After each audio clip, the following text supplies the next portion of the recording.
Royalty in All Ages. By Thomas Firminger Thiselton-Dyer. Preface.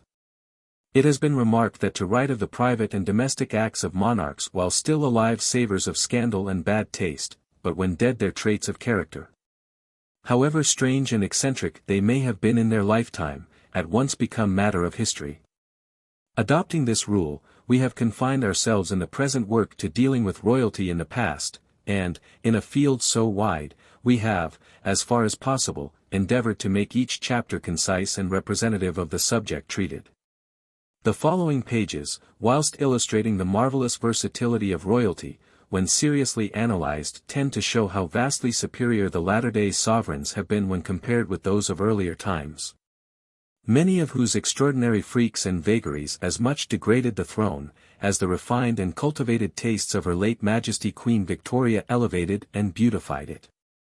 T. F. Thiselton-Dyer. How do you find this book? Any thoughts about the book or the author? Any suggestion for improvement? Please take a moment to share your thoughts in a comment. If you like it, share it with your friends who might enjoy it as well. Subscribe to keep in touch.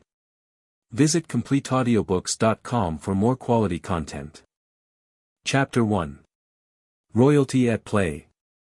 The great Mughal emperor was a chess player, and was generous enough to rejoice when he was beaten by one of his courtiers, which was the exact reverse of Philip II.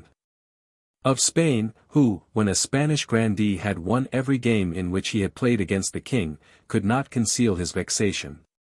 Whereupon the skilful but injudicious player, returning home, said to his family, "My children, we have nothing more to do at court. There we must henceforth expect no favour, the king is offended because I have won of him every game of chess." Napoleon did not like defeat even at chess, for, if he perceived his antagonist gaining upon him, he would with one hasty movement sweep board and pieces off the table on to the ground. In some cases, however, if we are to believe the traditions of history, chess has been responsible for some serious fracas. Thus a story is told of William the Conqueror, how when a young man he was invited to the court of the French king, and during his stay there was one day engaged at chess with the king's eldest son, when a dispute arose concerning a certain move.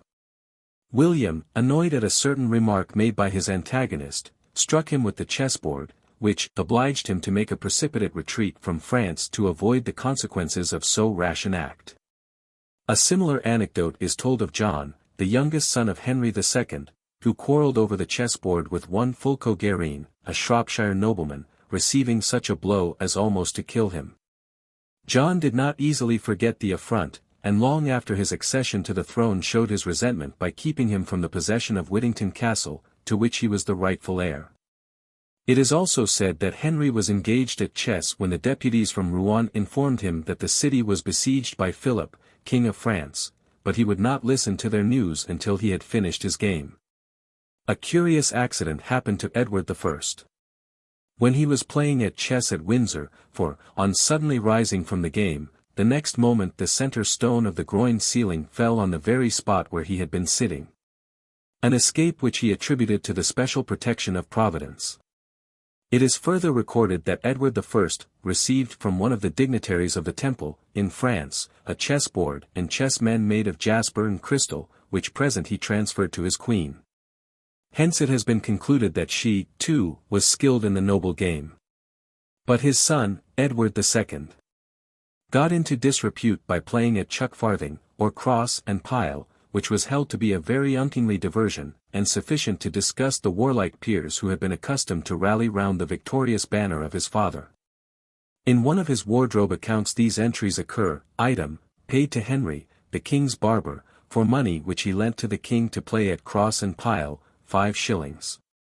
Item, paid to Pires Barnard, usher of the king's chamber, money which he lent the king, and which he lost at cross and pile to Monsieur Robert Watwill, 8 pence. 1. De Foy, on hearing that the Queen of Scots had resolved on the marriage with her cousin Darnley, went to Elizabeth that he might discuss the matter. He found her at chess, and, profiting by the opportunity of discussing the matter, he said, "This game is an image of the words and deeds of men. If, for example, we lose a pawn, it seems but a small matter. Nevertheless, the loss often draws after it that of the whole game. The queen replied, I understand you. Darnley is but a pawn, but may well checkmate me if he be promoted. Charles I was occupied, it is said, at chess when he was informed of the final resolution of the Scots to sell him to the Parliament, but he was so little discomposed by this intelligence that he continued the game in no way disconcerted. A similar anecdote is told of John Frederick, Elector of Saxony, who, having been taken prisoner by Charles V, was condemned to death, a decree which was intimated to him while at chess with Ernest of Brunswick, his fellow prisoner. But after a short pause he challenged his antagonist to finish the game, played with his usual attention, and expressed his satisfaction at winning. And coming down to the reign of her late Majesty, Queen Victoria, it is said she was fond of most games, enjoying chess or draughts, which in her later days she exchanged for patience. When more actively inclined she would play at ball or battledore and shuttlecock with the ladies of the court, a practice which she continued till middle life. As a warning against the perilous habit of playing chess with a wife, it is related of Ferrand, Count of Flanders, that, having constantly defeated the Countess, she conceived a hatred against him, which reached such a height that when the unfortunate Count was taken prisoner at the Battle of Bouvines, she suffered him to remain a long time in prison, although, according to common report, she might easily have procured his release. It was while playing at chess with a knight, nicknamed the King of Love, that James I of Scotland referred to a prophecy that a king should die that year, and remarked to his playmate, there are no kings in Scotland but you and I. I shall take good care of myself, and I counsel you to do the same. Don John of Austria had a room in his palace in which there was a checkered pavement of black and white marble, upon which living men attired in varied costumes moved under his direction according to the laws of chess. It is also related of a Duke of Weimar that he had squares of black and white marble, on which he played at chess with red soldiers. Although Louis XIII firmly prohibited all games of chance at court, he had so strong an affection for chess that he rarely lost an opportunity of playing a game in his coach whenever he went abroad. In this respect he was very different to Louis IX, who forbade any of his officers to play at dice or at chess, and report goes that his anger on one occasion, at finding the Duke of Anjou engaged in a move of chess, knew no bounds. Henry III of France was passionately fond of the childish game bilboquet or cup and ball, which, it is said, he used to play even when walking in the street. And piquet is commonly reported to have derived its name from that of its inventor, who contrived it to amuse Charles VI of France. The poor imbecile Charles II of Spain did his best to amuse his young wife Marie-Louise of Orleans, but not with much effect. He would play with her at juchés, which appears to have been an amusement of the nature of that known as spills, for 3 or 4 hours a day, a game, writes Madame de Villers, at which one might lose a pistole during all that time par malheur extraordinaire. Indeed, sovereigns, like other mortals, have sought recreation and a rest from the anxieties of life in sometimes what may seem the most childish amusements. One of Napoleon's favorite games, for instance, was blind man's buff, a pastime which, it may be remembered, Canning and Sir William Scott played with the Princess Caroline whilst at Montague House. Napoleon, too, was very fond of children, and would carry the infant King of Rome in his arms, and standing in front of a mirror, make all kinds of grimaces in the glass. At breakfast he would take the child upon his knee, dip his fingers in the sauce, and daub his face with it. The child's governess scolded, the emperor laughed, and the child, always pleased, seemed to take delight in the rough caresses of his father, too. Henry IV of France also delighted in a romp with his children. The story goes that one day, when trotting round the room on his hands and knees, with the Dauphin on his back, and the other children urging him on to gallop in imitation of a horse, an ambassador suddenly entered and surprised the royal family in the midst of their play. Henry, rising, inquired, "Have you children, l'ambassadeur?" "Yes, sire." "In that case I proceed with the sport." An anecdote which reminds us of one told by Aelian of Agesilaus, on being found by a friend riding on a stick for the amusement of his son, he bade his visitor not speak of it to any one until he was a father himself. George III was on one occasion discovered on all fours, with one of his children riding astride his back, and most readers are acquainted with the well-known painting of George III playing at ball with the Princess Amelia. His Majesty also took pleasure in a game of backgammon, a source of recreation of which Louis XIV was fond. One day when playing at this game, a dispute arose about a doubtful throw, the surrounding courtiers remaining silent. The Count de Gramont happening to come in, the king asked him to decide the matter. He instantly answered, "Your Majesty is in the wrong." "How," said Louis, "can you decide before you know the question?" "Because," replied the Count, "had there been any fault, all these gentlemen would have given it in favor of your Majesty." The king submitted to his decision. Queen Victoria, too, was fond of children, with whom she enjoyed a romp. And Catherine too, of Russia, would spend her leisure time in affording infinite delight to the young folk, for whose amusement she would invent all kinds of impromptu games. Billiards became very popular during the reign of Louis XIV, to whom it was recommended by his physicians as an exercise after meals. It is said that Chamillard, who played with the king, entirely owed his political fortune to the amount of skill which he displayed in this game. In the Memoires complets et authentiques du Duc de Saint-Simon, Parham, Journal, 1872, Volume 2. Page 29, we read that Louis XIV, during the winter evenings played billiards with M. le Vendôme or M. le Grand, occasionally with le Maréchal de Villeroy, and sometimes with the Duc de Gramont. Cards have always been popular playthings with royalty, incidents connected with which will be found in our chapter on gambling. Primero was the fashionable game at the English court during the Tudor dynasty, and Shakespeare represents Henry VIII playing at it with the Duke of Suffolk. It was succeeded by a game called Maw, which appears to have been the favorite diversion of James I. Weldon, alluding to the poisoning of Sir Thomas Overbury in his Court and Character of King James, says, "The next that came on the stage was Sir Thomas Monson, but the night before he was come to his trial, the king, being at the game of Maw, said, Tomorrow comes Thomas Monson to his trial. Yes, said the king's card-holder, when, if he does not play his master's prize, your Majesty shall never trust me." This remark, it is said, so ran in the king's mind that at the next game he excused himself from playing as he was sleepy, remarking that he would play out that set the next night. And occasionally, it would seem, the play hours of monarchs have proved almost if not quite fatal. Thus it was in the winter of 1521 that the Count of St. Pol, being elected King of the Bean, Francis I. of France challenged him and his party to a combat with snowballs. Amidst them a brand was flung, which struck the king on the head, and for some days placed his life in jeopardy. It was on Easter Eve 1498 that Charles VIII of France proceeded to the battlements of the castle of Amboise with his queen to watch some of the courtiers playing ball in the fosses below. But traversing a narrow passage, Charles struck his head against the archway of a low door, which, it is said, brought on a kind of fit. He was carried into a little chamber near, recovered his speech once or twice, and after 9 hours of agony he died. Chapter 2. Freaks of Royalty.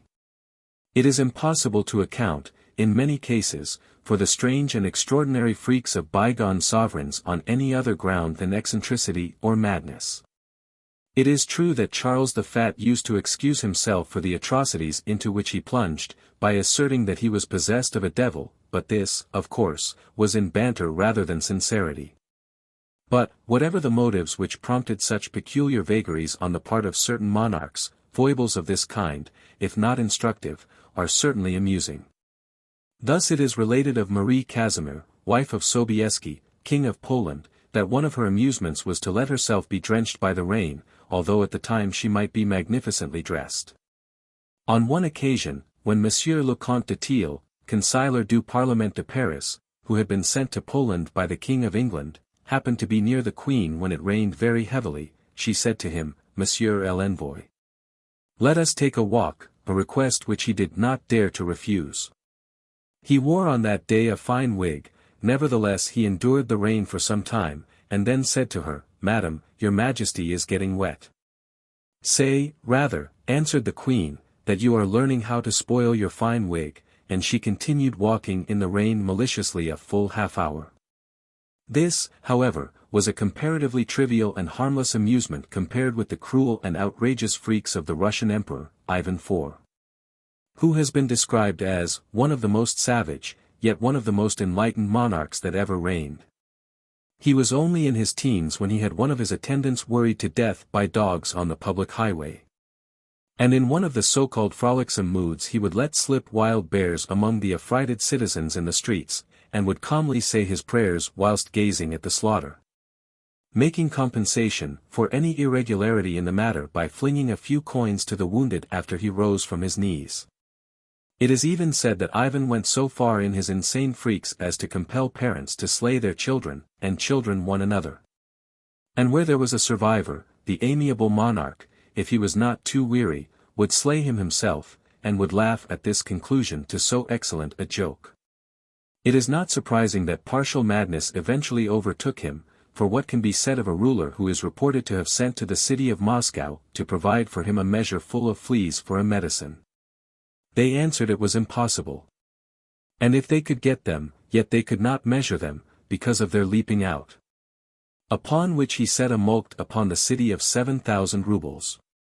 But Ivan IV was not the only Russian monarch who indulged in freaks of an irrational nature, although his successors did not stoop to the same cruelty. In the case of Peter III, intemperance has been assigned as the probable cause of some of the absurd actions with which his name has been associated in contemporary memoirs. Rolhier, for instance, who was an eyewitness of the revolution of the year 1762, tells us that his military mania knew no bounds. He wished that a perpetual noise of cannon should give him in representation a foretaste of war. Accordingly, he one day gave orders that 100 large pieces of cannon should be fired simultaneously, so that he might have some idea of the noise of battle. And it was necessary, in order to prevent the execution of this whim, to represent to him that such an act would shake the city to the center. Oftentimes he would rise from table to prostrate himself on his knees, with a glass in his hand, before a portrait of Frederick of Prussia, exclaiming, "My brother, we will conquer the universe together." In some instances the conduct of the Russian Emperor Paul was most eccentric, and his vagaries were so extraordinary that they have been explained on the theory of madness. One of the most curious stories about him is related by Kotzebue. He was summoned into the presence of the emperor, who said to him in German, "You know the world too well not to be adequately informed about political occurrences, and must, therefore, have learned how I have figured in it. I have often made rather a foolish exhibition of myself, and," continued he, laughing, "it's right that I should be punished, and I have imposed on myself a chastisement.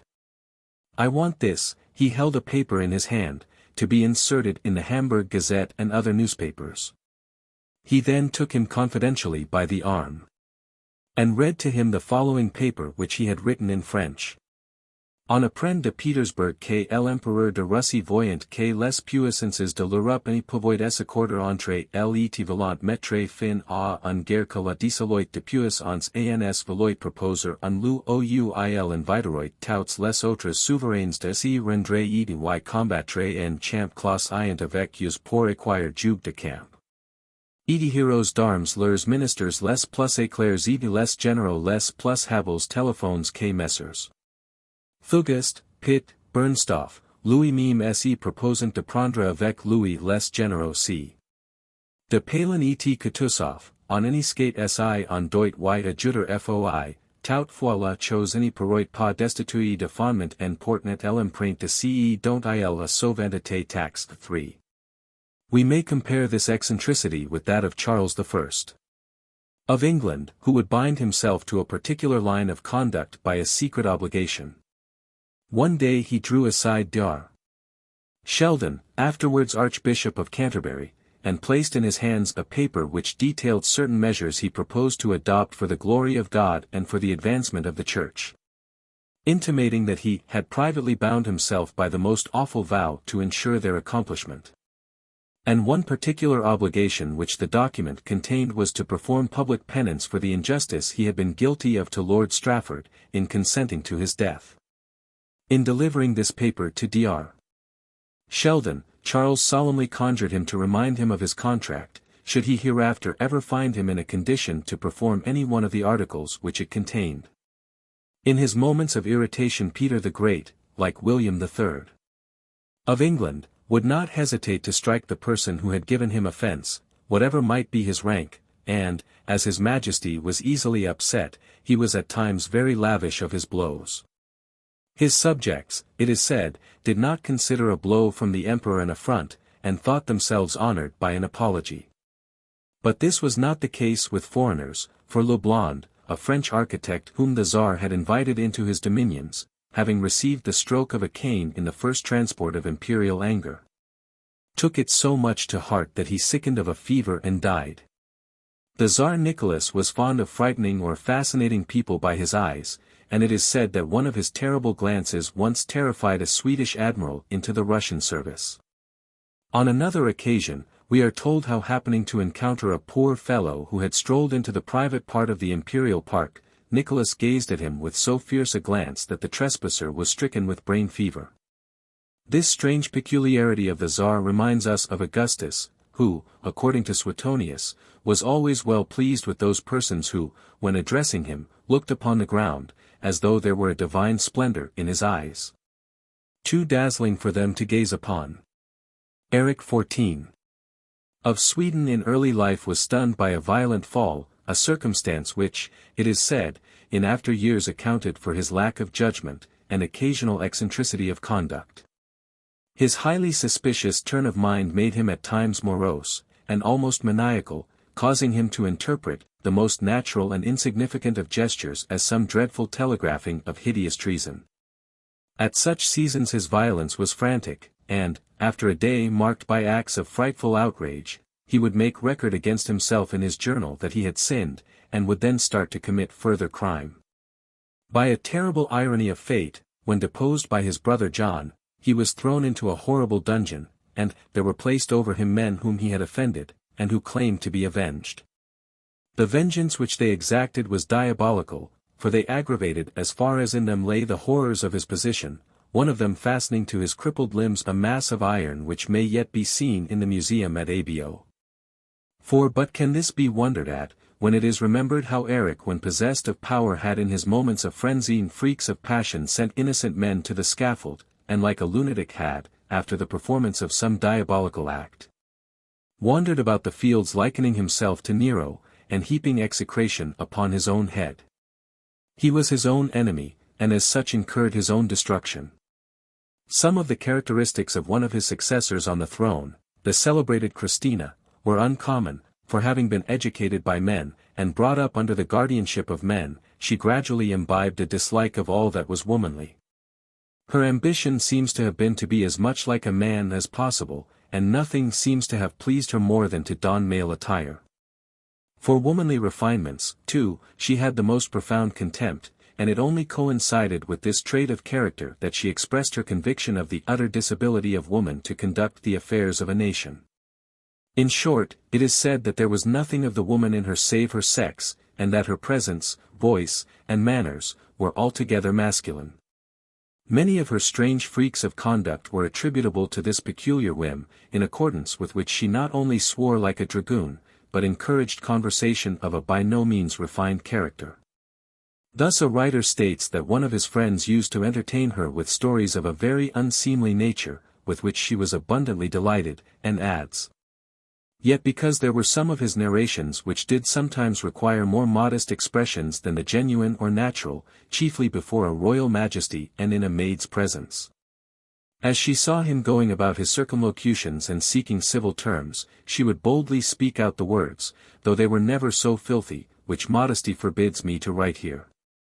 Indeed, her own acknowledgment that she was never nice of speech more or less corresponded with her personal habits, inasmuch as Manashid, the confessor of Pimentelli, the Spanish ambassador at the Swedish court, and a great admirer of the Queen, thus wrote of her, "She never combs her hair but once a week, and sometimes lets it go untouched for a fortnight." On Sundays her toilet takes about half an hour, but on other days it is dispatched in a quarter. Manashid then adds, her linen was ragged and much torn. And occasionally, when a bold person would hint at the salubrity of cleanliness, she would reply, wash. That's all very well for people who have nothing else to do. Nothing, again, pleased Christina more than to indulge in some outrageous freak whereby she would astonish and horrify those around her. When visiting, for instance, the French court, she startled the stately ladies there by her strange conduct. And according to Madame de Motteville, in presence of the king, queen, and the whole court, she flung her legs up on a chair as high as that on which she was seated, and she altogether exhibited them a great deal too freely. Then, again, her impatience and irreverence at church were not infrequently matter of public comment. She would use 2 chairs, one of purple velvet in which she was seated, and one in front of her, over the back of which she would lean her head or arms, thinking of divers matters. If the sermon was a trifle long and somewhat prosy, she would begin playing with the 2 spaniels which usually accompanied her, or she would chat with some gentleman in waiting. And, if the sermon did not come to a close, she would rattle her fan on the back of the chair before her, and distract the attention of the congregation, if she could not stop the preacher. But she was perfectly indifferent as to what the public thought of her conduct, and almost up to the end of her life she adhered to the same freedom and laxity of manners. It was towards the close of the year 1688 that she received an anonymous letter intimating that her death was not far off, and that she would do well to set her house in order, which she could commence by destroying the indecent paintings and statues with which her mansion was crowded. But this note of warning had no effect on Christina, and with a smile she put it in the fire, little anticipating that the prediction would be fulfilled the following year. Despite her many foibles and follies, Christina was a great and remarkable woman, a riddle indeed to many who have read her history. She had a masterful character, and, however much her various eccentricities and habits of life may have created disgust, her intellectual powers, on the other hand, were of no mean order. But one reason, perhaps, which induced her to indulge in such extraordinary freaks of conduct was her supreme contempt for the parade and symbols of worldly power, and the conventionalities of society. It was no matter of surprise that Gustavus IV proved an incapable and unreliable monarch, developing eccentricity of character bordering on insanity.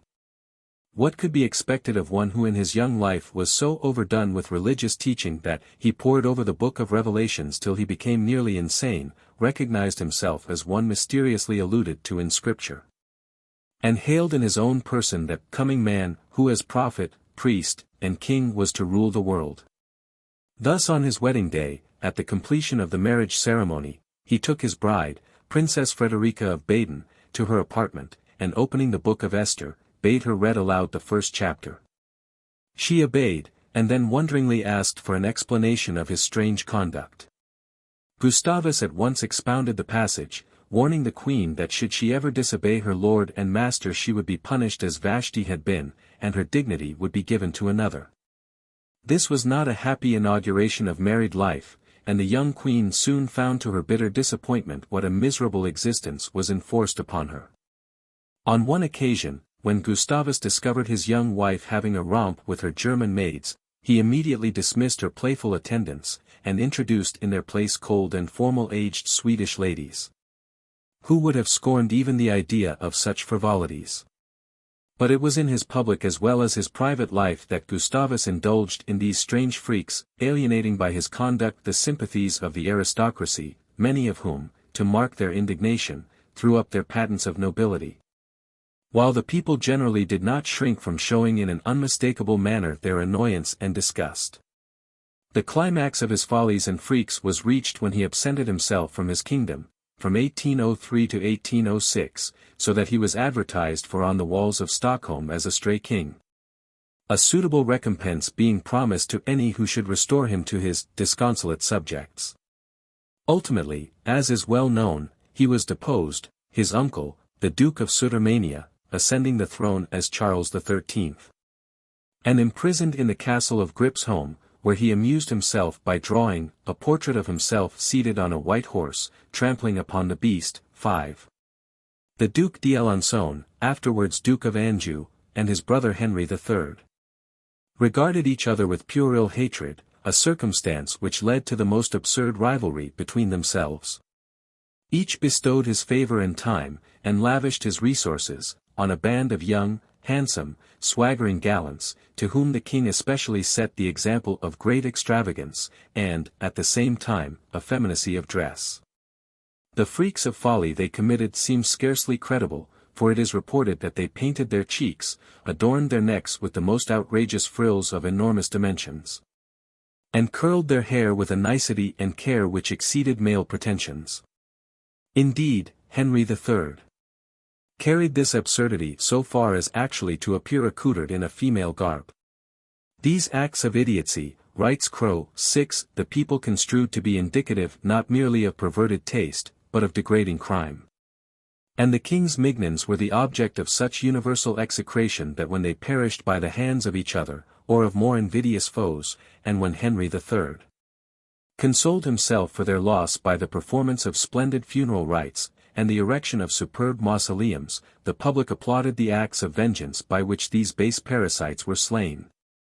But, contemptible as such conduct was, it certainly lacked the brutality of his predecessor, Charles IX, who, when engaged in the chase, is said to have pursued wild beasts more with the fury of their species than the excitement of man. Thus it is recorded that he would cut off the heads of donkeys, embowel pigs, and would take a pleasure in arranging their entrails butcher fashion.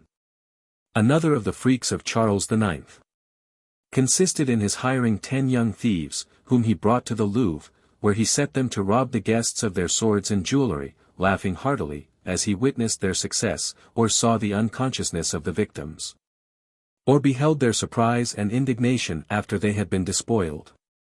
These young thieves, says Dr. Doran, who were amply rewarded for the exercise of their ability, rank among the most singular of hirelings paid to excite laughter in a gloomy king. The Comte d'Artois, a brother of Louis XVI, was noted for his frivolous pursuits and his unbecoming follies.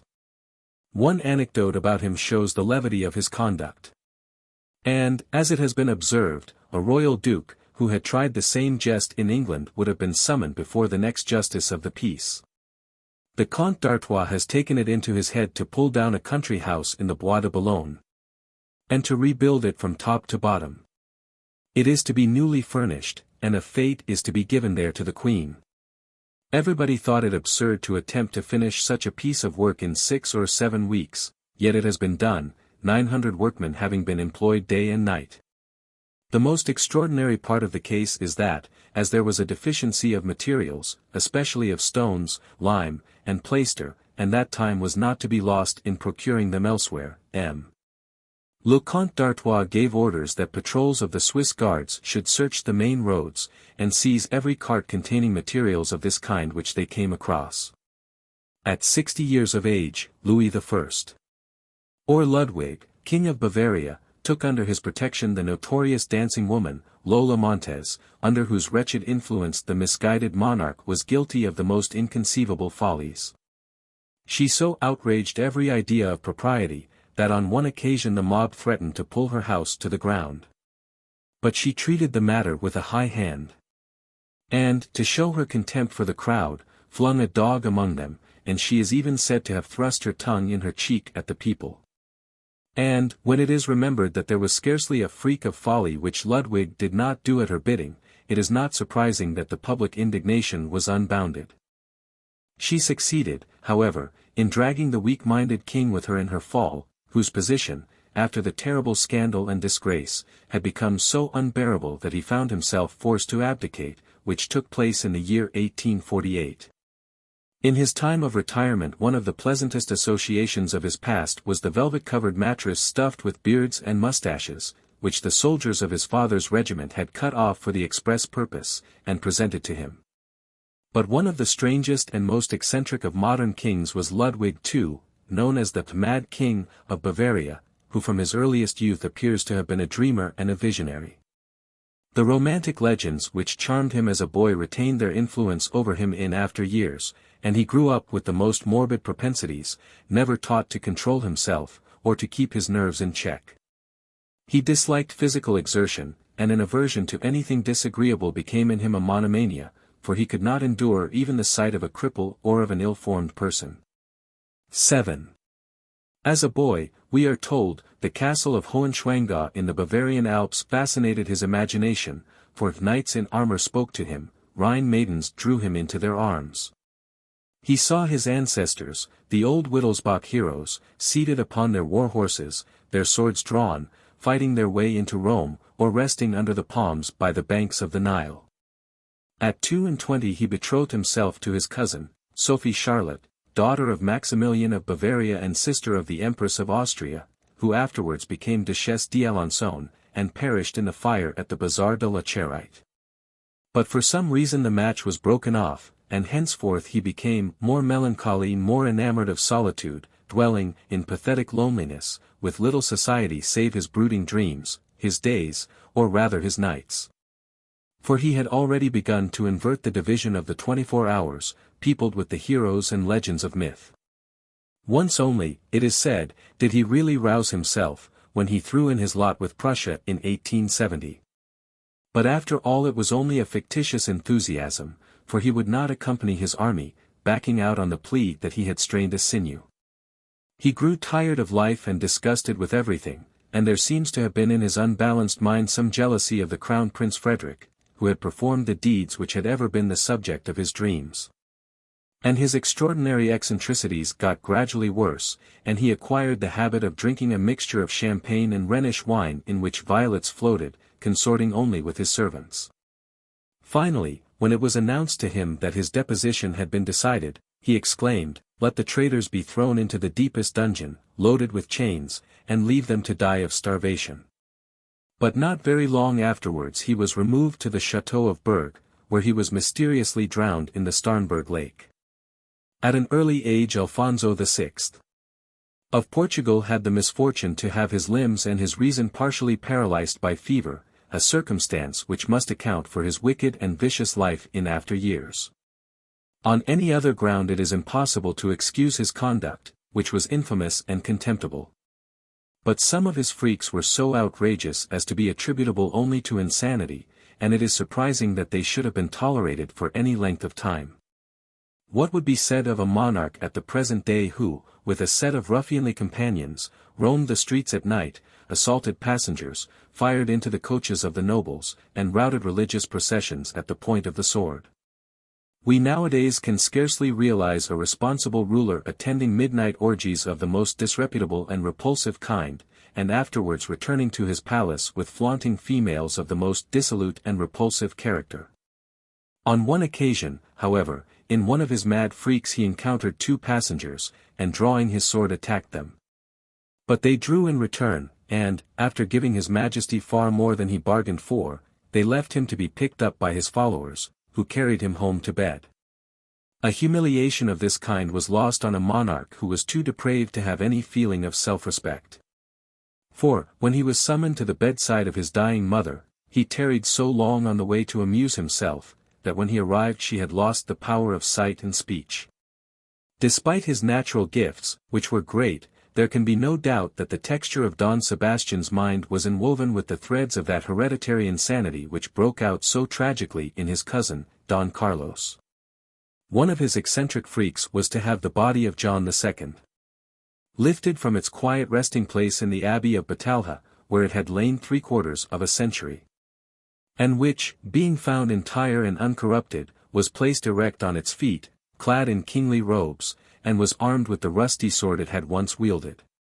Whereupon the Duke of Aveiro was commanded as a token of homage to kiss the withered hand of the corpse, and Sebastian, exclaiming, "Behold the best officer of our kingly office," turned away to pursue his sepulchral visitations elsewhere. Not long before his death, Charles II. of Spain had one of those strange funereal yearnings, so distinctive of the last days of nearly every member of the Austrian House of Spain. Thus, Juana la Loca would not surrender the embalmed body of her husband, and Philip II, shortly before he died, called for a skull and placed a crown upon it. Philip IV. went and lay in the niche destined for him in the Pantheon. And similarly, a weird sepulchral fancy animated the decaying brain of Charles II. To indulge his morbid and diseased feelings, he would descend into the royal mausoleum, open the coffins, and look face to face on the chiefs of his race who had worn his crown before him. He went down by the light of torches into the dark vault of the Pantheon, the huge candelabrum was lit, and all the coffins, beginning with that of Charles V, were opened for him in order. Charles V was much decayed, the features of Philip II were distorted, Philip III was nearly perfectly preserved in form, but crumbled into dust as soon as his body was touched. After the kings he passed to the queens, and when that of his first queen was opened, and he saw the form and still charming features of her who had glorified his dark life and brain for a while, his throat was convulsed. Tears streamed from his eyes, and he fell with outstretched arms on the bier, crying, my queen, before a year is past I will come and join you."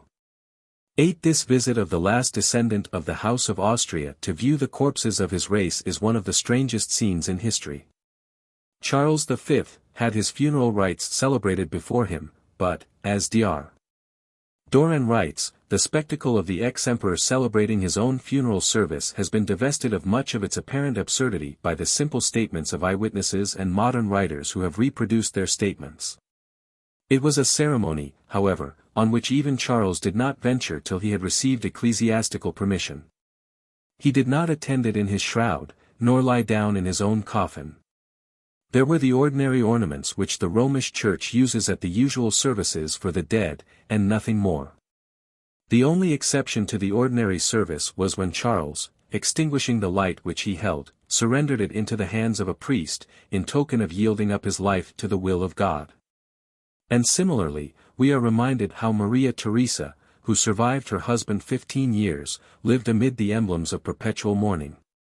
She shut herself up on the 18th of every month, and the whole of every August, the day and month of his death. As her life drew near its end, she spent many days at times in the funeral chapel before the picture of her husband, taken as he lay in his coffin, and her last words, well understood by those around her, were, "I come to thee." Queen Victoria was not altogether free from the morbid tendency of mind, which comes of excessive study of incidents of sorrow and suffering, and her habit of accumulating sepulchral memorials of relations and friends was one manifestation of it. Her Majesty, too, was a strong believer in the reality and near presence of the spirit world. A writer in the Quiver, March, 1898, states that Mrs. Oliphant's Little Pilgrim in the Unseen was of great interest to her, as, since the death of the Prince Consort, she had manifested a special liking for writings dealing with the mystic and unseen. And to quote from this article, "She believes that it is given to our departed loved ones to watch over those who still struggle with the temptations and sorrows of the earthly life. It has been the real consolation of her bereaved years that she felt that the Prince was watching over the events of her life." During her retirement at Osborne, immediately after the Prince Consort's death, the Queen found her only comfort in the belief that her husband's spirit was close beside her, for he had promised that it should be so. This was told to Dean Stanley by the Queen's half-sister, the Princess Hohenlohe. The belief of this kind, it may be added, in the spiritual world, was one of the links which bound together Her Majesty and the late Poet Laureate in affectionate sympathy. In one of his published letters to the Queen the poet wrote, "If the dead, as I have often felt, though silent, be more living than the living, and linger about the planet in which their earth life was passed, then they, while we are lamenting that they are not at our side, may still be with us. And the husband, the daughter, and the son, lost by your Majesty, may rejoice when the people shout the name of your Majesty." That sentiments such as these found an echo in the heart of Her Majesty may be gathered from what she wrote to Lord Tennyson on one of the anniversaries of her wedding day, which she described as a day that she could never allow to be considered sad. "The reflected light of the sun which has set still remains. It is full of pathos, but also full of joyful gratitude, and he who has left me nearly 50 years ago surely blesses me still." And in connection with spiritualism associated with royalty, we may incidentally mention the many stories told of the White Lady of the House of Habsburg and other weird visitants. Napoleon, as is well known, was haunted by the spirit known as the Little Red Man, invariably seen a short time before, it is said, some great disaster befell the emperor. And among the curious stories of the kind current in this country we are told how George II, when walking on the balcony at Windsor Castle with some of his courtiers, suddenly drew their attention to a singular spectacle in the clouds, where an armed Highlander was clearly seen fighting with a British grenadier. Several times the grenadier appeared as if getting the worst of the encounter, but at last it was vanquished, and the picture faded from the sky. "Thank God," exclaimed the king, "my kingdom is saved." Not many days afterwards dispatches were received from the Duke of Cumberland, announcing that the Highlanders had been completely routed at Culloden. And like Henry III, Louis XV endeavored to associate profligacy with devotional practices. For he would read sermons to his mistresses, and go down on his knees and pray with his victims in the Parc aux Cerfs. He was fond of talking about maladies, deathbed scenes, and graves, and worms, and epitaphs. He professed to have the gift of reading death in a courtier's face, and several of them he terrified with a notice of this kind. 9. The short and tragic life of Don Carlos, son of Philip II, must in a measure be attributed to the vein of insanity in his nature. He behaved in so reckless and violent a manner, that some excuse has been made for the acts of severity which cut short his eccentric career. But his wild follies were such as to bring contempt and discredit on the throne, for he gave blows to one of his attendant gentlemen, called another by opprobrious names, drew his dagger upon another, caused children to be beaten, and, according to the historian Cabrera, he wanted to burn a house down because some water had fallen from one of the windows. His violence, too, extended itself even to animals. He maimed the horses in his own stables, and he so ill-treated one which his father held in particular affection, that the unfortunate animal died in a few days.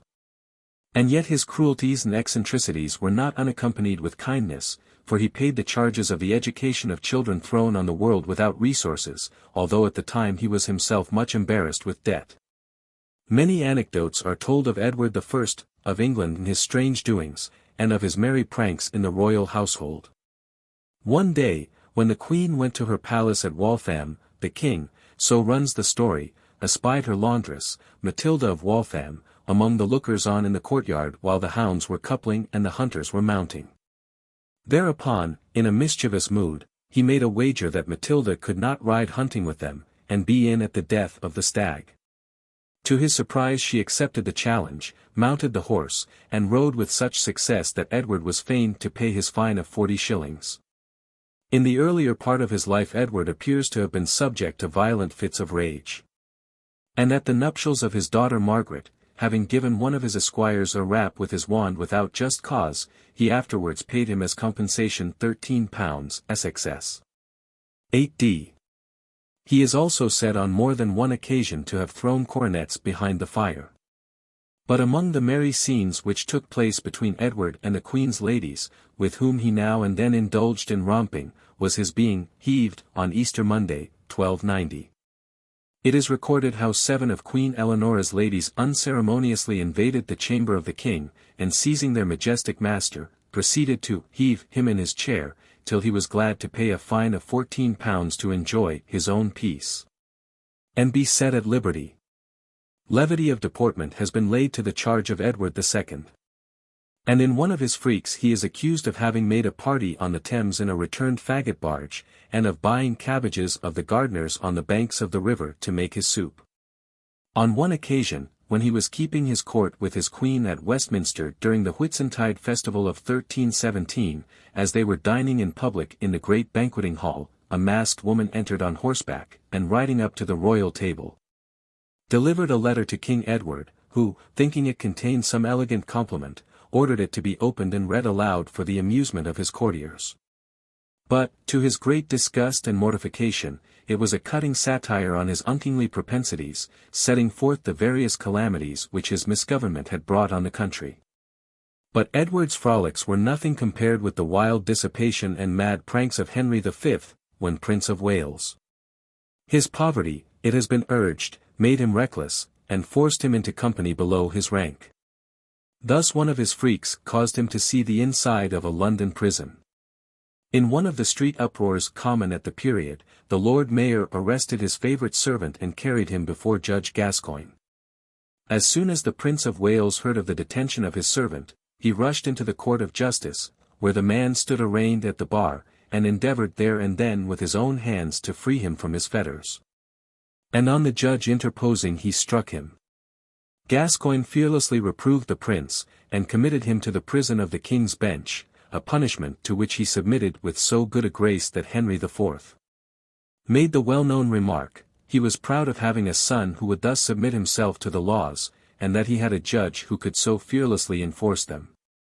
On another occasion his mad frolic made him an inmate of Coventry jail, for some of his most outrageous acts were done at a manor of his close to Coventry, called Keelsmore, a residence appertaining to his Duchy of Cornwall.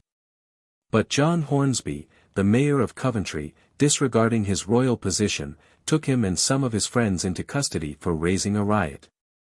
As long as the world lasts, the strange marriage freaks of Henry VIII will be matter of comment. And a peculiarity of Elizabeth, which gave rise to many amusing scenes, was her indecision, a trait of character which occasioned considerable inconvenience, her ministers not even knowing what freak Her Majesty's fickleness of will would next take. The story goes that a carter was once ordered to go with his cart to Windsor to remove a portion of the royal wardrobe. But on his arrival he ascertained that Her Majesty had altered the day, causing him to make the second journey in vain. And when on a third summons he attended, and was informed, after waiting a considerable time, that the remove did not hold, he clapped his hands and exclaimed, "Now I see that the Queen is a woman as well as my wife." Elizabeth, as she stood at an open window, overheard this remark and inquired, "What villain is this?" afterward sending him 3 angels as a compensation for the inconvenience she had caused him.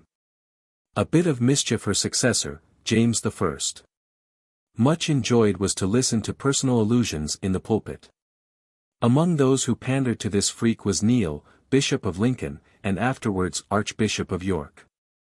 On one occasion one of the royal chaplains selected for his text St. Matt 4:8, "And the devil took Jesus to the top of a mountain, and showed him all the kingdoms of the world, saying, All these will I give thee, and he first proceeded to demonstrate the power of the devil at that period. He then brought his kingdom down to the present time, expressing his belief that as the devil was in possession of such large dominions, there could be no doubt but that he had his viceroys, councillors of state, treasurers, and this gave him an opportunity of attributing the several vices of which James's advisers were accused to the ministers of his satanic majesty, and portraying their characters accordingly. At last he came to the devil's treasurer, when he fixed his eyes on the Earl of Cranfield, and pointing at him, he exclaimed, "That man who makes himself rich and his master poor is a fit treasurer for the devil." Cranfield kept his hat over his eyes, while James sat smiling at his minister's discomfiture. 10. William III behaved in a strange fashion at church. If ever he happened to be uncovered during the recital of the liturgy, he assumed his hat directly the sermon began. His partisans observed that such was the custom among the Dutch congregations, and pleaded that Jews did the same. But members of the Church of England considered the king's behavior irreverent, and were in no way pacified by the examples he followed. In speaking of His Majesty's religious freaks, we are reminded of Queen Anne, who was in the habit of dressing herself while her chaplain prayed. On one occasion, when decency compelled the attendants to close the door while the Queen put on some of her undergarments, the chaplain suddenly stopped. And on Her Majesty's inquiry as to the reason of this pause, he replied, "Because I will not whistle the word of God through a keyhole." Similarly, it was Queen Caroline's custom while she dressed herself to have prayers read in an outer room, where there hung a picture of a naked Venus. Dr. Maddox, afterwards Bishop of Worcester, was one day the chaplain on duty, when the bedchamber woman in waiting conveyed to him the Queen's command to begin the service, at which he looked up archly at the picture and said, "And a very pretty altar-piece is here." Chapter 3. Royal Revelry. Perhaps no chapter in the social history of royalty has given us a more vivid insight into the merry doings of the sovereigns of the past, in our own and other countries, than that which deals with their drinking and revelry. Indeed, moralists, at one time or another, have been more or less severe in their strictures on what they regarded as the undue freedom displayed at court festivities. When not infrequently king as well as courtiers were in a state of deplorable incapacity. The orgies, for instance, in which Peter the Great revelled were, it is said, as reckless and abandoned as those of his contemporary the Regent d'Orleans. But probably no one save Peter would have employed them to ascertain the hidden thoughts of his courtiers. According to de Villebois 11, he was in the habit of inviting men whom he secretly disliked, in order that he might carefully note down the words which escaped them when drunk. And sometimes even for the purpose of getting rid of them by inducing them to drink themselves to death. The immediate cause of his own death was the aggravation of a loathsome disease, under which he had long been laboring, by a debauch at one of his conclaves, those travesties of the election of a pope which, amidst the most outrageous drunkenness and the grossest buffoonery, he held yearly, partly in order to keep up the contempt of his subjects for the Latin Church, and partly also to ridicule the office of patriarch, which he had abolished. 12. And, similarly, Frederick William I, of Prussia, who himself was a hard drinker, loved to make his guests drunk. His daughter even states that he did so to her bridegroom, the hereditary Prince of Bayreuth, on his wedding day. Carlyle has fully described the royal taprooms which were established in Berlin, at Potsdam, and during summer at Wusterhausen, as a source of recreation at the court of Frederick William I. That at Berlin, furnished in the Dutch fashion, has been kept unaltered, with the large silver beer can from which the malt liquor was drawn by means of a tap into the jugs and tankards. The visitor is shown, too, the Stranger's Book, in which the autographs of Frederick the Great and the Tsar Peter are preserved. But perhaps one of the most drunken and dissolute monarchs that ever disgraced a throne was one of Peter's predecessors, Ivan IV, of whom it has been said that he was ever exemplarily devout when he was most stupidly drunk. His habitual intemperance, however, made him cruel, prompting him to commit all kinds of diabolical crimes, his indulgence in strong drink eventually rendering him hopelessly insane. For what other excuse could be made for his conduct as exemplified in his smiting his own son dead by blows from an iron bar in a fit of fury? The merits of French wines were long ago appreciated by royalty, and in early times our own wine trade with France was very considerable when English kings were proprietors of the French wine districts. But it would seem that even royalty has cracked legions of bottles in discussing the divers deserts of Burgundy and Champagne, although it is said imperial authority is in favor of the latter. When the Emperor Wenceslas visited France in the 14th century to negotiate with Charles VI, it was impossible ever to get him sober to a conference. It was no matter, he said. They might decide as they liked, and he would drink as he liked, and then both parties would be on an equality. In the midst of the distress with which France was harassed in the reign of Charles VII. And while the English were in possession of Paris, His Majesty amused himself with balls, entertainments, and revelry. The brave La Hire, coming to the king one day for the purpose of discussing with him some important business, found him actively occupied in arranging one of his pleasure parties, who asked what he thought of his preparations. "I think, sire," he said, "that it is impossible for any one to lose his kingdom more pleasantly than your Majesty." And another French king who brought into more or less contempt the throne was Francis I, by giving himself up to his pleasures. It is said that he framed a court of which licentiousness was the custom, and from which justice, temperance, and every Christian as well as chivalric virtue was banished. 13. The King of Hungary was in the habit of sending yearly to the abdicated Polish king, Stanislaus Leczinski, at Nancy, a little cask of imperial Tokay, which was received at the gates of his palace under an escort of grenadiers. But, as it has been observed, little casks will soon run dry if the spigot be often turned, and when the Tokay was out, Stanislaus would sigh for more. He was not able to purchase it, for the produce was small and imperial property. He resolved to imitate it, and after various trials he succeeded, by mixing Burgundy with ingredients only known to himself, in composing what he thought might pass for Tokay. He kept his secret, and when the annual imperial cask arrived, it contained but 100 bottles, he made presents of his own Tokay to his courtiers, and kept the genuine wine for himself. The lords of the court were delighted at the favor conferred on them, but when they discovered that his ex-majesty had distributed no less than 600 bottles, they thought of the readiness of his concocting hand, and laughed at the trick he had played them. The Stanislaus Tokay was not consumed so quickly as the imported wine, but it rose in value with its years, a single bottle having fetched the exorbitant price of 42 francs. It was indifferent wine, but an ex-king made it, and the price was paid not merely for the liquor, but for the name of the composer. But this is only one of the many amusing anecdotes related of Stanislaus, who was famed for being the most courteous of hosts, entertaining not only nobles but artists, and philosophers, at his well-laden table. Indeed, after his abdication, Stanislaus kept a princely establishment, the splendor and cost of which was not infrequently the subject of comment. On one occasion, when he heard that the daughters of Louis, Adelaide and Victoria, had set out from Metz to Lunéville to visit their grandfather, the ex-king ordered magnificent preparations for their reception, which prompted his steward to remark that so much splendor was not needed for his petites filles. But Stanislaus, with a smile, replied, "Mes petites filles sont plus grandes que moi." The dissolute and extravagant habits of the court of Gustavus III of Sweden were most severely condemned, and rightly so, for we are told that whilst revelry and pageantry in constantly varying shapes distinguished his effeminate and luxurious court, misery and famine extended themselves rapidly amongst the laboring poor, from one extremity of Sweden to another.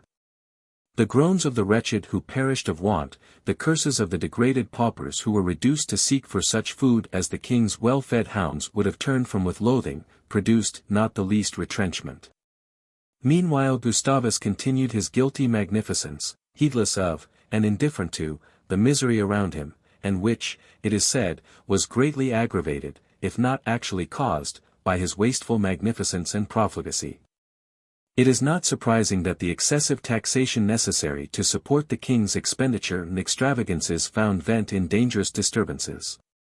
It would have been well had he taken a lesson from the great Christina, who, it is said, occasionally passed days without drinking, detesting wine and beer, and having no special taste for any other liquid, with the exception of rosewater, of which she was extremely fond.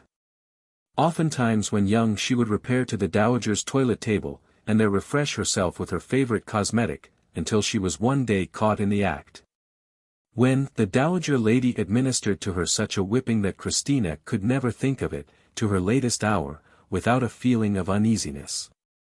The able ruler of Denmark for 60 years, the defender of the reformed religion, Christian IV. Was not above enjoying a carouse, and on his visit to this country in 1606 he was invited with his brother-in-law, James I. to a festival at Theobald's, the seat of the Prime Minister Cecil, Lord Salisbury, when it appears that the revels were marked by scenes of intemperance, an amusing account of which has been left by Sir John Harrington. He tells us that, the sports began each day in such manner and sort as well nigh persuaded me of Mahomet's paradise. We had women, and indeed wine too, of such plenty as would have astonished each beholder. Our feasts were magnificent, and the royal guests did most lovingly embrace each other at table. I think the Dane had strangely wrought on our good English nobles, for those whom I could never get to take good liquor now follow the fashion, and wallow in beastly delights. The ladies abandon their sobriety, and are seen to roll about in intoxication. In good sooth, the Parliament did kindly to provide his Majesty so seasonably with money, for there have been no lack of good living, shows, sights, and banquetings from morn to eve. From this and similar accounts, the Danish and English monarchs seem to have had a good time, and not to have spared the costly liquor put before them, abandoning themselves to unrestrained excess. But some excuse must be made for the royal delinquents on this occasion, when it is remembered that it was a special gala time in honor of the Danish sovereign. Charles V, Emperor of Germany, drank in proportion as he ate, excess in each case having hastened the termination of his failing health. Iced beer was one of his favorite drinks, which was often administered as soon as he rose in the morning. When Roger Ascham saw His Majesty on one occasion in Germany, on St. Andrew's Day, sitting at dinner at the Feast of the Golden Fleece, he writes, "He drank the best that I ever saw. He had his head in a glass 5 times as long as any of us, and never drank less than a good quart at once of Rhenish, and no mean performance. But suffering, caused by chalk stones and gout, did not induce him to moderate his mode of living, and to be more sparing in his tankards of ale and flasks of wine. And, unfortunately, his medical men had not the moral courage to dissuade him from drinking what was daily aggravating his gout, but allowed him to satisfy every appetite by providing palliations. And so he went on in his excesses, till his frame, worn out by disease, sank from exhaustion. It would appear that this monarch's drinking proclivities were at the time well known in this country, as may be gathered from a return which was made by order on the occasion of his visit to Henry VIII. The city authorities appear to have been afraid of being drunk dry by the swarming Flemings in the emperor's train. To avoid such a calamity, a return was made of all the wine to be found at the 11 wine merchants and the 28 principal taverns then in London, the sum total of which was 800 pipes. In alluding to Henry VIII, it may be noted that history has given many anecdotes of the drinking habits of his predecessors on the English throne. Thus Rapin observes that William I balanced his faults by religious outside, a great chastity, and a commendable temperance, but that his son was neither religious, nor chaste, nor temperate. Whilst Malmesbury adds that he met with his tragical end in the New Forest after he had soothed his cares with a more than usual quantity of wine. 14. The tragedy of Henry I's reign was the loss of the ill-fated White Ship with Prince William, only one out of its 300 passengers surviving to tell the tale, a poor butcher of Rouen, named Berthold, who climbed to the top of the mast, and was rescued by some fishermen.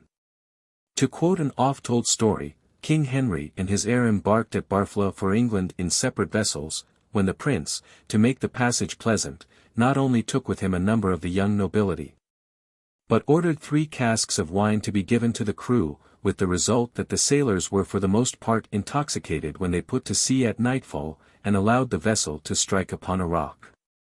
It is recorded that Henry was never again seen to smile, although he survived this terrible event 15 years, having hastened his end by a surfeit of lampreys.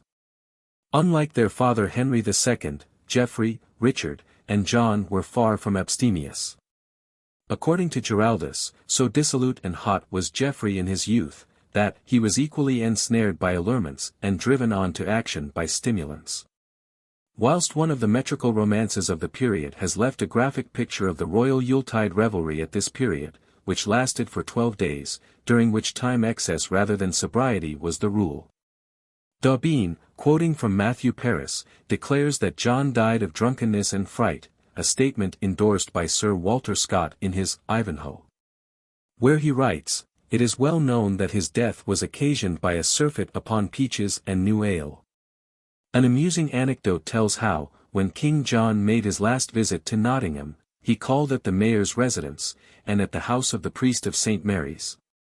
But, finding neither ale in the cellar of the one nor bread in the cupboard of the other, he ordered every publican in the town to contribute 6 worth of ale to the mayor yearly, and every baker to provide the priest with a halfpenny loaf weekly. Edward I found little pleasure in the pleasures of the table, but his successor, Edward II, is said to have given way to intemperance, and it has been suggested that, had not the banqueting room been oftener employed than the council chamber, opportunities might not have occurred for the rebellion of favourites, for which the festal board was answerable. The mad dissipation of Henry V, when Prince of Wales, has been immortalized by Shakespeare, but, to his credit, the responsibility of the crown made him an altered man, and among his troops at Agincourt drunkenness was counted a disgrace. Indeed, so impressed was Henry with the bane of intemperance that it is said he would gladly have cut down all the vines in France. The last years of Edward IV's life were spent in luxurious and intemperate habits, which had most fatal effects on his health. And some idea of the lavish expenditure at this period may be gathered from the Potun letters, where an account is given of an intended progress of His Majesty, wherein Sir John Potun is urged to warn William Gogme and his fellows, to purvey them of wine enough, for every man beareth me in hand that the town shall be drank dry, as York was when the king was there. And coming down to Henry VIII. Again, it appears that he was often intoxicated, and found pleasure in keeping the lowest company. And, as it has been observed, his right hand, Wolsey, was actually put in the stocks by Sir Amias Powlett, when he was rector of Lymington, for drunkenness at a neighbouring fair. The consort of Queen Mary soon found out the favourite English drink, and for the first time he drank some ale at a public dinner, remarking that he had come to England to live like an Englishman. Elizabeth seldom drank anything but common beer, fearing the use of wine, lest it should cloud her faculties. And Leicester writes to Burleigh that at a certain place in Her Majesty's travels, there was not one drop of good drink for her. He were fain to send forthwith to London, and to Kenilworth, and divers other places where ale was. Her own ale was so strong as there was no man able to drink it. But, abstemious and temperate as Her Majesty was, exception has been taken to the costly extravagance displayed at the Kenilworth pageant, when, it is stated, no less than 365 hogsheads of beer were drunk. In addition to the daily complement of 16 hogsheads of wine. James I was fond of drink, and reference has already been made to the visit of his jovial brother-in-law, which led to one more scene of inebriety. His partiality was for sweet rich wines, and Coke tells us that he indulged not in ordinary French and Spanish wines, but in strong Greek wines. Even when hunting he was attended by a special officer, who constantly supplied him with his favorite beverages. On one such occasion Coke's father managed to obtain a draught of the royal wine, which, writes his son, not only produced intoxication, and spoiled his day's sport, but disordered him for 3 days afterwards. 15 It is said, however, that James would next day remember his excesses, and repent with tears, and as Mr. Jesse adds, the maudlin monarch weeping over the recollections of the last night's debauch must have been an edifying sight to his courtiers. Whatever the failings of Charles I might be, he could not be accused of that indulgence in strong drinks which had caused so much scandal in previous reigns. Thus Lord Clarendon writes, as he excelled in all other virtues, so in temperance he was so strict, that he abhorred all debauchery to that degree, that at a great festival solemnity where he once was, being told by one who withdrew from thence, what vast draughts of wine they drank, and that there was one earl who had drunk most of the rest down and was not himself moved or altered, the king said that he deserved to be hanged. And that earl coming shortly after into the room where his majesty was, in some gaiety, to show how unhurt he was from that battle, the king sent one to bid him withdraw from his majesty's presence, nor did he in some days after appear before him. But the same could not be said of Charles II, concerning whose revels many curious anecdotes have been told. At a supper given by the Duke of Buckingham he tried to make his nephew, the Prince of Orange, drunk. The prince was somewhat averse to wine, and at the period in question was paying his addresses to his future consort, the Princess Mary. However, having been induced to join in the evening's debauch, he became the gayest and most frolicsome of the party. On their breaking up, the prince even commenced smashing the windows of the maids of honor, and would have forced himself into their rooms had he not been timely prevented. 16. An account of one of Charles's debauches after a hunting party in 1667 is amusingly told by Pepys, 17, who heard it from Sir Hugh Cholmondeley, an eyewitness. They came, he says, to Sir G. Carteret House at Cranbourne, and there were entertained, and all made drunk, and being all drunk Armourer did come to the king and swear to him, by G, Sir, says he, you are not so kind to the Duke of York of late as you used to be. Not I. Says the king, why not? Why, says he, if you are, let us drink his health. Why, let us, says the king. Then he, Armourer, fell on his knees and drank it, and having done, the king began to drink it. Nay, sir, says Armourer, by G, you must do it on your knees. So he did, and then all the company, and having done it, all fell a-crying for joy, being all maudlin and kissing one another. The king the Duke of York, and the Duke of York the king, and in such a maudlin pickle as never people were. On another occasion Charles was dining with Sir Robert Viner, during his mayoralty, when he rose to depart. The good mayor, however, had indulged rather too freely in his own wines, and taking hold of the king, he swore that he should remain and have another bottle. Charles, it is said, looked kindly at him over the shoulder, and repeating with a smile a line of the old song. He that's drunk is as great as a king. Remained as long as he wished. 18. And it is worthy of record that when Ford erected waterworks on the Thames in front of Somerset House, the Queen of Charles II, after the manner of the Princess Borghese, who pulled down a church next to her palace because the incense made her feel sick and the organ produced headache, ordered the works to be demolished since they obstructed a clear view on the river. It may be mentioned, too, that at this period tea as a beverage was in favour at the court of Charles II. Owing to Queen Catherine, who had been used to drink it in Portugal. James II, on the other hand, was most averse to hard drinking, and a contemporary writes how the king, going to mass, told his attendants he had been informed that since his declaring against the disorder of the household, some had the impudence to appear drunk in the queen's presence. But he advised them at their peril to observe his order, which he would see obeyed. The drinking habits of William III are well known, and the banqueting house at Hampton Court, which was used by him as a smoking and drinking room, has been described as a royal gin temple. Among his drinking companions were Lord Wharton and the Earl of Pembroke. In one of his moments of hilarity he said to the former, "I know, Tom, what you wish for a republic. I shall bring over King James's son." To which Lord Wharton replied, "That is as your majesty pleases." William, having been warned that the Earl of Pembroke was quarrelsome over his cups, said, "I will defy anyone to quarrel with me, as long as I can make the bottle go round." But the king was mistaken, for that night Pembroke used language personally offensive to him, and was carried drunk from the apartment to bed. The next morning, alarmed at his conduct, he hastened to the palace to ask forgiveness. "Make no apologies," replied the king. "I was told you had no fault in the world but one, and I am glad to find it is true, for I dislike people who have no faults." 19. The scandal of the time, too, accused the queen of fondness for drink, but it is certain that her physicians warned her against a strong spiritual cordial which, when ill, she was in the habit of taking in large quantities. One of the failings laid to the charge of Queen Anne was a love of strong drink. But, as it has been remarked, the supposition that she was in the habit of having secret recourse to the bottle, as affording the means of adventitious excitement, seems to rest on the widespread scandal of the period and a few contemporary lampoons. In some verses, on Queen Anne's statue in St. Paul's churchyard, this allusion is made. "Here mighty Anna's statue placed we find betwixt the darling passions of her mind.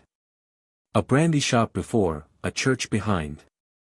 But why the back turned to that sacred place? As thy unhappy father's was, to grace. Why here, like Tantalus, in torments placed? To view those waters which thou canst not taste. Though, by thy proffered globe, we may perceive that for a dram thou the whole world wouldst give 20. And again, when Brandy Nan became our queen, 'twas all a drunken story. From noon to night I drank and smoked, and so was thought a Tory. Brimful of wine, all sober folk. We damned, and moderation. And for right nonce we pawned to France our goods and reputation." 21. But the Duchess of Marlborough, despite her hostility to the Queen's memory, defends her character from this aspersion. "I know," says she, "that in some libels she has been reproached as one who indulged herself in drinking strong liquors. But I believe this was utterly groundless, and that she never went beyond such a quantity of strong wines as her physicians judged to be necessary for her." Coming to the Hanoverian period, if George II reflected little dignity on the throne, he is said to have been over his punch a cheerful and sometimes an amusing companion. Despite his inordinate love of women, he was always temperate, whereby, says Lord Waldegrave, he was preserved from many of the infirmities of old age. George III, too, was most abstemious, and a story is told that, on his visit to Worcester in 1788, the mayor, knowing that His Majesty never took drink before dinner, asked him if he would be pleased to take a jelly.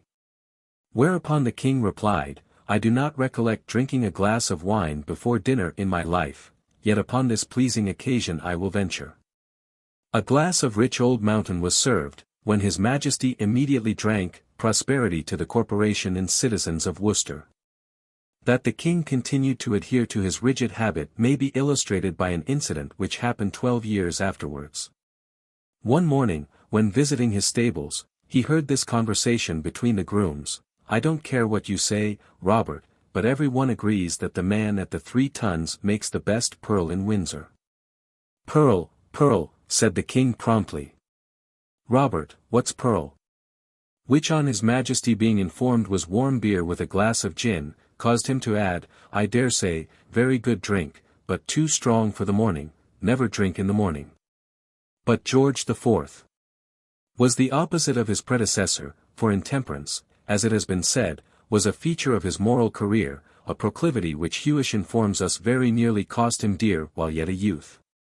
22 At a dinner party at Lord Chesterfield's house at Blackheath, the guests drank to excess and engaged in riotous frolic. One of the company let loose a big fierce dog, which at once flew at a footman, tore one of his arms terribly, and nearly strangled a horse. The whole party now formed themselves into a compact body and assailed Towser, who had just caught hold of the skirts of the coat of His Royal Highness, when one of the guests felled the dog to the ground.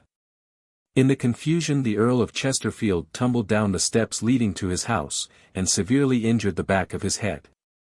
The prince, who scarcely knew whether he had been fighting a dog or a man, jumped into his phaeton and there fell asleep, leaving the reins to his uncle, the Duke of Cumberland, who drove him safely to town. One of the strangest acts of his life was his conduct upon the arrival of his bride-elect, Caroline of Brunswick, which Lord Malmesbury thus tells: "I introduced the Princess Caroline to him. She very properly attempted to kneel to him. He raised her, gracefully enough, and embraced her, said barely one word, turned round, retired to a distant part of the apartment, and calling me to him, said, 'Harris, I am not well, pray get me a glass of brandy.' I said, 'Sir, had you not better have a glass of water?' Upon which he, much out of humour, said with an oath, 'No, I will go directly to the Queen.' No wonder the princess remarked to Malmesbury, 'Mon Dieu, est ce que le prince est toujours comme cela?' According to Lord Holland, on his wedding day the prince had drunk so much brandy that he could scarcely be kept upright between 2 dukes. Another bacchanalian story is associated with the pavilion at Brighton. It seems that the Duke of Norfolk, now a very old man, and celebrated for his table exploits, had been invited by the prince to dine at the pavilion, who had concocted with his royal brothers a scheme for making the old man drunk.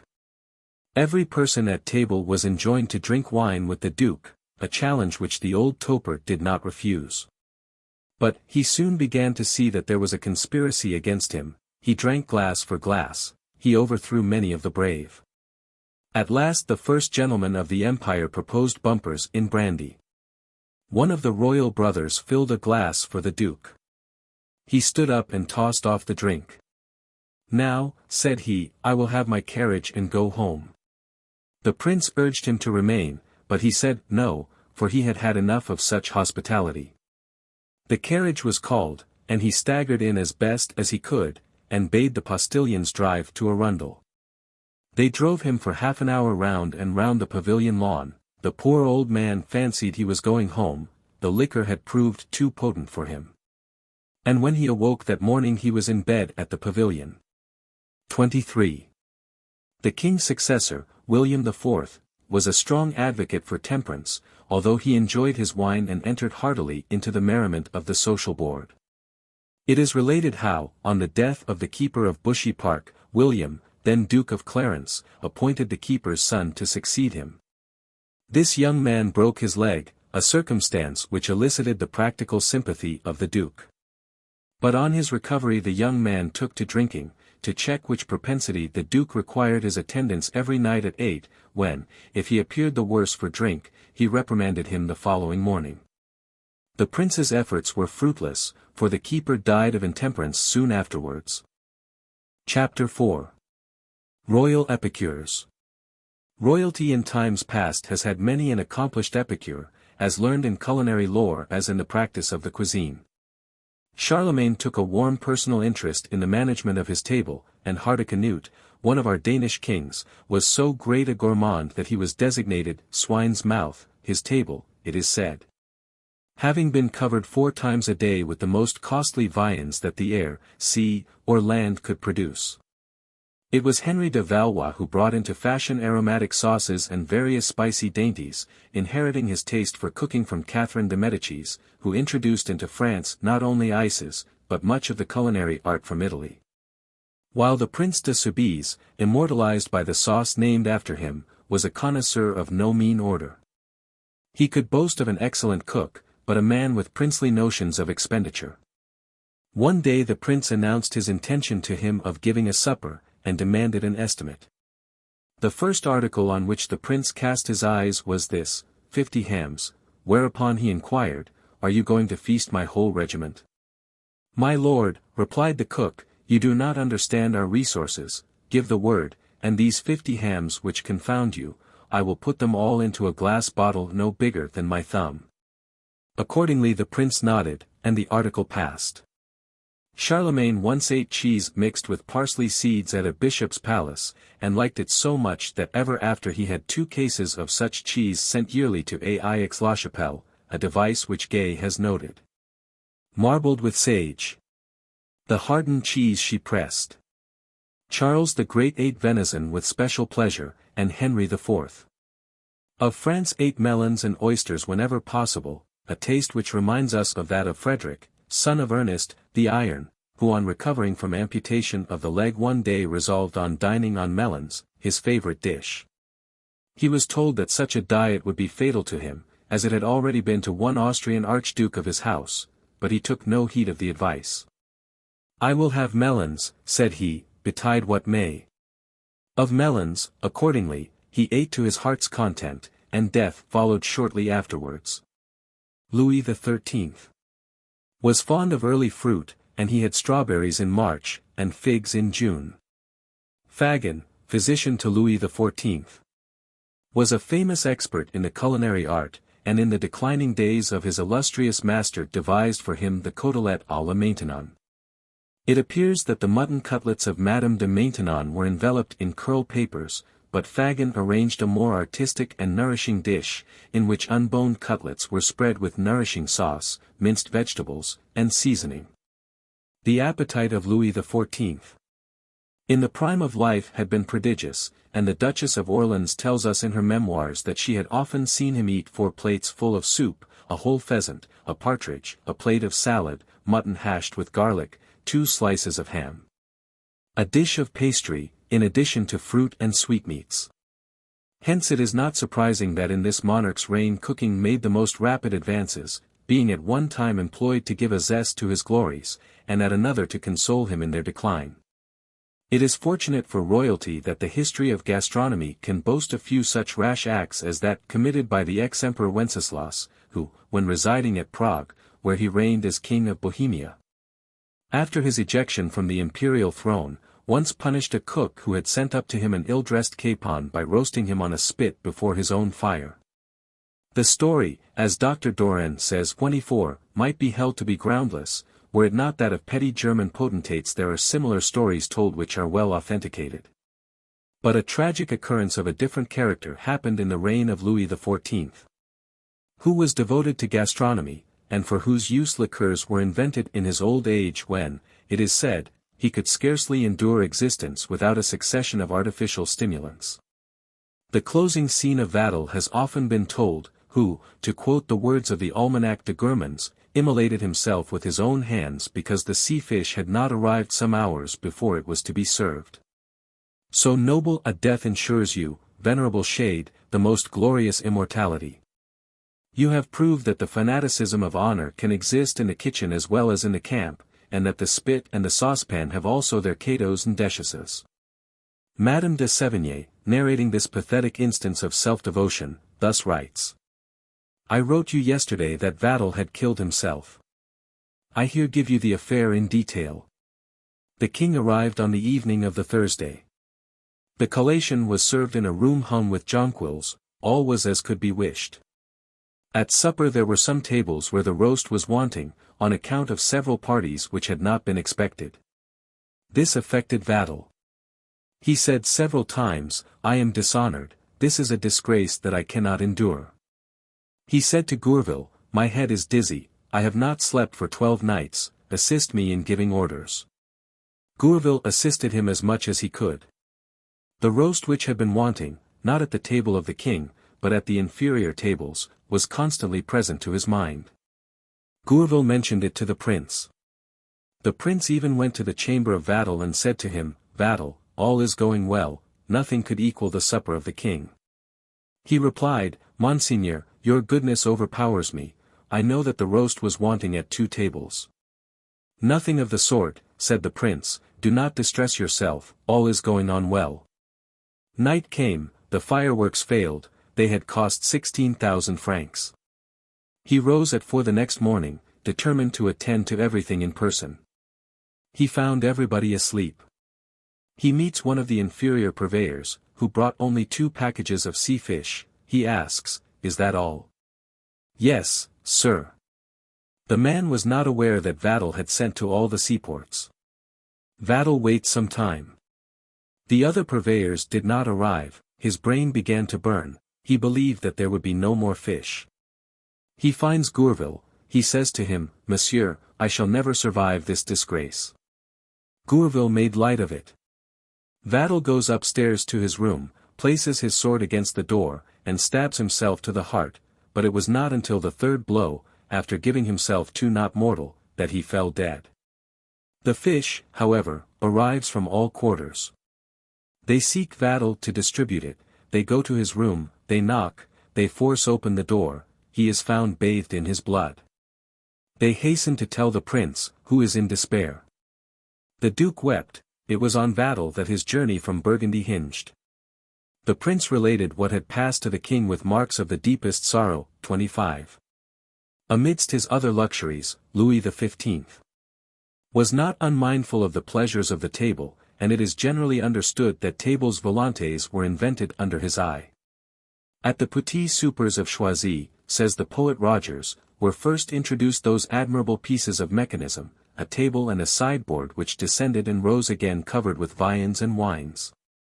And thus the most luxurious court in Europe, after all its boastful refinements, was glad to return at last, by its singular contrivance, to the quiet and privacy of humble life. Louis XVI. On the other hand, is said to have been somewhat neglectful of his table, a circumstance which, it has been remarked, was utterly inexcusable, since for a time the great Eudes was a member of his establishment. But Louis XVIII. was an epicure of the first water, and was nicknamed Des Huîtres, a pun on Dix Huet, because like all the Bourbons he was a great feeder, and especially fond of oysters. One day, when his physician reproached his cook with ruining the royal health by savory juices, the dignitary of the kitchen remarked that it was the office of the cook to supply his majesty with pleasant dishes, and that it was the duty of the doctor to enable the king to digest them. 26 He had the Duc d'Escars for his grand maître d'hôtel, a disappointed man, however, as he died inconsolable at not having given his name to a single dish after having devoted his whole life to the culinary art. He did not lose the confidence of his royal master, with whom, when he was closeted to discuss some new dish, the ministers were kept waiting in the antechamber. And the next day the following announcement regularly appeared in the official journals, M. Le Duc d'Escars a travail dans le cabinet. The fate of M. d'Escars was the harder because he died a victim to gastronomy. It appears that Louis XVIII. had invented the truffes à la purée d'ortolans, and, reluctant to disclose the secret to an unreliable menial, he invariably prepared the dish with his own hands, assisted by the Duc. On one occasion they had conjointly prepared a dish of more than ordinary dimensions, and duly consumed the whole of it. In the middle of the night the Duc was seized with a fit of indigestion, and his case was declared hopeless. Loyal to the last, he ordered an attendant to awake and inform the king, who might be exposed to a similar attack. His Majesty was roused and told that the Duc was dying of his invention. "Dying," exclaimed Louis, "dying of my truffes à la purée. I was right then. I always said that I had the better stomach of the two. The petit soupers of the Regent Duke of Orleans were famous, and conferred a celebrity on the scene of them sufficient to justify the reply of the Frenchman who, on being asked by a stranger in a remote part of Europe if he could tell him the direction of Paris, made answer, Monsieur, ce chemin la vous conduira au Palais Royal. There is a vague tradition that the chef of the regent was preeminent in a din des truffes. The revolution in France bade fair to seriously check the progress of the culinary art, and, the destruction of the pre-existing races of amphitrions and diners out was actually and most efficiently accomplished by it. But eventually the upstart chiefs of the Republic and the plundering marshals and parvenu nobles of Napoleon proved, as far as gastronomy was concerned, no bad substitutes for the old feudal nobility. When Napoleon was in good humor at the result of a diplomatic conference, he was in the habit of taking leave of the plenipotentiaries with, "Go and dine with Cambyses," who was second consul under the Republic and arch-chancellor under the Empire, a man who never allowed the cares of government to distract his attention from what he conceived to be the great object of life. His table was, in fact, an important state engine, as appears from the anecdote of the Genoese trout sent to him by the municipality of Geneva, and charged 300 francs in their accounts. The imperial Cour de Commerce, having disallowed the item, was interdicted from meddling with municipal affairs in future.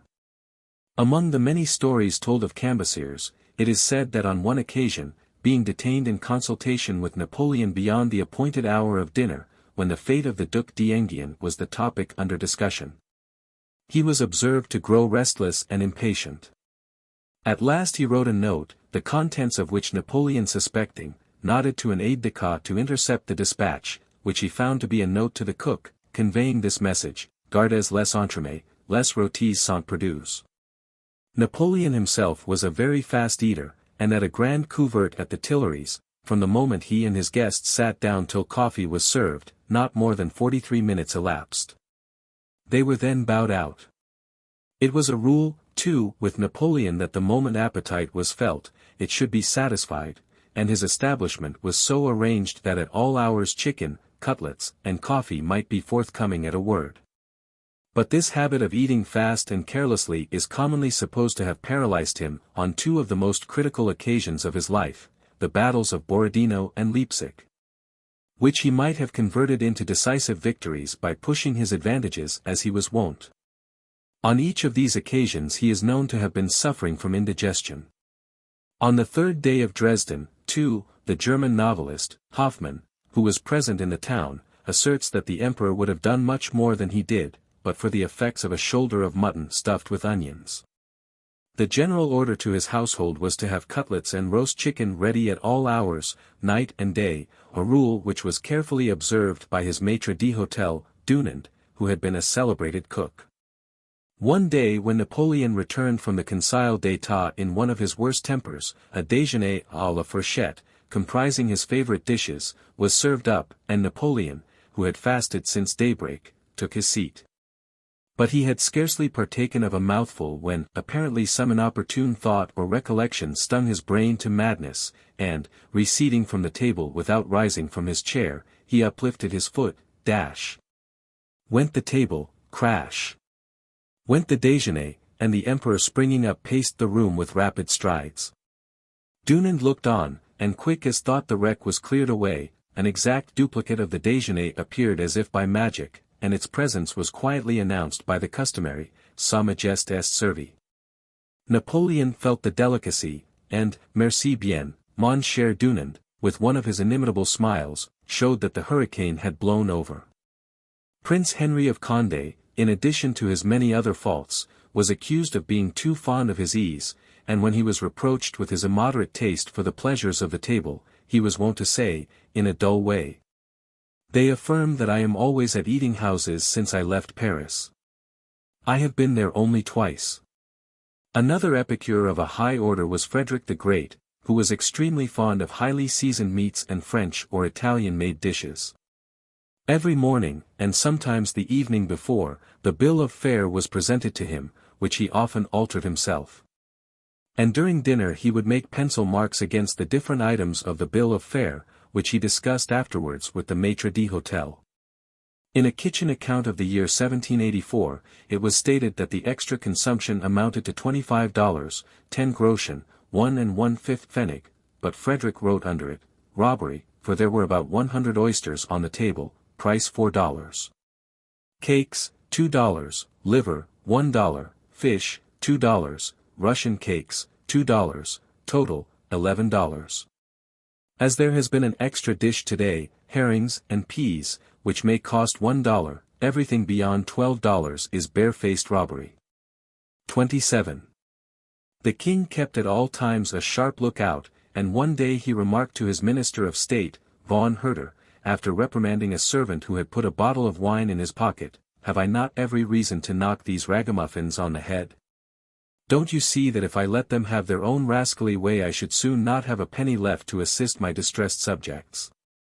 His table was generally served with 8 dishes, 4 French, 2 Italian, and 2 prepared according to his peculiar fancy, and from his own receipts. And it was one of his favorite maxims that he who is not content with 8 dishes will not be satisfied with 80. One of the last bills of fare, August 5, 1786, 12 days before his death, was as follows. August 5. Dinner, His Majesty's table. Name of the cook. Henant.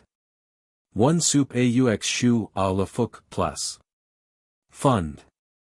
1 du boeuf aux pundis et carottes. Plus. Voit. 1 des poulets en cannelin aux concombres farcis. Au blanc à l'anglaise, was struck out, the king. Substituted, des côtelettes dans du papier. Dionysius. Petit pates à la romaine. 1 young pigeon, roasted. Fund. 1 du saumon à la dessau. Blesson. 1 de filets de volaille à la pompadour avec langue. De boeuf et croquets. Dionysius. Portuguese cake, struck out, des gaufres put instead. Fund. Green peas. Plus. Fresh herrings, plus. Pickled gherkins. The crosses indicated His Majesty's approval of the dish. On the other hand, Frederick William I was served in the plainest manner, partly with the coarsest food, such as bacon and peas, or ham and green kale, his favorite dish. His 2 special fish were lobsters and oysters. There is still the draft of a bill of fare in existence which Frederick William gave as an example to the Crown Prince, when the latter was at Custrin. Soup of veal with force meatballs of river pike, sorrel and chevril.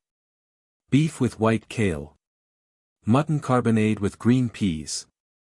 River carp from the Spree, with cherry fool. Crawfish with butter. Fricassee of young chicken. Pickled ox cheek and cow heel. Roast mutton with cucumber sauce. But the pertinacity with which Charles V of Spain gratified his appetite, under all circumstances, rivaled even that of Frederick the Great. It is said that before rising in the morning, potted capon was usually served to him, prepared with sugar, milk, and spices, after partaking of which he would turn to sleep again.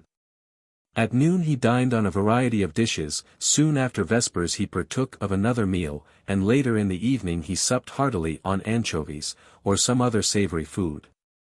And after his abdication the same propensity accompanied him to his monastic retreat at Yusti. Fish of every kind was his taste, eels, frogs, and oysters occupying an important place in the royal bill of fare. Potted fish, especially anchovies, found special favor with him, and on an eel pasty he particularly doted. Soles, lampreys, and flounders were sent in large quantities from Seville and Portugal. The nobles in the neighborhood, who knew his weakness for the pleasures of the table, constantly sent him presents of game and vegetables, and the churchmen were equally attentive.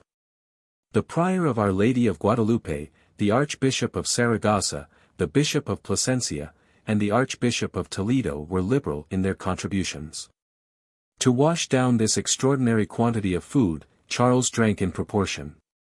And Sastro, who saw Charles V, at the Diet of Augsburg in the year 1546, states in his Pomeranian Chronicle, his dinner was served by young princes and counts, for courses always of 6 dishes each. The dishes being placed before him, the covers were removed, and he shook his head at those of which he did not wish to partake, but if he fancied one he nodded, and drew it towards him. Goodly pasties, venison, and savoury-made dishes were sometimes taken away, while he kept back a sucking pig, calf's head, or such like. He had no one to carve for him, nor did he use the knife much himself. But he first cut his bread in small pieces, then stuck his knife into the joint where he fancied a piece, scooped it out, or otherwise tore it with his fingers. 28. He was just turned 30 when his confessor, Cardinal Loaysa, wrote to him to urge him to leave off eating fish, which always disagreed with him, and he added, I am told that your chest can often be heard farther off than your tongue. Subsequent letters from the same honest counsellor contain many similar warnings, one of which closes with these words, If your majesty will give the reins to your appetite, I tell you that your conscience and bodily health must go downhill. But these gastronomic excesses brought on intense suffering, nor did experience teach him moderation. With few teeth and impaired digestion, he continued to eat from as many dishes, and to empty as many flasks, as in the days when his powers were great, his health flourishing, and his exercise regular. His medical men were his abettors, for they allowed him to satisfy every appetite, without attempting to restrain him. 29 And it was by a strange irony of fate that when death began to close his jaws upon the emperor, there were those in his vicinity, who were suffering from a worse vertigo than that which springs from old age and an abused stomach, the vertigo of famine.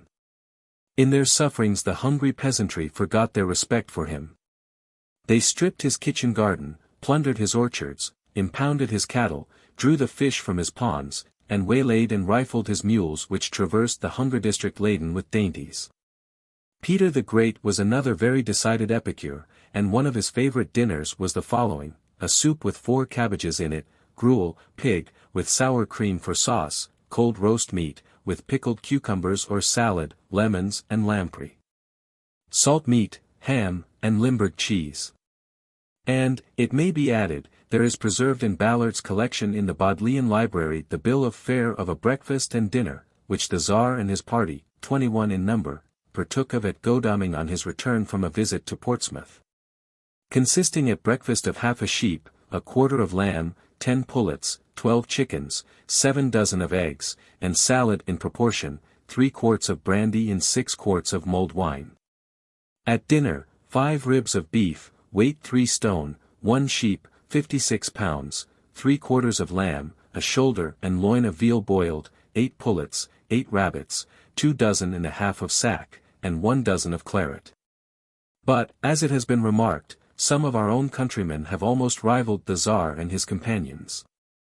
At Godalming, probably at the same inn that Peter the Great patronized, 2 nobles, dukes, are reported to have stopped, as they intended, for a few minutes, while sitting in their carriages, to eat a mutton chop, which they found so good that they devoured 18 chops, and drank 5 bottles of claret. Catherine II of Russia did not care for elaborate cookery, her favorite dish was boiled beef with salted cucumber, her drink, water with gooseberry syrup. Among her cooks there was one who cooked abominably. But, when this was pointed out to her, she refused to dismiss the man, as he had been in her service too long. She merely inquired when his turn came, and on sitting down to table would say, Ladies and gentlemen, we must exercise our patience, we have a week's fast before us. 30.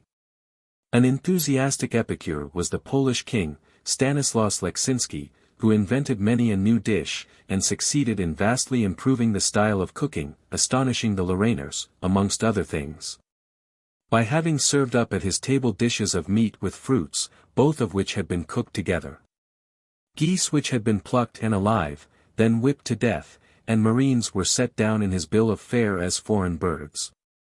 And after a similar fashion turkeys were metamorphosed into coqs de bruyères, and were served at table buried under the strong-smelling herbs of Lorraine. 1 year was remarkable for the entire failure of the fruit crop, but Stanislaus would not be deprived of his dessert. For, turning his attention to confectionery, he made delicate compositions of sugared vegetables, especially turnips, and even now the Lorrainers dip their babas, cakes in which there are raisins de caisse and saffron, into their wine. And think of the royal inventor. The story goes that on one occasion there appeared on the table of Stanislaus a large pie, and the guests were admiring its dimensions, beauty, and odor, when all of a sudden the almond cakes which covered it flew in all directions. And from beneath them leaped up B.B., the ex-king's favorite dwarf, armed like a knight. The whole table was in a roar of laughter, with the exception of one noble guest, whose nose the dwarf had pricked with his lance, and who vowed vengeance for the 2 or 3 drops of blood which fell. But, it is said, Stanislaus loved his dwarf so well that he provided for his security by placing him under the care of 2 soldiers of his bodyguard. Then again, Ferdinand I.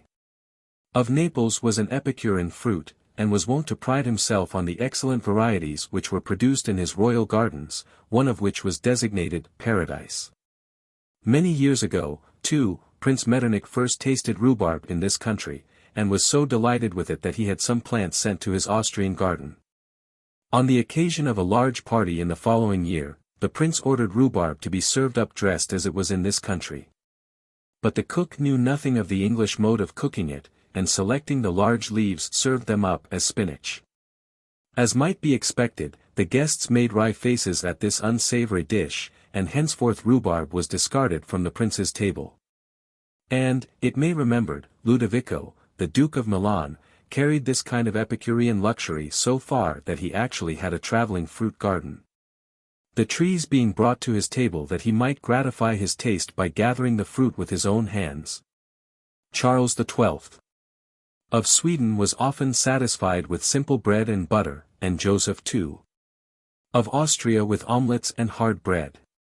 Don Sebastian of Portugal, being no epicure himself, determined to train his people by issuing a sumptuary edict that none of his subjects might have more than 2 dishes, and those of the simplest character, for their meals.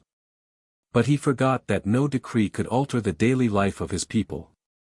Bianca of Milan, whom Maximilian the Moneyless married for her dowry, died of indigestion brought on by eating too freely of snails, the large and lively sort, reared for the market in the fierce heat below. Royal fatalities of this kind have been numerous. Thus in 1740 Charles, the brother and successor of Joseph I, not only went out hunting in the wet when he had the gout, but persisted in eating voraciously of mushrooms stewed in oil. Like Louis Philippe, he would not believe his medical advisers as they stood at his bedside disputing as to whether mushrooms were a digestible diet or the contrary.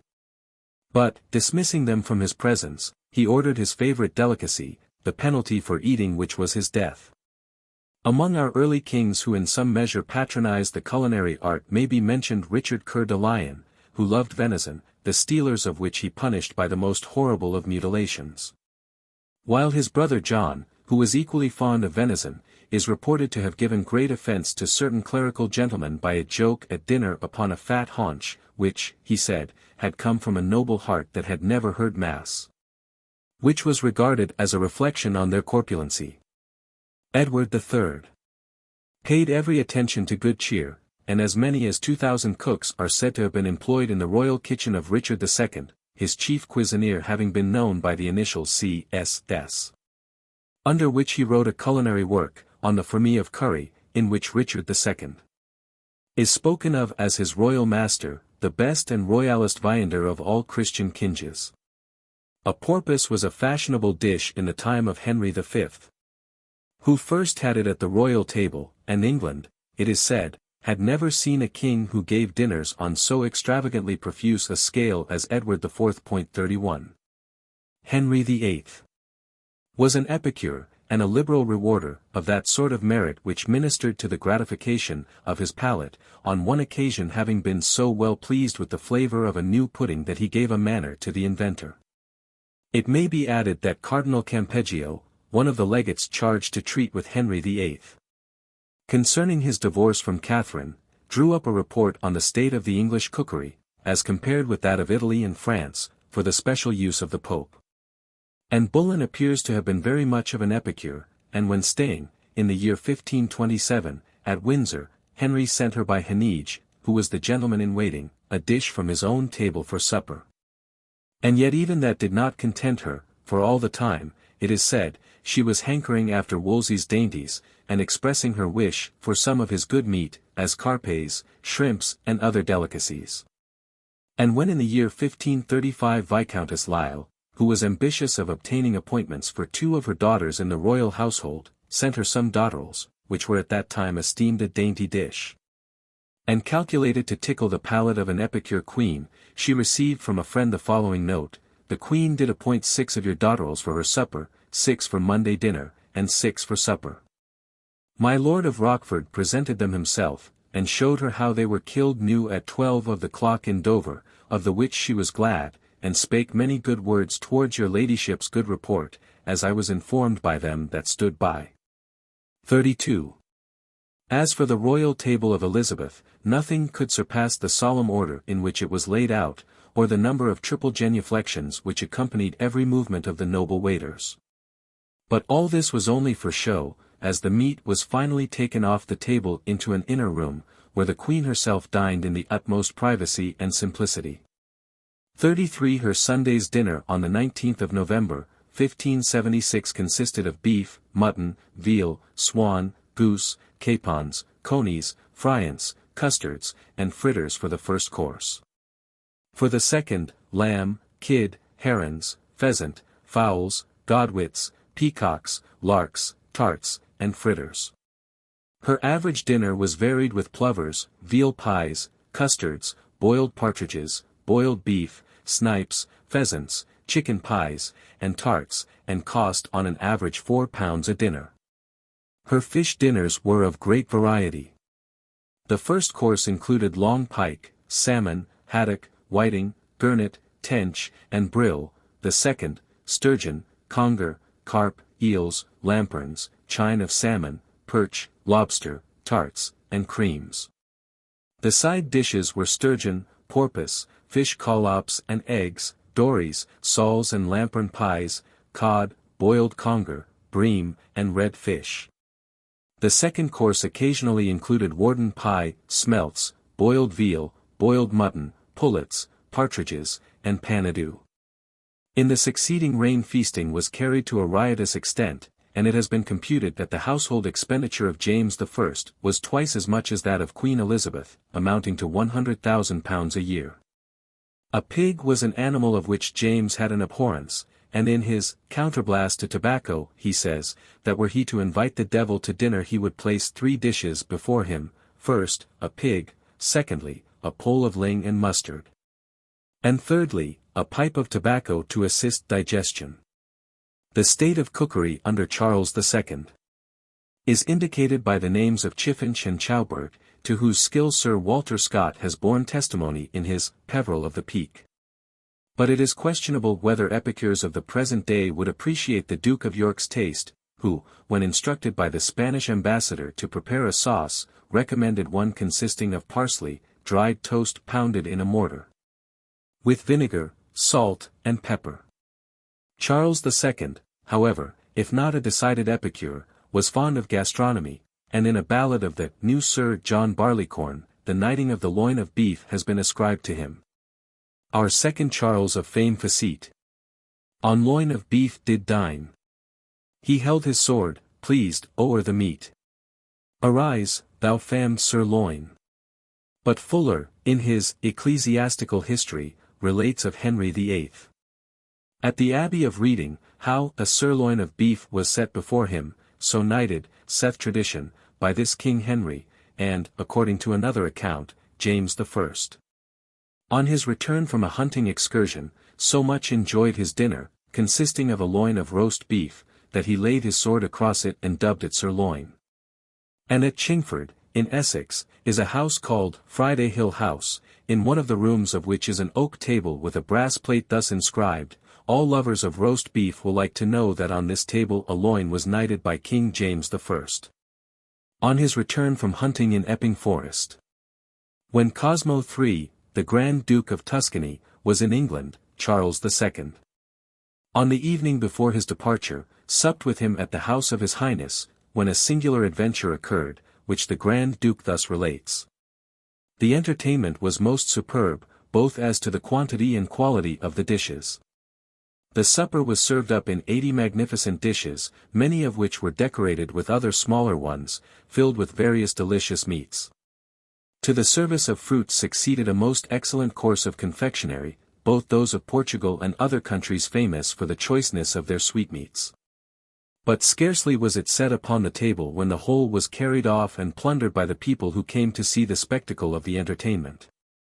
Nor was the presence of the king sufficient to restrain them from the pillage of these very delicate viands, much less his majesty's soldiers, armed with carbines, who guarded the entrance of the saloon, to prevent all ingress into the inside, lest the confinement and too great heat should prove annoying.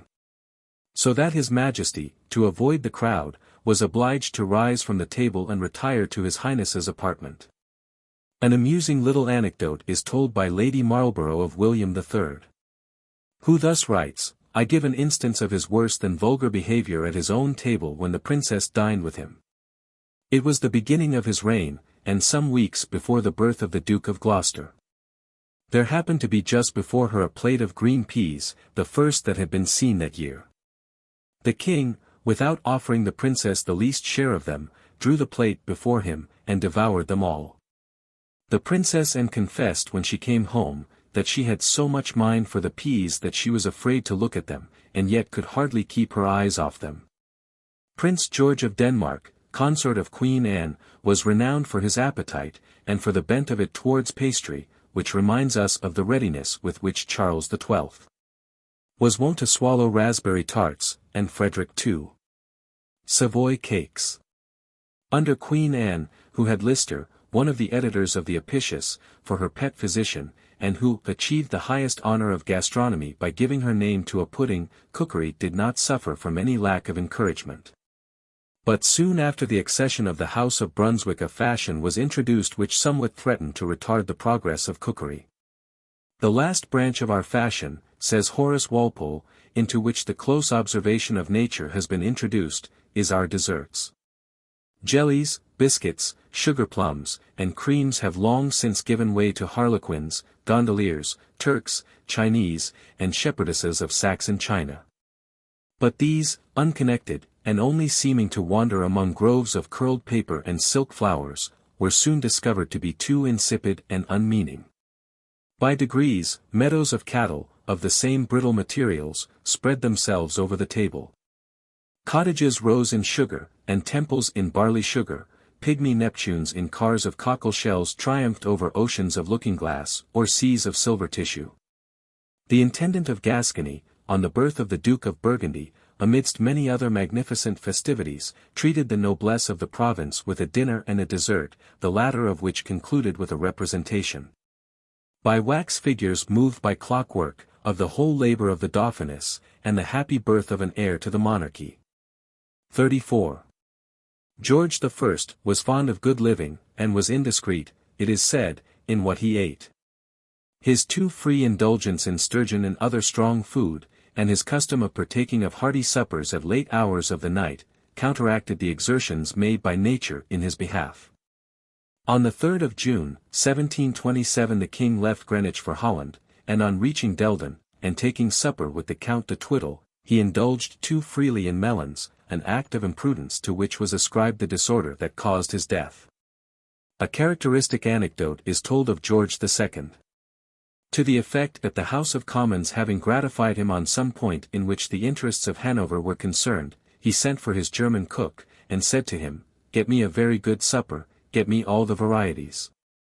And he added, "I don't mind expense." 35 The mention of his German cook reminds us of the poor opinion he had of our own cooks, insisting that no English cooks knew how to roast. George III lived like an ascetic, for fear of corpulence and gout. And light diet was one of the grand fundamentals in his idea of health. In A Sketch of Their Majesties' Domestic Life at Kew during the summer season, of 1775, in the Annual Register, it is said, His Majesty feeds chiefly on vegetables, and drinks but little wine. The Queen is what many private gentlewomen would call whimsically abstemious, for, at a table covered with dainties, she prefers the plainest and simplest dish, and seldom eats of more than 2 things at a meal. The excellent health which George III long enjoyed, as well as his exemption from the obesity which was constitutional in his family, was once, in the course of a conversation with Lord Mansfield, attributed by him to the following circumstance. He happened to pay a visit to his uncle, the Duke of Cumberland, when the conversation turned on the Duke's increased corpulency. It was a constitutional malady, remarked his Royal Highness, from which on reaching middle age he could scarcely be absolved. But temperance and abstinence, he said, were the best remedies, and if neglected, he added, depend upon it that nothing can prevent your Majesty arising to my size. Such was the impression made upon the king's mind that, as he assured Lord Mansfield, from that moment he resolved to check his tendency to obesity by inuring himself to habits of the strictest temperance. 36 and many years afterwards, congratulating himself on his excellent health, he remarked, the fault of his constitution was a tendency to excessive fat, which, however, he kept in order by the most vigorous exercise and by the strictest attention to a simple diet.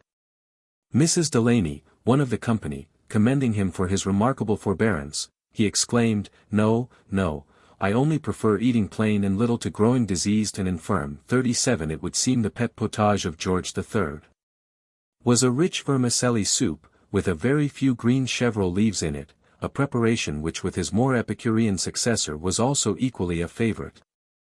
Karim, a lineal descendant of the celebrated chef of Leo X, who received the name of Jean de Karim, Jack of Lent, for a soup-maker which he invented for the Pope, was induced, by persevering solicitations and the promise of a salary of £1,000 a year, to become chef to George IV.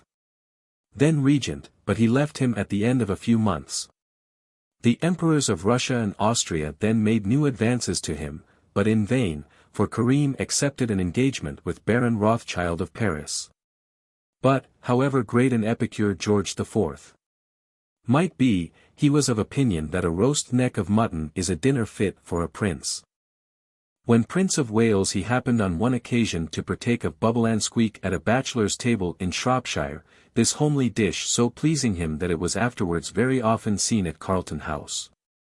A roast fowl was the favourite dish of William IV, a black bottle of sherry being uniformly placed on the table near His Majesty. It is evident that the gastronomic tastes of royalty, at one time or another, have been diverse and numerous. The late Duke of Cambridge, being on a visit to Belvoir Castle for the celebration of its owner's birthday, was shown the bill of fare for the day, skilfully arranged by an admirable chef. And on being asked whether there was anything else that he fancied, replied, yes, a roast pig and an apple dumpling. Messengers were at once dispatched in all directions, and at length a pig was happily found, notwithstanding the season. A wild boar's head from the Black Forest would elevate the plainest dinner into dignity, and the late King of Hanover was clearly of this opinion, for he used to send one to each of his most esteemed friends in England every Christmas. And it was a test of political consistency to remain long upon his list, for all who abandoned His Majesty's somewhat rigid creed of orthodoxy in church and state were periodically weeded out. Queen Victoria was most simple in her diet, luncheon being her favourite meal, at which we are told a sirloin of beef and a boiled chicken generally appeared on the bill of fare. Of Scotch cookery she was very fond, and was even known to partake of the national dish of haggis. Chapter 5. Curious Fads of Royalty. It is recorded how a certain Spaniard, who once attempted to assassinate a king, Ferdinand of Spain, on being put on the rack could give no other reason for his strange conduct but an inveterate antipathy which he had taken to the king as soon as he saw him. The cause which to that impelled him was, he ne'er loved him since he first beheld him. Although, happily, such an exceptional case as this is almost unique, yet in a minor degree it illustrates a phase of character which is of almost universal application. Thus, for instance, going back to an early period, the Emperor Heraclius at the age of 59 was seized with an unconquerable terror at the sight of the sea. On his return from his Syrian expedition he sojourned in the palace of Heraea, on the shore of the Hellespont, and the story goes that the princes of Constantinople were compelled to span the strait with a bridge of boats, and protected on both sides with planks and branches of trees, so that one could pass over it without seeing the water. Likewise, the Emperor Augustus was terribly afraid of lightning, and as a safeguard not only carried about his person a seal's skin, but on the approach of a storm took shelter in an underground chamber. But coming to later times, Henry III of France could not remain in the same room with a cat, a fact which reminds us of the Duc d'Epernay, who swooned on seeing a leveret, although, curious to say, the sight of a hare did not produce a similar result. And it was the sight of an apple that always put Vladislaus, King of Poland, into fits. Queen Elizabeth detested as ominous all dwarfs and monsters, and seldom could be prevailed upon to bestow an appointment, either civil or ecclesiastical, on an ugly man. She liked to be surrounded by the young and handsome, and she studiously shunned all crippled or deformed persons. She carried this fad to such an extreme that she refused the post of a gentleman usher to an unexceptional person, for no other reason than the lack of one tooth. And, whenever she went abroad, all ugly, deformed, and diseased persons were thrust out of her way by certain officers, whose duty it was to preserve her Majesty from the displeasure of looking on objects offensive to her taste. Aubrey relates the following story as an illustration of Elizabeth's peculiarity on this point. There came a country gentleman up to town who had several sons, but one an extraordinary handsome fellow, whom he did hope to have preferred to be a yeoman of the guard. Had you spoken for yourself, quoth Sir Walter Raleigh, I should have readily granted your desire, but I put in no boys. Then said the father, Boy, come in, and the son enters, about 18 or 19 years of age, but such a goodly proper youth as Sir Walter had not seen the like, for he was the tallest of all the guard. Sir Walter not only swore him in, but ordered him to carry up the first dish at dinner, when the Queen beheld him with admiration, as if a beautiful quaint young giant had stalked in with the service. And Lord Bacon, speaking of this whim of Elizabeth, writes, she always made sedulous inquiries regarding the moral qualifications of any candidate for preferment, and then considered his mien and appearance. Upon one such occasion she observed to me, how can the magistrate maintain his authority, if the man be despised? Elizabeth's strong aversion to unpleasant smells was well known at court. One day the stout Sir Roger Williams, kneeling to her to beg a suit, which she was unwilling to grant, and yet ashamed to deny, she exclaimed, Sir Roger, your boots stink, hoping to divert the conversation.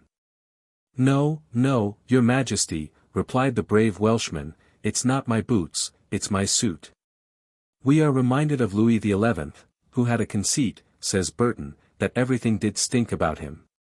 All the odoriferous perfumes they could get would not ease him, but still he smelt a filthy stink. According to common report, James I shuddered at the sight of a drawn sword, and Sir Kenelm Digby, in his Powder of Sympathy, says that when James knighted him he very narrowly escaped having the sword thrust into his eyes. His Majesty turning away his face to avoid the sight of the naked weapon, a peculiarity which he attributes to the fright occasioned to his unhappy mother by the assassination of Rizzio in her presence. In a caricature of the time King James was exhibited with an empty scabbard, and in another as having his sword so firmly fixed in the scabbard that it was impossible to draw it out. William III had an intense hatred of mourning. When the King of Denmark died, September 4, 1698, Prince George expressed a wish that on this account His Majesty would allow the princess and himself to congratulate him on his birthday, November 4, without doffing their sable weeds. Under the impression that the favour would be granted, as the late kings, Charles II and James II, never wished any persons in recent mourning for their relatives to change it for coloured clothes on such occasions. King William's ideas, however, respecting mourning were more consonant with those of Henry VIII. And His Majesty, although Christian V. of Denmark was a near relative of his own, signified his pleasure that their Royal Highnesses were to visit him in gay court dresses, or to keep away. 38. To such an extent did George II carry his love of exactness, even in the minutest affairs of life, that it is said he never even allowed his pleasures to interfere with it. For some years after he had ascended the throne, writes Mr. Jesse, 39, his custom was to visit his mistress, Lady Suffolk, every evening at 9 o'clock. Sometimes he was dressed and in readiness before the prescribed time, and, on these occasions he used to pace his apartment for 10 minutes together with his watch in his hand, waiting till the moment of departure had arrived. George II. 2. In moments of fretfulness and impatience would vent his feelings by kicking his hat about the room. When incensed either with his ministers or his attendants, writes Wraxall, he was sometimes not master of his actions, nor attentive to preserve his dignity. On these occasions his hat, and it is asserted his wig, became frequently the objects on which he expended his anger. But the fads and eccentricities of royalty have been illustrated in a variety of ways. A notable instance having been Ferdinand II, Grand Duke of Tuscany, who died in 1670, and who was known as the "fool of his health," from the anxiety with which he attended to his health. I have frequently seen him, writes the Abbé Arnauld, pacing up and down his chamber between two large thermometers, upon which he would keep his eyes constantly fixed. Unceasingly employed in taking off and putting on a variety of skullcaps of different degrees of warmth, of which he had always 5 or 6 in his hand, according to the degree of heat or cold registered by the instruments. This, he adds, was a mighty pleasant sight to behold, for there was not a conjurer in all his dominions more dexterous in handling his cups and balls than was this prince in shifting his caps. Strange, again, was the behavior of Charles II. Of Spain, who was sometimes sunk in listless melancholy, and was occasionally a prey to the wildest and most extravagant fancies. At one time he was weak-minded enough to be induced to believe that his malady was the same as that of the wretched individuals in the New Testament who dwelt among the tombs. At another time a sorceress who lived in the mountains of the Asturias was consulted about his malady. Several persons were accused of having bewitched him, and at last the rite of exorcism was recommended, which was actually performed. Nor was this all, for his Majesty had terrible visions of demons, and kept monks and priests by his side to exorcise them. He believed himself to be the cruel victim of sorcery, and to have been charmed with a portion of the brains of a corpse administered in a cup of chocolate. To counteract the malignant influences of which it was proposed to diet him on hens fed with viper's flesh. Even the people, too, believed that he was enchanted, and called him the bewitched king, a name which is traditionally preserved to the present day. 40 instances of a kindred nature are noted elsewhere in the chapter which deals with the superstitions of royalty, where it will be seen how at one time or another the credulity of crowned heads has been responsible for many foolish acts. And in some cases it has been productive of immense harm. The early period of female domination through the regency of the Queen Mother, Marie Anne of Austria, had made such an impression on Charles II. When young that he felt a horror at the sight of a petticoat, and turned aside when he met a lady. His former governess, the Marquesa de los Valles, had to wait 6 months to get a word from him. With such antipathy to women, it seemed improbable that he would regard with any favor the mention of marriage, but during the negotiations for an alliance with Marie-Louise, this aversion suddenly changed, and when the miniature of the princess was sent to him, he wore the picture on his heart, addressed fine speeches to it, and as soon as he was informed that she was en route for Spain, he set out to meet her. When Isabella, mother of Philip II, was, writes Disraeli 41, ready to be delivered of him, she commanded that all the lights should be extinguished, that, if the violence of her pain should occasion her face to change color, no one might perceive it. And when the midwife said, "Madam, cry out, that will give you ease," she answered, "How dare you give me such advice? I would rather die than cry out." In truth, the fads of sovereigns, with their royal etiquette, were frequently carried to such lengths as to make martyrs of them. According to another absurd story from the same source, Philip III, when seated by the fireside, was once nearly suffocated with heat from the large quantity of wood that the firemaker had kindled.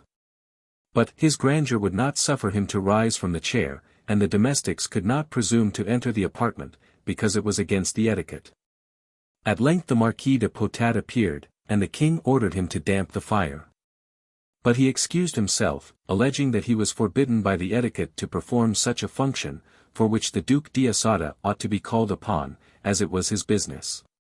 The Duke was gone out, the fire burnt fiercer, and the king actually endured it rather than derogate from his dignity. But, it is said, his blood was heated to such a degree that an erysipelas of the head appeared the next day, which, succeeded by a violent fever, carried him off in the 24th year of his reign. And what can be more ludicrous than the following: the palace was once on fire. A soldier who knew the king's sister was in her apartment, and must inevitably have been consumed in a few minutes by the flames, rushed in at the risk of his life, and brought her out. But Spanish etiquette was woefully broken, and the loyal soldier was brought to trial and condemned to death. The Spanish princess, however, in consideration of the circumstance, condescended to pardon the soldier, and saved his life. 42 Churchill might indeed well exclaim, "Spain gives us pride, which Spain to all the earth may largely give, nor fear herself a dearth." Leopold the Angel, second son of the Emperor Ferdinand, would rear the most odoriferous plants, but inflicted on himself the mortification of never going near enough to smell them, imagining that by this act of self-denial he was thereby adding a step to a ladder of good works, by which he hoped to scale heaven. Peter the Great had a strong aversion to being looked at in public, a peculiarity which when visiting this country kept him almost entirely aloof from the gaieties of the court. On the birthday of the Princess Anne, when a grand ball was given by William III at Kensington, curiosity so far prevailed over his diffidence as to induce him to express a wish to be present. But he contented himself with occupying a small apartment where, without being seen himself, he could be a spectator of the festive scene.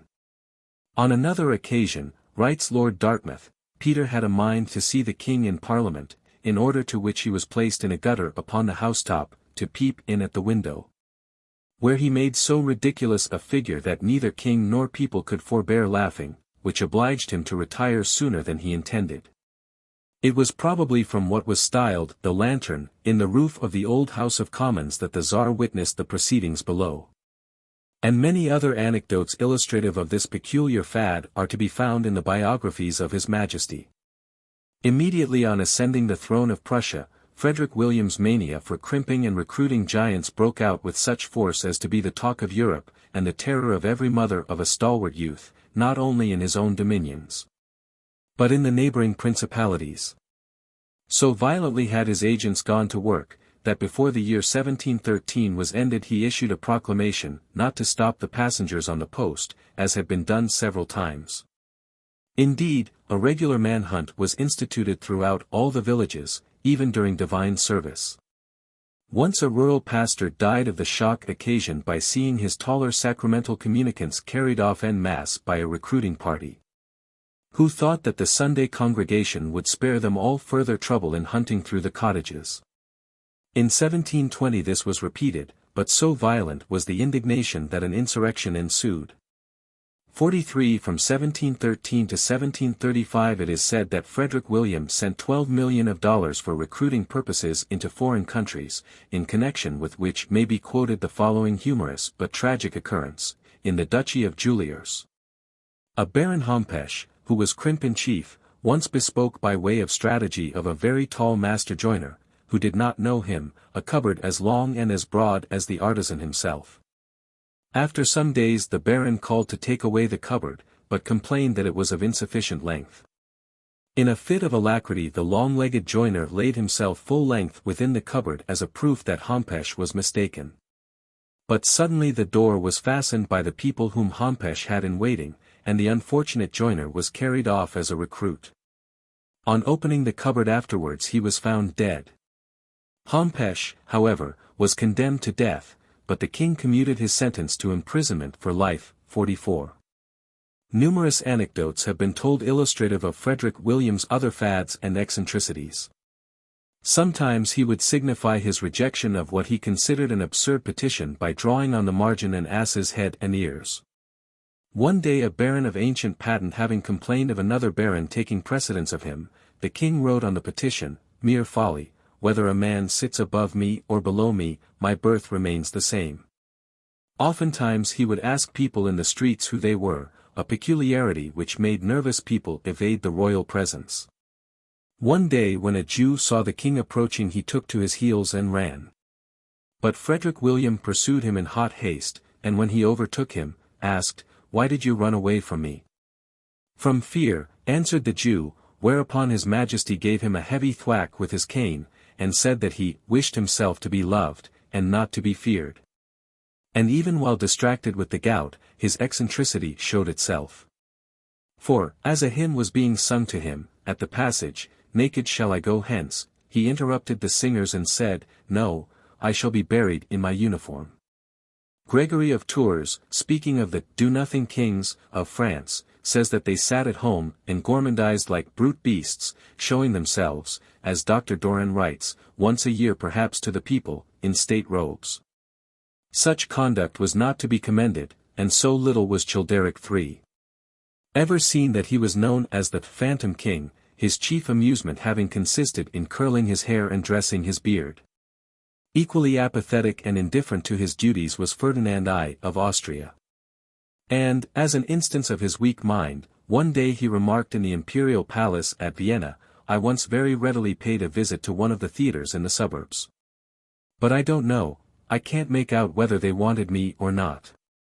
It seems he thought he was there to put his signature to some document, and he was puzzled as to whether he had been asked to do so or not. Frederick III often fell asleep whilst the most important affairs of the state were being discussed, which acquired for him the nickname of Emperor Nightcap. When the Turks were destroying the villages and harvests of his people, he amused himself in his garden picking caterpillars out of his roses, and catching slugs with buttered cabbage leaves.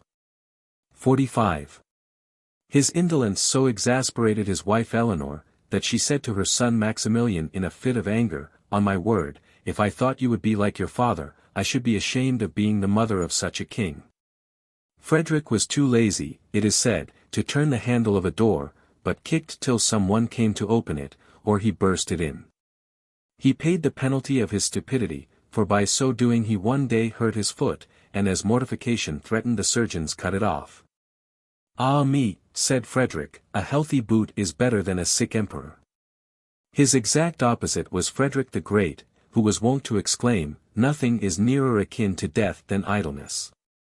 It is not necessary that I should live, but it is necessary that whilst I live I be busy." Of the many despicable traits of character of Louis XV, not one, perhaps, was more odious than his mania for speculating in corn. He became the chief partner of a company which forestalled corn. From the exceptional advantages this company enjoyed, it created local and artificial famine in the different provinces for purposes of private gain. The king thus traded on the hunger of his people, and, as it is added, the most abject courtier of Versailles could not avoid feeling a twinge of shame when he noted on his bureau day by day the lists of the prices of grain in the different provinces as a guide for speculation. From such shameful dealings arose the legend of the Pacte de Famine, which lingered in the memories of the people, and the spectre of which arose in terrible form during the most horrible scenes of the Revolution. And Louis XI, in a capricious mood, once promoted a poor priest whom he found sleeping in the porch of a church, that the proverb might be verified, that to lucky men good fortune will come even when they are asleep. Lastly, it has been said that the restlessness of Don Sebastian was the despair of his attendants. From one end to the other of his little kingdom there was a perpetual shifting of the royal quarters, as the royal vagrant hurried in search of novelty and excitement, from Coimbra to Cape St. Vincent, from Almerim to Alcobaça, to Salvaterra. Impenetrable to fatigue or hardship, the day afforded too scanty a scope for his activity, and the dead of night often found him exhausting his feverish impatience of repose in long hours of solitary pacing on the sandy shores of the Tagus, or under the dense gloom of the forest arcades of Sintra. And in Sebastian we are reminded of Charles XII. Of Sweden, who, determined to brave the seasons as he had done his enemies, ventured to make long marches during the cold of the memorable winter of 1709, in one of which 2,000 of his men died from the cold, in allusion to which Campbell, in The Pleasures of Hope, writes, "Or learn the fate that bleeding thousands bore, marched by their Charles to Dnieper's swampy shore, faint in his wounds, and shivering in the blast. The Swedish soldier sank, and groaned his last." Chapter 6. Dancing Monarchs. It is recorded that Nero, during a dangerous illness, made a vow that if he recovered he would dance the story of Turnus in Virgil. And the great Scipio Africanus amused himself with dancing, not, writes Seneca, those effeminate dances which announce voluptuousness and corruption of manners, but those manly, animated dances in use among their ancestors, which even their enemies might witness without abating their respect. Indeed, dancing has always been a favorite amusement amongst all classes of society, having from an early period been countenanced by the example of the court. Thus it is said that Edward II paid one Jack of St. Albans, his painter, for dancing on the table before him, and making him laugh excessively. After the coronation dinner of Richard II, the remainder of the day was spent in rejoicings, and we are told how the king, the prelates, the nobles, the knights, and the rest of the company danced in Westminster Hall to the music of the minstrels. Several of our English monarchs were noted for their skill in dancing, and none, perhaps, more than Henry VIII, who was particularly partial to this mode of diversion. At this period, when masques and pageants were much in vogue, the king himself was occasionally a frequent performer as well as spectator, and numerous anecdotes have been handed down of his dancing feats. Thus, at the festivities held at Westminster in honor of the birth of a prince on New Year's Day 1511, the king and a selected company danced before Catherine's throne, executing their stately pavans and corantos high with the utmost success. At the conclusion of which the young king bade the lady spectators come forward and pluck the golden letters and devices from his dress, and that of his company. An unlooked-for incident followed, for a vast crowd of the London populace, who were the constant witnesses of the court ceremonials in the Middle Ages, rushed forth and plucked off with startling rapidity the glittering ornaments from himself and his noble guests. Not only were the ladies despoiled of their jewels, but the king himself was stripped to his doublet and drawers. The king, laughing heartily, took the matter in good part, and treated the whole scramble as a frolic, remarking that they must consider their losses as largest to the commonalty. 46. Catherine of Aragon excelled in Spanish dances, and at the festivities in honor of her marriage with Prince Arthur, her short-lived bridegroom, apparelled in Spanish garb, she gave an exhibition of her high proficiency in this mode of dancing. On this occasion, too, the dancing of Henry Duke of York and his sister, Lady Margaret, the young Queen of Scots, gave such satisfaction that it was renewed, when the young Duke, finding himself encumbered with his dress, suddenly threw off his robe and danced in his jacket with the said Lady Margaret, in so good and pleasant a manner that it was to King Henry and Queen Elizabeth great and singular pleasure. Again, on New Year's Day 1515, Henry VIII performed a ballet with the Duke of Suffolk and 2 noblemen and 4 ladies, the young Duchess of Savoy being supposed to be in love with Suffolk.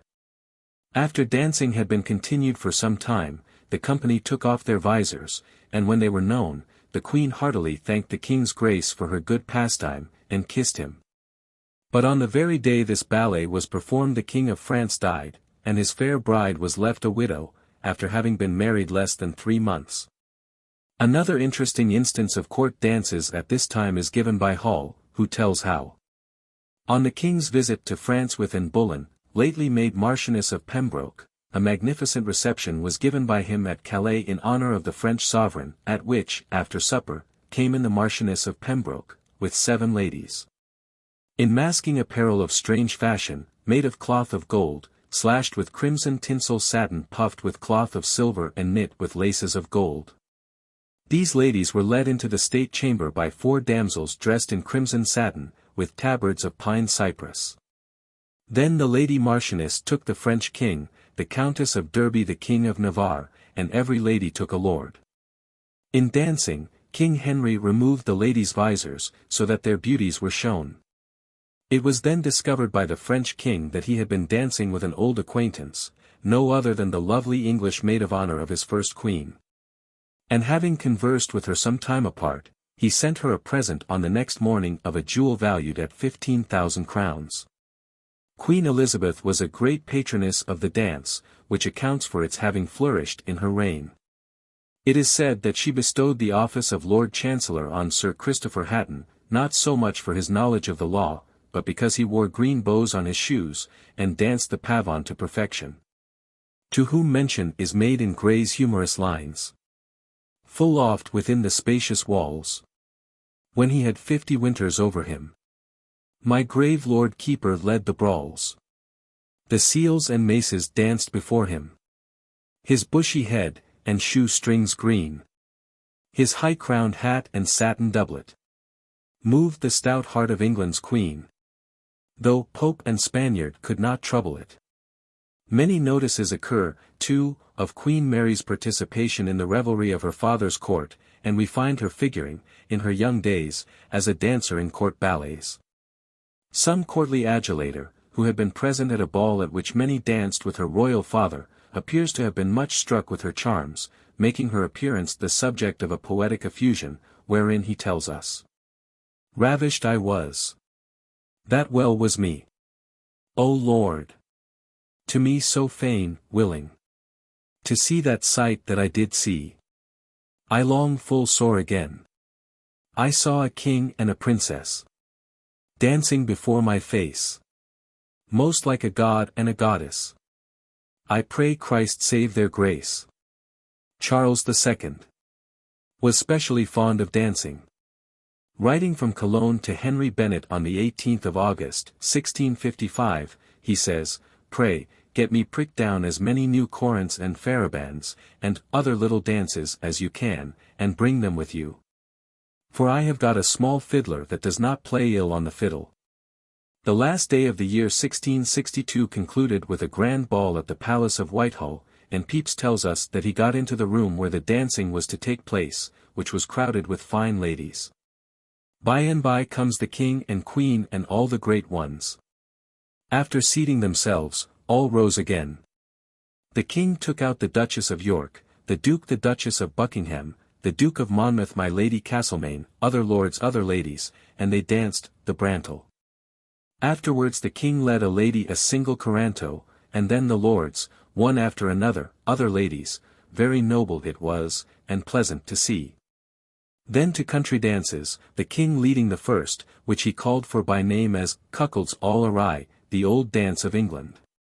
The manner was, when the king dances, all the ladies in the room, and the queen herself, stand up. And, indeed, he dances rarely, and much better than the Duke of York. Pepys adds that it was reported the king reprimanded Lady Gerard as he was leading her down the dance, for having spoken against Lady Castlemaine to the queen, and forbade her to attend her majesty any more.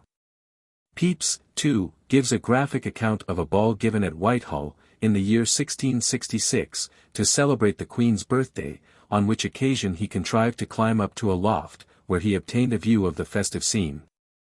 Which he thus describes: "It was indeed a glorious sight to see Mrs.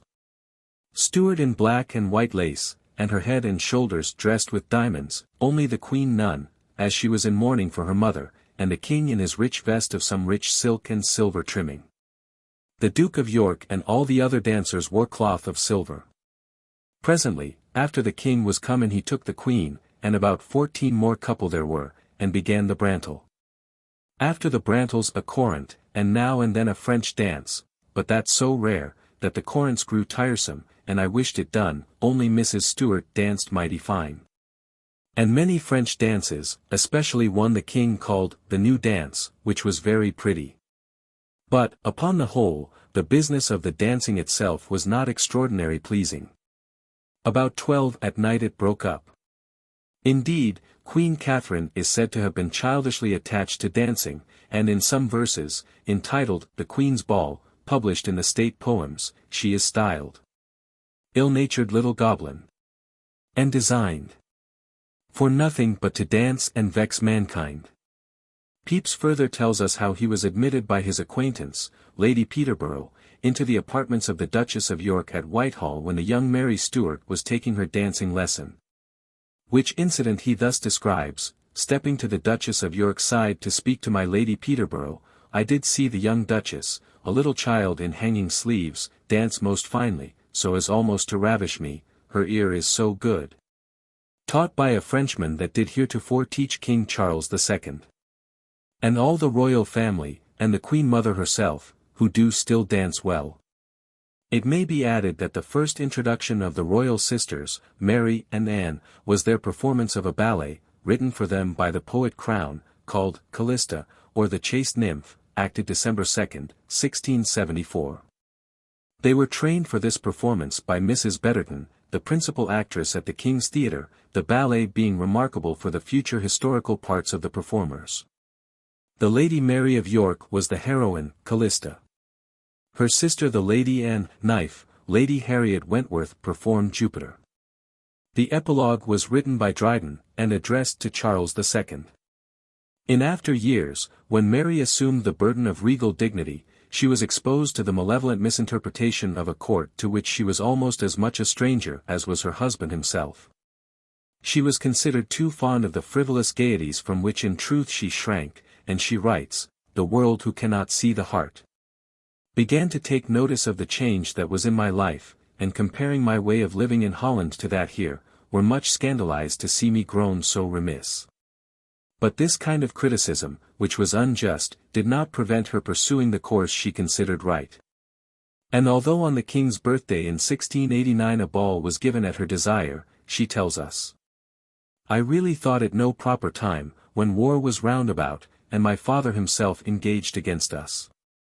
Yet such is the deprivation of this age and place where I live, none seems to think of such things, and so, ill custom prevailing, there was a ball, but by my writings may be seen how I endeavoured to spend that day as also the next.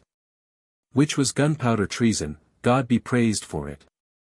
The following particulars of a grand ball given at Marly in July 1705, at which the royal exiles of St. Germain's were present, is a proof of the respectful consideration with which they were treated by Louis XIV. At the upper end of the saloon in which the ball took place were placed 3 fauteuils for the King of France, the widowed Queen of England, and her son, Mary Beatrice, as in the lifetime of her royal consort, occupying the centre seat.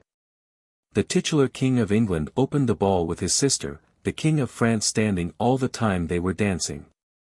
This mark of respect, it is said, he would have done every time the young royal pair danced together, had not Mary Beatrice induced him to be seated. And even then it was not till he had paid them this token of regard twice or thrice that he would consent to sit down. The introduction in the Russian court of foreign dances coincided with the adoption of foreign dress and other customs. Hence in the time of Peter the Great ignorance of the minuet, or of Polish and English dances, was looked upon as a serious defect in education. During the latter part of her life the Empress and was fond of listening to the jests of her buffoons. At the conclusion of these exhibitions her maids of honor would sing to her, and occasionally she would watch them dance. One day, according to the Memoirs of the Princess Dashkoff, she commanded 4 of the principal beauties of St.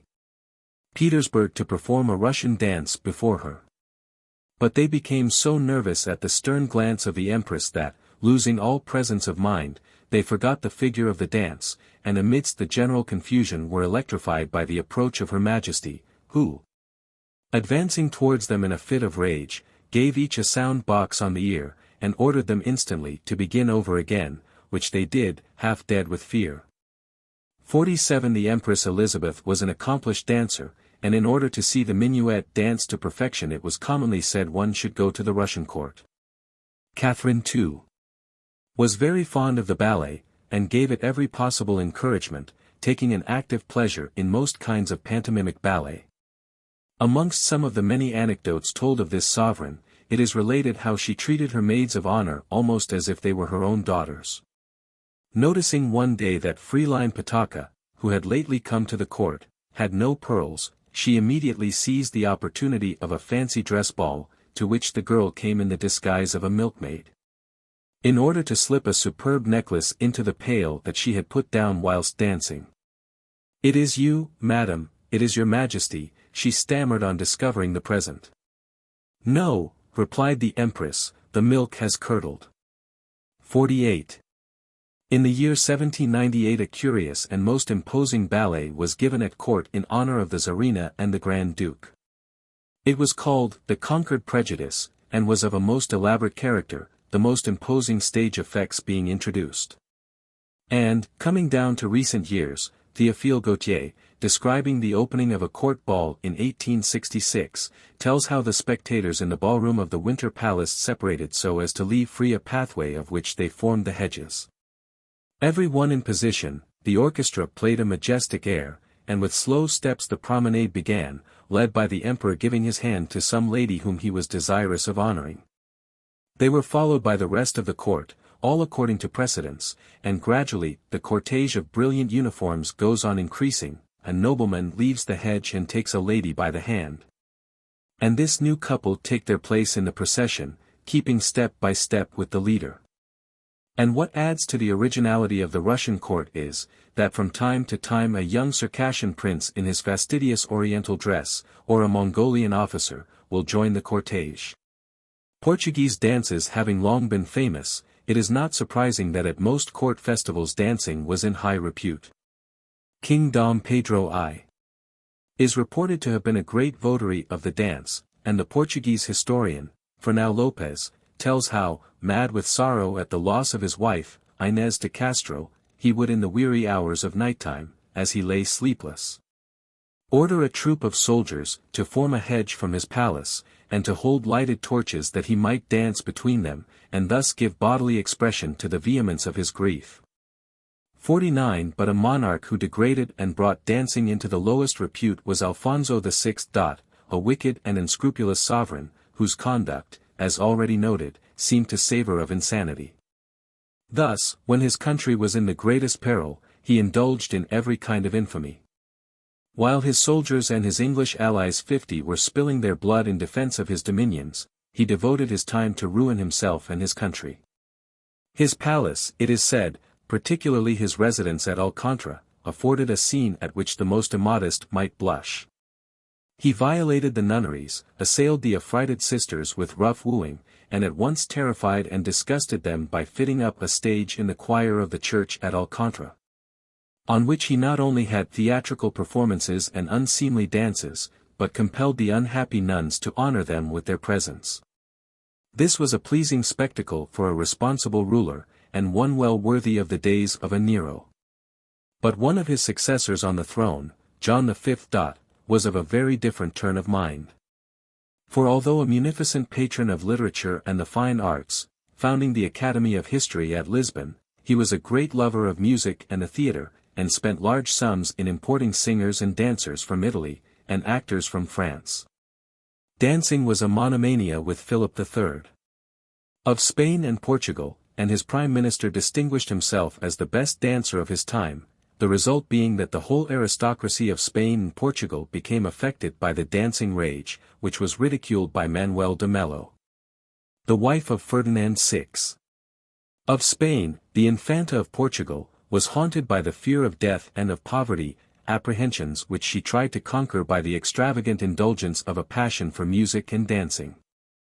With this melancholy, and oppressed by asthma and unwieldy corpulency, she could scarcely have been a very graceful dancer, for M. de Noailles said of her, son visage est tel qu'en any put la regarder sans peine. A romantic tale is told of Queen Joan of Naples, who, at a magnificent feast given in her castle of Gaeta, gave her hand to Galeazzo of Mantua for the purpose of opening the ball. At the conclusion of the dance the gallant knight knelt down before his royal partner, and, as an acknowledgment of the honor conferred upon him, he made a solemn vow not to rest until he had subdued 2 valiant knights, and had presented them prisoners at her royal footstool, to be disposed of at her pleasure. Accordingly, after a year spent in visiting various scenes of action in Brittany, England, France, Burgundy, and elsewhere, he returned and offered his 2 prisoners of rank to Queen Joan. The Queen received the gift very graciously, but, declining to avail herself of the right she had to impose rigorous conditions on the captives, she gave them liberty without ransom, in addition to bestowing on them several marks of liberality. An early Danish ballad tells how one of the ancient kings of Denmark, dancing at a wake with a fair peasant girl, requested her to sing to him, which she did in tones so clear and thrilling that she woke the Queen Sophie, who had retired to bed. Her Royal Highness's curiosity being aroused, she got up, put on her purple mantle, and went out to see what sort of girl the songstress might be. On seeing her husband dance with the peasant girl, the Queen's jealousy was excited, and she exclaimed that it was a monstrous thing that Signalile, the peasant girl, should dance with Denmark's king. So she ordered one of her attendants to bring her the richly molded horn filled with wine, giving instructions for an ettercorn to be first dropped in. Then, when the king asked his royal consort if she would not dance with him, Queen Sophie replied, "Before a place in the dance I fill, must drink to my health fair Signalile." Whereupon Signalile took the horn, and though she drank but a sip to quench her thirst, her guileless heart in her bosom burst. In China, dancing has from a remote period held a conspicuous place in court ceremonies. At the present day it takes the form of an act of homage to the sovereign, for which performance special mandarins are appointed. This dance is performed by the greatest in the land, and at stated times an imposing sight may be witnessed at the imperial palace, when men coming from all parts of Asia render tribute to the emperor by songs and dances. On one occasion, when the dance was at its glory in China, the emperor showed the appreciation he felt for his viceroys by the number of the dances with which he received them when they came into his presence. If he was displeased with their administration, he would reprove them silently by allowing only a few dances, performed by a small number of coryphees. It would seem, too, that emperors did not disdain the study of the dance, or its performance in public. They generally devoted the autumn to the former, and the spring to the latter, and the feast of ancestors was the greatest occasion for the dance. In 1719 the son of the emperor danced before his father and the whole assembled court.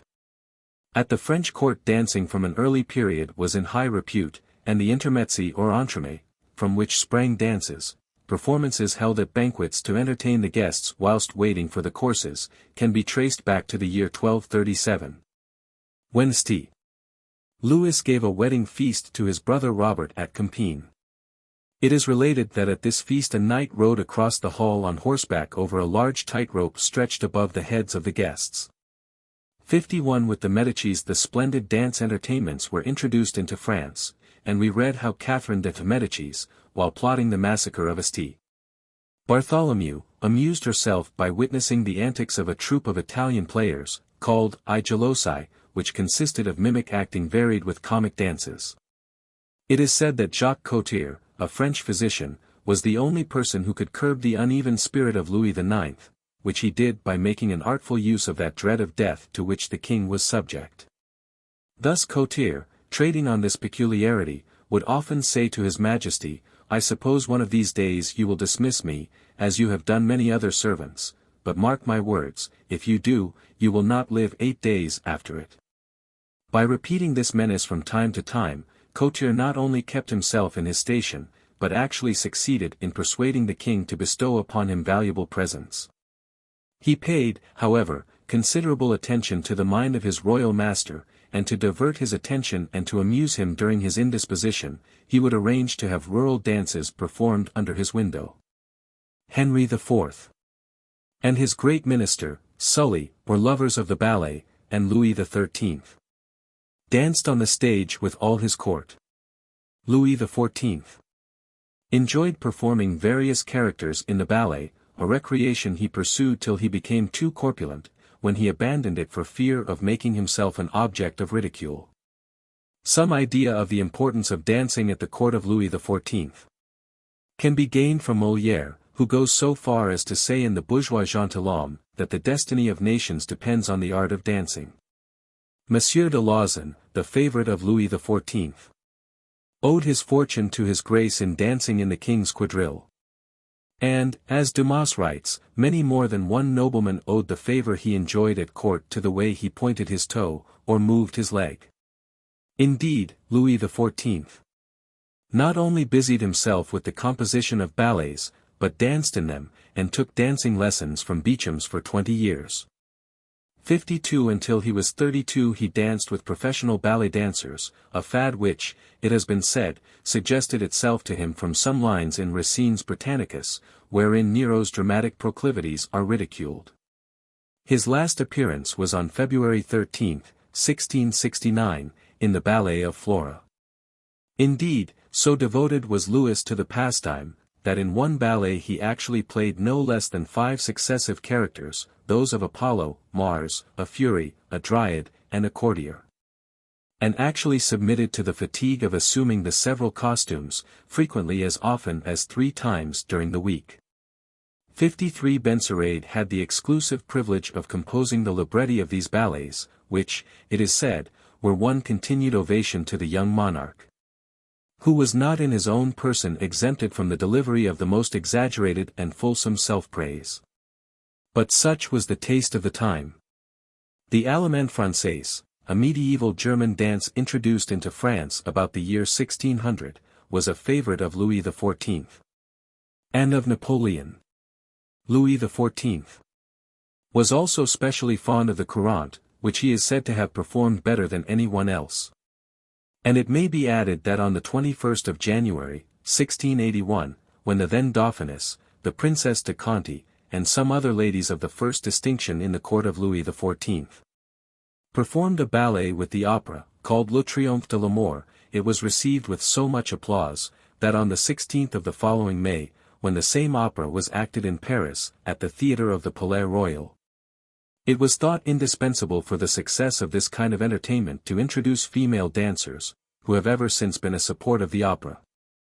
Among the many amusing anecdotes told of Louis XIV, when still in his minority, it is related that one evening, in 1655, Queen Henrietta and her daughter were invited to see the king dance at a ball, which Anne of Austria gave in her private apartments. The party was of rather a juvenile character. The dancers were from the age of the Princess of England, who was about 11, to the age of Louis XIV, who was just 16. At this time Louis was in love with Marie de Mancini, niece of Mazarin, and as she was not at the party, he chose to dance with her sister, the Duchess de Mercoeur, and led her out as his partner in the brawl. But the Queen Regent observing his action, at once stepped forth, took the niece of Mazarin from him, and commanded him to dance with the young Princess of England. Queen Henrietta, alarmed at the contretemps, assured the king that her daughter would not dance, she was too young, besides she had hurt her foot, and could not be his partner. The result was that neither Louis nor the Princess Henrietta danced that evening, the youthful king remarking later on in a sullen mood that he did not like little girls. In 1640 the Duc d'Enghien, son of Prince Henry of Condé, was affianced to Claire Clemence, a niece of Richelieu. And the account given by the Duc d'Aumale of the marriage and the behavior of the prince at the accident which befell his bride whilst dancing, gives far from a pleasing idea of court refinement at that period. The marriage was celebrated at the palace of the cardinal, and was followed by brilliant festivities. Miriam had received the plaudits of an illustrious assembly, at which, a memento of the military processions of Rome, several general officers appeared who were prisoners of war. After a representation had been given, followed by new comic pieces, the theatre was transformed, as it were by enchantment, and the Duc d'Enghien, leading in the Queen, opened the ball with her. It was remarked that the young Duchess, embarrassed in a coranto by the high-heeled shoes she wore to increase her low stature, fell, the court laughed, and her husband joined in the laughter. The pallor and disordered appearance of the Duc were also noticed. 54. Marie Antoinette was fond of dancing, and was a great admirer and patroness of Augustus Vestris, the god of dance, as he was styled. She was instrumental in bringing back the gavotte into fashion as a court and society dance, which had been originally a peasant's diversion, taking its name from Gap, in Dauphiné. It appears to have been introduced at court in the 16th century, when, to amuse the royal circles, entertainments were given consisting of dances in national costume, performed by natives of the various provinces, and to the sound of appropriate instruments. Numerous accounts have been given of the brilliant part Marie Antoinette so often played in the festive scenes of the court of Versailles. The following conveying a faint notion of the grace and popularity which marked her early but ill-fated life. The ball opened with 4 quadrilles. In the first the dress was the old costume of France, the second represented a set of Morris dancers, the third was that of the Queen, Tyrolese peasants, the fourth wild Indians. In the interval between the dances the Queen took occasion to say a kind word to every one. She particularly noticed foreign ladies, among them Lady Aylesbury and 3 English ladies. They were treated by the Queen with a grace and a courtesy which was much remarked and approved.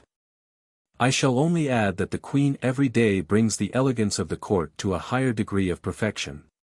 55. It was owing to a tumble sustained by a royal princess at a court ball some 20 years ago that waltzing has been forbidden at the state balls at Berlin or Potsdam.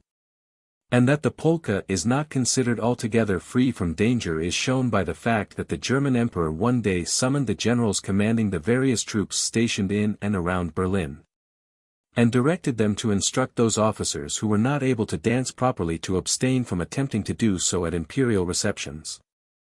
Indeed, the history of most countries is full of incidents illustrative of dancing customs at court, and on certain special occasions it would seem that feats in dancing formed one of the many attractions to amuse royalty. When Isabel of Bavaria, Queen of Charles VI. of France, made her public entry into Paris, among other extraordinary exhibitions prepared for her reception was the marvelous performance, according to Saint Foy, of a rope dancer. Chapter 7. Royal Hobbies. Whether it be Nero constructing his hydraulic clocks, or Prince Rupert experimenting in his laboratory, or Philip of Burgundy contriving houses full of diableries, such as hidden trapdoors, undermined floors, and the like, we find the same habit illustrated among rulers of every age and country. When it was suggested to Dr. Johnson that kings must be unhappy because they are deprived of the greatest of all satisfactions, easy and unreserved society, he observed that this was an ill-formed notion. Being a king does not exclude a man from such society. Great kings have always been social. The King of Prussia, the only great king at present, this was the great Frederick, is very social. Charles II, the last king of England who was a man of parts, was social, our Henrys and Edwards were all social. And this is specially the case with the amusements of royalty, which have oftentimes been of the most rough and arduous nature. But, as Lord Brougham once remarked, blessed is the man who has a hobby horse. And Caesar wrote, under my tent, in the fiercest struggles of war, I have always found time to think of many other things, a habit which has been recognized as a secret of strength. A hobby which was destined to have an unforeseen result was that of Peter the Great for boat building, which manifested itself when he was 16 years of age, and was accidental. When wandering one day about one of his country estates near the village of Ismailovo with his companion Timmerman, he espied an old storehouse, on ransacking which with boyish curiosity his eye fell on a boat that lay in a corner, turned bottom upward. "What is that?" he inquired. "That is an English boat," replied Timmerman, "and if you had sails in it, it would go not only with the wind, but against the wind." But the boat was too rotten for use, and some time necessarily had to elapse before the little craft was put in working order with a mast and sails.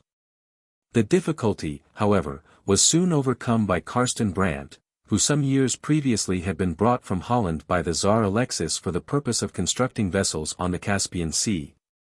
And under his superintendence it was launched on the river Yauza. "And mighty pleasant it was to me," writes Peter in the preface to the Maritime Regulations, where he describes the beginning of the Russian navy. Henceforth his mind was intent upon boat building and navigation, and in the year 1691 he went to Lake Pleschief, where he remained for a fortnight in a small palace built for him on the shore of the lake. It was, according to Eugene Schuyler, 56, a small, one-story wooden house, with windows of mica, engraved with different ornaments, the doors covered for warmth with white felt. And here he occupied himself with building a ship, and worked so zealously that he was unwilling to return to Moscow for the reception of the Persian ambassador.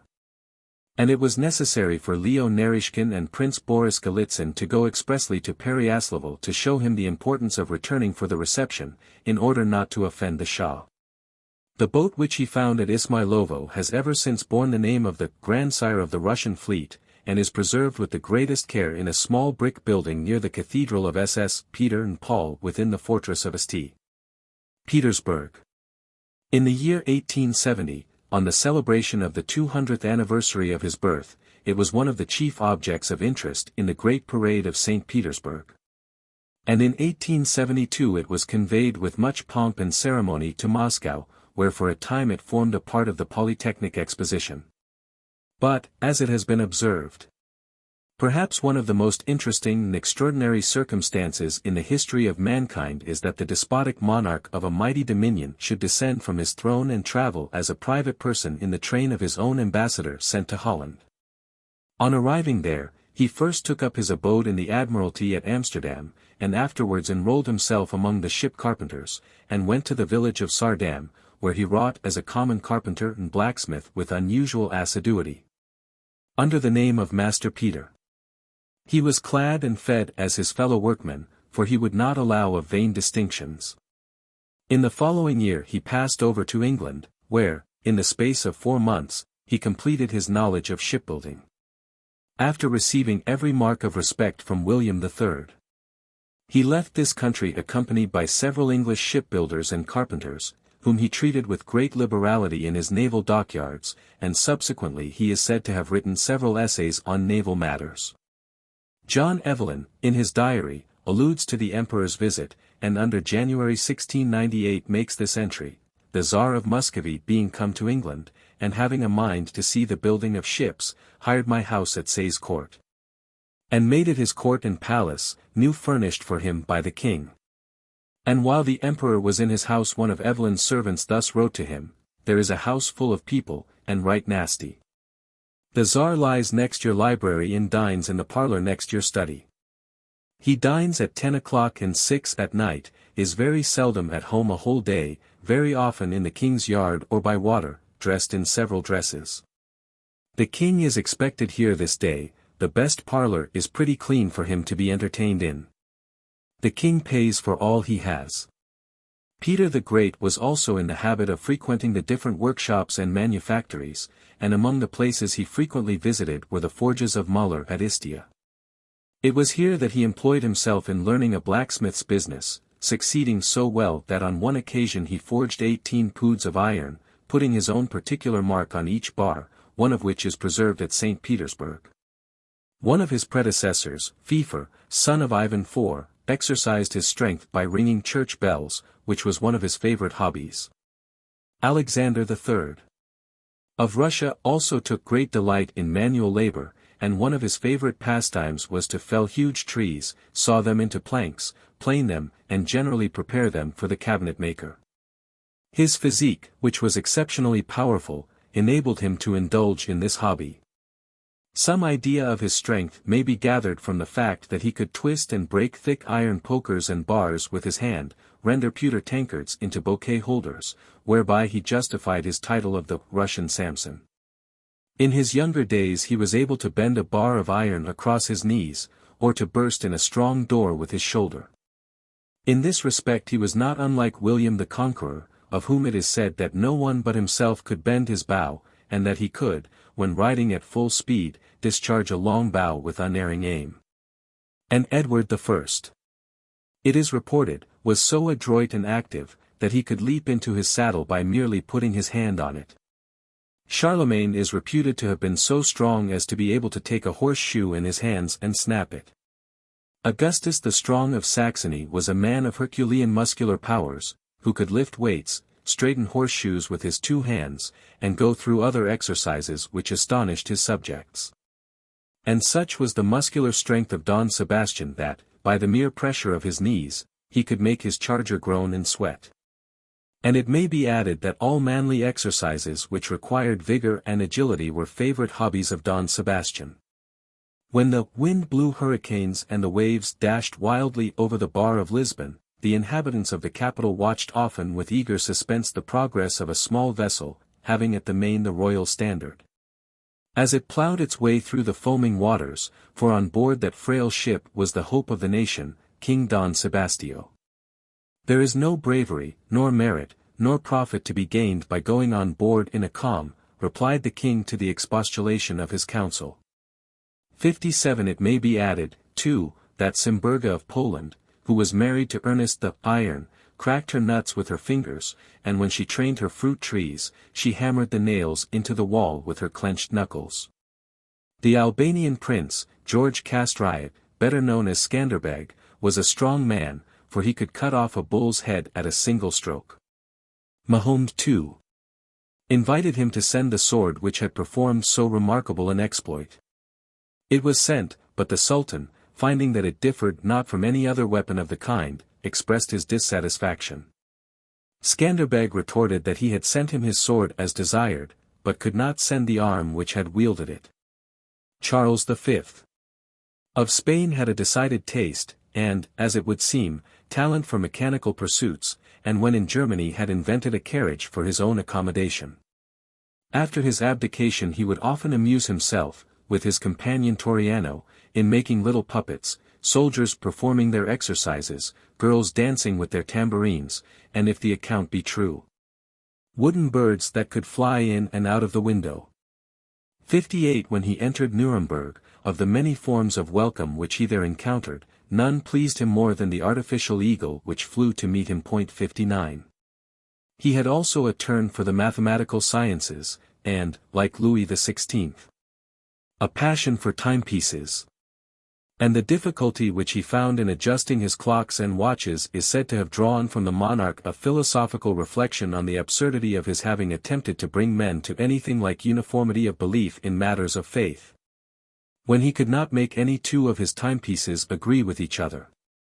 On one occasion the maitre d'hôtel, much perplexed how to devise a daily supply of rich and high-seasoned dishes to suit his palate, told his royal master, knowing his passion for timepieces, that he really did not know what he could do, unless it were to serve up his majesty a fricassee of watches. And like her illustrious relative, Charles V, Queen Mary had a decided taste for clocks, for they form a prominent article in her yearly expenditure. And among the many great and useful problems which Charles discussed with Toriano, mention is made of a bold and gigantic project, which was duly accomplished after his death by Janello, and consisted in raising the waters of the low-lying Tagus to the heights of Toledo. According to Bourgoin, the remains of this ingenious machine are still to be seen on the high rocky peninsula occupied by the city.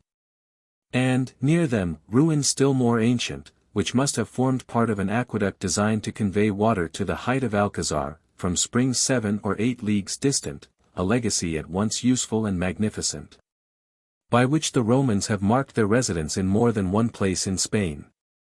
Speaking of Louis XVI's taste for mechanics, we are told how over his private library were a forge, 2 anvils, and a vast number of iron tools, various common locks, as well as some of a secret and elaborate kind.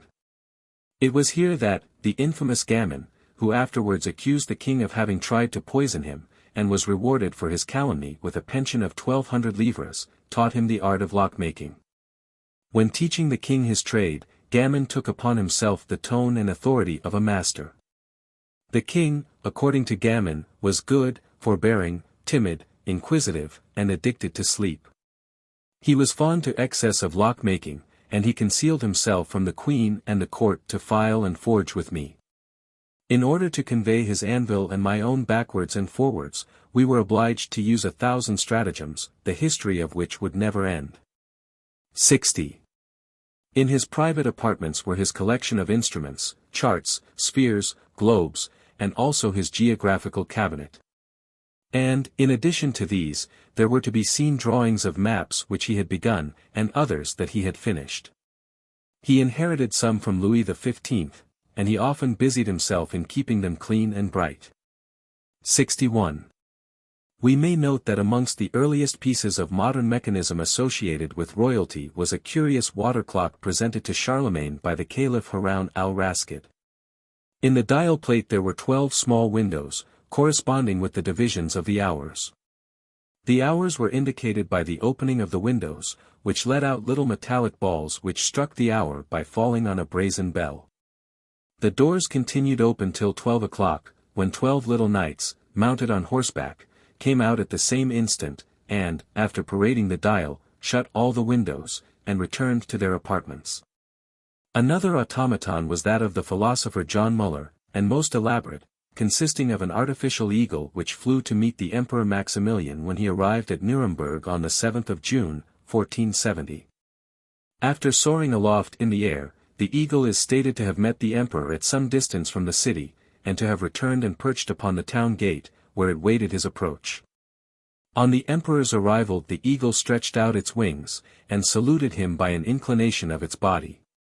A piece of mechanism of an elaborate nature was made by M. Camus for the special amusement of Louis XIV. When a child.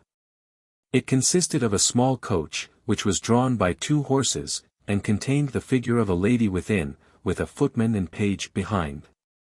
When this machine was placed at the extremity of a table of the proper size, the coachman smacked his whip, and the horses instantly set off, moving their legs in a natural manner, and drawing the coach after them. When the coach reached the opposite edge of the table, it turned sharply at a right angle, and proceeded along the adjacent edge. As soon as it arrived opposite the place where the king sat it stopped, the page descended and opened the coach door, the lady alighted, and with a curtsy presented a petition, which she held in her hand, to the king. After waiting some time, she again curtsied and re-entered the carriage.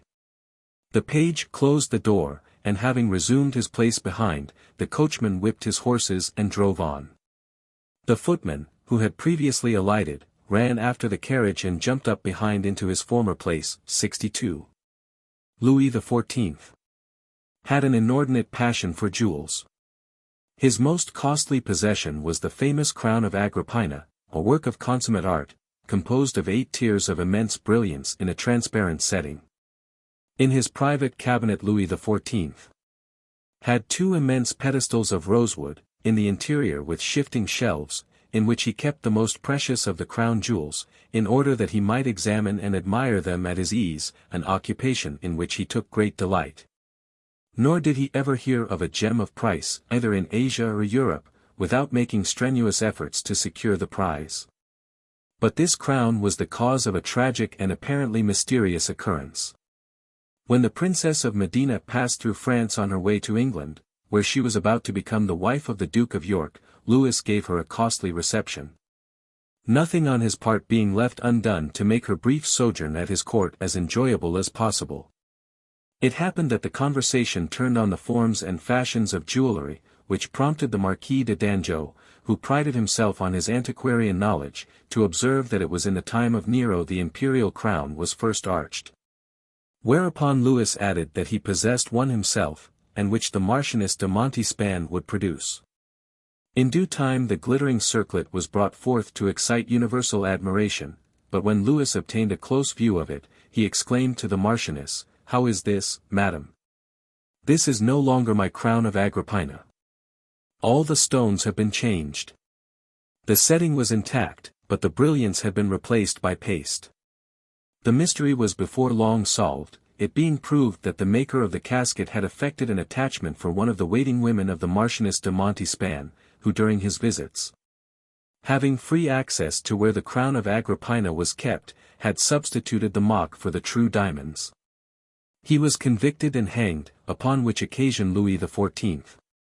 remarked to the Duchess, "He has at least left us the setting, but Cromwell would have seized it whole."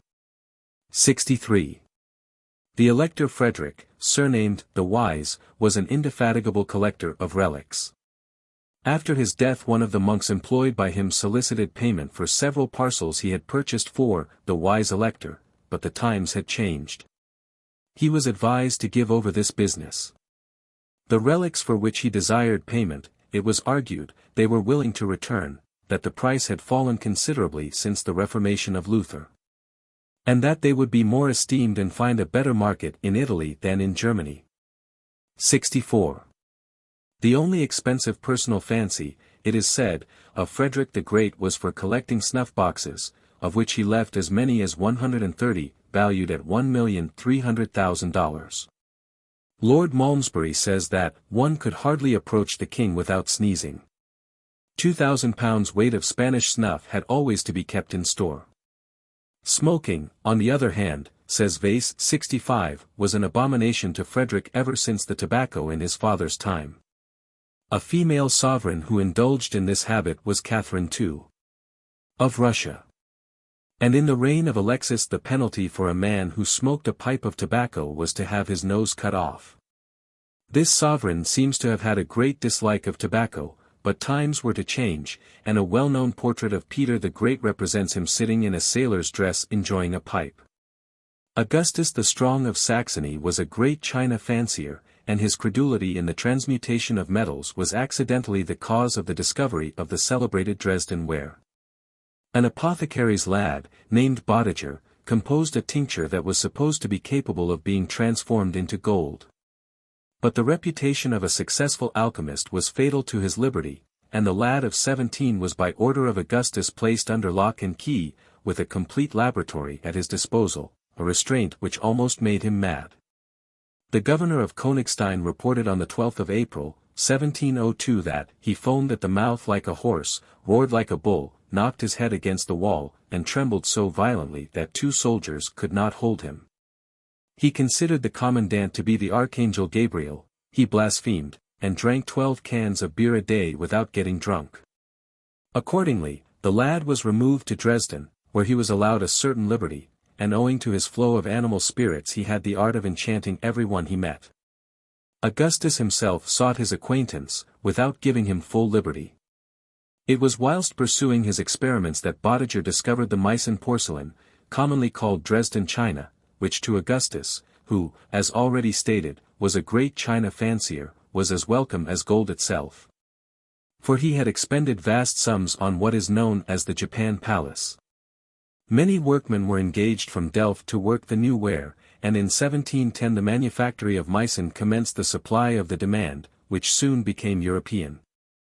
Bodiger's fortune and reputation were made, for henceforth he had access to the king as often as he chose, who gave him a ring with his effigy, a young bear, 2 apes, and credit with the royal banker. And in 1715 he not only obtained his full liberty, but the profits of the porcelain manufactory for life. But he proved himself unequal to success, and he died of his excesses at the early age of 34.66. Ludwig II. Of Bavaria was a most inveterate builder, and in the course of a few years he built the castle of Neuschwanstein, and the palaces of Linderhof and Herrenchiemsee, the last intended by him to be a monument to Louis Quatorze, who was the supreme god of his mad Olympus. True to his love of nocturnal expeditions, Ludwig arrived at Chiemsee at midnight, but in spite of all its splendor he failed to find much comfort there, set down as this gorgeous castle was in a wilderness far away from everywhere. And at last he only spent 9 days in every year here.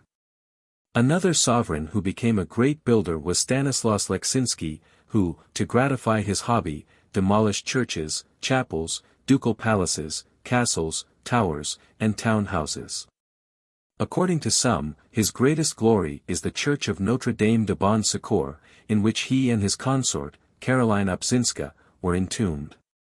But, writes Dr. Doran, antiquaries see in this building the ex-king's greatest crime. For in order to construct it, he demolished the famous old church of the same name, erected by René II, Duke of Lorraine, in gratitude for his victory over Charles, Duke of Burgundy, in 1477, won on the very spot. The story goes that an honest plasterer, who lived in sight of the old church, was so indignant at the profanation that he walled up his windows that his eyes might not be offended by the continual sight of what was going on. Then there was Henry IV. of France, whose taste for building conduced much to the improvement of his capital. Chapter 8. The Royal Hunt. It is said that before Alfred the Great was 12 years of age, he was a most expert and active hunter, and excelled in all the branches of that most noble art, to which he applied with incessant labor and amazing success. And Harold is represented in the famous Bayeux tapestry with his hounds by his side when brought before William, Duke of Normandy. Early accounts tell us how the privileges of hunting in the royal forests were confined to the king and his favourites, and history records how the new forest in Hampshire was made by William, and how the park at Woodstock, 7 miles in circumference, was walled round by Henry, his son. But, apart from having been one of the most popular of our royal sports, hunting has not only been associated with many an important crisis in our history, but has had a romantic past. Thus it was when Henry was in the hunting field, and the glancing aside of what Tyrrell's arrow made him King of England, that an old woman in weird language addressed him thus. Hasty news to thee I bring. Henry, thou art now a king. Mark the words and heed them well, which to thee in sooth I tell, and recall them in the hour. of thy regal state and power. King John was much attached to the chase, and in Cranbourne Chase, in the parish of Tollard Royal, is an ancient farmhouse known as King John's hunting seat, with which a legendary story is told. One day, it is said, King John, being equipped for hunting, issued forth with the gay pageantry and state of his day. As he rode along he heard a gallant youth address a lady nearly in these words. We will, fair queen, up to the mountain's top. And mark the musical confusion of hounds and echo in conjunction. The happy couple left Tollard Royal on horseback, and as they took leave of the king the moon was sinking below the horizon. They were missing for several days, until the king, while hunting with his courtiers, found their lifeless remains. It appeared that when the moon set they must have mistaken their road, and have fallen into a hideous pit, where both were killed. Marguerite, second wife of Edward I, was so keen a huntress that she was eagerly following the chase, when symptoms occurred which forced her to seek in haste the first roof she could reach. It was in a house at Brotherton, a village in Yorkshire, traditionally pointed out for centuries, that her firstborn son, Thomas, afterwards Duke of Norfolk and Grand Marshal of England, first saw the light. Edward III. At the time he was engaged at war with France, and resident in that country, had with him in his army 60 couples of staghounds, and as many harehounds, rarely allowing a day to pass without gratifying his favourite taste for hunting. Tradition, too, long identified the Queen's Oak at Grafton as where Elizabeth Woodville waylaid Edward IV. In the forest of Whittleberry, with a fatherless boy in either hand. She threw herself at his feet, and pleaded for the restoration of Bradgate, the inheritance of her children. Her downcast looks and mournful beauty not only gained her suit, but reached the heart of Edward, who on making certain proposals received the memorable answer, I know I am not good enough to be your queen. But I am too good to become your mistress. But what shall be said of Henry VIII? Who on that eventful morning, the 19th of May, 1536, attired for the chase, with his huntsmen and hounds around him, stood under the spreading oak in Richmond Park, breathlessly awaiting the signal gun from the tower which was to announce the execution of his once entirely beloved Anne Boleyn. At last, when the sullen sound of the death gun was heard, he joyously cried, Ha, ha! The deed is done, uncouple the hounds and away. How different were Henry's feelings on this day to what they had been in 1532, when Cardinal du Bellay, ambassador from Francis I, gave this pleasant picture of another hunting scene in which the ill-fated Anne Boleyn took part. I am alone every day with the king when we are hunting, he chats familiarly with me, and sometimes Madame Anne joins our party. Each of them is equipped with bow and arrows, which is, as you know, their mode of following the chase. Sometimes he places us in a station to see him shoot the deer. And whenever he arrives near any house belonging to his courtiers, he alights to tell them of the feats he has accomplished. Madame N has presented me a complete set of hunting gear, consisting of a cap, a bow and arrows, and a greyhound. I do not tell you this as a boast of the lady's favour, but to show how much King Henry prizes me as the representative of our monarch, for whatever that lady does is directed by him.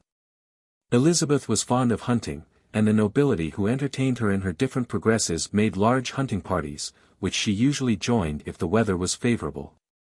Her Majesty, says a courtier, writing to Sir Robert Sidney, 67, is well and excellently disposed to hunting, for every second day she is on horseback, and continues the sport long.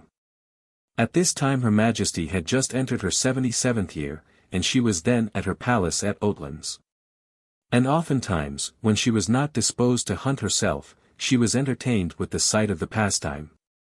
At Cowdray in Sussex, the seat of Lord Montacute, one day after dinner, we read in Nichols's Progresses, how her Grace saw from a turret 16 bucks, all having fair law, pulled down with greyhounds in a laund or lawn.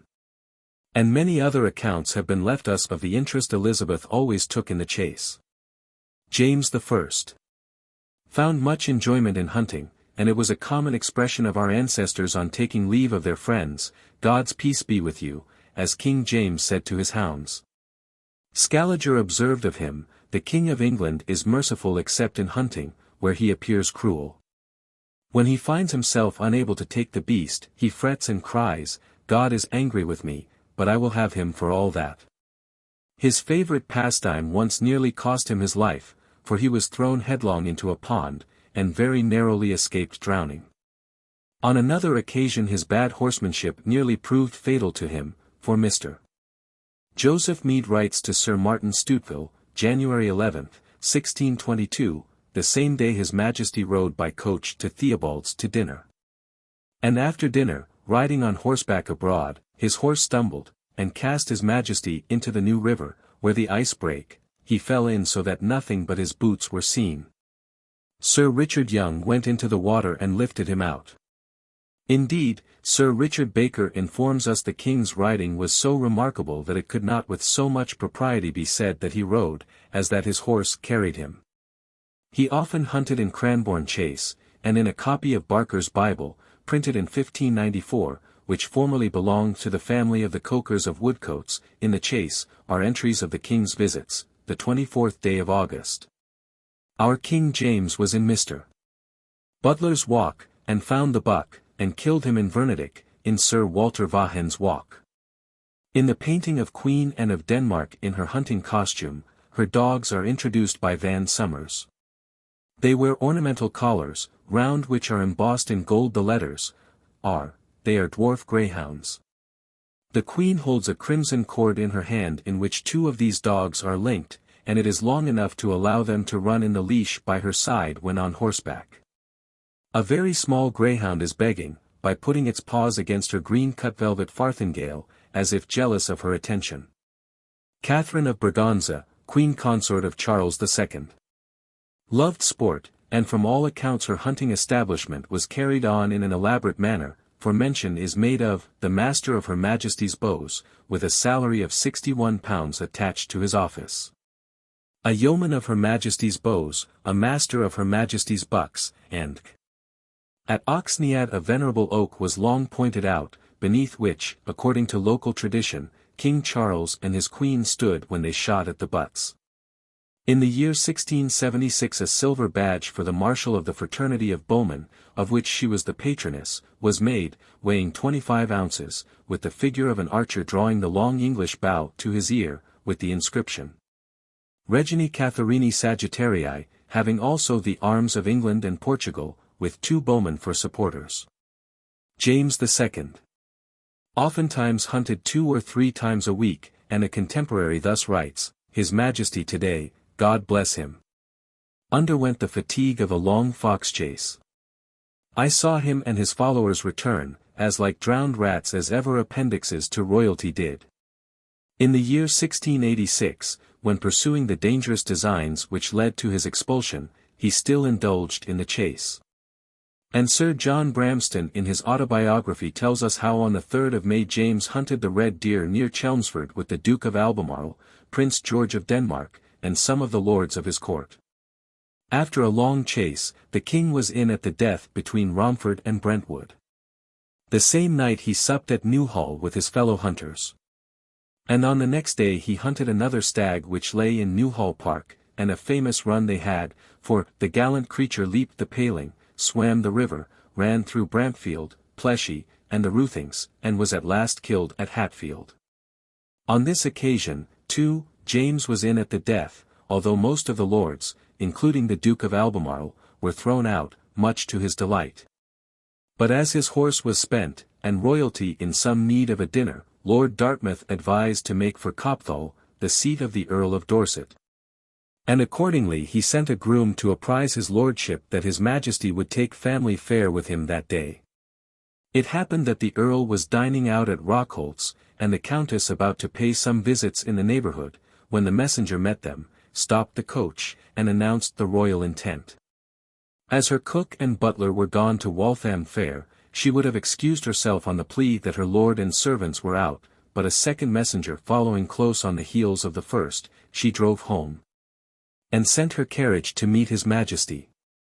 She exerted her energies to excellent purpose, and on his Majesty's arrival a handsome collation was prepared for him. Well pleased, the king set forth for London, and on the road met the Earl of Dorset returning from Rockholt's, who, alighting from his coach, offered his regrets that he had not been at home to entertain his majesty. "Make no excuse, my lord," replied the king, "all was exceedingly well done, and very handsome." King William's favourite diversion was hunting, or rather coursing. In a letter to Lord Portland, dated from Windsor, 1701, His Majesty displays the keen relish he took in this sport.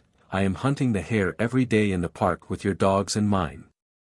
The rabbits are almost all killed, and their burrows will soon be stopped up. The day before yesterday I took a stag in the forest with the Prince of Denmark's hounds, and had a pretty good run as far as this villainous country permits." It may be remarked that King William's uncomplimentary epithets touching England and the English have been made the subject of strong comment. But, as it has been observed, the abhorrence of the land he ruled was not founded on moral detestation of its vilest diversions, in the worst of which he partook. As shown elsewhere, he was a desperate gambler, and Count Talat, the French ambassador, mentioning some of his doings, thus writes: "On leaving the palace King William went to the cockfight, whither I accompanied him. He made me sit beside him. Queen Anne's principal amusement was hunting."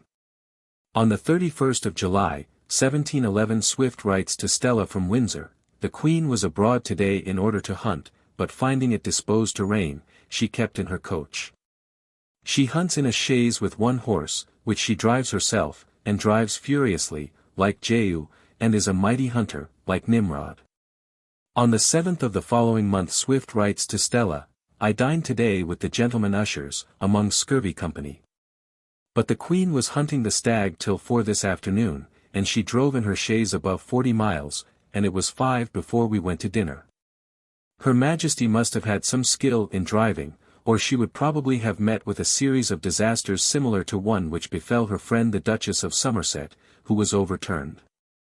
Prior to ascending the throne she purchased a cottage lodge in the neighbourhood of Windsor, and every summer she hunted the stag in Windsor Forest. A noble oak with a glass plate affixed to it, intimating that it was called Queen Anne's Oak, as beneath its branches she was accustomed to mount her horse for the chase, was long a place of interest. George II was often to be found in the hunting field, and was on such an occasion usually attended by the Queen, one or more of the princesses, the maids of honour, and a number of the courtiers of both sexes. The sport was not unfrequently attended by accident, and one day the Princess Amelia had a narrow escape with her life. This princess was devoted to the pleasures of the field, and in the pursuit of her favourite amusement adopted a costume which more nearly resembled that of the male than the female sex. In the gallery at Hardwicke there is a curious portrait of her, in a round hunting cap and laced coat, which, says Mr. Jesse, those who are unacquainted with her peculiarities would hardly persuade themselves could be intended for a woman. It is recorded of Charlemagne that he was passionately devoted to the chase, and arranged his hunting appointments with every show of luxury, it having been his special delight to show the splendour of his hunting establishment to foreign princes. When hunting, it is said, the organization was like that of a military expedition, and resembled the immense battues which the sovereigns of Germany delighted in during the last century. Armies of men beat the woods, and many packs of dogs drove all the animals of a large district into enclosures of nets and snares, when the hunters of the highest rank attacked them on horseback with the lance and the javelin. Many of the French monarchs made hunting their favourite pastime. The coronation of Philip Augustus was postponed by the illness of the young prince. He was benighted whilst hunting in the forest of Compiègne, brought home by a peasant, but was so terrified that a very long illness was the result. The chase was the only sport that Louis XI cared for, and it is commonly said that he was as selfish and cruel in protecting his preserves as William Rufus himself. It is related that Louis at a later period cut off a Norman gentleman's ear for shooting a hare on his own grounds. Besson goes so far as to say that Montauban, one of the favourites of Louis XI, being appointed chief of forests and rivers, showed himself so severe and rapacious in the granting of licenses and the punishment of offences connected with the chase, that the entire gentry of the country were filled with rage. 68. The Bois de Boulogne was formed by Francis I, that he might hunt close to his capital, and the Château de Madrid was built in it for his night's rest. Fontainebleau, with its 40 acres of forest, often resounded with the fanfares of the huntsmen, as the king's gay train galloped through the wooded glades. More than once his life was in danger whilst fighting hand to hand with the wild boars caught in the nets, and one day he was dragged from his saddle by a stag which threw him to the ground. Chambord, once the Versailles of the south, owes its castle to him, which he built, after his imprisonment in Spain, for a hunting lodge. Louis XIII was fond of the chase, and Versailles owed its grandeur to his love for hunting. Tired of sleeping in a windmill, or a cabaret, when wearied with his long rides through the forest of St. Leger, he built a small pavilion, which was replaced in 1627 by an elegant chateau, which under Louis XIV assumed its later proportions. The latter monarch made his debut in boar hunting at the age of 4, and his daily journal betrays the large portion of time given up to it in the midst of events which precipitated the French monarchy to ruin. The only passion, it is said, ever shown by Louis XVI was for hunting. On one occasion, writes Solavi 69, he was so much occupied by it that when I went up into his private closets at Versailles, I saw upon the staircase 6 frames, in which were seen statements of all his hunts when Dauphin and when King. In them was detailed the number, kind, and quality of the game he had killed at each hunting party during every month, every season, and every year of his reign. The story goes that when Gustavus reached Paris on June 7, 1784, he went on the same evening to Versailles. But Louis had been hunting, and was at supper at Rambouillet when a courier from Vergennes brought him the news. The king at once retired to Versailles, but not being expected, could find neither valets de chamber nor keys. Accordingly, he was compelled to dress as best he could, and finally made his appearance before his royal guest in 2 odd shoes, one with a red, the other with a black heel, with odd buckles, one gold, one silver, and the rest of his dress in similar confusion. The indifference paid by Marie Antoinette to conventional rules observed by those in high station exposed her to censure. But even her opponents have been forced to admit that one of her charms was the genuine kindness she often displayed to persons in a humble sphere of life. Thus, on one occasion, a strange accident happened. The stag, being closely pursued by the hounds during the royal hunt, leaped into an enclosure in which the owner was at work. The animal, not seeing any means of escape, became furious, ran at the peasant, and struck him 2 blows with its antlers, inflicting a dangerous wound. His wife, in a state of despair, rushed towards a group of sportsmen she saw at a distance. It was the king and his suite. She cried out for help, telling what had happened to her husband, and then fell down in a swoon. The king gave orders that she should be attended to, and after speaking kindly and compassionately rode away. But the Dauphiness, who had come up, stepped out of her carriage, ran to the woman, made her smell essenced water, which gave her relief, and presented her with all the money she had on her person. On July 25, 1830, Charles X of France signed the decrees which abolished the liberty of the press, and on the following day, although it was summertime, he went with the Dauphin to hunt the stag in the forest of Rambouillet. It proved to be an historic hunt, for it seemed as if he had come to gaze at the scene whence his royalty was to be carried out to be buried. By 9:30 the following night 8 royal carriages and some hired coaches deposited at the gates of Rambouillet the fugitive king and a part of his terrified family. And thus came to pass the deposition of the last of the Bourbon kings who had reigned in France. Frederick William I of Prussia was an enthusiastic huntsman, and attached to the royal household were 12 huntsmen, who, besides their services in the chase, likewise waited at table. During several of his illnesses they had to sit up with him, and to amuse him during his sleepless nights with hunters' stories. On the other hand, Frederick the Great denounced hunting as cruel, and he used frequently to say, "The butcher does not kill animals for his pleasure, but merely because human society requires them for food. Whereas the hunter kills them only for his pleasure, which is detestable. The hunter, therefore, should be placed in the scale of society below the butcher." Frederick William III, too, never had any taste for hunting, which he called a cruel miserable pleasure, and he even gave it as his opinion that his ancestor, Frederick William I, of whom he loved to speak, had been made so harsh and cruel by it. Ferdinand v.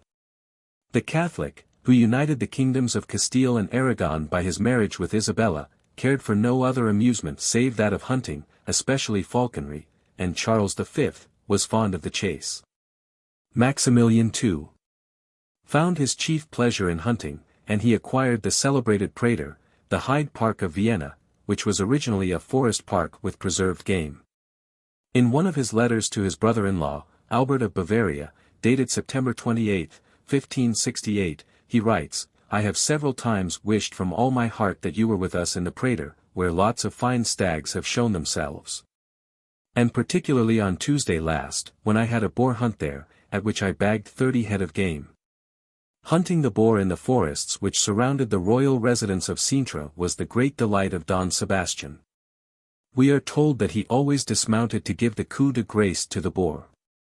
Sometimes the wounded beast turned upon his assailant, but none of the cavaliers presumed, however desperate the struggle, to interfere between the king and his savage foe. A Portuguese monarch who devoted much time to hunting was Alfonso IV. A pursuit he indulged in to the detriment of the state.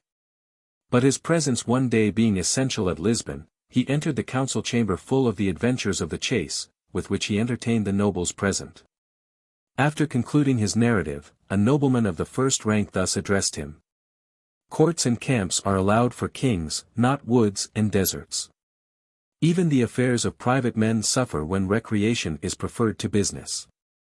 But when the fantasies of pleasure engross the thoughts of a king, a whole nation is consigned to ruin.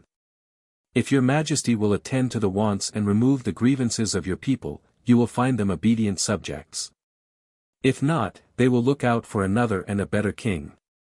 Alfonso, in the transport of passion, retired, but soon returned, and said, "I perceive the truth of your remarks. He who will not execute the duties of a king cannot long have good subjects. Remember, from this day forward I am no longer Alfonso the sportsman, but Alfonso, King of Portugal," a resolve which he kept with the most rigid determination, becoming one of the greatest of the Portuguese monarchs. The only accomplishment, it is said, in which Alfonso VI. was a proficient was horsemanship. He once rode full tilt at a savage bull in a meadow, but the brute so galled his royal assailant with his horns, that he was unhorsed and nearly lost his life. Amongst the wild acts of this wretched monarch, we are told how one night, returning from the chase, he charged 2 inoffensive citizens, sword in hand, and after riding over them would have dispatched them, had not the grand huntsman interfered.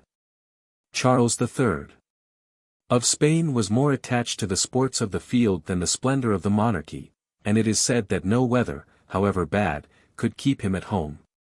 In addition to a most numerous retinue of persons belonging to his hunting establishment, several times a year all the idle fellows in the neighborhood of Madrid were hired to scour the country, far and wide, and drive the wild boars, hares, and deer into a ring, where they passed before the royal family. Charles also kept in a diary a regular account of the victims to his skill. A short time before his death he boasted to a foreign ambassador that he had killed with his own hand 539 wolves and 5,323 foxes. "So that, you see," he said, with a smile, "my diversion has not been useless to my country." And it is further said that so devoted was his majesty to hunting that there were only 3 days in the year when he did not attend the chase. Charles IV. was equally fond of hunting, and the first feeling he had of his uncrowned condition was on hearing that the new king had ordered all the wolves and foxes to be destroyed. It was not his son's policy which disconcerted him, but the suppression of his hunting establishment, which had been his only pleasure for many years. Amongst the fatalities on the hunting field may be mentioned the death of Casimir IV. King of Poland, who was thrown from his horse near Krakow, November 3, 1370. During the years that Stanislaus Leczinski reigned, he paid every regard to his preserves, chases, and forests. He took great pride in his deer, which were often so numerous that the harvests were occasionally ruined by them, so destructive were they to the crops. But this monarch, says Dr. Doran, is praised for having reduced his hunting establishment, and opened his preserves for cultivation. He certainly did this, but it was not till he was too old to mount a horse, or hold a gun. Before that, if a hungry man snared a hare he was sent to the gallows. But whatever his inconsistencies may have been, Stanislaus continued to win popular affection, than which, says Grimm, he could not have had a more touching funeral oration at the time of his death. Chapter 9. Royal Masques and Masquerades. At court in bygone years, on occasions of festivity, it was customary for the whole company to appear in borrowed characters, a practice which may be traced back as early as the reign of Edward III. Pageants of this kind were exhibited with great splendor, and at a costly outlay. The magnificent disguisings which took place in the reign of Henry VIII have long been proverbial. The chief aim seems to have been to surprise the spectators, by the ridiculous and exaggerated oddity of the visors, and by the singularity and splendor of the dresses, everything being out of nature and propriety. Frequently the masque was attended with an exhibition of gorgeous machinery, resembling the wonders of a modern pantomime, the preparation of which occupied a considerable time. It was at the Christmas festivities in the year 1509 that Henry VIII appeared in the disguise of a strange knight, astonishing the court circle with the grace and vigor of his tilting. Henry was specially fond of disguisings and maskings, and on another occasion he presented himself with his cousin, the Earl of Essex, and other nobles, in the disguise of Robin Hood and his men, whereat, writes Holinshed, the Queen and her ladies were greatly amazed, as well for the strange sight as for their sudden appearance. At Shrovetide soon afterwards, in a grand banquet given at Westminster, Henry, with the Earls of Essex, Wiltshire, and Fitzwalter, appeared in Russian costume, with furred hats of grey, each of them having a hatchet in hand, and wearing boots with peaks turned up. The king's sister, the Princess Mary, danced a masking ballet, hiding her face under a black gauze mask, as she had assumed the character of an Ethiop queen.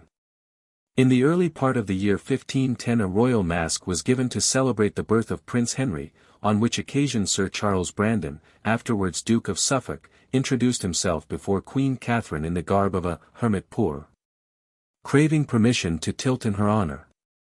In the evening, when Her Majesty sat in state at Westminster, a nobleman entered to inform her how that in a garden of pleasure was an arbour of gold, full of ladies, who were very desirous of showing pastime for the Queen's diversion. Catherine graciously replied, I and my ladies will be happy to behold them and their pastime. Then a curtain was drawn aside, and the pageant moved forwards.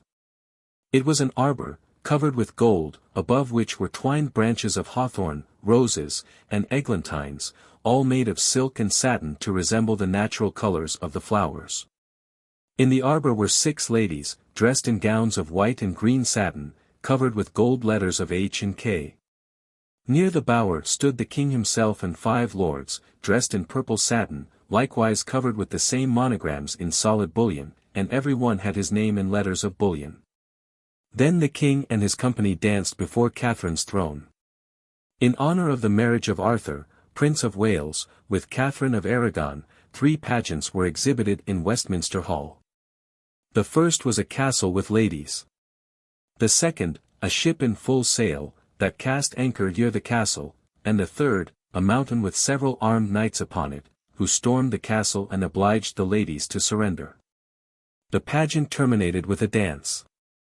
But these court spectacles were, perhaps, at no period more cultivated in this country than by Henry VIII.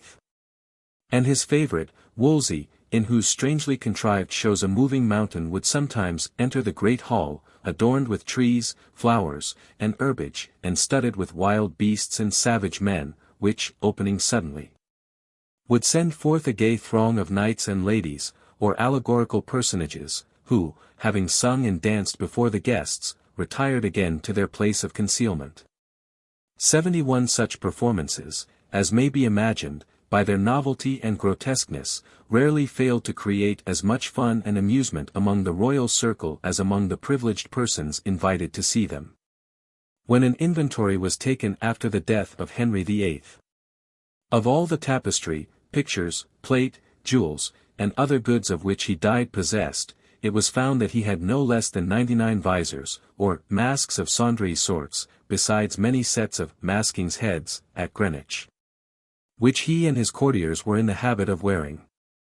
In her youthful days Queen Mary made her appearance at a pantomimic ballet, when she wore a black crape mask as an Ethiopian princess.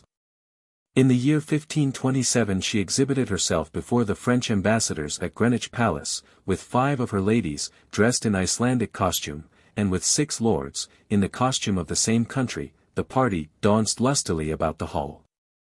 At another masque, before the same ambassadors, in May of that year, the Princess Mary issued out of a cave with her 7 ladies, dressed after the Roman fashion in rich cloth of gold and crimson tinsel, and they danced a ballet with 8 lords. It is said that the young princess soon became emboldened and at her ease when engaged in such royal pageantry. Although, as it has been remarked, it seems strange to us nowadays that one so young should have been allowed or encouraged, so attired, to challenge the gaze and criticism of strangers. The only instance, says Payne Collier, in which Queen Mary called on the master of the revels to provide for entertainments at court during her reign was in 1557. Honesty. Mark's day she commanded, for her regal disport, recreation, and comfort, a notorious mask of Almains, Pilgrims, and Irishmen. A continual series of pageantry and masking welcomed Queen Elizabeth's reception at Kenilworth.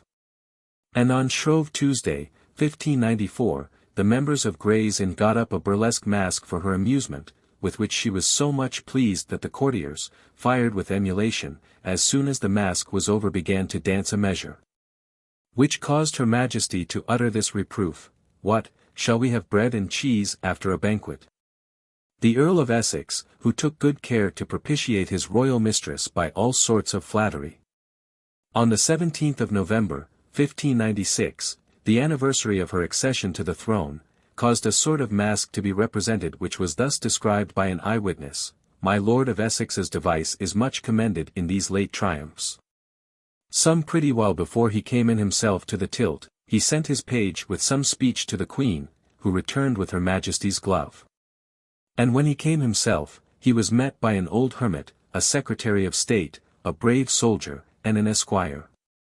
The first presented him with a book of meditations, the second with political discourses, the third with orations of brave-fought battles, the fourth was but his own follower, to whom the other 3 imparted much of their purpose before their coming in. Another devised with him, persuading him to this and that course of life, according to their own inclinations. Then comes into the tilt-yard, unthought upon, the ordinary post-boy of London, a ragged villain, all bemired, upon a poor lean jade, galloping and blowing for life, and delivered the secretary a packet of letters, which he presently offered to my Lord of Essex. And with this dumb show our eyes were fed for that time. In the after-supper before the Queen, they first delivered a well-penned speech to move this worthy knight to leave his vain following of love, and to betake him to heavenly meditation. The secretaries all tending to have him follow matters of state, the soldiers persuading him to war. But the esquire answered them all in plain English, that this knight would never forsake his mistress's love, whose virtue made all his thoughts divine, whose wisdom taught him all true policy, whose beauty and worth were at all times able to make him fit to command armies. He showed all the defects and imperfections of the times, and therefore thought his course of life the best in serving his mistress. The Queen said, if she had thought there had been so much said of her, she would not have been there that night. A court masque was the accompaniment of Darnley's murder, probably arranged, it has been suggested, as one of the episodes of that cruel tragedy. Much has been written on the beauty and romance of the Elizabethan masques, which it was required should be something more than a ballet or a fancy ball. According to Mr. Thornbury, in his Shakespeare's England, Volume 2, p. 371, the poetry was such as Jonson could write, tender as Anacreon, vigorous as Aeschylus, though occasionally tedious, labored, dull, and rugged. Mythology, history, and romance were ransacked to furnish new materials for these plays. The poetry and costume were all but perfect, and the scenery was left to fancy, so well able to realize it. The amusement that delighted such minds as Bacon's and Johnson's is not to be sneered at in the 19th century. The sympathy and support, too, which Elizabeth gave to this class of diversion had a more or less lasting effect, but there was an inclination as time went on to introduce many innovations which were not always in good taste.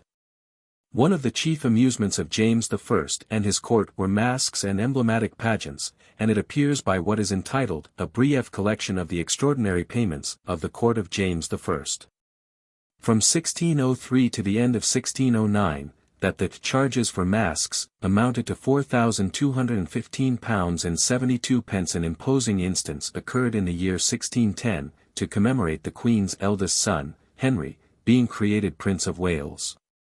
On this occasion the whole court of England, the Queen, the Princess Royal, and all the aristocratic beauties of the day were busy devising robes, arranging jewels, and practicing steps and movements for this beautiful poem of action, in which music, painting, dancing, and decoration, guided by the taste of Inigo Jones, were all called into employment to make the Palace of Whitehall a scene of enchantment. In this masque the court ladies personated the nymphs of the principal rivers, the Queen represented the Empress of Streams, and the little Prince Charles, in the character of Zephyr, attended by 12 little ladies, was to deliver the Queen's presents to his elder brother, the newly created Prince of Wales, the presentation being the ostensible business of the masque. One of the chief attractions of this entertainment was a ballet, which was so arranged that Prince Charles always danced encircled by his little ladies, all of whom had been so carefully trained that they were rapturously applauded by the whole court. This festive scene was perhaps one of the brightest and happiest in the Queen's life, for when in after days some one accidentally recalled it to her memory after the death of Prince Henry, she gave way to the most acute grief. 73.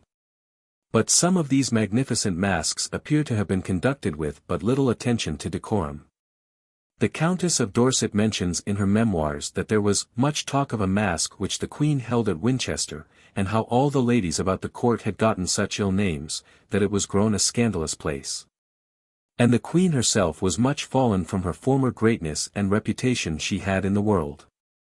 Peyton's censure is even stronger. The masques, he says, and plays at Whitehall were used only as incentives for lust. Therefore the courtiers invited the citizens' wives to those shows on purpose to defile them. There is not a chamber nor lobby, if it could speak, but would verify this. In the following reign the masque became a highly beautiful and exquisite entertainment, encouraged by the fine taste of Charles I, and aided by such cultured men as Buckingham, Johnson, Laws the musician, and Inigo Jones. The masque at this period was produced at an enormous outlay, and one presented at Whitehall by the Inns of Court in the year 1633 cost the prodigious sum of £21,000. In the masque of The Night and the Hours, the first scene represented a double valley, one side with dark clouds hanging before it, on the other a green vale, with trees, 9 of which were covered with gold, and were 15 feet high.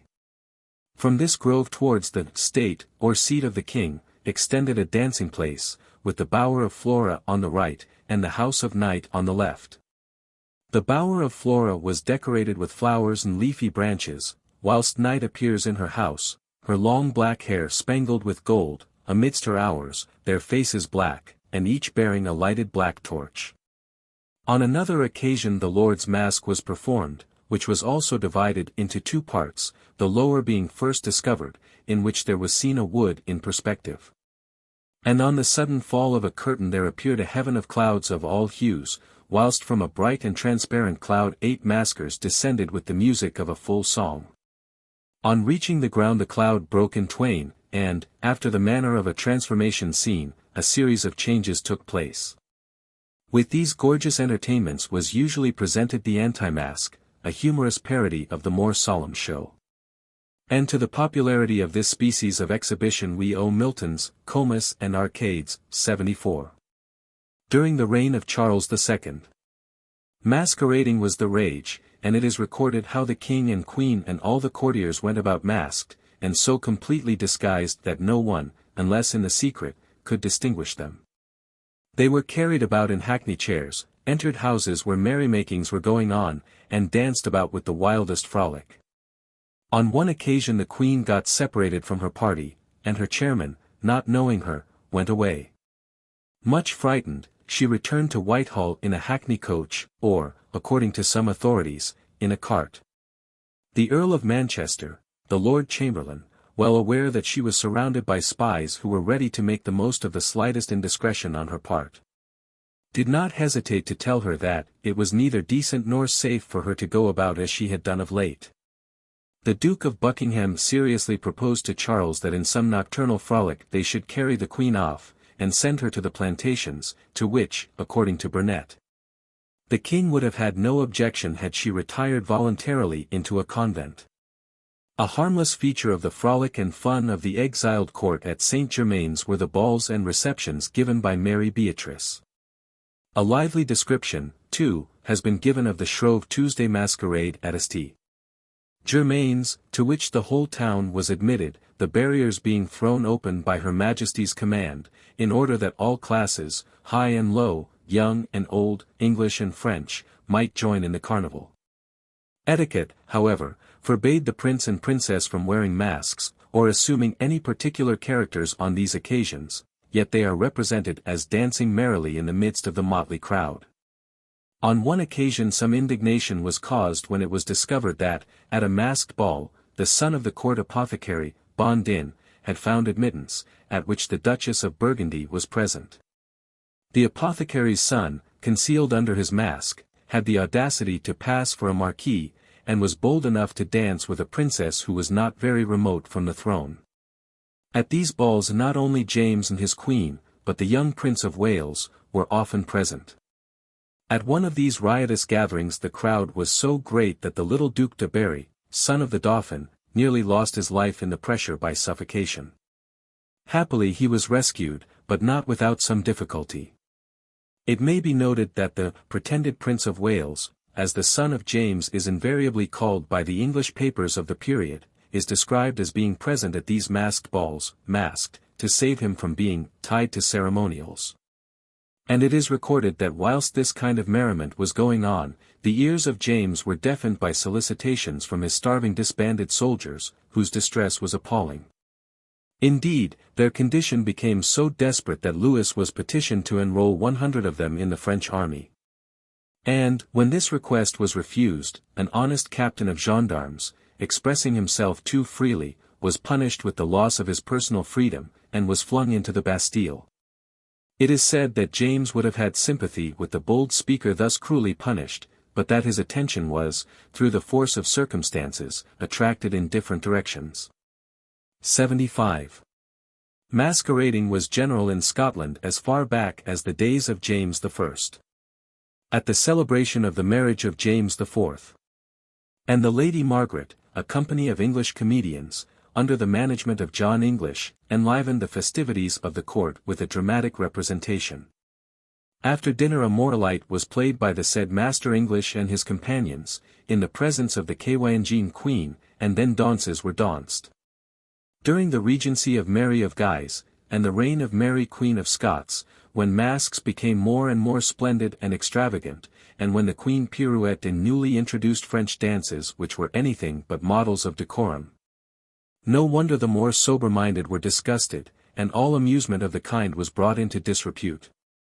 76. But it would appear that, however much such frivolities grated on the feelings of the sober-minded Scotsman, royalty was not disposed on that account to dispense with a mode of diversion which had never been so severely censured elsewhere.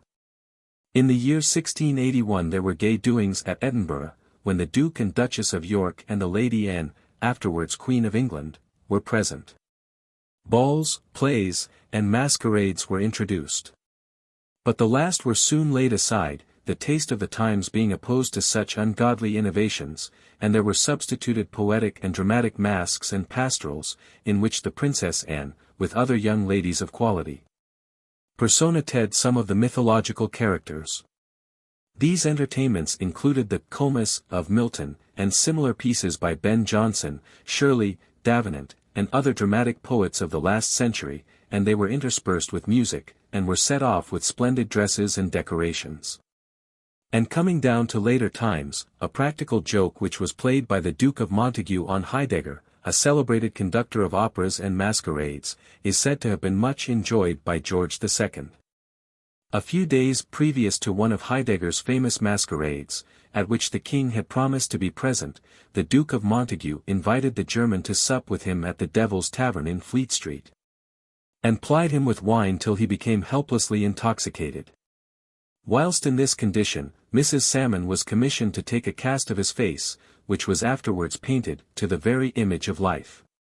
The Duke then procured a suit of clothes exactly like Heidegger's ordinary costume, and having procured a person whose voice and figure resembled those of the German, he managed to create an excellent counterpart of his unfortunate victim. On the evening of the masquerade, Heidegger ordered the band to play the national anthem as soon as the king and his suite arrived, whereupon the counterfeit Heidegger commanded them to play the Jacobite tune of Over the Water to Charlie. The king and the players were in the secret of the joke, for the former laughed immoderately, and the latter followed the orders of the fictitious manager. Heidegger was in a state of fury, and when informed by the Duke of Montagu of His Majesty's displeasure at the insolence of the band, repaired to the royal box to vindicate his character. The king kept up the joke for a time, and terminated it by ordering the counterfeit Heidegger to remove his mask. On New Year's Eve 1745, Frederick the Great, in celebration of the peace with Silesia, gave at the Opera House a masked ball, to which every one, without distinction, was admitted.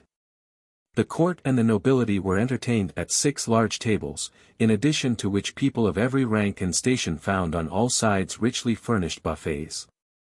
On the square before the Opera House a temple of Janus was erected, behind which a grand display of fireworks took place. The ball lasted till morning, the maskers giving only too manifest proof that they had found the wines most excellent. But the king, who made the round of the tables, where he saw a good deal of his plate finding its way into the pockets of his guests, and discovered many persons lying hopelessly drunk in the lobbies of the house, remarked, "I shall never repeat this joke." On the 13th of March, 1799, the Opera House of Berlin was the scene of a masquerade which contemporary reports describe as well worthy of the days of Louis XIV, or of Augustus the Strong of Saxony. It represented the marriage of the English Queen Mary with Philip of Spain, the character of the bride being supported by Queen Louisa, and that of the bridegroom by the Duke of Sussex. A minuet of these two royal personages was followed by a quadrille between Queen Elizabeth, Don John of Austria, Margaret of Parma, and the Duke of Savoy. On the evening of March 16, 1792, Gustavus III was mortally wounded at a masked ball at the Opera House at Stockholm, and died, after great suffering, on the 29th. The pistol shot was fired by a man of noble family, Ankarström, formerly a captain in the Guards, who, having retired from active service, and still holding a half-civil command in the island of Gothland, had been, rightly or wrongly, accused of a traitorous understanding with the Finland mutineers in 1788. He had, therefore, been sentenced by the king to a term of imprisonment. This sentence, it has been suggested, and the wrongs his order had sustained in the constitutional changes of 1789, may have wrought a mind naturally gloomy into madness. In addition to which he is said to have lost heavily by a sudden depreciation of paper money to an extent of 30%. Hence the king, in his eyes, was a tyrant and a robber, and he vowed vengeance. With him were joined several other discontented and angry nobles, who had suffered arrest in 1789, and had real or fancied wrongs to avenge. And it may be added that the king's secretary, Jelk, who enjoyed much of His Majesty's confidence, persuaded him to go to the ball, taking care to give timely notice to the conspirators. At night, after Christina had taken the most solemn step of abandoning the community of Luther for the Church of Rome, at Innsbruck, in Tyrol, the Archduke entertained her with a masque and dancing. Nor was this all, for there was a play represented before her that evening, the moral of which, it is said, was not of the cleanest, and upon which the illustrious convert made this comment: "Well, gentlemen, it is but proper that you should entertain me with a comedy tonight, since I amused you with a farce this morning," a profane remark, concerning which the great Leibniz remarks that, if it was really uttered, it proved that Christina was not mindful of decorum. Chapter 10. Royalty in Disguise. To avoid the dangers inseparable from war, or to seek a temporary concealment in political troubles, has caused many a monarch in times past to assume the most varied disguises. The circumstances connected with which forming some of the most romantic episodes in history. In Candide, or the Optimist, Voltaire tells in an admirable manner how 8 travelers meet in an obscure inn, and some of them with not even sufficient money to pay for a scurvy dinner. But in the course of conversation they are discovered to be 8 monarchs in Europe, who had been deprived of their crowns. And what gave point to this satire was that these 8 monarchs were not the fictitious majesties of the poetic brain, imperial shadows like those that appeared to Macbeth, but living monarchs who were wandering at that moment about the world. If tradition be true, there is Alfred the disguised minstrel in the Danish camp, and, later on, romance tells how the last of the Saxon kings lived and died disguised as a hermit in a cell at Chester. Another traditionary story informs us that the Emperor Henry V, husband of Matilda of England, did not die at the time he was said to have done so, but fled, disguised, in a woolen garment, to England, where, at Westchester, he lived for 10 years as the hermit, God's call. And it is further told how the Empress Matilda, when hotly pursued by Stephen's troops at Devizes, made her escape by personating a corpse when wrapped in grave clothes, and placed in a coffin. She was borne on the shoulders of some of her trusty partisans to Gloucester, where, it is said, she arrived, faint and weary with long fasting and mortal terror. It is not, however, with disguise as associated with the vicissitudes of royalty that we are concerned, but rather as adopted by sovereigns for some freak, or fancy. Thus Charles VI of France spent large sums of money in the pursuit of pleasure, and, amidst other excesses, he was fond of disguising himself. In the first week of the year 1393 there were festive doings at court, in consequence of the nuptials of the Queen's favourite, a German lady. It was her 3rd marriage, and the event was considered to give occasion for more than usual license. As a novel diversion, it was proposed to the king and his companions by one named Guiset to attire themselves as satyrs, and, under cover of their masks, to taunt and tease the wedding party. Accordingly, the disguise was effected by means of linen dresses, to which toe was fixed with pitch. Dressed in this manner, 5 of the party joined the wedding company at the Hotel St. Paul, and indulged in the most extravagant cries, dances, and gestures, when the mad idea seized the Duke of Orleans of setting fire to the dresses of the masqueraders. Instantly they were in flames, with the exception of the king, whom the Duchess of Berry covered with her robe. But the others perished, except one, who managed to save himself by leaping into a butt of water. The accident, it is said, 77 might have become more serious, by reason of the anger of the people, who, when they learned it, attributed all to the dissolute folly of the court, and were for taking vengeance on those present for the danger which had befallen the king. It is also recorded of the same monarch that his treasurer, Nugent, was most desirous to lay by a certain sum for any urgent necessity that might arise. And in order to secure the king's approval, he proposed to frame with it a golden stag which should be marvellous as a work of wealth and art. But more than the neck and head of this stag was never completed, for the king found another which pleased him better, a gilded stag which could hold a sword and shake it. And, in order to exhibit this, he imagined the public entrance of the Queen into Paris. He himself went to see the procession in disguise, mounted behind one of his servitors, his eagerness to enjoy his own spectacle bringing upon his back many a blow from the sergeants who cleared the way for the pageant. The king boasted of having received these blows in a good joke, 78. Some of the habits and predilections of Louis XI were not only distasteful to his nobles, but even incomprehensible to his people. Occasionally he would set forth with half a dozen companions, clad like himself in coarse grey cloth, with wooden paternosters about their necks, under the pretext of forming some pilgrimage, his real aim being to visit the marches and confines of his kingdom, and to become acquainted with all things, and all men, through the evidence of his own eyes. In similar guise Louis journeyed along the sea coast to Bordeaux, being nearly captured by an English boat which fired upon him. The king's staff lay concealed in some high reeds till there was an opportunity of escaping. We hear, too, of Charles IX, figuring at a tournament, with a party of gay and festive followers, all of whom, king and courtiers, fought in the lists attired as women. Christina of Sweden, after she had resigned the throne, travelled in the guise of a foreign knight, habited as a cavalier, with a red scarf, according to the Spanish fashion. In this attire she rode into Hamburg, where the inhabitants had prepared a residence for her, but she preferred lodging with a Jewish physician named Teixeira.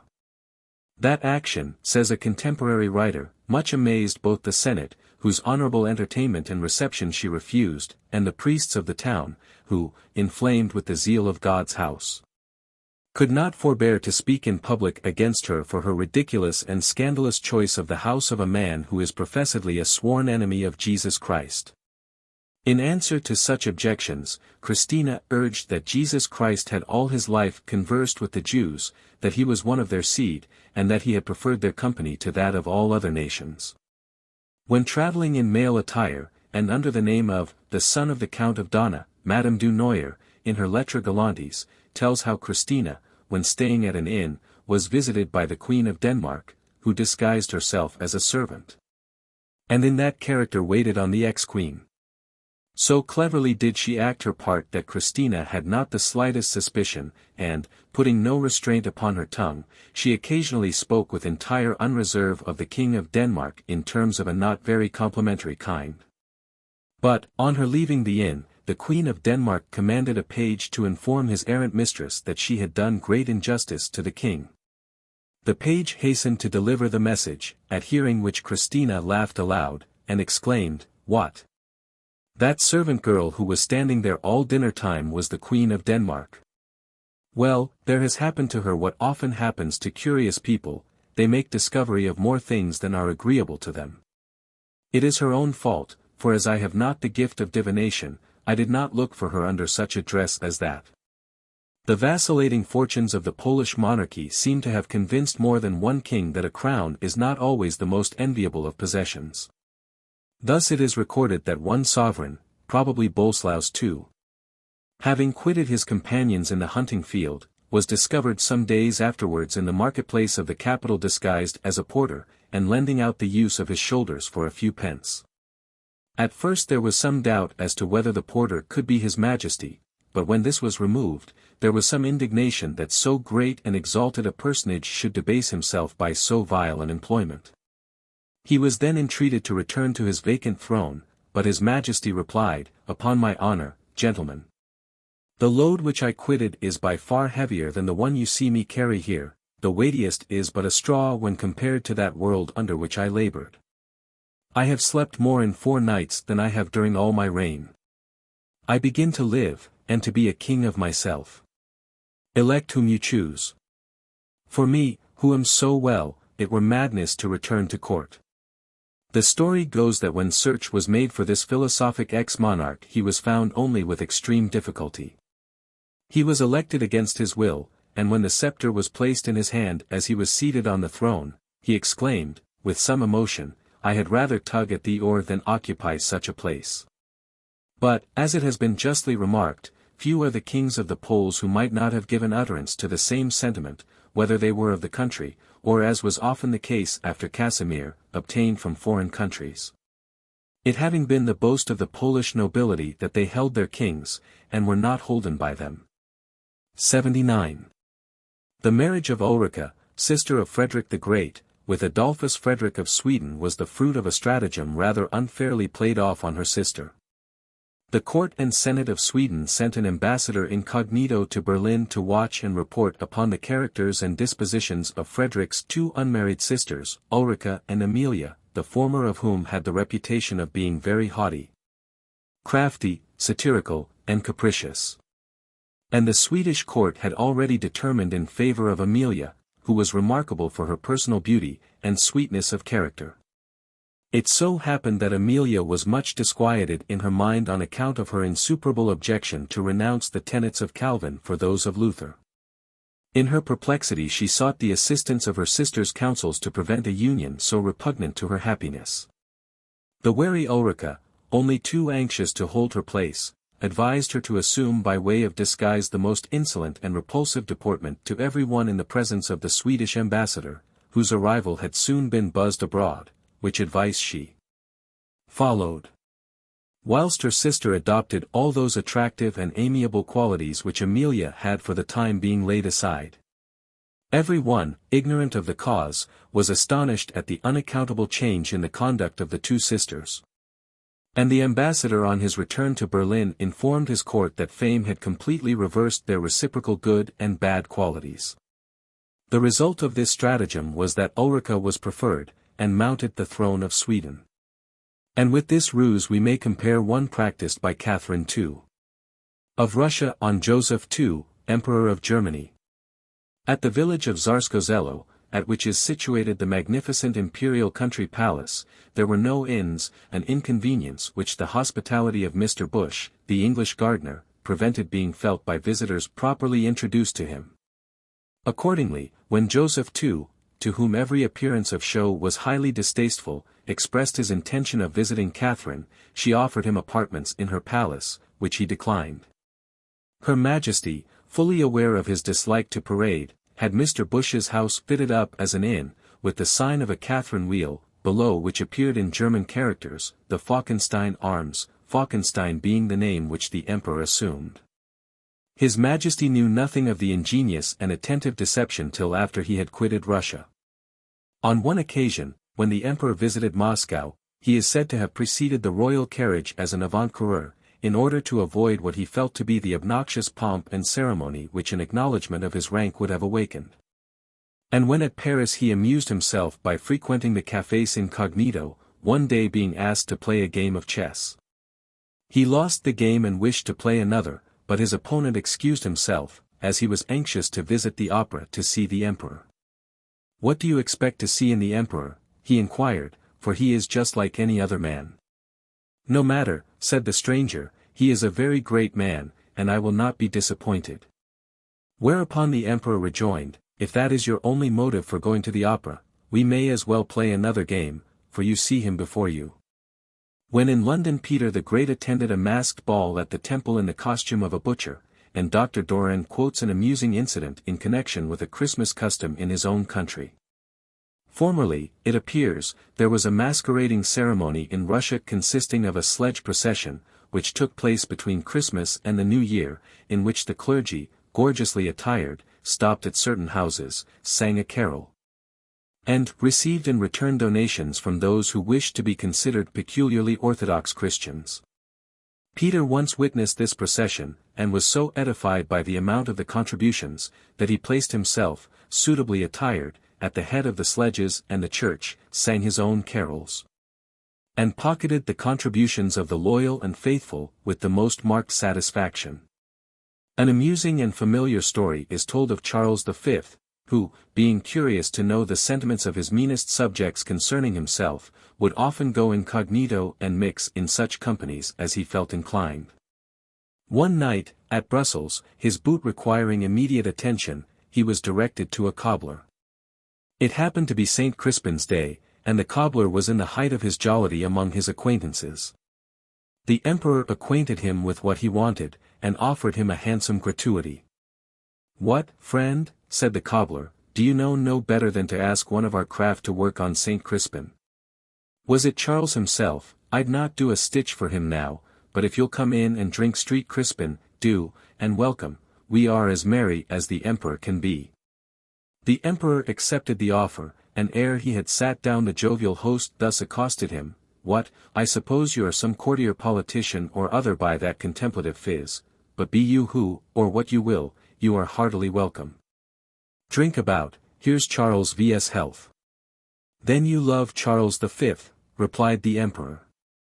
"Love him," exclaimed the cobbler, I love his long noseship well enough, but I should love him much better would he but tax us a little less. But what have we to do with politics? Round with the glasses, and merry be our hearts." Shortly afterwards the Emperor took his leave, and Charles, pleased with the good nature and humour of the man, sent for him next morning to court. But great was his surprise and alarm when he found that his late guest was no other than the Emperor, fearing the joke upon his long nose might be punished with death. The Emperor, however, thanked him for his hospitality, and as a reward bade him ask for what he most desired. Next day he appeared, and requested that for the future the cobblers of Flanders might bear for their arms a boot with the emperor's crown upon it. That request was granted, and as his ambition was so moderate, the emperor bade him make another. If, said he, I am to have my utmost wishes, command that henceforth the company of cobblers shall take place of the company of shoemakers.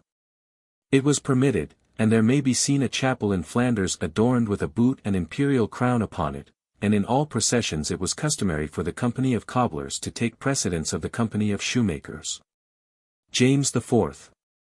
Of Scotland occasionally amused himself in wandering about the country in different disguises. One night he was overtaken by a violent storm, and was obliged to take shelter in a cavern near Wemyss in Scotland. Having advanced some way in it, the king discovered a number of men and women preparing to roast a sheep. From their appearance he at once saw that he had not fallen into the best company, for they were a band of robbers and cutthroats. But, as it was too late to retreat, he asked their hospitality. This was granted, and James sat down to supper, at the conclusion of which one of them placed before him a plate, upon which 2 daggers were laid in the form of St. Andrew's cross, at the same time informing the king that this was the dessert they always served to strangers, that he must choose one of the daggers, and fight him whom the company might select to attack him. Thereupon the king instantly seized the 2 daggers, one in each hand, and plunged them into the 2 robbers who were next him, and running to the mouth of the cave he escaped through the darkness of the night. On the following morning, however, the king ordered the whole of the band of outlaws to be seized and hanged.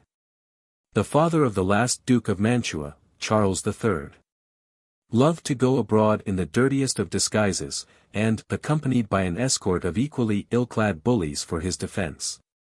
It was his sport, when so engaged, to assail all he met in the coarsest terms, and when some person assaulted, more impatient than others, fell upon him in return with tongue or cudgel, he would laugh till he was sore. And then his escort came to the rescue. On other occasions he would enter the shops of vendors of very breakable materials, and taking up mirror or drinking glass, or any other fragile matter that came to hand, he would let it fall to the ground. And find double provocation to laughter in the ruin he had committed, and in the expressions of unrestrained abuse which were showered on him in consequence. 80. Gustavus III. In his incognito travels assumed the name of Count Haga, and one of his adventures, on his way to Italy in 1783, was amusing. It appears that he had long promised a visit to the little court of Schwerin. Accordingly, as soon as the Duchess of Mecklenburg heard of his landing in Germany, she prepared 2 fêtes in his honor, one in her capital, the other at Ludwigslust. But Gustavus, who rather disdained these petty German courts, thought it a good joke, instead of going himself to Schwerin, to send 2 of his attendants, a page named Perron, and Desvouges, a valet de chamber, who had formerly been an actor. These 2 personated Count Haga and his minister, Baron Sparre, and sustained the characters throughout. Accepted all the homage meant for their master, danced with all the Mecklenburg ladies who were presented to them, and Perron went even so far as to ask one of them for her portrait. Meantime Gustavus was taking his pleasure at Ludwigslust, and the mistake lasted long enough for him fully to enjoy the mystification. 81.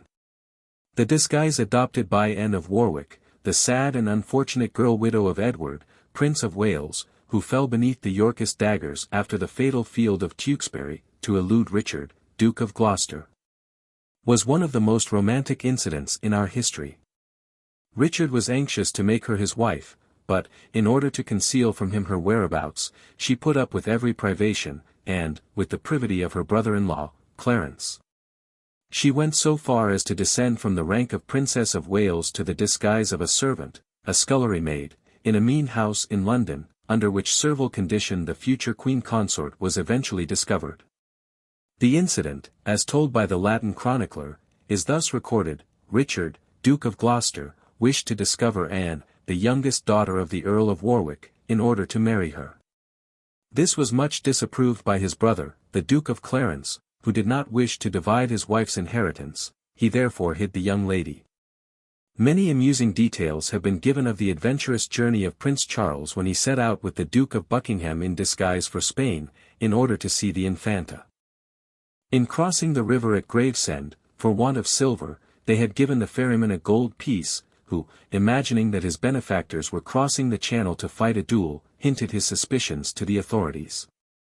At Canterbury they were summoned before the mayor, and the Duke, finding concealment impossible, divested himself of his beard, and after satisfying that functionary as to who he was, informed him that in his capacity of Lord High Admiral he was about to acquaint himself secretly with the condition of the fleet. On reaching Boulogne they posted to Paris, and on the way fell in with two Germans who had recently seen the prince at Newmarket, and fancied they recognized him. The improbability, however, of their being right, added to the cool denial of their conjecture, convinced them they were mistaken. At Paris the Prince and Buckingham, in order to disguise their features still more, provided themselves with periwigs, and the same evening they were present at a court masked ball, where Buckingham first beheld the princess whom he afterwards married.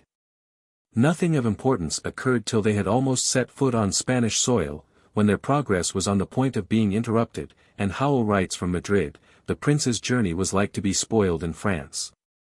For if he had stayed but a little longer at Bayonne he had been discovered, for Monsieur Gramont, the governor, had notice of him not long after he had taken post.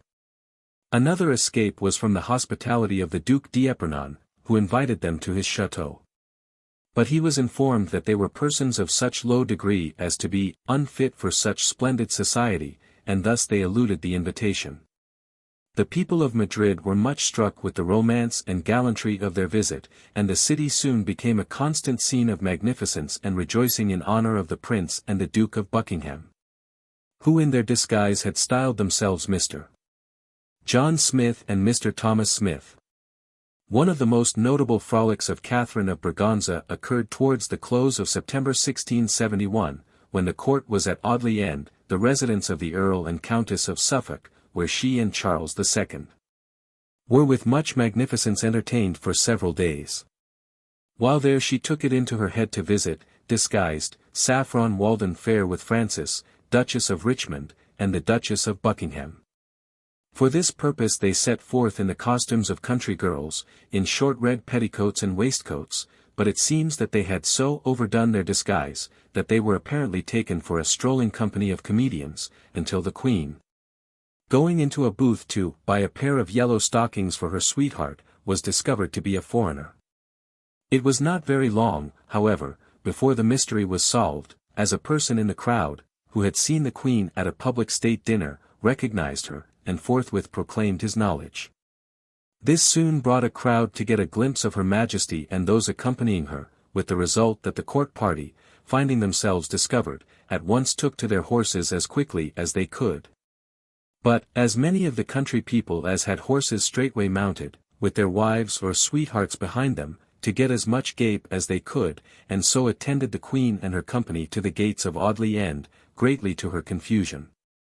In the same way Queen Mary and her ladies, disguised by their black masks, often made excursions to St. James's Fair, a practice mentioned in a letter of Lady Cavendish to her lord, "I went but once to the fair. Sir James gallantied us thither, and in so generous a humour, that he presented us all with fairings, the Queen's fairing almost cost him 20 guineas. On our return we met my Lord Chamberlain, Lord Nottingham, in the cloisters of St. James's Palace." Chapter 11. Royal Gamesters. Gambling, under one form or another, has always been a fashionable diversion at court. Plutarch tells a story of Persides, mother of Cyrus, who played with the king, her husband, for the slave who had slain her son, and, as she excelled at playing a certain game with dice, she won him. History abounds in anecdotes of this kind, and we know how popular gambling was in the old days of the Roman Empire. Augustus, for instance, had the reputation of being fond of gambling, and Domitian, indeed, like most of the emperors, rarely passed a day without indulging in some gambling game. Coming down to modern times, we find the practice more or less prevalent in most European courts, having naturally met with greater patronage from some monarchs than others. Thus Alfonso of Castile tried to prevent gambling by founding orders of chivalry in which it was forbidden, and later, John of Castile attempted to do the same by edict. In spite of several lukewarm attempts to prevent it, gambling ever throve in France. Charles VI lost one day 5,000 livres to his brother, and in the reign of that monarch flourished the Hôtel de Nesle, which was notorious for its terrible gambling scandals, where maint gentilshams trace hulks. Ont perdu armes et chevaux. Argent. Hugnoret seigneurie. It is recorded how Philibert de Chalon, Prince d'Orange, who was in command at the siege of Florence, under the Emperor Charles V, actually gambled away the money which had been confided to him for the pay of the soldiers, and was compelled, after a struggle of 11 months, to capitulate with those whom he might have forced to surrender. But when so much encouragement was given to gambling by royalty, it is by no means surprising that the vice prevailed almost everywhere, and was not confined to any one country. Especially when many of the French kings were said to patronize and applaud well-known cheats at the gaming table. 82. The so-called cards of Charles VI, which are now in the Bibliothèque du Roi of Paris, are in all probability the most ancient of any that are preserved in the various public collections of Europe. They are but 17, painted on a gold ground, and surrounded by a silver border, in which is a ribbon rolled spirally round done in points. It was at Bourges, in the Château du Berry, that the game of piquet was invented, as tradition tells us, by La Hire, as a pastime for Charles VII. In an old account book of the Monarchs of France, we find that in 1392 there was paid about £8 of our present money for 3 packs. And the accounts of the jeweller to Queen Marie of Anjou contain this entry: on the 1st of October, 1454, to William Bouchier, merchant, 2 games of cards and 200 pins, delivered to Monsieur Charles of France, to play with and amuse himself, 5 sals tournois. Henry IV was an inveterate gambler, and, although not a skillful player, he is said to have been greedy of gain, timid in high stakes, and ill-tempered when he lost. In his reign gambling became the rage, and it appears from His Majesty's letters to Sully that he sometimes played on credit, e.g., I have lost at play 22,000 pistoles, 220,000 livres. I beg you to pay them directly to Feydeau, that he may distribute them to the persons to whom I owe them. August 20, 1609. P.M. Edouard, Portuguese, 51,000 livres on account of what I owe him at play. 83. Lestoil, referring to this period, says that an Italian named Pimentello gained more than 100,000 crowns in the court circle, to which the king contributed 340,000 livres. It was this Pimentello who one day boasted to Sully of having frequently played with Henry IV, whereupon Sully indignantly replied, "By heavens! So you are the Italian bloodsucker who is every day winning the king's money. You have fallen into the wrong box, for I neither like nor wish to have anything to do with such fellows." At this remark Pimentello got warm, but Sully, giving him a push, added, "Go about your business, your infernal gibberish will not alter my resolve. Go." There can be no doubt that this Pimentello was a discreditable character, for, in order to aid his dishonesty, he is said to have induced the dice sellers in Paris to substitute loaded dice instead of fair ones. But, as Henry disliked losing, those who played with him had either to lose their money, or to offend His Majesty by beating him. On one occasion the Duke of Savoy, in order to humour Henry, dissimulated his game, thus sacrificing about £28,000. And so great was this king's passion for the gaming table that once when it was whispered to him that a certain princess whom he loved was in danger of falling into other arms, he said to Bassompierre, one of his courtiers, "Take care of my money, and keep up the game, whilst I am absent on particular business." One day when Henry IV was dining with Sully, the latter had brought in at the close of the repast cards and dice, together with 2 purses of 4,000 pistoles each, one for the king, the other to lend to the lords of his suite. Whereupon His Majesty exclaimed, "Great master, come and let me embrace you, for I love you as you deserve. I feel so comfortable here that I shall sup and stay the night." But it has been suggested that the whole affair was by the king's order. At last, if we are to believe the following anecdote, he was cured of gambling. After losing a large sum of money, he requested Sully to send him the amount, who hesitated for some time. Eventually, spreading it out before the king, he exclaimed, "There's the sum." Henry fixed his eyes on the vast amount, sufficient to purchase Amiens from the Spaniards, who then held it, and then he sorrowfully said, "I am corrected. I will never again lose my money at gaming." A gaming quarrel was the cause of a slap in the face given by the Duc René to Louis XII, then Duc d'Orléans. This slap was the origin of a league which was termed the Mad War. The resentment of the outraged prince was not appeased till he mounted the throne, when he uttered these memorable words, "A king of France does not avenge insults offered to a Duke of Orleans." Similarly, on one occasion Casimir II, King of Poland, received a blow from a Polish subject, named Konarski, who had lost all he possessed in play. Thereupon he took to flight, and on being captured he was condemned to lose his head. But when brought before Casimir, his Majesty thus addressed him, "You, I perceive, are sorry for your fault, that is sufficient. Take your money again, and let us renounce gaming forever." And turning to his courtiers, the king added, "I am the only one to blame in this matter, for I ought not by my example to encourage a pernicious practice which may be the ruin of my nobility." Louis XIII was adverse to gambling in any form, but Louis XIV gave it every encouragement. Madame de Sévigné thus describes a gaming party at which she was present: "I went on Saturday with Villars to Versailles. I need not tell you of the Queen's toilette, the mass, the dinner, you know it all. But at 3 o'clock the king rose from table, and he, the queen, monsieur, madame, mademoiselle, all the princes and princesses, Madame de Montespan, all her suite, all the courtiers, all the ladies, in short, what we call the court of France, were assembled in that beautiful apartment which you know." She then describes how a table of reversi, a compound of loo and commerce, gives a form to the crowd, and a place to every one. The king is next to Madame de Montespan, who deals, the Duke of Orleans, the Queen, and Madame de Soubise, Dangeau and company.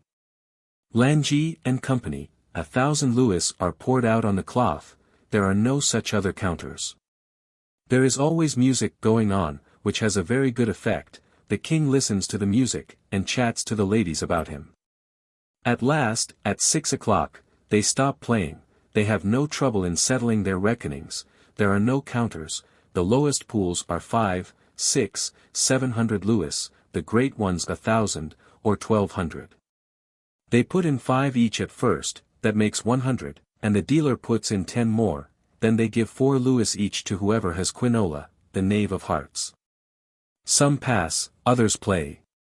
But whenever you play without winning the pool, you must pay in 16 to teach you how to play rashly. They talk altogether, and forever, and of everything. This was the kind of amusement which characterized what Madame de Sévigné has termed the iniquitous court, and well she might tremble at the idea of her son joining such a company.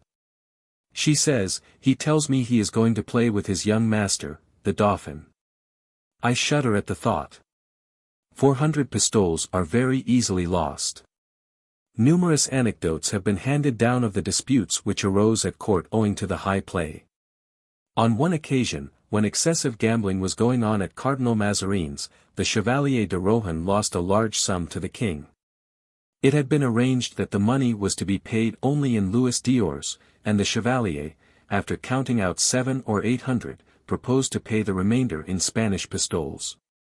"But you promised me louis d'ors, and not pistoles," said the king. "Since your Majesty refuses them," replied the Chevalier, "I don't want them either," and thereupon he flung them out of the window. The king, annoyed, complained to the cardinal, who promptly answered, "The Chevalier de Rohan has played the king, and you the Chevalier de Rohan." Quite recently at Paris a jeu de l'oeil, made for the amusement of Louis XIV. In marquetry of ivory, ebony, and colored woods, fetched £9, the Grand Monarch's game of chance having realized a higher price than the curls sold at the same auction, and which had once adorned the mistress of his predecessor on the throne. At the death of Louis XIV, it is said that 3/4 of the nation thought of nothing but gambling, and incidentally may be noticed a little court occurrence associated with Louis XV. At the royal card table M. de Chauvelin was seized with a fit of apoplexy, of which he died. On seeing him fall, someone exclaimed, "M. de Chauvelin is ill." "Ill?" said the king, coldly turning round and looking at him, "he is dead. Take him away. Spades are trumps, gentlemen." During the reign of Louis XVI, gambling kept pace if it did not outstrip every other licentiousness of that epoch. But Louis XVI hated high play, and very often showed displeasure when the loss of large sums was mentioned. Beauchaumont, in his memoirs, Tom. 12, p. 189, speaks of the singular precautions taken at play at his court. The bankers at the Queen's table, in order to prevent the mistakes which daily happen, have obtained permission from His Majesty that, before beginning to play, the table shall be bordered by a ribbon entirely round it, and that no other money than that upon the cards beyond the ribbon shall be considered as staked. 84. But Marie Antoinette's love of high play was almost a vice, and her gaming table often witnessed scenes far from creditable to her sex or rank. Le Comte de Mercy informs us that the Emperor Joseph II, not too severe a moralist, once sent a message to the Queen to the effect that the play at the Queen's table at Fontainebleau was like that in a common gambling house. People of all kinds were there, and mingled without decorum. The Comte d'Artois and the Duc de Chartres displayed there every day some fresh trait of folly, and great scandal was caused by the fact that several ladies cheated. Those who held the bank arrived on the 30th of October.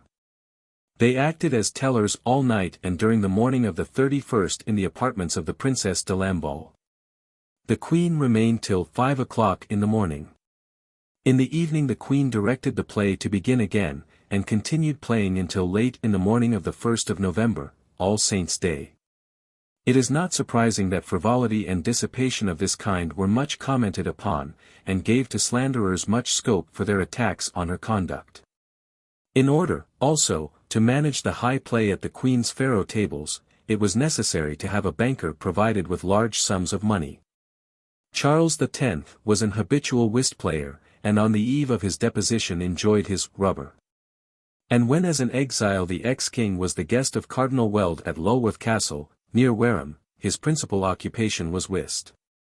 Later on, during his sojourn at Prague, at 8, after dinner, the whist table was prepared, where the tranquillity of the evening was not disturbed unless Charles found himself with an indifferent partner.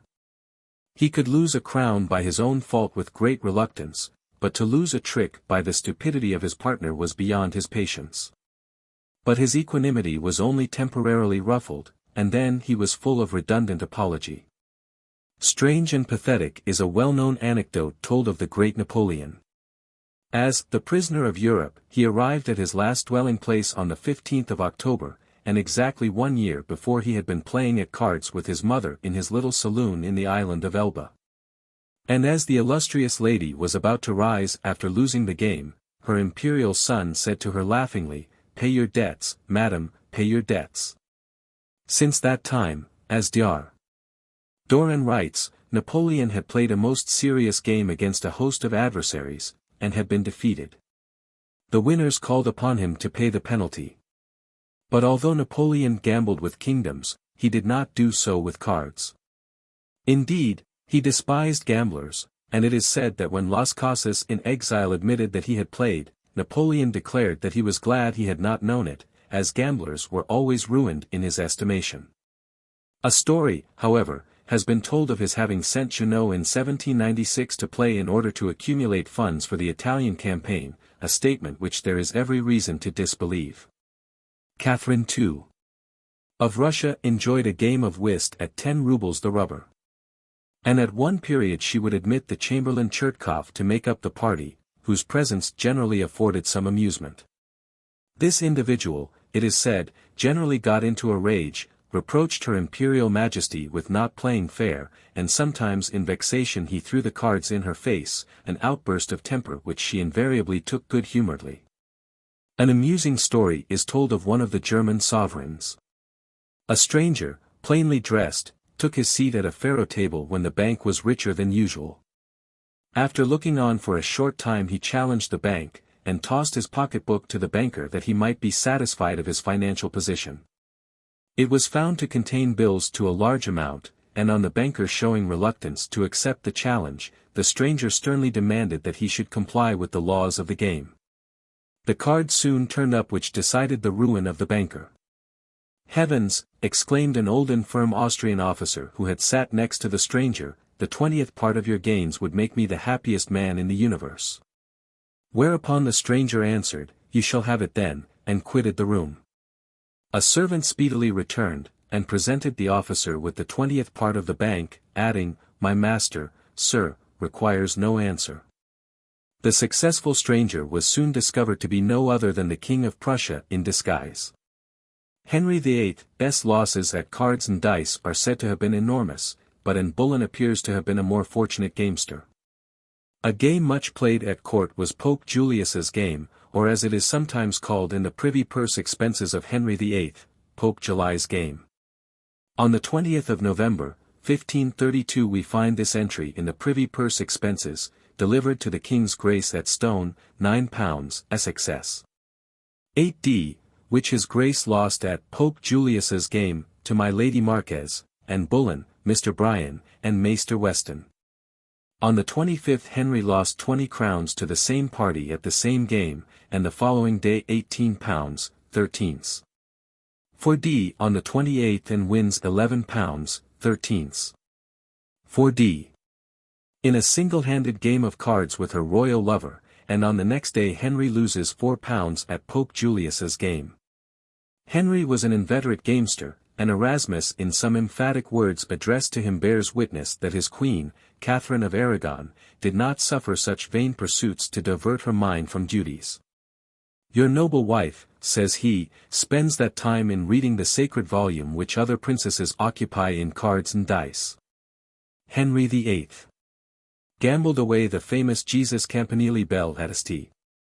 Paul's with the great folk-mote bell which summoned the assemblies of the citizens with a throw of the dice at hazard to Sir Miles Patridge, who pulled it down. But, adds Spellman in his History of Sacrilege, in the 5th year of King Edward VI. The gamester had worse fortune when he lost his life, being executed on Tower Hill. Queen Mary in her young days was fond of betting and wagers, and many items of high play and of money lost by her have been preserved. She lost a frontlet, for instance, in a wager with her cousin, Lady Margaret Douglas, for which she paid £4. It is said that the Princess Mary not only pledged caps but lost breakfasts at bowls, which was then a fashionable amusement. And to counterbalance these vanities she paid for the education of a poor child and the expense of binding him apprentice. 85 The frontlets referred to above were the ornamented edges of coifs or caps, some of which were edged with gold lace and others with pearls and diamonds. Hence they were occasionally very expensive and cost a high price, and on this account they might easily be given in payment of wagers, or losses incurred through high play. Through the evil influence of the Duchesses of Portsmouth and Mazarin, excessive gambling became one of the prevailing vices of the court of Charles II. Although His Majesty was not addicted to deep playing, or pursued cards otherwise than as an amusement. Queen Catherine was fond of ombre, which was probably introduced by her into this country, and quadrille, and if she played it was for the sake of the diversion rather than the stake. But the Duchess of Portsmouth had been known to lose 5,000 guineas at a sitting, and on the evening of February 1, 1685, the last Sunday that Charles II was permitted to spend on earth, the great courtiers and other dissolute persons were playing at basset round a large table, with a bank of at least £2,000 before them. The king though not engaged in the game was to the full as scandalously occupied, 86, sitting, writes Evelyn, in open dalliance with 3 of the shameless women of the court, the Duchesses of Portsmouth, Morland, and Mazarin. And others of the same stamp, while a French boy was singing love songs in that glorious gallery. 6 days after, he adds, all was in the dust. Pepys, too, alludes to the practice of card-playing on Sunday initiated by Catherine into the English court, and writes, this evening, going to the Queen's side to see the ladies, I did find the Queen, the Duchess of York, and another at cards. With the room full of ladies and great men, which I was amazed to see on a Sunday, having not believed, but contrarily flatly denied the same a little while to my cousin. In the ensuing reign, basset and other gambling games were in high vogue in court and fashionable society. Mary Beatrice, consort of James II, disliked cards, and was frightened at the idea of high play. But, it seems, her ladies told her she must do as others did, or she would become unpopular. Accordingly her reluctance was overcome by their importunities, and soon she was to be seen at the card table, losing, time after time, large sums of money at a game in playing which she found no pleasure. In after years she was apt to say, I suffered great pain from my losses at play. And all for the want of a little firmness in not positively refusing to comply with a custom which those who were so much older than myself told me I was not at liberty to decline. I shall always regret my weakness, since it deprived me of the means of doing the good I ought to have done at that time. Such was the acknowledgment made nearly 40 years afterwards of what she always regarded as an inexcusable error on her part. Like her sister Anne, Mary II was in her early life a constant card player, and, not satisfied with devoting her weekday evenings to this diversion, she played on the Sabbath. In after years she maintained her love for cards, and we find her playing at basset, a game much in request throughout the courts of Europe, and at which vast sums were won and lost. After the Peace of Meiningen, the Marquis d'Avaux, the ambassador from Louis XIV, sent word on the morning of December 3, 1680, to Monsieur Audic, an official in the household of the princess, that he would wait on her that evening. But he forgot to give the notice, so that when the French ambassador arrived he found the princess had commenced her gambling. She rose and asked him if he would play. He made no answer, and she resumed her game, the ambassador sitting down and looking on. After a while he joined in the game, and the Prince of Orange, who arrived shortly afterwards, did the same. According to strict etiquette, however, as the visit of the ambassador had been previously announced, the basset tables should not have been set till his arrival.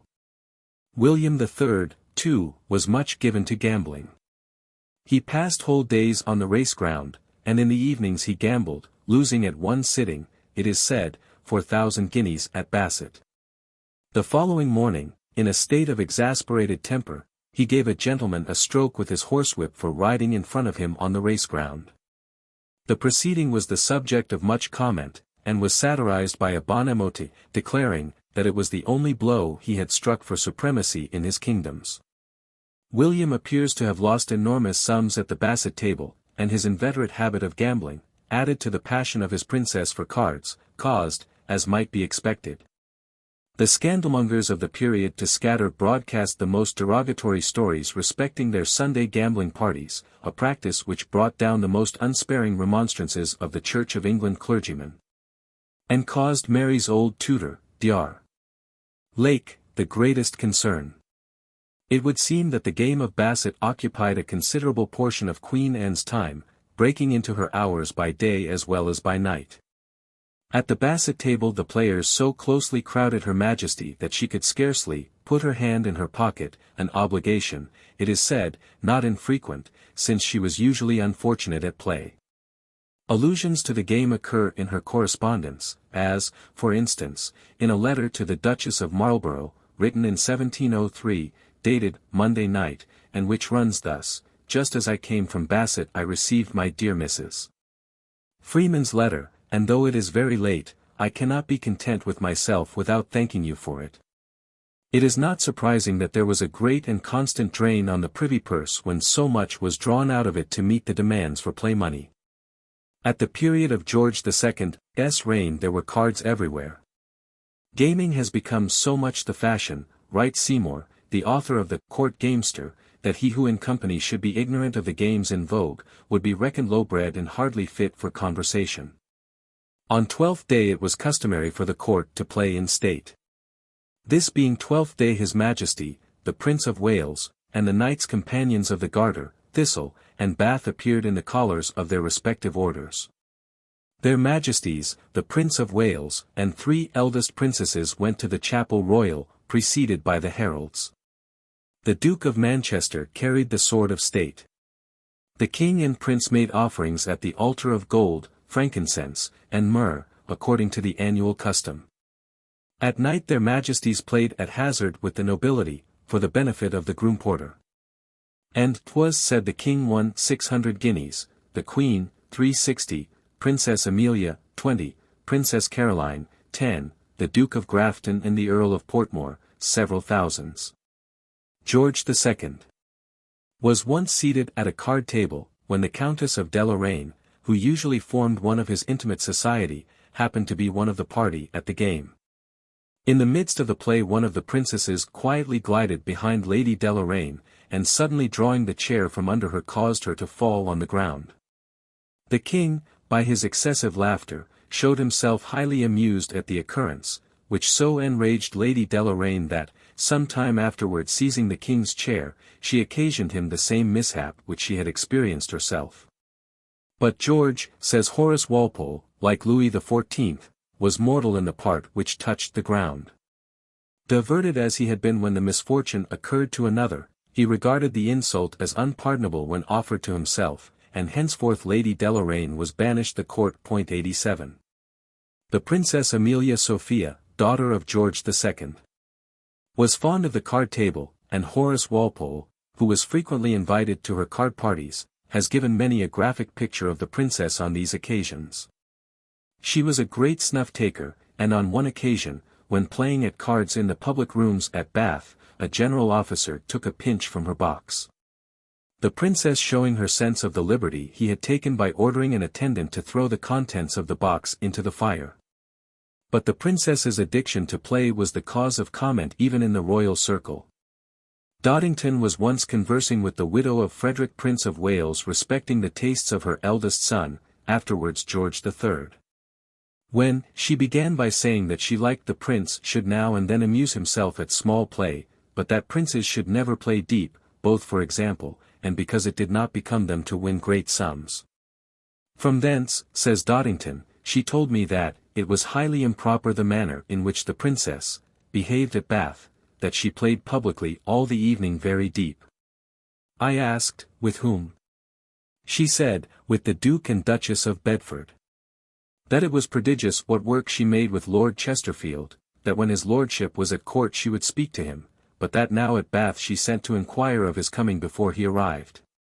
And when he came she sent her compliments to him, expecting him at all her parties at play, and that he should always sit by her in the public rooms that he might be sure of a warm place.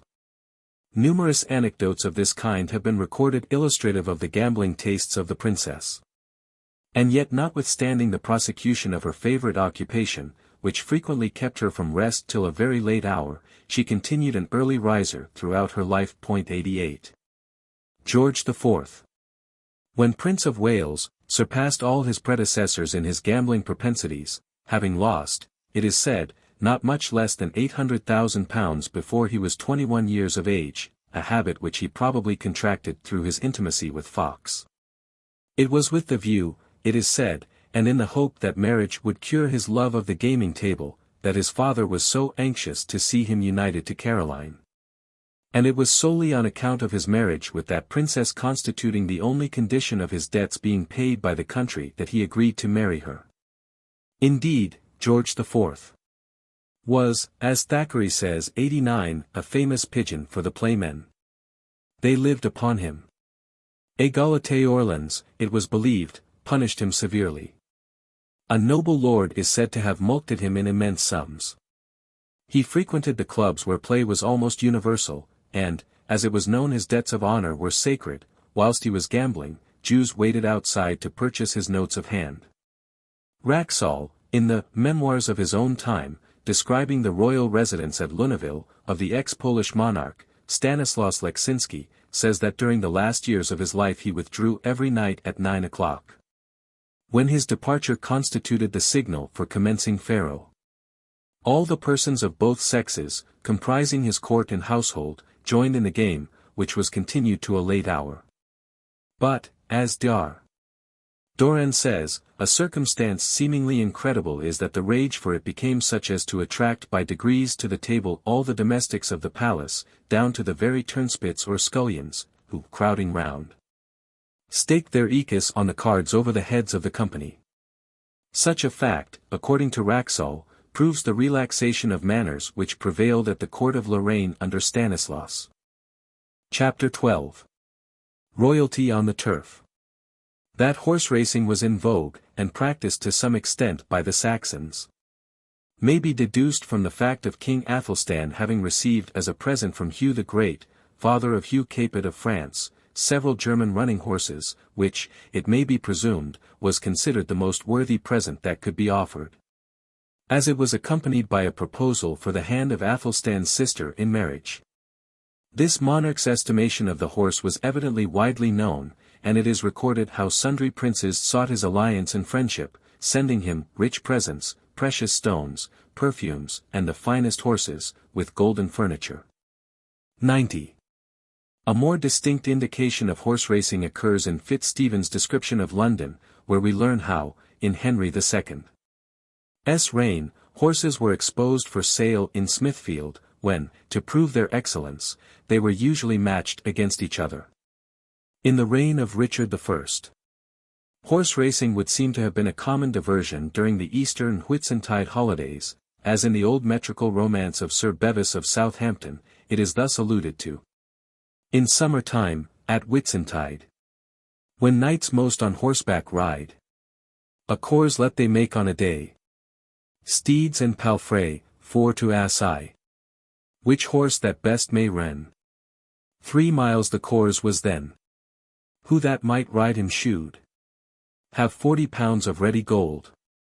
In the register of the royal expenditure of King John running horses are frequently mentioned, this monarch having been a renowned sportsman, although there is no evidence to show that he used his running horses otherwise than in the sports of the field. Edward II was a breeder of horses, and the word courser, which is made use of in the issue roll of 37 Edward III, would seem to indicate the racehorse, to William de Manton, keeper of the King's wardrobe, by the hands of Thomas Spiggernell, keeper of the King's great horses, in discharge of £119 SXS. 8d. Paid to the same Thomas for the purchase of divers horses from the executors of the will of John, late Bishop of Lincoln, viz., 1 free sorrel courser, price 20 marks, 1 courser spotted with white, price 20 marks. 1 courser of a roan colour, from Papenworth, price 20 marks, 1 roan-coloured courser, from Tolney, price 20 marks, 1 brown bay courser, price 25 marks, 1 roan courser, from Cranbourne, price £10, 13s. For D, 1 brown bay courser, price £11. 91. Henry VIII was a lover of horses, and it would seem that he obliged men of position to keep a certain number of them. Thus archbishops, and every duke were enjoined in this reign to keep 7 trotting stone horses of 14 hands in height for the saddle. Clergymen, also, who possessed a benefice of £100 per annum, or laymen whose wives wore French hoods, or a bonnet of velvet, were ordered to keep 1 trotting stone horse under a penalty of £20, 92. And Henry VIII no doubt did his best to improve the breed of horses, for he imported some from Turkey, Naples, Spain, and Flanders. During Queen Elizabeth's reign horse racing was in considerable vogue, although it was not much patronized by Her Majesty, otherwise races would undoubtedly have formed a part of the pastimes at Kenilworth. But it is to James I that horse racing is principally indebted, for he not only patronized it, but made it a general and national amusement. To him is due the credit for attempting the improvement of the English racer by the crossing of foreign blood, which, although considered at the time a failure, has proved a success. For this purpose he purchased for £500, an enormous price in those days, an Arabian, which, according to the Duke of Newcastle, was of little value, having been easily beaten by our native horses. 93. It was in this reign that private matches between gentlemen, then their own jockeys, became very common in England, and the first public race meetings appear at Garterley, in Yorkshire, Croydon, in Surrey, and Theobalds, on Enfield Chase. The prize being a golden bell. 94. Although he did not originate the races at Newmarket, yet the patronage he accorded them led to their being established permanently there. On the February 26, 1605, James visited Newmarket, where on that and the following day he knighted several gentlemen. 95. And the popularity of Newmarket was further enhanced by his building a house there which was long known as the King's House. In Nichols' Progresses of James I, will be found some interesting particulars respecting this monarch's interest in the turf. From which it appears that on Thursday, April 3, 1617, he was at Lincoln, where was a great horse race on the heath for a cup, where his majesty was present, and stood on a scaffold the city had caused to be set up. And withal caused the race 1/4 of a mile long to be rowled and corded with ropes and hoops on both sides, whereby the people were kept out, and the horses that ronned were seen fair. A few days later the king was at Durham, and from the same source we learn 96 how he travelled from the castle to Woodham Moor to a horse race, which was run by the horses of William Salvin and Master Maddox, for a gold purse. Which was intended to have been on the 8th of April, but on account of the king's coming was put off till the 21st, which matched the king saw. And again, about 2 years after this, we are informed how on the March 19, 1619, there was a horse race at Newmarket, at which the king tarrying too long, in his return from Newmarket was forced to put in at an inn at Wychfordbridge by reason of his being indisposed, and came very late in the night to Royston. Prince Henry had a strong attachment to racing as well as hunting, but he was cut off at an early age. Charles I was well inclined toward sports of this kind, but, owing to the unsettled nature of his reign, horse racing seems to have fallen somewhat into abeyance. In the early part of Charles's reign, however, horse races were held in several parts of the country, at some of which he was present. And that they were no uncommon occurrence at Epsom may be gathered from Clarendon's History of the Rebellion, soon after the meeting which was held at Guildford, May 18, 1648, to address the two Houses of Parliament. A meeting of the Royalists was held on Banstead Downs, under the pretence of a horse race, and 600 horses were collected and marched off to Reigate. But we find Sir Edward Harwood lamenting the scarcity of able horses in the kingdom, not more than 2,000 being to be found equal to the like number of French horses, for which he blames principally racing. After the Restoration horse racing was revived and much encouraged by Charles II, who frequently honoured this pastime with his presence.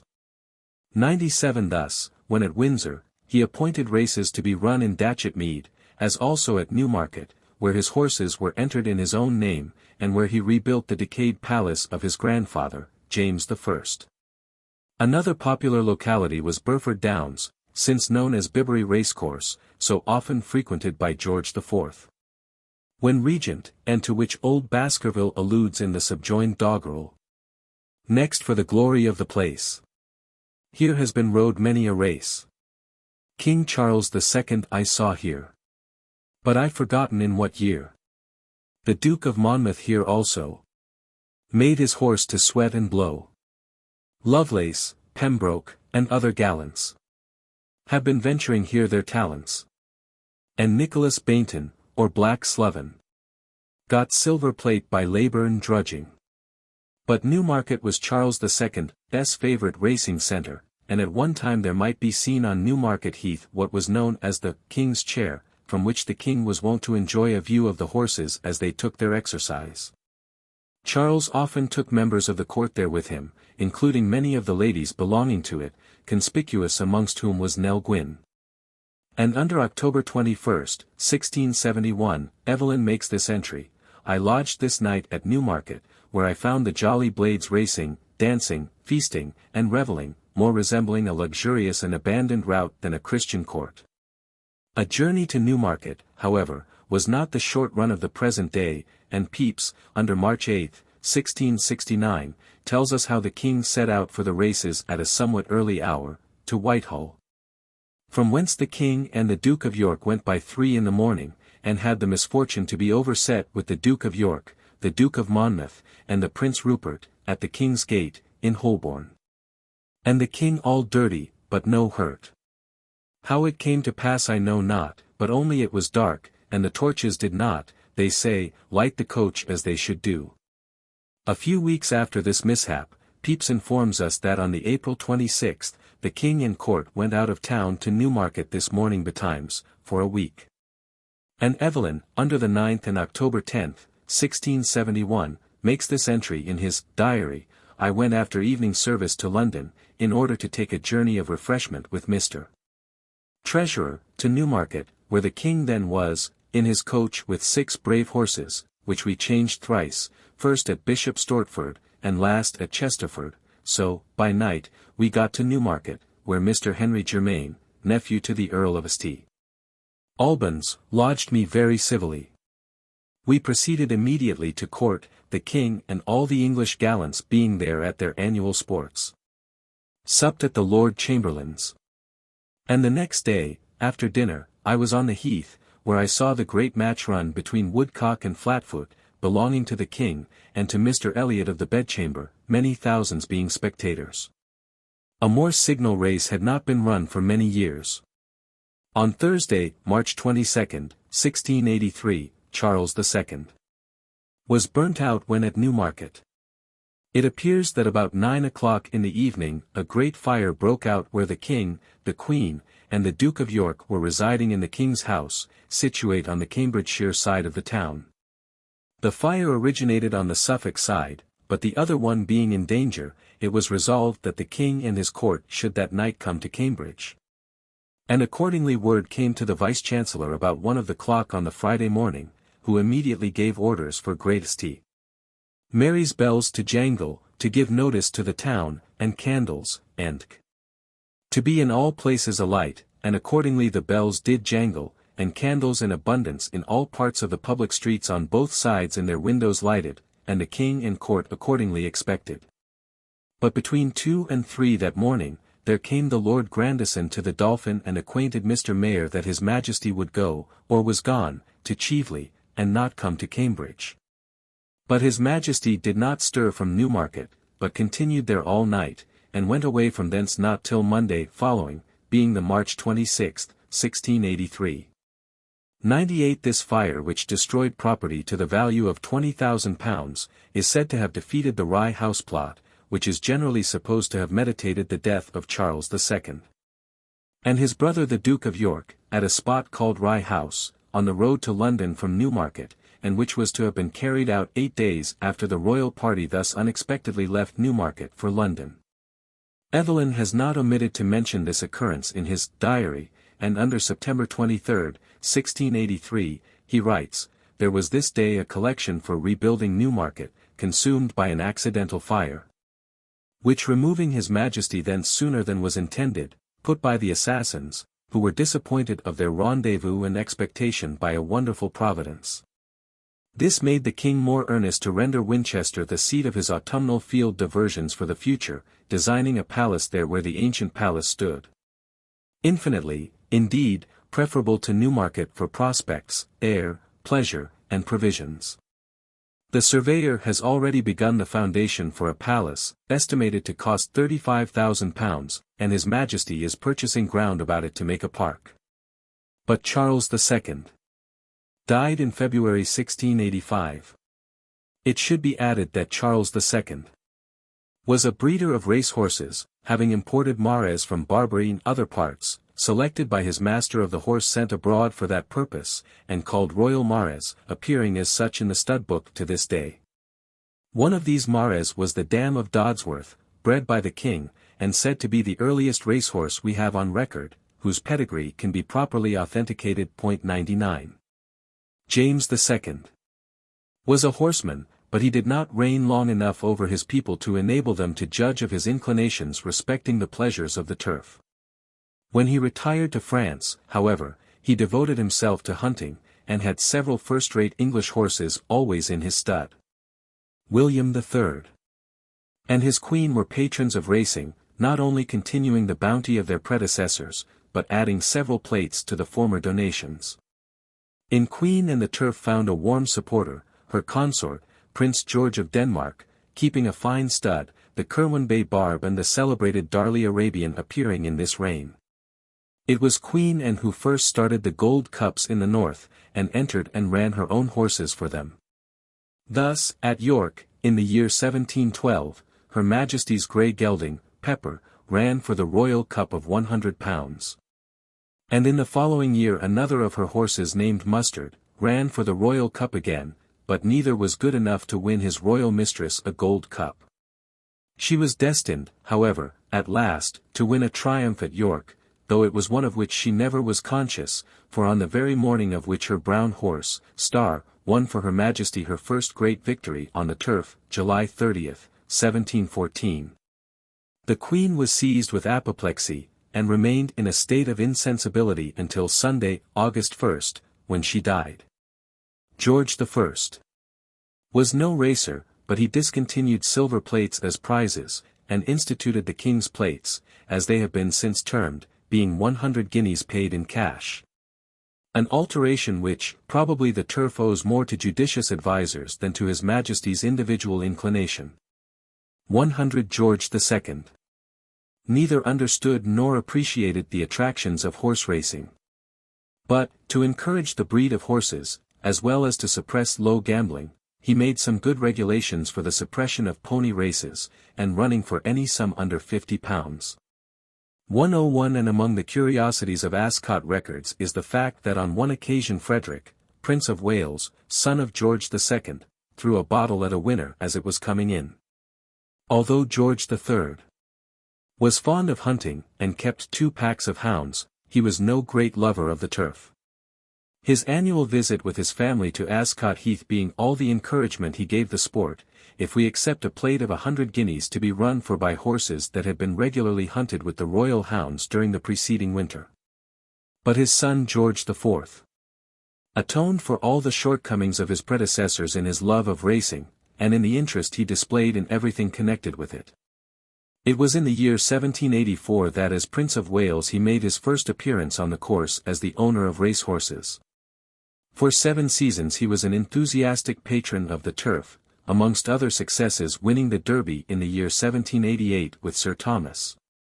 Until the year 1791 when the notorious escape scandal caused him abruptly to sever his connection with racing, an unfortunate occurrence which was keenly regretted by every lover of sport throughout the kingdom. It appears that on the October 20th, 1791 a horse named Escape, the property of the prince, ran in a race at Newmarket for which it was first favourite, but finished last. On the following day, with 6-1 bet against him, Escape won easily a race in which 2 of the horses which had distanced him on the previous day also ran. In both cases Sam Chifney had ridden Escape, and a rumour at once spread that with or without the connivance of his master he had pulled the horse for the first race, and had thereby netted several hundreds of pounds. The Jockey Club took the matter up, Sir Charles Bunbury, Messrs. Ralph Dutton and Thomas Panton being the stewards appointed to investigate the affair. The result of their inquiries was an acquittal of the prince, but they were not satisfied with Chifney's explanation, and Sir Charles Bunbury went so far as to say that, if Chifney were allowed to ride the prince's horses, no gentleman would start against him. But, to the honour of the prince be it said, rather than sacrifice his servant he gave up his favourite amusement. At the same time, His Royal Highness told Chifney that he should not be likely to keep horses again, but he added, if ever I do you shall train and manage them. You shall have your 200 guineas a year just the same. I cannot give it you for your life, I can only give it for my own. You have been an honest and good servant to me. Early in the year 1792 the prince's stud was brought to the hammer. But, although he ceased to run horses of his own, he did not by any means lose his zest for the sport, and continued largely to patronize and support country races. Thus, the well-known Tom Raikes in his diary has left us a graphic picture of Brighton on a race morning, when the prince was in one of his best moods, and the ground was covered with tandems, beautiful women, and light hussars. In those days, writes the diarist, the prince made Brighton and Lewes races the gayest scene of the year in England. The pavilion was full of guests, and the Stein was crowded with all the rank and fashion from London. The legs and betters who had arrived in shoals used to assemble on the Stein at an early hour to commence their operations on the first day, and the buzz was tremendous, till Lord Foley and Mellish, the 2 great confederates of that day, would approach the ring, and then a sudden silence ensued to await the opening of their books. About half an hour before the departure for the hill, the prince himself would make his appearance in the crowd. I think I see him now in a green jacket, a white hat, and light nankeen pantaloons and shoes, distinguished by his high-bred manner and handsome person. He was generally accompanied by the Duke of Bedford, Lord Jersey, Charles Wyndham, Shelley, Brummel, M. Day, Churchill, and the little old Jew Travis. At dinner time the pavilion was resplendent with lights, and a sumptuous banquet was furnished to a large party. While those who were not included in that invitation found a dinner with every luxury at the clubhouse on the Stein, kept by Raggett during the season for the different members of White's and Brooks who chose to frequent it. And where the cards and dice from St. James were not forgotten. After a time the Jockey Club seems to have regretted their line of action. And at a meeting, held at Brighton in the year 1805, they addressed the following letter to the Prince. May it please your Royal Highness, the members of the Jockey Club, deeply regretting your absence from Newmarket. Earnestly entreat the affair may be buried in oblivion, and sincerely hope that the different meetings may again be honoured by your Highness's condescending attendance. The Prince, it is said, consented to overlook the past, but his horses were never sent to Newmarket after the year 1808, and then only to complete engagements. In addition to Brighton and Lewes, Bibury was his favourite race ground, where he appeared as a private gentleman for several years in succession, an inmate of Lord Sherborne's family, and with the Duke of Dorset, then Lord Sackville. For his jockey. During the last 10 years of His Majesty's life racing interested him more than it had ever done before, and by the encouragement he then gave to Ascot and Goodwood, he contributed towards making them the most fashionable meetings in the world. And perhaps the day on which his three favourite horses, Fleur-de-Lis, Zinganí, and the Colonel, came in first, second, and third for the cup at the latter place was one of the proudest of his life. 102 The love of the turf was with him to the very last, and when the Ascot Cup was run for in the year 1830 under the royal colours he was on his deathbed.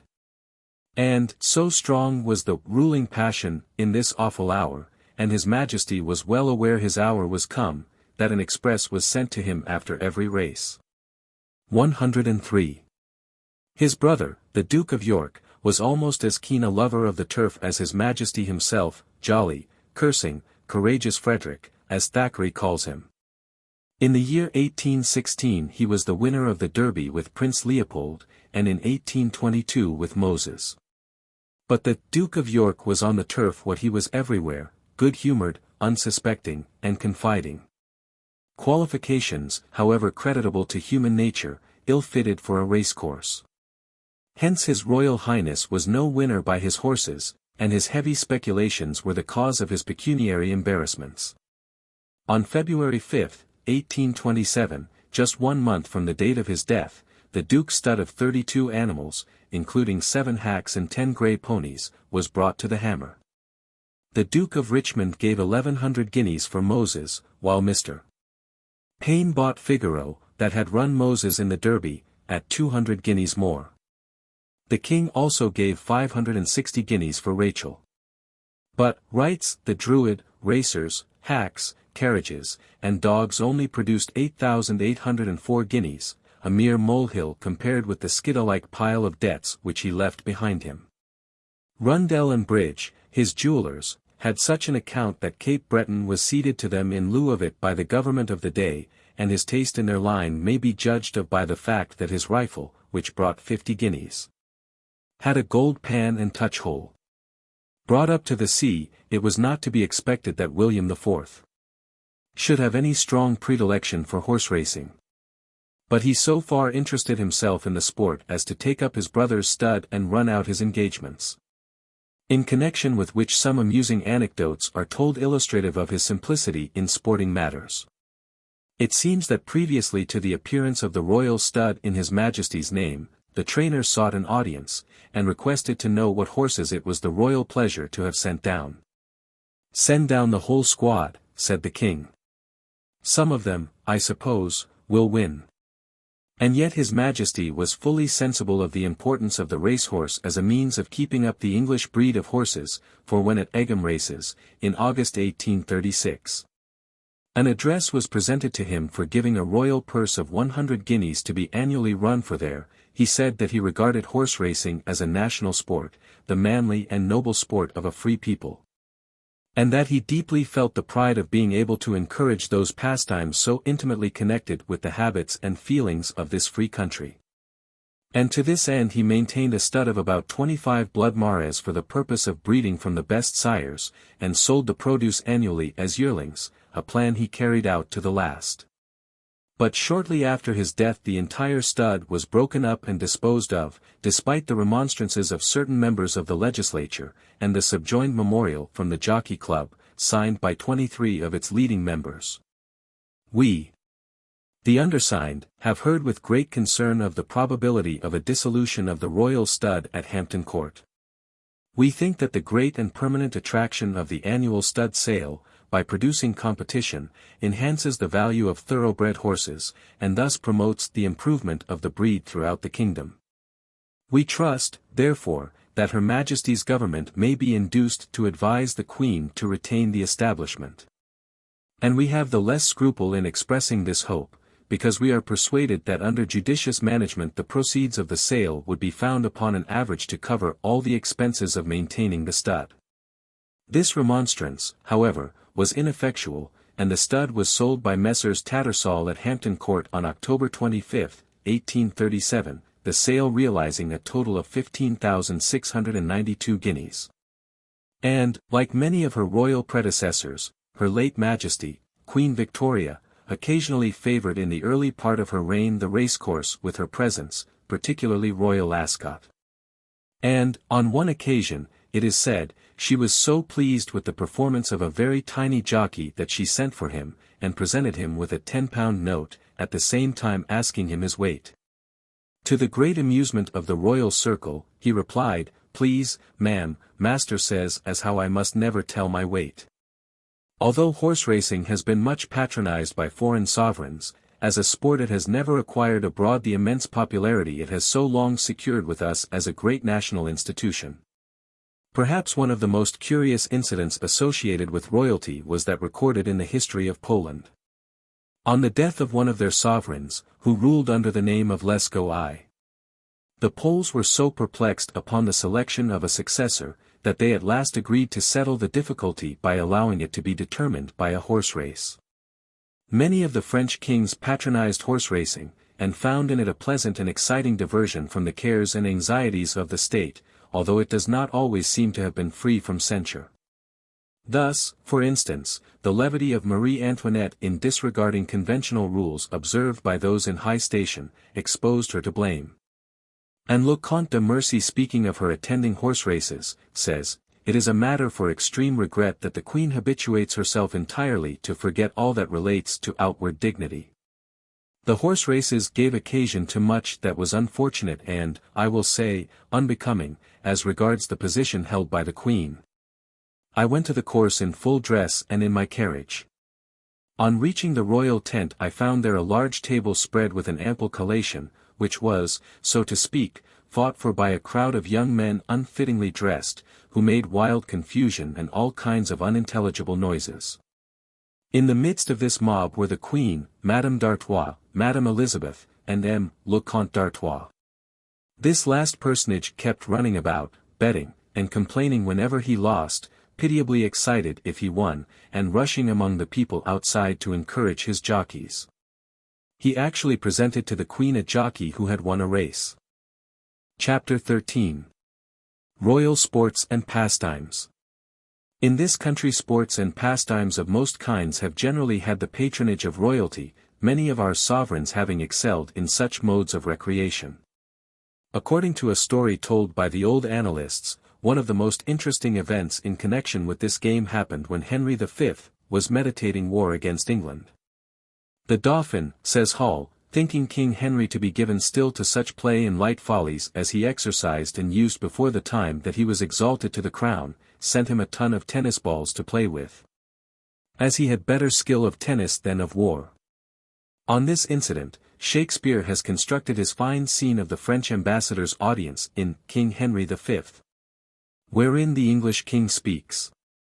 "When we have matched our rackets to these balls, We will, in France, by God's grace, play a set. Shall strike his father's crown into the hazard.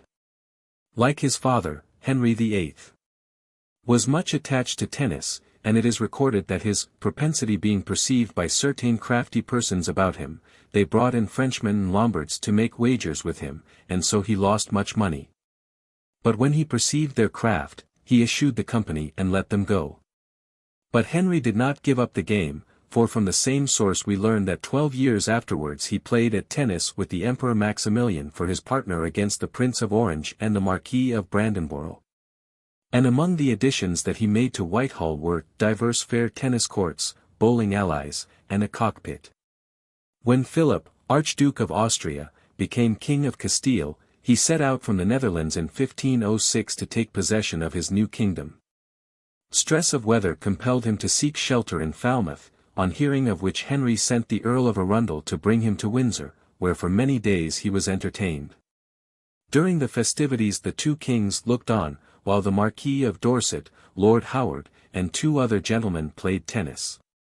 Then the King of Castile played with Dorset, but, says the chronicler, the Kwanji of Castile played with the racket, and gave the Lord Marquess 15. And when Queen Elizabeth was entertained in 1591 at Elvetham in Hampshire by the Earl of Hertford, after dinner 10 of his lordship's servants did haul up lines, squaring out the form of a tennis court. James I, if not himself a tennis player, often speaks of the pastime with commendation, and recommends it to his son Prince Henry as an exercise becoming a prince, who seems to have been very fond of the game. But on more than one occasion he appears to have lost his temper, and to have struck his father's infamous favourite, Carr, Earl of Somerset, with his racket. At another time, when he and the young Earl of Essex were playing, a dispute arose, whereupon Prince Henry in his anger called Essex the son of a traitor, alluding to the execution of his father, Elizabeth's favourite. The young Earl in retaliation struck the prince so hard a blow as to draw blood, but the king, on hearing all the circumstances of the case, refused to punish the high-spirited lad. Prince Henry's illness is supposed to have been caused by a chill caught one evening when playing tennis without his coat. The Scottish King James I, too, is said to have forfeited his life through his love for tennis. At Yuletide 1436-37 the court kept the festival at Perth, in the Blackfriars Monastery. And here one night, after the royal party had broken up, and, as James stood before the fire of the reception-room, chatting with the Queen and her ladies, ominous sounds were heard without. The great bolt of the door was discovered to be wanting, but a lady, a Douglas, thrust her arm through the staples, and held the door till the conspirators snapped this frail defence. By her brave and noble devotion she gave James time to tear up a plank of the flooring and to drop into a small vault beneath. As fate would have it, writes Dr.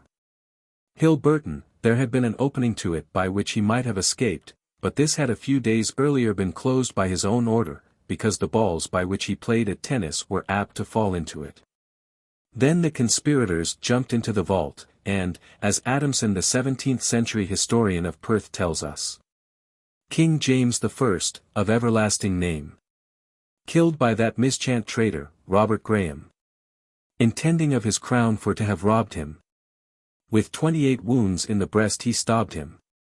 Both James IV and V. of Scotland were tennis players, and it seems that they lost considerable sums at it with their courtiers. Thus, in the accounts of the Lord High Treasurer, we find these items under June 7, 1496, to what of Leslie that he won at the catch fray the king, £23, 8s. And on September 23, 1497 the king again loses at tennis in Stirling, this time, with Peter Craigtown and Patrick Hamiltown, 3 unicorns, that is, £2, 13s. With the Restoration, tennis became fashionable at court again, and Pepys, under December 1603, makes this entry, walking along Whitehall, I heard the king was gone to play at tennis. So I drove down to the new tennis court, and saw him and Sir Arthur Slingsby play against my Lord of Suffolk and my Lord Chesterfield. The king beat 3, and lost 2 sets. When Frederick, Prince of Wales, died suddenly in 1751 many causes of death were assigned, one being that it was the result of a blow of a tennis ball 3 years before. But Nathaniel Wraxall makes it an accident at cricket, and says, Frederick, Prince of Wales, son of George II, expired suddenly in 1751 at Leicester House, in the arms of Desnoyers, the celebrated dancing master. His end was caused by an internal abscess, in consequence of a blow which he received in the side from a cricket ball while he was engaged in playing at that game on the lawn at Cleefton House, Buckinghamshire, where he then principally resided. It was of this prince that it was written, by way of epitaph. He was alive and is dead. And, as it is only Fred. Why, there's no more to be said. Tennis was also played at foreign courts. Thus during the reign of Charles V. Of France hand tennis was very fashionable, 104 being played by the nobility for large sums of money, and, when they had lost all that they had about them, they would sometimes pledge part of their wearing apparel rather than give up the pursuit of the game. The Duke of Burgundy is said to have lost 60 francs in this manner, with the Duke of Bourbon, Messire William de Lion, and Messire Guy de la Trémouille. And not having money enough to pay them, he gave his girdle as a pledge for the remainder, and shortly afterwards he left the same girdle with the Comte d'Eu for 80 francs, which he also lost at tennis. It would seem that golf was a fashionable game among the nobility at the commencement of the 17th century, and, from an anecdote recorded in one of the Harleian manuscripts, it was one of the exercises with which Prince Henry, eldest son of James I, occasionally amused himself, at another time playing at golf, a play not unlike to Pale Male, whilst his schoolmaster stood talking with another, and marked not his highness warning him to stand further off, the prince, thinking he had gone aside, lifted up his golf club to strike the ball. Meantime one standing by said to him, Beware that you hit not Master Newton, wherewith he, drawing back his hand, said, Had I done so, I had but paid my debts. Tradition, for whatever it may be worth, says that Charles I was playing on Leith Links when a courier arrived with tidings of Sir Philem O'Neill's rising in Ireland in 1641. And when the Duke of York resided at Holyrood in 1679, he was frequently to be seen at a golf party on the Leith Links. I remember in my youth, writes Mr. William Tytler, to have conversed with an old man named Andrew Dixon, a golf club maker, who said that when a boy he used to carry the Duke's golf clubs, and to run before him and announce where the balls fell. According to a Scottish story, during the Duke's visit, he had on one occasion a discussion with 2 English noblemen as to the native country of golf, His Royal Highness asserting that it was peculiar to Scotland, while they insisted that it was an English game as well. The 2 English nobles good-humouredly proposed to prove its English character by taking up the Duke to a match, to be played on Leith Links. James accepted the challenge, and sought for the best partner he could find. It so happened the heir presumptive of the British throne played with a poor shoemaker named John Paterson, the worthy descendant of a long line of illustrious golfers. If the 2 Southerners were, as might be expected, inexperienced in the game, they had no chance against a pair, one member of which was a good player. So the Duke got the best of the practical argument, and Paterson's merits were rewarded by a gift of the sum played for, with which he was enabled to build a somewhat stylish house for himself in the Canongate. But with the Stuarts went out for a time royal countenance of the game, till William IV became patron of the Royal and Ancient Club of St.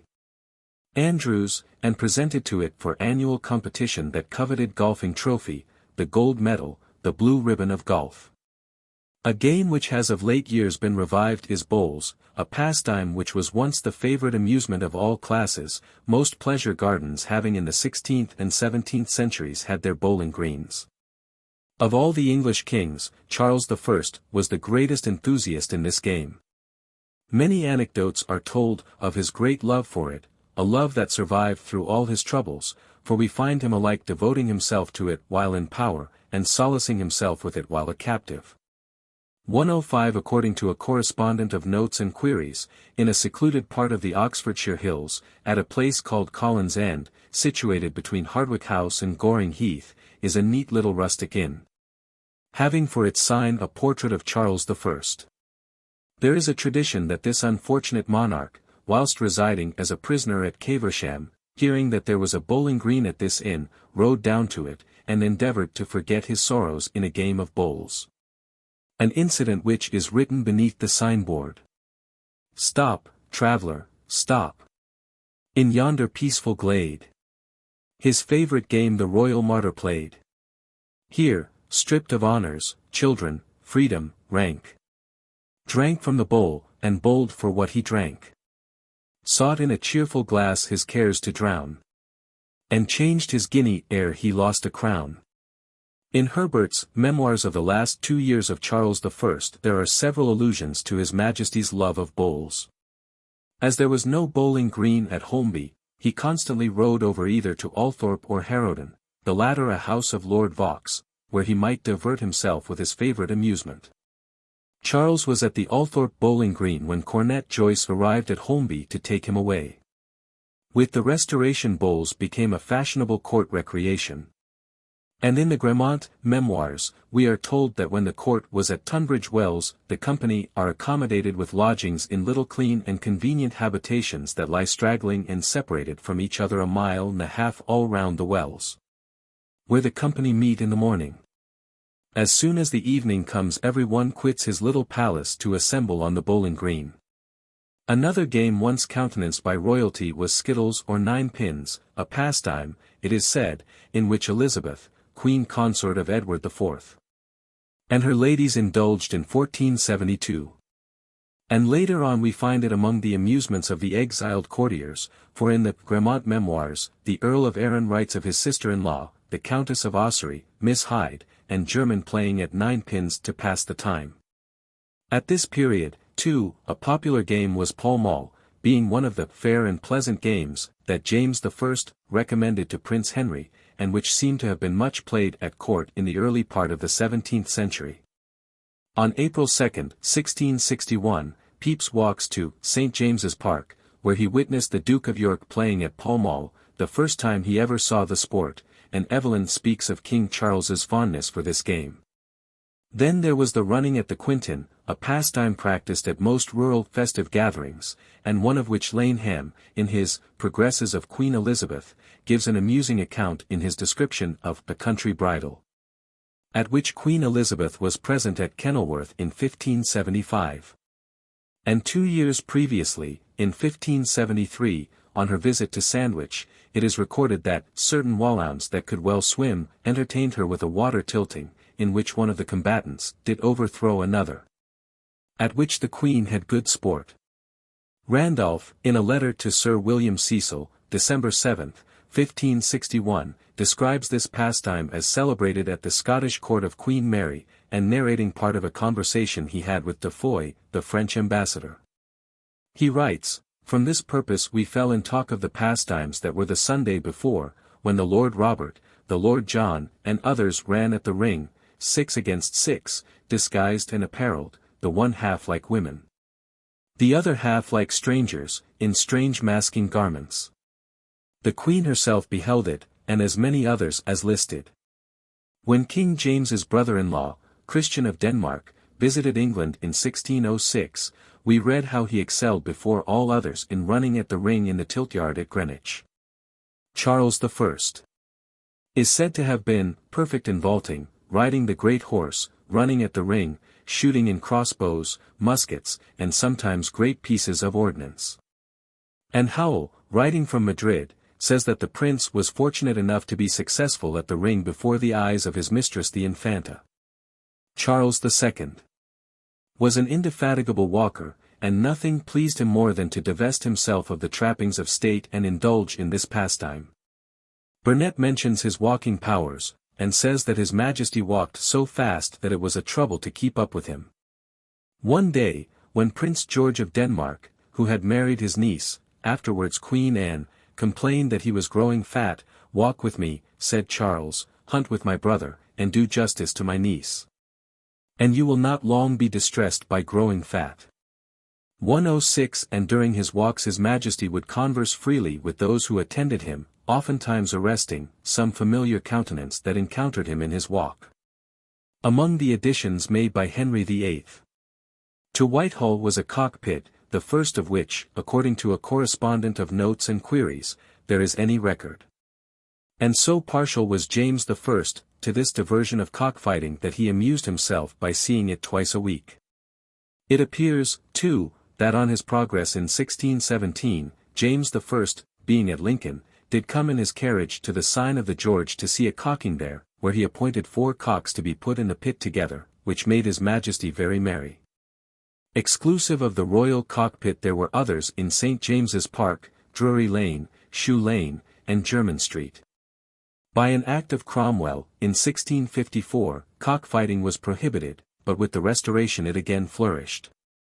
And from this time until the close of the last century the diversion was practiced more or less throughout the country. William III patronized this sport, and Count Talad, the French ambassador, writes, "On leaving the palace King William went to the cockfight, whither I accompanied him." The site of the cockpit at Whitehall is now occupied by the Privy Council Office, and a notable occupant of the cockpit apartments in the time of Charles II was the Princess Anne, afterwards Queen Anne, who was living there at the period of the Revolution.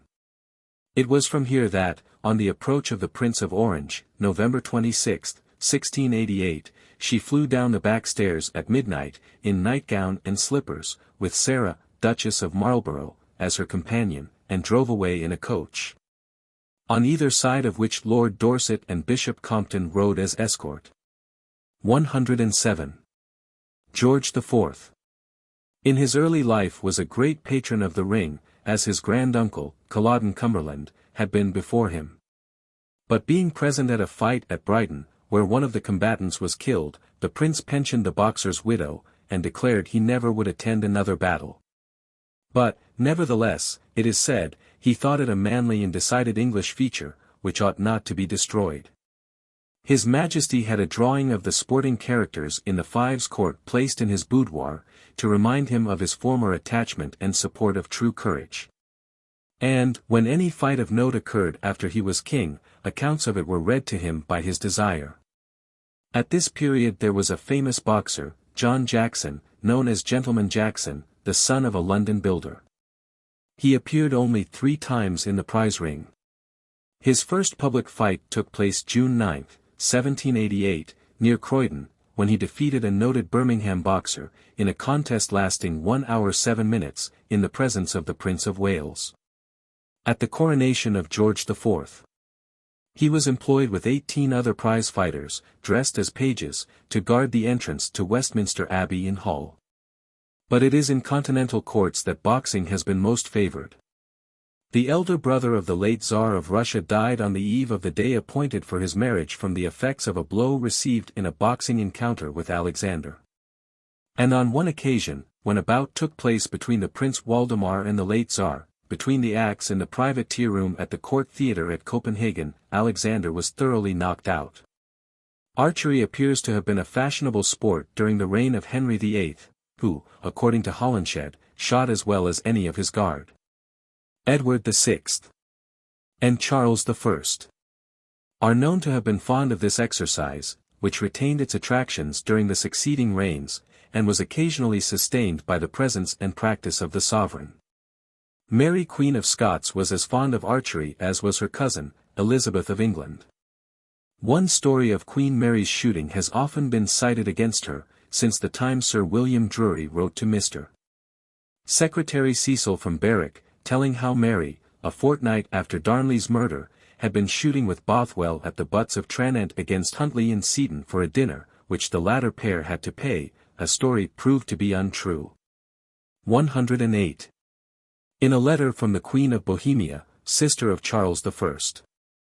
Written from Renan, Her Majesty's summer residence on the Rhine, in 1649 to Montrose, who had long been reputed to be a good archer, she says, "We have nothing to do but to walk and shoot. I am grown a good archer to shoot with my Lord Kinnell. If your office will help it, I hope you will come and help us to shoot." In 1703 Queen Anne granted a charter to the Royal Company of Archers, prohibiting any one to cause any obstacle or impediment to the said Royal Company in the lawful exercise of the ancient arms of bows and arrows, a privilege for which they were to pay to the sovereign 1 pair of barbed arrows, if asked only.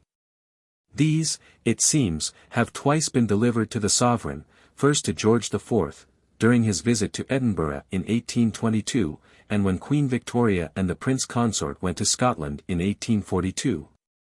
And it was in the reign of the first James of Scotland that Charles VII, formed from the survivors of Lord Buchan Scott's the famous Archer-Guard of France, familiar to every reader of Quentin Durward, who, foreigners though they were, ever proved themselves the most faithful troops in the service of the French crown.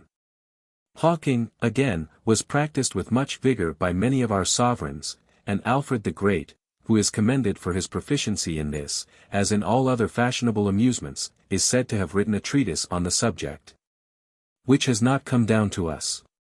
In the fields and open country, hawking was followed on horseback, and on foot, when in the woods and coverts. In the latter case, it was usual for the sportsman to have a stout pole to assist him in leaping over rivulets and ditches. It was, according to Hall, when pursuing his hawk on foot, at Hitchin, in Hertfordshire, that Henry VIII was plunged into a deep slough by the breaking of his pole, and would have been stifled but for the prompt assistance of one of his attendants. But when the fowling piece presented a more ready and certain method of procuring game, while it afforded an equal degree of air and exercise, it is not surprising that the fall of falconry should have been sudden and complete. A favourite game of James I was quoits, and one day when he was so engaged with the young Earl of Mar, he cried out, "Johnny Mar has slated me." The word slating in the North meaning to take an undue advantage in a game of this kind. From this incident the young king always nicknamed Mar Johnny Slates. It may be compared with a story told of Louis XVII. When Dauphin, who being beaten in a game of quoits by an officer of the National Guard, the latter exultingly exclaimed, "Ah, I have conquered the Dauphin." Piqued at the expression, the Dauphin used some uncomplimentary remark, which was reported to the Queen, who reprimanded him for having so far forgotten himself. "I feel," replied the Dauphin, "that I have done wrong."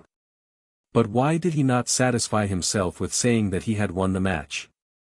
It was the word, conquered, which put me beyond myself. And, when the exiled court of England returned at the Restoration, Charles II is commonly said to have brought back that popular pastime skating. For Evelyn, under December 1, 1662, speaks of divers gentlemen skating in the canal in St. James's Park, after the manner of the Hollanders, and Pepys tells us that he went to see the Duke of York slide upon his skates, which he did very well. Chapter 14. Court Dwarfs.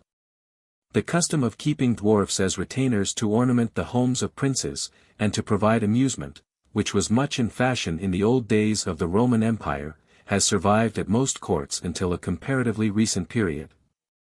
According to Suetonius, Augustus, in order to forget the cares of state, would play with his dwarfs for nuts, and laugh at their childish prattle, whilst for his special amusement Domitian kept a band of dwarf gladiators. Charles IX. of France and his mother had a strong partiality for dwarfs, and in 1573 3 were sent to him by the Emperor of Germany. And the same year a large sum was paid for bringing some dwarfs from Poland for the king, one of these, Majowski, being given to the Queen Mother. And an entry in her accounts tells how 30 livres were paid for little disbursements for the said Majowski, as well as clothes, books, pens, paper, and ink. It may be remembered how the famous dwarf, Joseph Boralaski, who at 15 years of age was only 25 inches high, was presented to the Empress Maria Theresa by the Countess Humieka, who took him on her lap and kissed him. She then asked him what struck him as most curious at Vienna, to which he replied, that which he then beheld. "And what is that?" inquired Her Majesty. "To see so little a man on the lap of so great a woman," answered Boralaski. He then besought the permission of the Empress to kiss her hand, whereupon she took from the finger of Marie Antoinette, then a child, a ring, and put it on his finger. Afterwards Boralaski visited Lunéville, where he was introduced to Stanislaus Leczinski, the dethroned king of Poland, who kept a dwarf, nicknamed BB, a native of France, his real name being Nicholas Funny, or Fairy. BB quickly became jealous of Boralaski, and on the first opportunity tried to push him into the fire. But the noise occasioned by the scuffle brought the king on the scene, who ordered BB to have corporal punishment, and never to appear in his presence again. Borolaski won the favor of Stanislaus II, who for a time took him under his protection, and eventually visited this country, when he was introduced to the Prince of Wales, afterwards George IV. And on May 23, 1782, he was presented by the Countess of Egremont to the King and Queen and the junior members of the royal family. When King Christian II of Denmark fell into the hands of his enemy Frederick I, he was imprisoned with his dwarf in the castle of Sonderborg in Holstein. Having entered his gloomy cell with the sole companion of his misery, the door was at once walled up. But after a time the king, according to one account, induced his dwarf to counterfeit sickness, and to solicit his removal from prison, when, if he should be successful, he was to try and make his escape from the Danish dominions to the court of the Electress. The dwarf feigned illness and was liberated, but was recaptured on his attempting to leave the Danish territory. Peter the Great kept a dwarf whom he used to call his puppet, and in 1710 he celebrated a marriage of two dwarfs at St. Petersburg with great ceremony, when he invited all his courtiers and the foreign ambassadors, and ordered that all dwarfs residing within 200 miles of his capital should be present. But some would not consent to come for fear of ridicule, an act of disobedience which Peter punished by compelling them to wait on the rest at dinner. For this miniature company, everything provided was suitable in size. A low table held small plates, dishes, glasses, and other necessary articles, diminished to the standard of the guests, the banquet being followed by a dance, opened with a minuet by the bridegroom, who was 3 feet 2 inches high. 109. Marie Anne, wife of Philip IV of Spain, having laughed once at the eccentric antics of a dwarf clown, was sternly reproved for her bad taste in so doing. Upon which she sensibly replied that they should take the clown away if they did not mean her to laugh, so austere was Spanish etiquette. A favorite dwarf of Charles V of Spain was Corneille, a portrait of whom, by Francesco Torbido, in the Louvre at Paris, represents him dressed as a knight, with his left hand resting on the back of a large dog. And Velázquez has painted some dwarfs which were once attached to the Spanish court, where the most ugly of such deformities were most valued. 110 At Madrid there is a painting by this artist representing the Infanta Margarita with her two dwarfs, Maria Borbola and Nicolasico Perdesano, who are teasing a good-natured dog. Some years ago a dwarf named Don Francisco Hidalgo held his levees in the Cosmorama Rooms, Regent Street, having previously for 18 years, it was stated, been attached to the court of Madrid, in the reign of Ferdinand VII. The first wife of Joachim Frederick, Elector of Brandenburg, assembled together a number of dwarfs of both sexes, in order to marry them with a view of multiplying their species, an experiment said to have been practiced also by Catherine de Medicis, but in each case the attempt was fruitless. And at the castle of Ambras, in the Tyrol, was a wooden image, only 3 spans high, representing a dwarf who lived in the Archduke Ferdinand's court.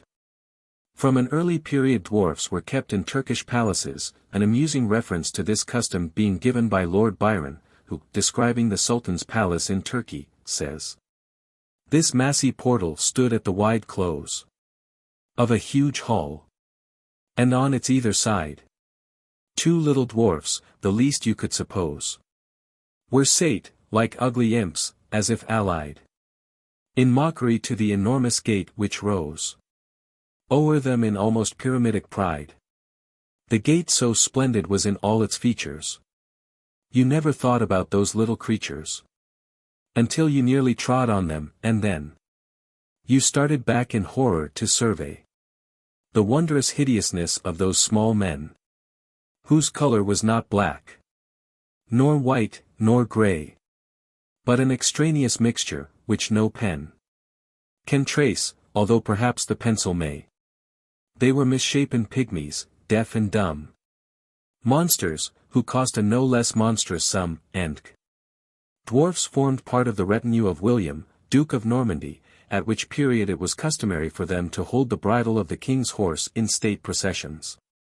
Although it is commonly said Queen Elizabeth detested as ominous all dwarfs and monsters, yet among the New Year's gifts presented by her on January 1, 1584–85, at Greenwich, was the following: to Mrs. Thomason, the dwarf, 2 ounces of gilt plate.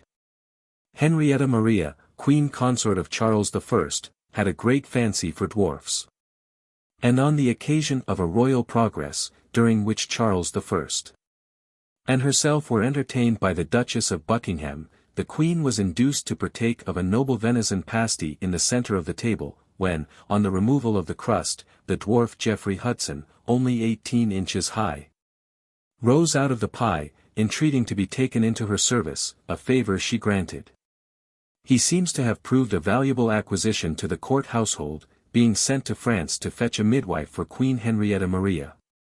But the homeward journey was disastrous, for a Dunkirk privateer captured both the midwife and Geoffrey, plundered them of all the rich presents they were bringing to the Queen from her mother, Marie de Medicis, and what was worse, detained the midwife till her office was no longer needed by the royal patient.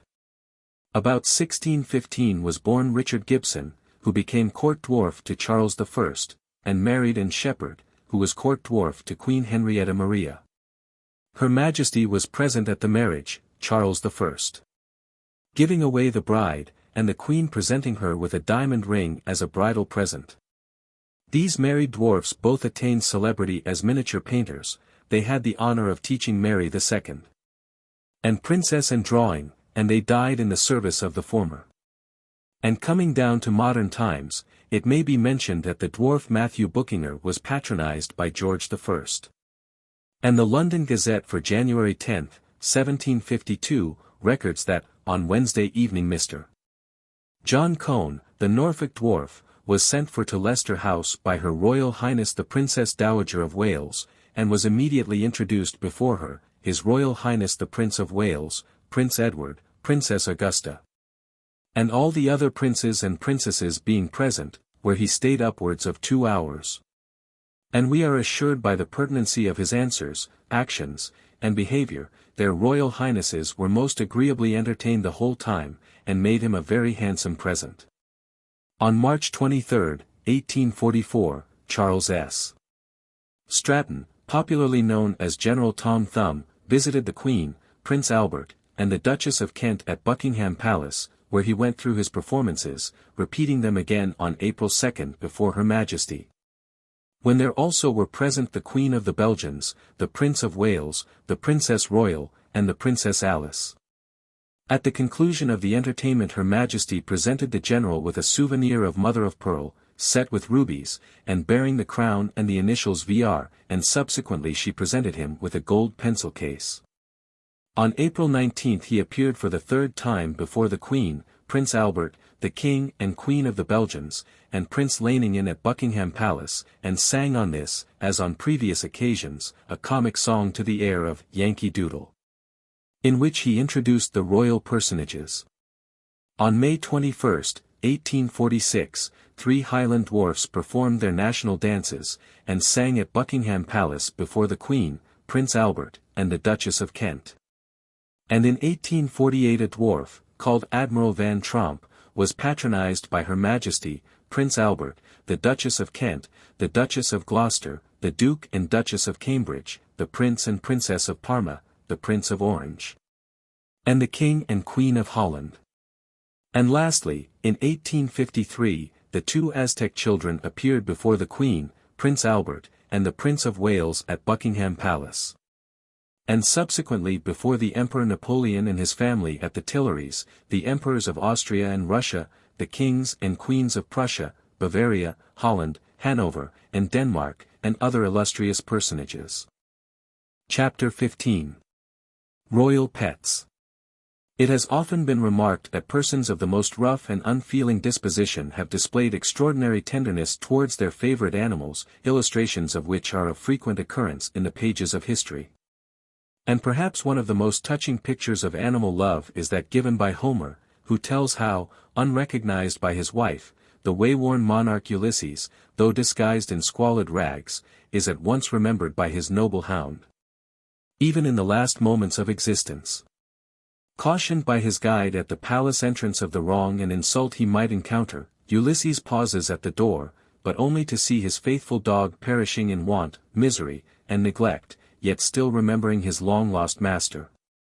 And making one final effort of expiring nature to give a sign of joy at his return. The dog, whom fate had granted to behold his lord, when 20 tedious years had rolled, takes a last look, and having seen him, dies. So clost for ever faithful Argus eyes. It has been remarked that dogs, like men, have their different ranks, and that fortune showers her gifts among them with just as uneven a hand as she uses when busying herself with their masters. Some wake to the world's wine, honey, and corn, whilst others, like Colchester natives, are born to its vinegar only, and pepper. Thus, during the Middle Ages the greyhound came in for such stars and blue ribbons as are to be enjoyed in the canine world. A certain breed of them had the privilege of appearing with their masters whenever they pleased in the presence of the Emperor Charlemagne. And as a mark of this privilege the hound's right paw was closely shaven, a less oppressive distinction, it has been remarked. 111. Then the richly damasked corselets and backplates which were fastened about the best greyhounds when about to take part in the boar hunt. In this country animals have in many cases shared the fame of their royal owners, and many an interesting anecdote has been handed down of pets that, through their associations with the court, have gained a place in history. Henry I's love of animals induced him to form an extensive menagerie at Woodstock during the life of his first queen, Matilda of Scotland, who was in all probability well acquainted with natural history. It was the first zoological collection ever seen in this country, and it is thus described by Stowe: the king craved from other kings lions, leopards, lynxes, and camels, and other curious beasts of which England hath none. Among others there was a strange animal called Stryx or porcupine, sent him by William of Montpellier, which beast, he adds, is among the Africans counted as a kind of hedgehog, covered with pricking bristles, which they shoot out naturally on the dogs that pursue them. But Henry's second wife, Adelicia of Louvain, evidently knew nothing of zoology previous to her marriage. But in order to adapt herself to his pursuits, she turned her attention to that study, for Philippe de Thuan wrote a work on the nature of animals for her special edification. Thus alluding to the personal charms of his royal patroness in his dedication. Philippe de Thuan, in plain French, has written an elementary book of animals, for the praise and instruction of a good and beauteous woman, who is the crowned Queen of England, and named Alex. Richard II had a favourite greyhound named Math, beautiful beyond description, writes Froissart, who would not notice or follow any but the king. Whenever Richard rode abroad the greyhound was loosed by the person who had the care of him, and that instant he ran to caress his royal master by placing his 2 forefeet on his shoulders.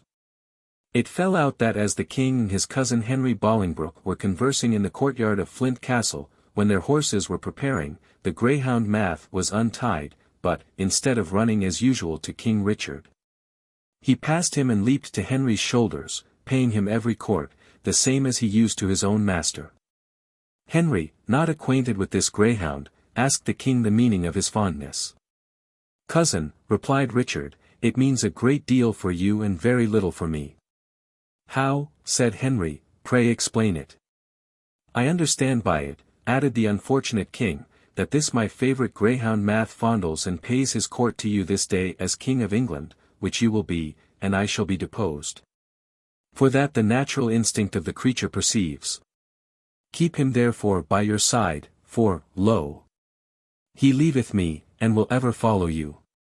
Henry treasured up what King Richard had said, and paid attention to the greyhound Math, who would no more follow Richard of Bordeaux, but kept by the side of Henry, as was witnessed by 30,000 men. History has many pathetic traditionary stories of this kind, one of which Southey has painted in poetic colours.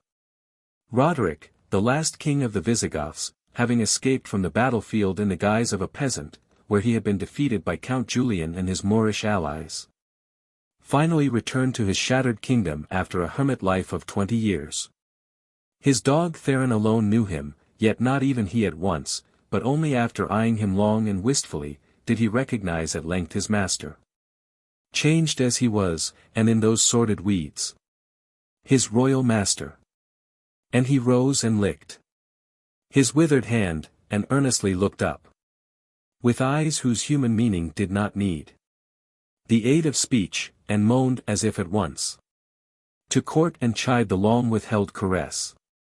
Queen Mary was a lover of birds and animals, allusions to which occur in the entries relating to her household expenditure. Thus, in the year 1542, Boxley, a yeoman of the king's chamber, was given by the Princess 15 for bringing her a present of a little spaniel. Sir Brian Tuke sent her a couple of little fair hounds, evidently white Italian greyhounds, which we find frequently introduced in her portrait, and in those of her contemporaries. Then a woman of London had a present of fives for bringing her a bird in a cage, and the woodman of Hampton Court took charge of a white pet lark which the princess had left there, and he was paid 3d for bringing it to her at Westminster in April 1543. Elizabeth, too, was very fond of singing birds, apes, and little dogs. And there was the favourite lapdog of Mary Queen of Scots, connected with which there is the well-known incident in the last tragic scene at Fotheringay. After the headsman had done his work, it appeared that the dog had followed its mistress, and was concealed under her clothes. When discovered it gave a short cry, and seated itself between the head and the neck, from which the blood was still flowing. James I, as is well known, had a miscellaneous taste for all kinds of pet animals, Virginian spaniels, a cream-coloured fawn, the splendid white gryfalcon of Ireland, an elephant, 5 camels, and naturally dogs of every description forming his menagerie. His Majesty had a favourite dog Jewel, or Jowler, his special and most favourite hound. One day, seeing his favourite lie dead, no one dared to tell him who had done the deed. At last one of the Queen's attendants ventured to break the matter to him, saying that the unlucky shaft proceeded from the hand of Her Majesty, which news at once pacified His Majesty's anger. He sent word to her not to be concerned at the accident, for he should never love her the worse, and on the next day he gave her a jewel worth £2,000, intimating that it was a legacy from his deceased dog. Greyhounds, spaniels, and hounds are classed by Sir Philip Sidney, the first as the lords, the second the gentlemen, and the last, the yeoman of dogs, 112 the gentleman, in the opinion of Charles I.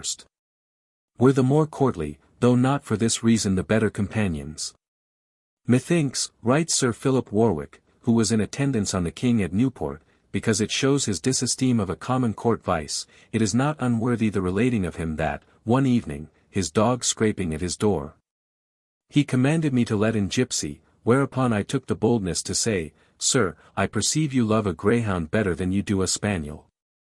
Yes, replied the king, for they equally love their masters, and yet do not flatter them so much. Charles II was constantly followed by a number of small spaniels wherever he went. Indeed his fondness for these animals was extraordinary, for it is said that he even permitted them to litter in his own apartment. And, according to Evelyn, neither the room itself, nor any part of the court, was rendered more savoury from the king's fancy. His Majesty's liking for dogs is alluded to in more than one lampoon of the period, and in a rhyme sung at the Calves' Head Club we are told. His dogs would sit at council board, like judges in their furs. We question much which had most sense, the master or the curs. And, in another pasquinade, we read, his very dog at council board sits grave and wise as any lord. In the early numbers of the London Gazette we find numerous instances in which rewards are offered for dogs stolen or strayed from Whitehall, many of which were undoubtedly the king's. On the 12th of March, 1667 a dog is notified as having been lost by Charles, the advertisement running thus. Lost out of the mews on the 6th of this present month, a little brindled greyhound bitch, belonging to His Majesty. If any one has taken her up, they are desired to bring her to the Porter's Gate at Whitehall, and they shall have a very good content for their pains. And again, on the 17th of May following, a reward is offered for a white hound bitch of His Majesty's, with a reddish head, and red upon the buttocks, some black spots on the body, and a nick in the right hip. Advertisements of this kind were constantly, it is said, attracting the public gaze, and were from time to time the cause of considerable excitement. And one of the favourite hobbies of Charles II was to saunter into St. James's Park, and to feed with his own hand the numerous birds with which it was stocked, constant allusion to which practice are made by contemporary writers. At Oatlands the Duchess of York passed much of her time when the Duke was in Flanders. Her Royal Highness had an eccentric taste for keeping pet dogs, and near the grotto might be seen between 60 and 70 small upright stones inscribed with the names of an equal number of dogs, which were buried here by her direction. She supplied their epitaphs, one of which was as follows. Pepper, near this silent grotto. Thy fair virtues lie confiest. Fidelity thy constant motto. Warmth of friendship speak the rest. The Duchess of York extended her kindness even to the rooks which, when driven from the neighbouring fields, experienced a sure protection in this domain, where, finding themselves in security, they soon established a flourishing rookery. To which Lord Erskine alludes in his little poem commemorative of this humane trait in the character of the Duchess. Where close in the o'ershadowing wood they build new castles for their brood, secure, their fair protectress nigh, whose bosom swells with sympathy. One of the most charming traits in Queen Victoria's character was her love for animals, and it is pathetically recorded that when she lay dying she sent for her favourite little Pomeranian dog, Marco, and caressed it as it jumped on her bed. 113 She always had a large number of dogs of different breeds, and she raised the Scotch collie to its present proud position, her collies, sharp and noble, being the daily companions of her rides among the mountains. At Windsor, we are told that her dogs, instead of being kept in cold kennels in some sunless court of the castle, were all housed in a cosy part of the home park, where she could, if so disposed, have them under personal observation. Among the anecdotes recorded of the Queen's early domestic life, a pleasing one is told of Prince Albert, who being delayed for a day by some formal business when coming to England in 1839, on the visit to Windsor which ended in his betrothal, sent his greyhound Eos in advance, as a token that he himself would shortly arrive. The effigy of this faithful companion, which with its 2 puppies was afterwards painted by George Morley and by Landseer, is carved on the prince's tomb. Her Majesty's love for animals prompted her loyal subjects in distant lands to send her specimens of foreign dogs, whilst Indian Rajas and African chiefs presented her with a large collection of animals, from lions to Thibetan mastiffs, some of which she kept at the Windsor farms. There, we are told, she kept the great bull bison brought over from Canada by the Marquis of Lorne, and the fine zebra sent by the Emperor Menelik. But the Queen, it seems, had in early life a dislike of cats, in connection with which prejudice an amusing story is told of the Princess Royal as a very little girl, who, in order to attract attention when no one else would take notice of her, called out, "There's a cat under the trees." Every one looked up, but there was no cat to be seen. She had achieved her purpose, and remarked demurely, "Cat come out to look at the Queen, I suppose." As the Queen did not allow cats, there was evidently an inner meaning in her remark. Marie-Louise, wife of Charles II of Spain, had 2 parrots which talked French, and these with her spaniels were her chief companions. Disappointed, as it seemed she was likely to be, in the hope of children, which, however, the king persisted in looking for, she concentrated all her affection on these pets. The Duchess of Terranueva, hating all things French, and trusting to the king's dislike of things French likewise, one day when the Queen was out for a drive, twisted the parrots' necks.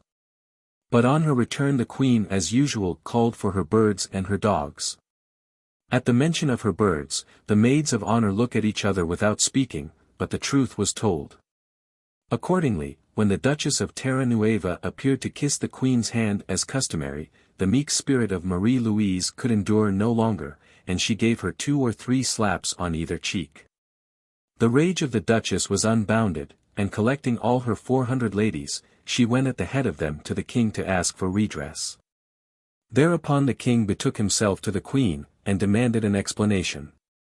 "Señor," she maliciously replied, "this is a longing of mine, an antojo, for not only in the case of a royal lady, but in that of the humblest woman of Spain, the Antojo had a prescriptive right to be satisfied. So Charles II, whose soul was bent on having children, to save the succession of the crown from passing out of the House of Austria, was delighted with the Antojo and its significance, and declared to his queen that if she was not satisfied with the 2 slaps of face, she should give the Duchess 2 dozen more. And he checked the remonstrances of the Duchess, exclaiming, "Hold your tongue, you, these slaps on the face are daughters of the Antojo." The rigid etiquette of the Spanish court was carried to such an absurd extent that whatever the king had used or touched became sacred. Hence a horse he had once crossed could never be used by any one else, on which account Philip IV declined the gift of a fine animal he had admired, from a Spanish nobleman, saying it would be a pity so noble a beast should ever be without a master. It is impossible to say how much not his master alone, but all Europe, owed to the spaniel whose marble effigy lies crouched at the feet of William the Silent, the great founder of the Dutch Republic, on his tomb in the church at Delft. It was this dog which saved the prince's life by springing forward, barking, and scratching his master's face with his paws, when, in the night attack on the camp before Mons, a band of Spanish arquebusiers were on the point of entering the tent of William. His guards and himself were in profound sleep, and there was but just time for the prince, after the spaniel had roused him, to mount a horse which was ready saddled, and to make his escape through the darkness. His servants and attendants lost their lives. To his dying day, Mr. Motley tells us, the prince ever afterwards kept a spaniel of the same race in his bedchamber. Alfonso VI of Portugal, despite his wild and savage nature, had an affection for mastiffs.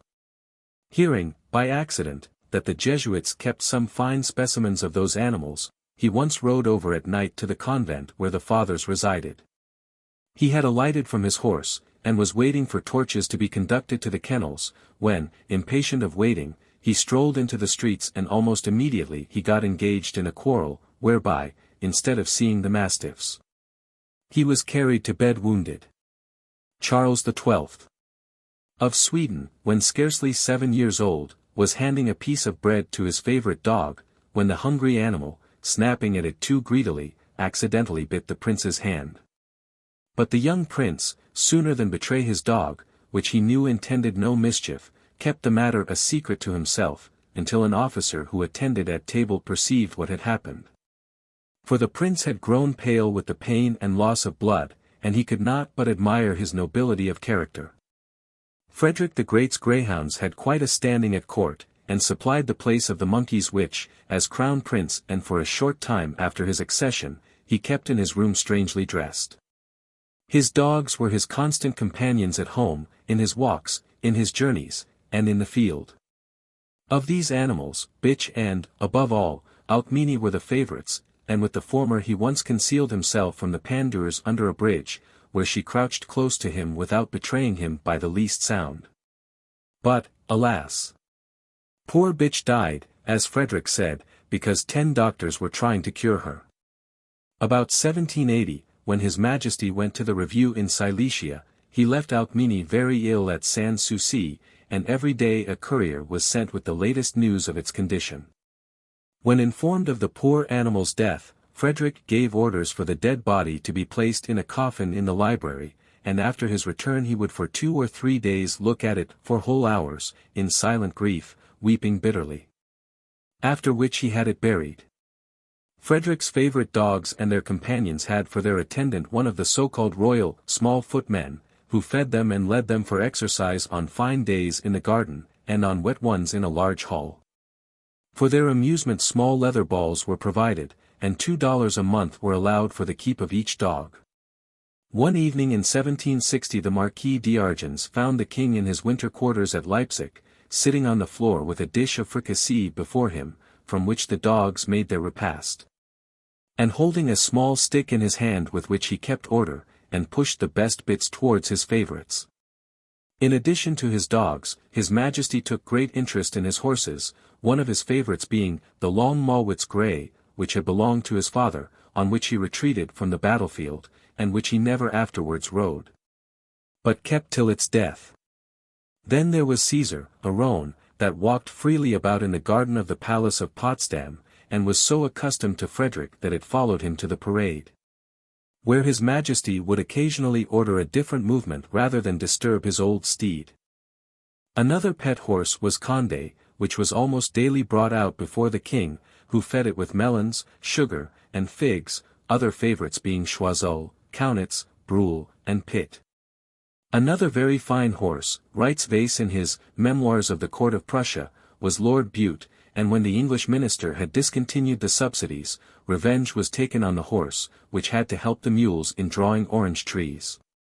Peter the Great had a favorite monkey, which was allowed to take all kinds of liberties.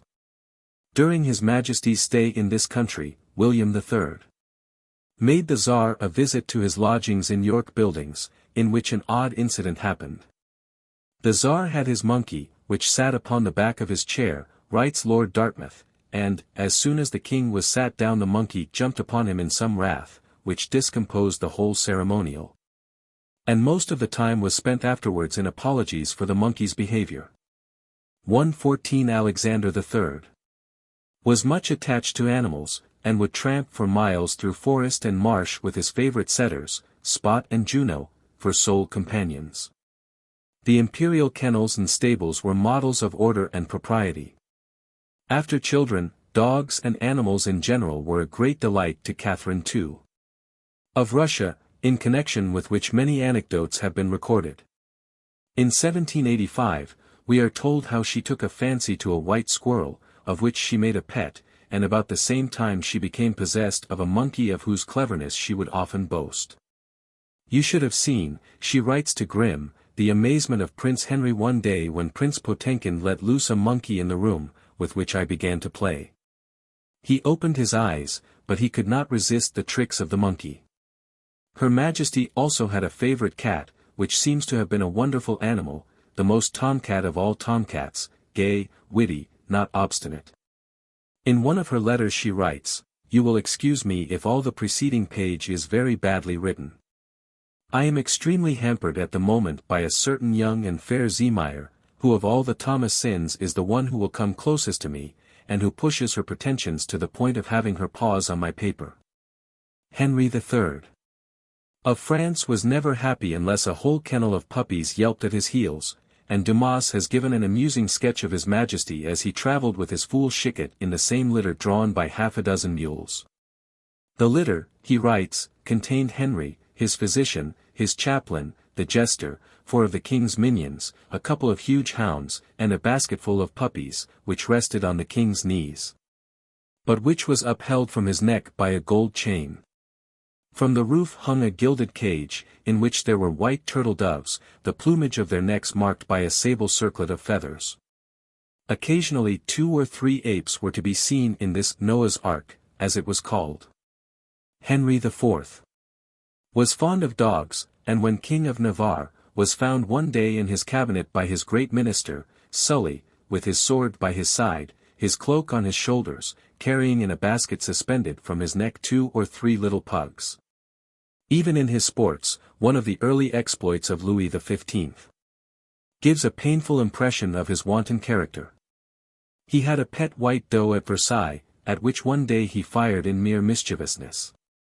The poor creature came wounded towards him and licked His Majesty's hand, but the young king drove it away from him, and shot it again and again till it died. Alfred de Musset's dislike of dogs was intensified by unfortunate experience, for more than once a dog had nearly wrecked his prospects, one occasion being when at a royal hunting party he blunderingly shot Louis Philippe's favorite pointer. To Goethe, too, dogs were an abhorrence, and a story is told of the poet's troubles as theatrical manager at Weimar. When the cabal against him had craftily persuaded the Duke Karl August, whose fondness for dogs was as remarkable as Goethe's aversion to them, to invite to his capital Karsten and his poodle, which had been performing at Paris the leading part in the melodrama of The Dog of Montargis. But Goethe indignantly replied, "One of our theatre regulations stands, no dogs admitted on the stage," and dismissed the subject. But the invitation had already gone, and the dog arrived. After the first rehearsal Goethe gave His Highness the choice between the dog and His Highness's then stage manager, whereupon the Duke, angry at his opposition, sent a most offensive letter of dismissal. He quickly regretted the act, and wrote to Goethe, whom no entreaty could ever induce to resume his post. Chapter 16. Royal Jokes and Humour. From the earliest times history records many an amusing anecdote illustrative of royal wit and humour, and it is related how when Leonidas, king of Sparta, was informed that the Persian arrows were so numerous that they obscured the light of the sun, he replied, "Never mind that, we shall have the advantage of fighting in the shade."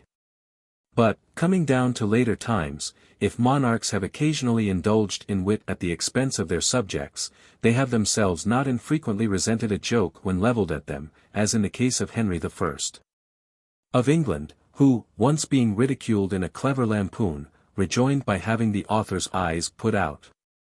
But to the credit of royalty, be it said, instances of this kind have been the exception, despite the sharp retorts it has at times experienced from persons of low degree. Thus a smart rejoinder was that of Frederick the Great's coachman when he had upset the carriage containing his master. Frederick began to swear like a trooper, but the coachman coolly asked, "And you, did you never lose a battle?" To which the king was forced to reply with a good-natured laugh. Henry VIII. appointed Sir Thomas More to carry an angry message to Francis I of France. Sir Thomas told His Majesty that, if he carried a message to so violent a king as Francis, it might cost him his head. "Never fear," said the king, "if Francis should cut off your head, I would make every Frenchman now in London a head shorter." "I am obliged to your Majesty," said Sir Thomas, "but I much fear if any of their heads will fit my shoulders." Even Queen Elizabeth could now and then brook a smart rejoinder. It is reported that she once saw in her garden a certain gentleman to whom she had held out hopes of advancement, which he discovered were slow of realization. Looking out of her window, Her Majesty said to him in Italian, "What does a man think of, Sir Edward, when he thinks of nothing?" The answer was, "He thinks, madam, of a woman's promise." Whereupon the Queen drew back her head, but she was heard to say, "Well, Sir Edward, I must not argue with you, anger makes dull men witty, but it keeps them poor." It would seem, too, that Elizabeth had more than once experienced the folly of sovereigns in allowing persons of more wit than manners the opportunity of exercising their sharp weapons against royalty. A certain jester, Pace, having transgressed in this way, she had forbidden him her presence. One of his patrons, however, undertook to make his peace with Her Majesty, and in his name promised that for the future he would behave with more discretion if he were allowed to resume his office. The Queen consented, and, on seeing him, she exclaimed, "Come on, Pace, now we shall hear of our faults." To which the incorrigible cynic replied, "What is the use of speaking of what all the town is talking about?" But Her Majesty was fond of jests herself, and there is the familiar impromptu couplet she made on the names of the 4 knights of the county of Nottingham. Gervas the Gentle, Stanhope the Stout, Markham the Lion, and Sutton the Lout. And it has generally been supposed that the subjoined rebus on Sir Walter Raleigh's name was her composition. "The bane of the stomach, and the word of disgrace, is the name of the gentleman with the bold face." James I. was fond of buffoonery, and according to Sir Anthony Weldon was very witty, and had as many ready jests as any man living, at which he would not smile himself, but deliver them in a grave and serious manner. A little work entitled Witty Observations of King James is preserved in the British Museum, and another one, The Witty Aphorisms of King James, has often been quoted as a specimen of His Majesty's talent in this style of literature. But Walpole was far from complimentary when he wrote of James, a prince, who thought puns and quibbles the perfection of eloquence, would have been charmed with the monkeys of Hemskirk and the drunken boors of Ostade. Asking the Lord Keeper Bacon one day what he thought of the French ambassador, he answered that he was a tall and proper man. "Ay," replied James, "but what think you of his headpiece? Is he a proper man for an ambassador?" "Sir," said Bacon, "tall men are like high houses, wherein commonly the uppermost rooms are worst furnished." James, however, did not escape being ridiculed by the wits of the period. A lampoon containing some impudent reflections upon the court caused him some indignation, but when he came to the two concluding lines he smiled. God bless the king, the queen, the prince, the peers. And grant the author long may wear his ears. By my faith, and so he shall for me, said his majesty, for though he be an impudent, he is a witty and pleasant rogue. James was fond of retorting on others when occasion offered. When one of the Lumleys, for instance, was boasting of his ancestry, "Stop, man," he cried, "you need say no more, now I know that Adam's name was Lumley." Again, one day when a certain courtier, on his deathbed, was full of penitent remorse for having cheated his majesty, "Tell him," he said, "to be of good courage, for I freely and lovingly forgive him." And he added, "I wonder much that all my officers do not go mad with the like thoughts, for certainly they have as great cause as this poor man hath." A laughable story is told of an expedient adopted by Buckingham, and his mother, to divert the royal melancholy at the most dismal part of his reign. A young lady was introduced, carrying in her arms a pig dressed as an infant, which the countess presented to the king in a rich mantle.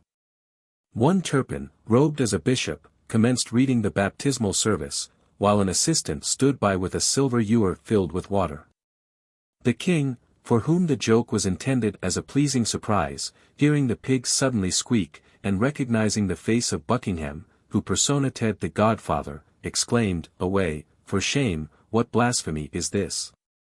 indignant at the trick which had been imposed on him. But it is improbable that Buckingham would have ventured on such a piece of buffoonery had he not been prompted by the success of former occasions. Charles II, it is said, enjoyed fun as much as any of the youngest of his courtiers. On one of his birthdays a pickpocket, in the garb of a gentleman, obtained admission to the drawing-room, and extracted a gold snuff-box from a gentleman's pocket, which he was quietly transferring to his own when he suddenly caught the king's eye. But the fellow was in no way disconcerted, and winked at Charles to hold his tongue. Shortly afterwards his majesty was much amused by observing the nobleman feeling one pocket after another in search of his box. At last he could resist no longer, and exclaimed, "You need not, my lord, give yourself any more trouble about it, your box is gone, and I own myself an accomplice, I could not help it, I was made a confidant." One day this facetious monarch, it is said, asked Dr. Stillingfleet how it happened that he always read his sermons before him, when he was informed that he preached without a book elsewhere. The doctor told the king that the awe of so noble an audience, and particularly the royal presence, made him afraid to trust himself. "But, in return, will your majesty give me leave to ask you why you read your speeches when you can have none of the same reasons?" "Why, truly, doctor," replied the king, "your question is a very plain one, and so will be my answer. I have asked my subjects so often, and for so much money, that I am ashamed to look them in the face." But his majesty did not always escape himself being made the victim of a joke. He was reputed to be skilled in naval architecture, and visiting Chatham to view a ship which had just been completed, he asked the famous Killigrew if he did not think he should make an excellent shipwright. To which Killigrew replied that he always thought his majesty would have done better at any trade than his own. Meeting Shaftesbury, his majesty one day said to the unprincipled earl, "I believe thou art the wickedest fellow in my dominions." "For a subject, sir," said the other, "I believe I am." The happy retort of Blood is well known, who, when Charles inquired how he dared to make his bold attempt on the crown jewels, replied, "My father lost a good estate in fighting for the crown, and I considered it no harm to recover it by the crown." James II, when Duke of York, made a visit to the poet Milton, and asked him if he did not think the loss of sight was a judgment upon him for what he had written against his father, Charles I. Milton replied, if His Highness thought his loss of sight a judgment upon him, he wished to know what he thought of his father's losing his head. Mary II did not often indulge in badinage or playfulness. But one day she asked her ladies, what was meant by a squeeze of the hand. They forthwith answered, "Love." Then said her Majesty, laughing, "Vice-Chamberlain Smith must be in love with me, for he squeezes my hand very hard." George I was humorous, a trait of character of which many anecdotes have been told. When on a visit to Hanover, he stopped at a Dutch village, and, whilst the horses were being got ready, his Majesty asked for 2 or 3 eggs, for which he was charged 100 florins. "How is this?" inquired the king. "Eggs must be very scarce here." "Pardon me," said the host, "eggs are plentiful enough, but kings are scarce, a story of which there are several versions." "This is a very odd country," King George remarked, speaking of England. "The first morning after my arrival at St. James's, I looked out of the window and saw a park with walls and a canal, which they told me were mine. The next day Lord Chetwynd, the ranger of my park, sent me a brace of fine carp out of my canal, and I was told I must give 5 guineas to my Lord Chetwynd's man for bringing me my own carp out of my own canal in my own park." Equally did George I enjoy listening to those who either exposed their own follies, or retailed those of others. The Duchess of Bolton, for instance, often made him laugh by reason of her ridiculous blunders. Having been present when Colley Cibber's first dramatic performance, Love's Last Shift, was played, the king asked her the next day what piece she had seen performed, when she answered, with a serious face, "La dernière chemise de l'amour." Like George I, his successor, George II, had a certain amount of humour, and his fondness for Hanover occasioned all sorts of rough jokes among his English subjects. He thought there were no manners out of Germany, and on one occasion when Her Royal Highness was whipping one of the roaring royal children, George, who was standing by, said to Sarah Marlborough, "Ah, you have no good manners in England. Because you are not properly brought up when you are young." A smart retort was that of His Majesty to the French ambassador. The regiment that principally distinguished itself at the Battle of Dettingen was the Scots Greys, who repulsed the French gens d'armes with much loss. Some years afterwards, when the king was reviewing some English regiments before the French ambassador, the latter, after admitting that they were fine troops, remarked disparagingly, "But your Majesty has never seen the gens d'armes." "No," replied the king, "but I can tell you, and so can they, that my Scotch Greys have." When George II, too, was once expressing his admiration of General Wolfe, some one remarked that the general was mad. "Is he, indeed?" said His Majesty. "Then I wish he would bite some of my other generals." Queen Caroline thought she had the foolish talent of playing off people, and, after Sir Paul Methuen had left the court, she frequently saw him when she dined abroad during the king's absence at Hanover. On one occasion, when she dined with Lady Walpole at Chelsea, Sir Paul was there as usual.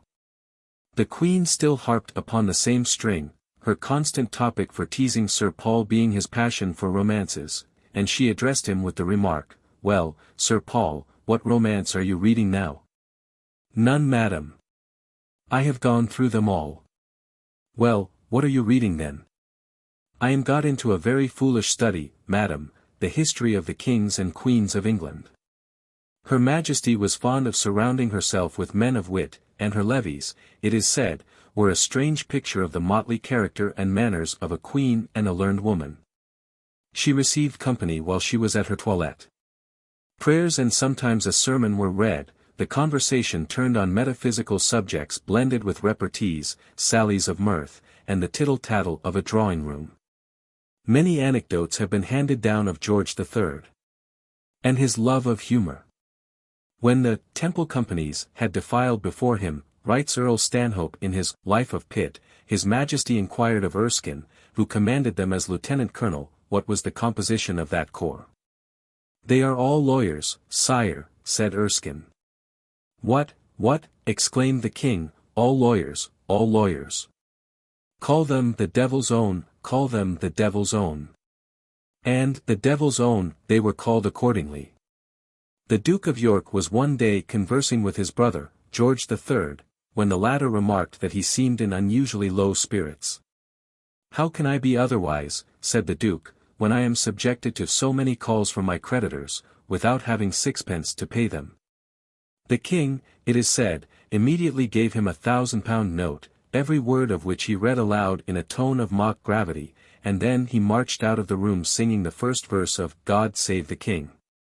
When one day standing between Lord Eldon and the Archbishop of Canterbury, Dr.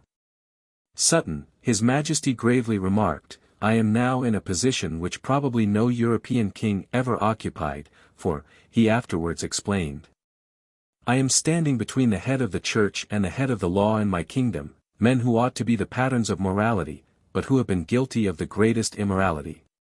On Lord Eldon begging to know to what his Majesty alluded, the king humorously added, Well, my lords, did you not both run away with your wives? When a certain admiral, well known for his gallant spirit, was introduced to William IV. To return thanks for his promotion, the cheerful and affable monarch, looking at his hair, which was almost as white as snow, jocosely remarked, White at the mane, Admiral. White at the mane. But his Majesty was a very moderate joker, preferring to hear a good joke from others. It is said that when heir presumptive he one day said to a secretary of the Admiralty who was at the same dinner table, See, when I am king you shall not be Admiralty secretary. What do you say to that? All that I have to say to that, in such a case, is, said C, God save the king. Dar. Doran quotes an amusing anecdote to the effect that the king never laughed so heartily as when he was told of a certain parvenu lady who, dining at Sir John Copley's, ventured to express her surprise that there was no pilfered water on the table. In conversation, Queen Victoria appreciated homely wit of a quiet kind, and laughed without restraint when a jest or anecdote appealed to her. Subtlety and indelicacy offended her, and sometimes evoked a scornful censure. Although she naturally expected courtesy of address, she was not conciliated by obsequiousness. It is useless to ask S opinion, she would say, he only tries to echo mine. Her own conversation had often the charm of naivete. When told that a very involved piece of modern German music, to which she was listening with impatience, was a drinking song by Rubinstein, she remarked, Why, you could not drink a cup of tea to that 1:15. According to Brantome, Louis XI. Wishing one day to have something written, espied an ecclesiastic with an inkstand hanging at his side, from which, having opened at the king's request, a set of dice fell out. What kind of sugar plums are these? Asked his Majesty. Sire, replied the priest, they are a remedy for the plague. Well said, exclaimed the king, you are a fine paillard, you are the man for me, and he took him into his service, being fond of bon mots and sharp wits. Another amusing anecdote tells how a certain French baron, having lost everything at play, happening to be in the king's chamber, secreted a small clock ornamented with massive gold up his sleeve. A few minutes afterwards the clock began to strike the hour, much to the consternation of the baron, and the surprise of those present. The king, who, as it chanced, had detected the theft, burst out laughing, and the baron, self-convicted, fell on his knees before the king, saying, Sire, the pricks of gaming are so powerful that they have driven me to commit a dishonest act. For which I beg your mercy. But the king cut short his words, exclaiming, The pastime which you have contrived for us so far surpasses the injury you have done me that the clock is yours. I give it you with all my heart. In one of his journeys, the story goes that Louis XI went into the kitchen of an inn where he was not known, and, seeing a lad turning a spit, he asked his name and employment. The lad replied that his name was Beringer, that he was not a very great man, but that still he got as much as the King of France. And what, my lad, does the King of France get? Inquired Louis. His wages, replied the boy, which he holds from God, and I hold mine from the king, an answer which so pleased Louis that he gave the lad a situation to attend on his person. When called upon one day to give his opinion in some great emergency, the Duke of Sully observed the favourites of the new king, Louis XIII, whispering to one another and sneering at his somewhat rough exterior. Whenever your Majesty's father, remarked the old statesman, did me the honour to consult me, he ordered the buffoons of court to leave the audience chamber, a pointed reproof which at once silenced the satellites, who forthwith retired in confusion. One day Marshal Bassompierre, on his release from the Bastille, where after 12 years' imprisonment he had grown extremely fat, presented himself at court, when the Queen thought it a good joke to ask him how soon he meant to lie in. To which the Marshal replied, May it please your Majesty, I am only waiting for a wise woman. The King, Louis XIII. asked him his age, whereupon the marshal answered that he was 50, at which his majesty looked surprised, as Bassompierre looked quite 60. But the latter continued, Sire, I deduct 12 years passed in the Bastille, because I did not employ them in your service. Before his imprisonment he was one day describing his embassy to Spain, and relating how he made his solemn entry into Madrid seated on a mule, when Louis exclaimed, an ass seated on a mule. Yes, sire, retorted Bassompierre, and what made the joke better was that I represented you. The Duc de Lorigues, who was a very singular and eccentric person, was a great Anglomane, and was the first introducer into France of horse races à l'anglaise. It was to him that Louis XV, not pleased at his insolent Anglomany, made an excellent retort. The king had asked him, after one of his journeys, what he had learned in England. Lorigues answered, with a kind of republican dignity, a panzer, penser. Les chevaux? Inquired the king. At another time, when Cardinal de Luynes was paying his respects to Louis XV. His Majesty said, Cardinal, your great-grandfather died of an apoplexy, your father and your uncle died of an apoplexy, and you look as if you would die of an apoplectic stroke. Sire, answered the cardinal, fortunately for us we do not live in the times when kings are prophets. His predecessor, Louis XIV, it is said, often gave flatterers good pretexts, of which they were not slow to avail themselves. A Capuchin, for instance, preaching before this monarch at Fontainebleau, began his discourse with, My brethren, we shall all die. Then stopping short, and turning to his Majesty, he exclaimed, Yes, sir, almost all of us shall die. A sorry joke was that which the ex-King Charles X, of France made to M. de Montbel as he rode with him. On leaving Prague, where the new Emperor of Austria, Ferdinand, was about to be crowned as King of Bohemia, Charles thinking the spectacle of a deposed monarch a melancholy sight for an emperor and king, Montbel, he said. Do you know that you accumulate in your person the offices of First Gentleman of the Chamber, Captain of the Guards, and Chief Esquire? I was never before struck with the inordinate character of your ambition. And, as it has been observed, there was something pathetic and yet humorous in the remark of Louis Philippe. It appears that by the 24th of August, 1850, his condition had become so serious that the physician felt it his duty to communicate his fears to the Queen, who expressed a wish that Louis Philippe himself might be made aware of the peril in which he lay. Accordingly, as soon as the dread announcement had been delicately conveyed to the king, his Majesty exclaimed cheerfully, Oh, ah! I understand. You come to tell me that it is time to prepare for leaving. Was it not the Queen who requested you to make this communication? The doctor answered in the affirmative, whereupon his Majesty added, Very well, beg of her to come in. 116.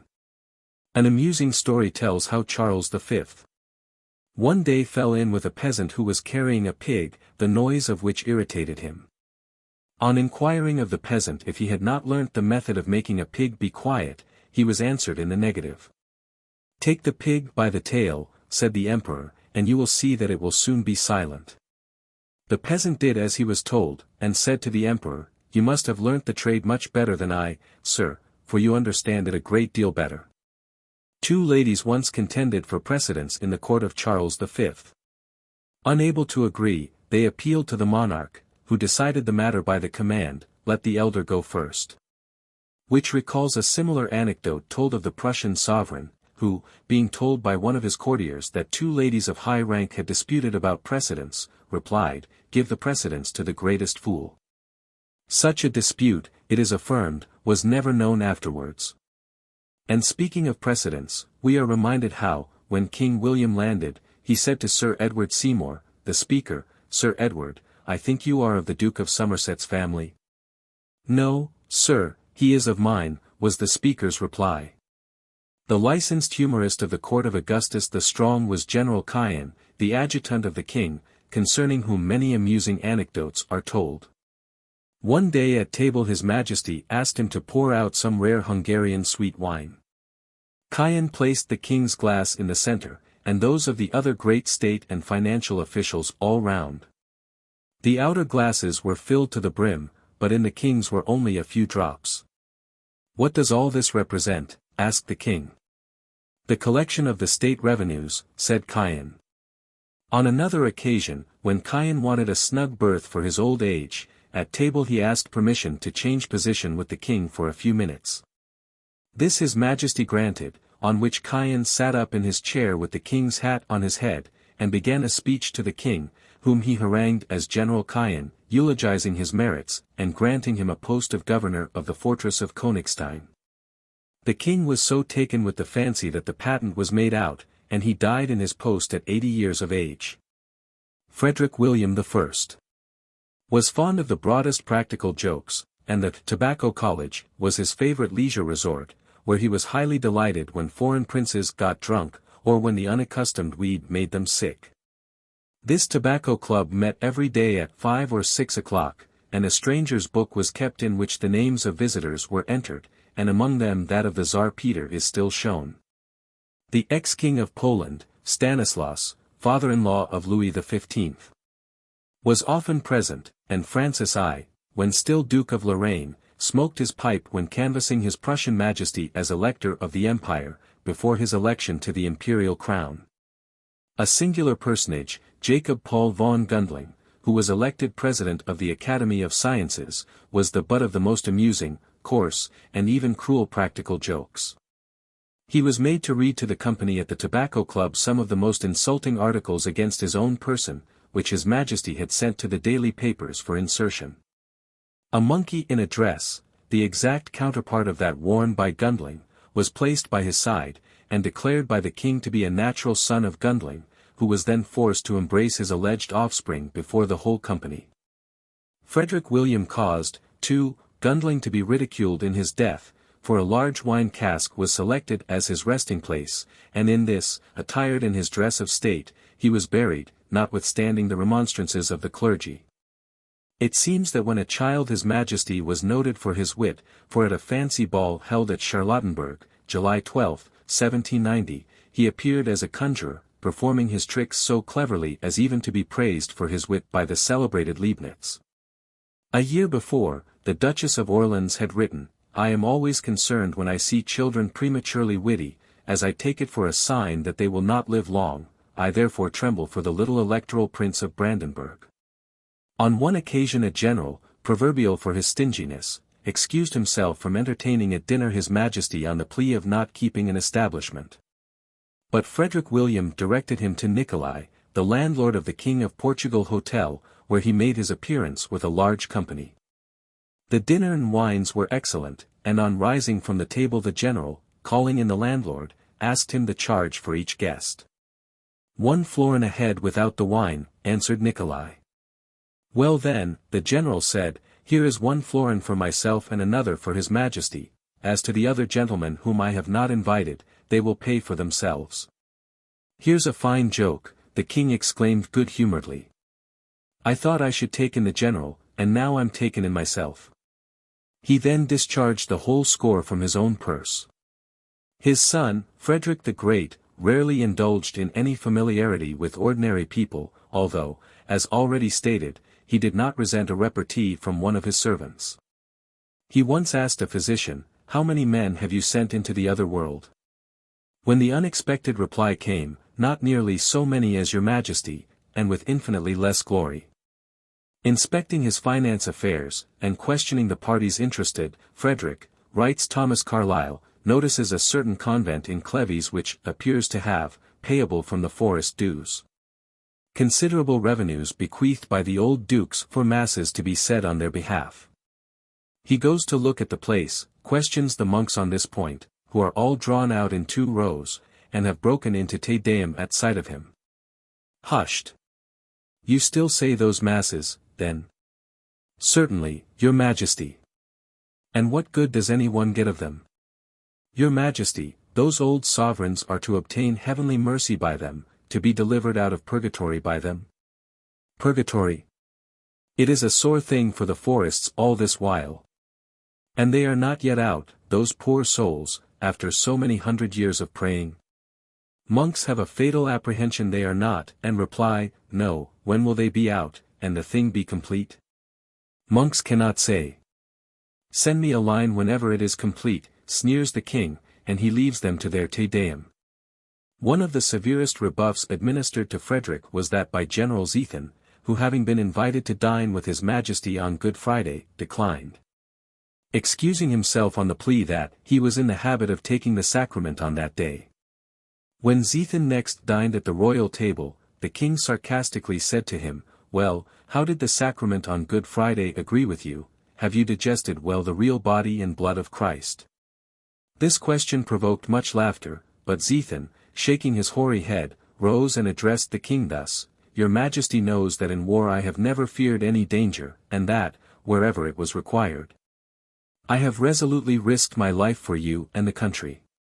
This feeling still animates me, and if it is of any use, and you command it, I will lay my head at your feet. But there is one above us who is more than you or I, the Saviour and Redeemer of the world. That holy Saviour I cannot allow to be ridiculed, for in him rests my faith, my trust, and my hope in life and death. In the strength of this faith your brave army has courageously fought and conquered. If your Majesty undermines it, you undermine at the same time the welfare of the state.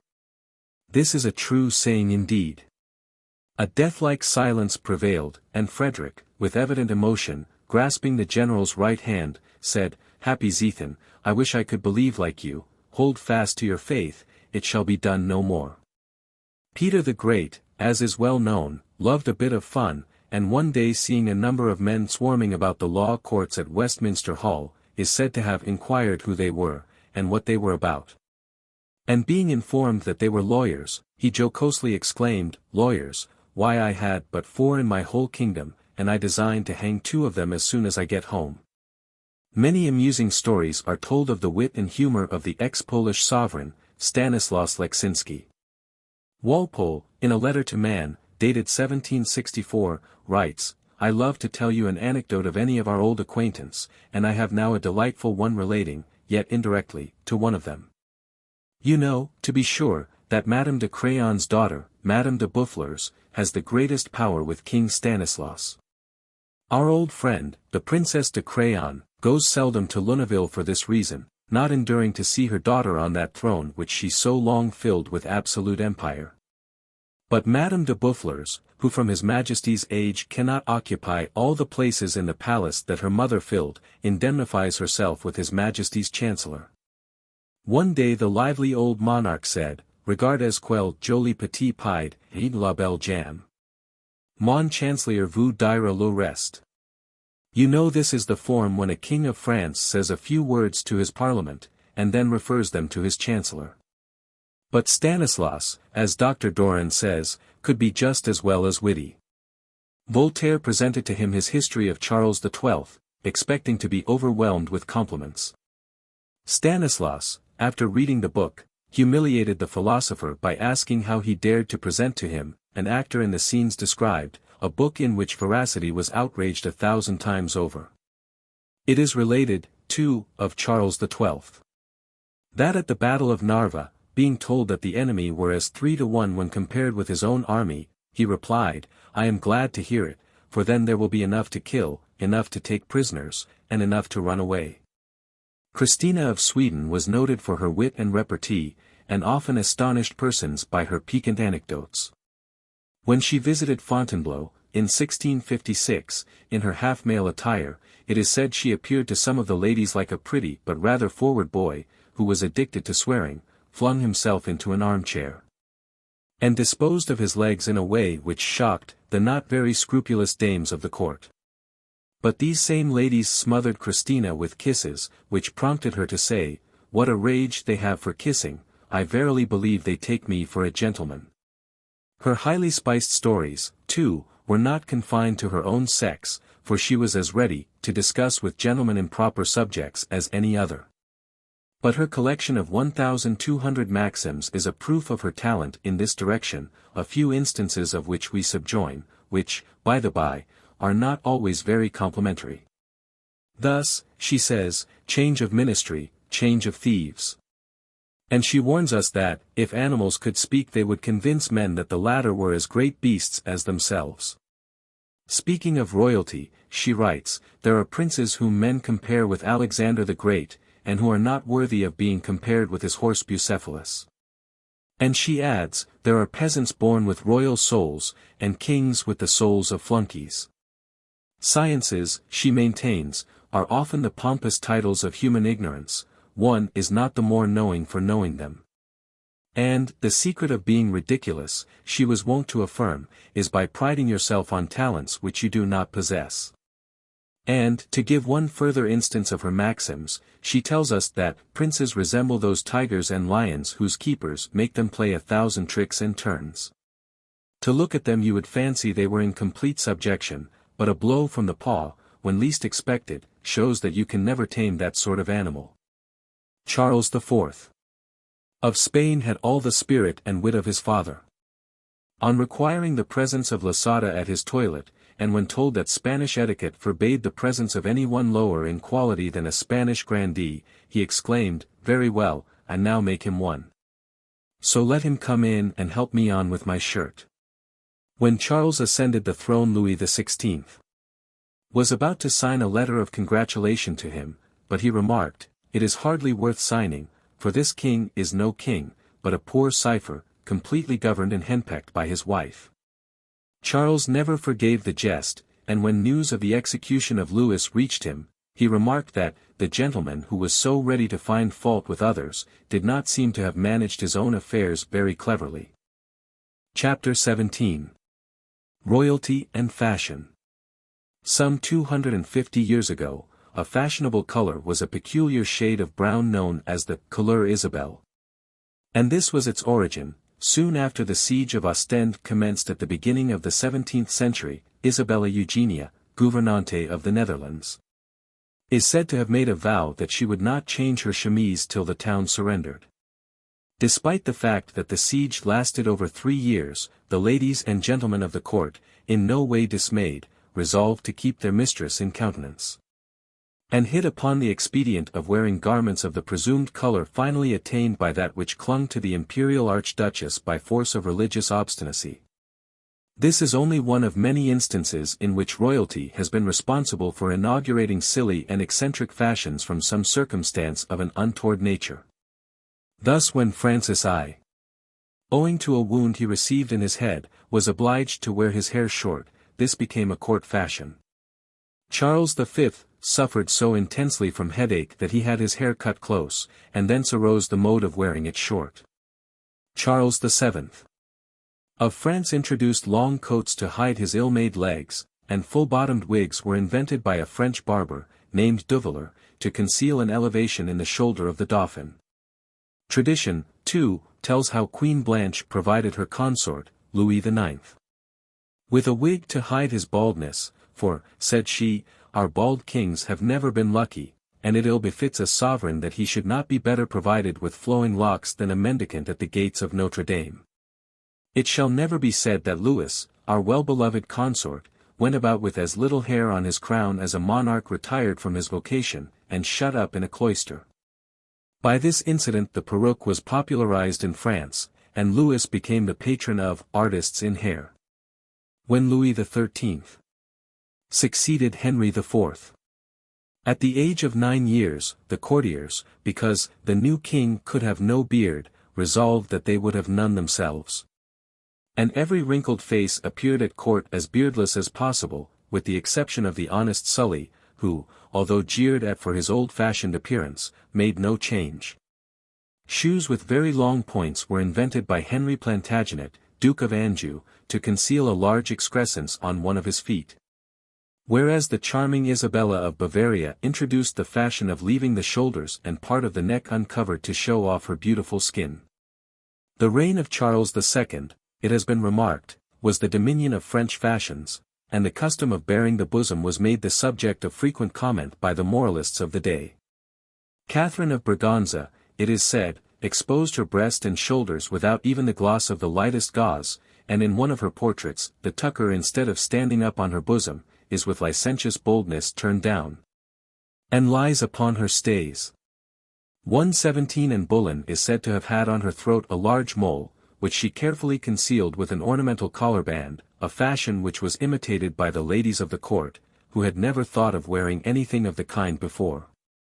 Nor was this Her Majesty's only defect, for it appears she had a malformation of the little finger of her left hand, on which there was a double nail, with something like an indication of a sixth finger. But that, says Wyatt, which in others might be regarded as a defect, was to her an occasion of additional grace, by the skilful manner in which she concealed it from observation. On account of this peculiarity she wore the hanging sleeves mentioned as her peculiar fashion when in France, a practice which was quickly followed by the ladies of the court in this country. It may be mentioned, too, that Anne Boleyn had great taste and skill in dress, and we are told that she was unrivaled in the gracefulness of her attire and the fertility of her invention in devising new patterns, which were imitated by all the court belles, by whom she was regarded as the glass of fashion. Some sovereigns attended to the dress of their subjects, as the Emperor Paul of Russia, whose instructions were regulated by the police. It was ordered that ordinary dress should consist of a cocked hat, or for want of one a round hat pinned up with 3 corners, a single-breasted coat and waistcoat, knee buckles instead of strings, and buckles in the shoes. A lady at court, it is said, wearing her hair rather lower in her neck than was consistent with the decree, was ordered into close confinement, to be fed on bread and water. Similarly, it seems that James regulated the dress of his subjects in Scotland, for in 1621 he enacted that the fashion of clothes in use be not changed by man or woman under the pain of forfeiture of the cloths, and £100 to be paid by the wearer, and as much by the maker of the said cloths.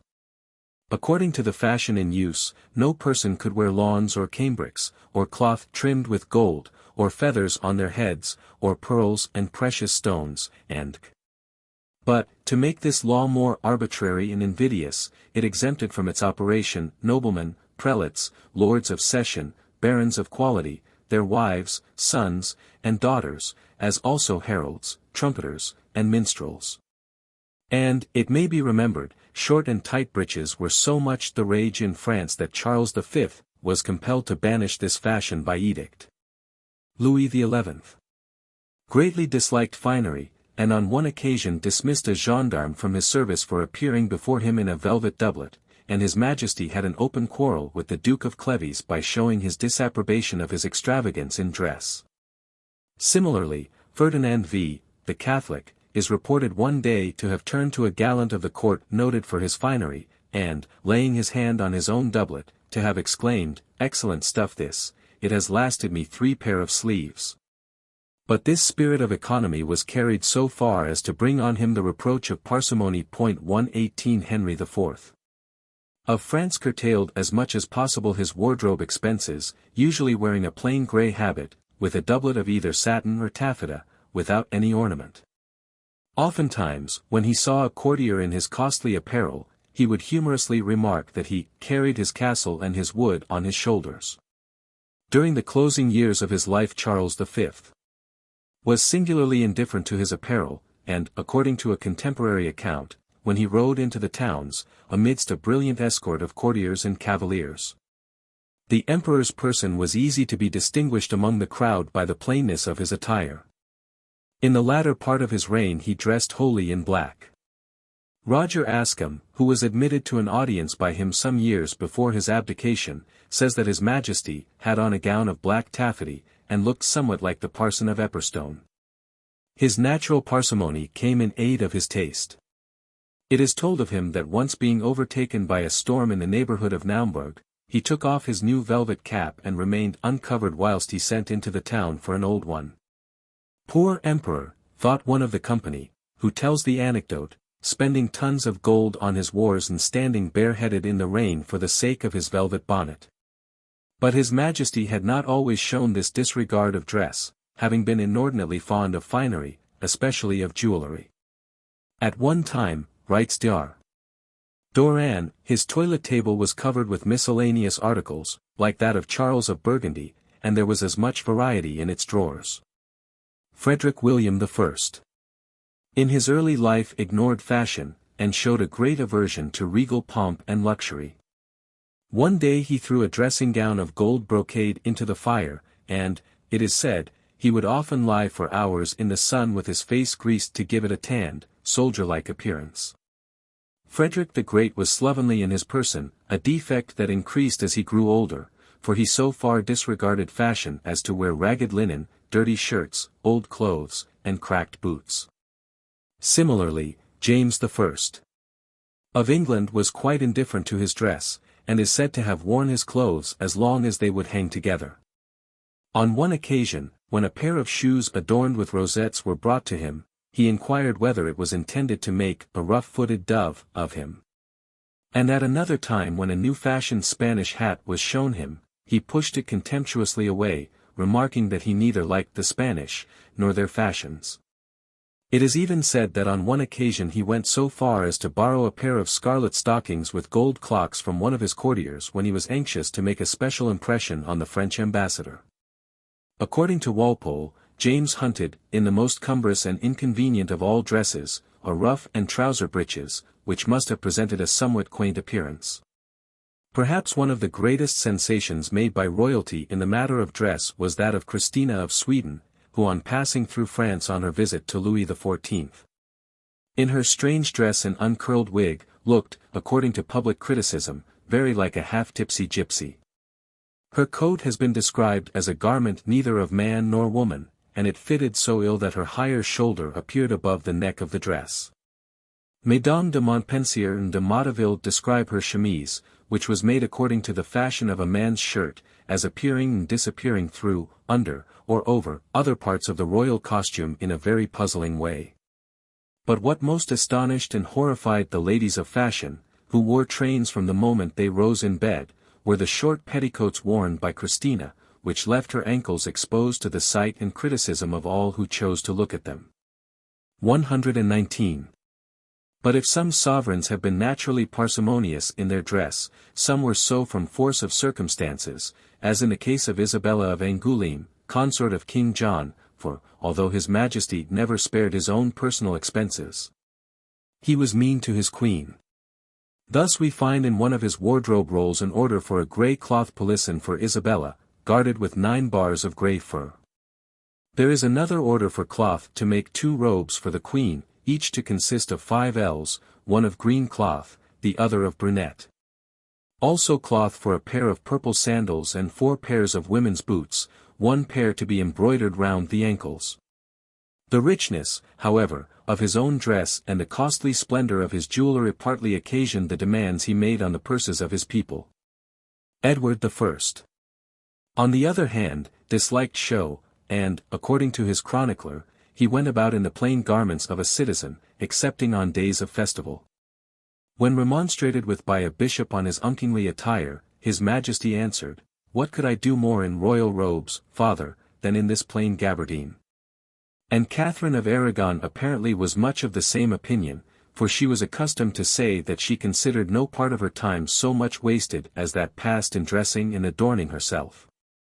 Henry VIII was fond of show in dress, and Queen Elizabeth's excessive love of fashion and finery, like that of her namesake, Queen of Philip II of Spain, has long been proverbial. Indeed, it has been said that her toilet was an altar of devotion, of which she was the idol, and all her ministers were her votaries. It was the reign of coquetry and the golden age of milliners. The list of Her Majesty's wardrobe in 1600 shows us that she had at that time 99 robes, 126 kirtles, 269 gowns, 136 foreparts, 125 petticoats, and 27 fans, in addition to 96 cloaks, 83 safeguards, 85 doublets, and 18 lap mantles. As Elizabeth grew older she tried more and more to hide the dilapidations of nature by the resources of art, and, if we are to believe all that has been said of her, she was the mistress of many million hearts and full 1,000 dresses. She inaugurated a reign of extravagance, and, as Mr. Thornbury has remarked, she seems to have lost her jewels upon public occasions almost as frequently as Prince Esterhazy, who used to shake off so many pounds worth of diamonds every time he went to the opera. At Westminster, on one occasion, the Queen drops a golden acorn and oak leaf, on another, 2 gold buttons shaped like tortoises, on another, a diamond clasp given her by the Earl of Leicester, and which fastened a gown of purple cloth of silver. Her Majesty, it is said, was never seen en deshabille by the male sex but on 2 occasions. The first time was on a fair May morning when Gilbert Talbot, the Earl of Shrewsbury's son, walking in the tilt yard about 8 o'clock, chanced to look up, and saw her at the window in her nightcap. My eye, said he, was full towards her, and she showed to be greatly ashamed thereof, for that she was unready and in her night stuff. So when she saw me after dinner as she went to walk, she gave me a great fillip on the forehead, and told my Lord Chamberlain, who was the next to see her, how I had seen her that morning, and how much she was ashamed thereof. 20 years later the luckless Essex surprised her in the hands of her tire-woman, and he paid severely for his blunder. With the wardrobe of Elizabeth may be compared in size that of Augustus III. Second Saxon King of Poland, which filled 2 halls of the palace, there having been for each dress a special watch, snuff-box, sword, and cane. Every dress was painted in miniature in a book, which every morning was presented to His Most Serene Excellency, as he caused himself to be called. He had as many as 1,500 wigs, so that when his palace was occupied by Frederick the Great during the 7 Years' War, he exclaimed contemptuously, "So many perukes for a man who has no head." The portraits of Anne of Denmark, Queen of James I, indicate, it is said, a masculine character, and display a tawdry and tasteless style of dress. And it was at this period that the enormous farthingale was worn at court, concerning which unnatural disguisement Lord Lytton, in his pedigree of the English gallant, tells the following amusing story, when Sir Peter Which was sent ambassador to the Grand Signior from James I. His lady accompanied him to Constantinople, and the Sultaness, having heard much of her, desired to see her. Whereupon Lady Which, attended by her waiting women, all of them dressed in their great farthingales, which was the court dress of the English ladies at that time, waited upon her highness. The Sultaness received her visitors with great respect, but, struck with the extraordinary extension of the hips of the whole party, seriously inquired if that shape was peculiar to the natural formation of English women. And Lady Which was obliged to explain the whole mystery of the dress in order to convince her that she and her companions were not really so deformed as they appeared to be. A pleasant little anecdote would lead us to imply that Henrietta Maria, consort of Charles I, relied on her own natural charms. For on her arrival in this country, when Charles seemed surprised to find her taller than he had expected, and cast his eyes upon her feet, as if suspecting that she had made use of artificial means to improve her stature, she immediately raised one of her feet, and pointed to the shoe. "Sir," she said, "I stand upon my own feet. I have no helps of art. Thus high I am, and I am neither higher nor lower." 120. This incident reminds us of Catherine of Braganza, who tried to introduce short skirts, being desirous, as Lady Carteret told Pepys, to have the feet seen, probably, it is said, owing to her having, like most of her countrywomen, small, well-turned feet.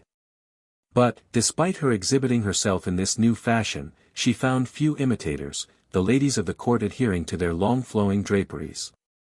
Another queen who had a strong aversion to artificial adjuncts was Mary Beatrice of Modena, wife of James II.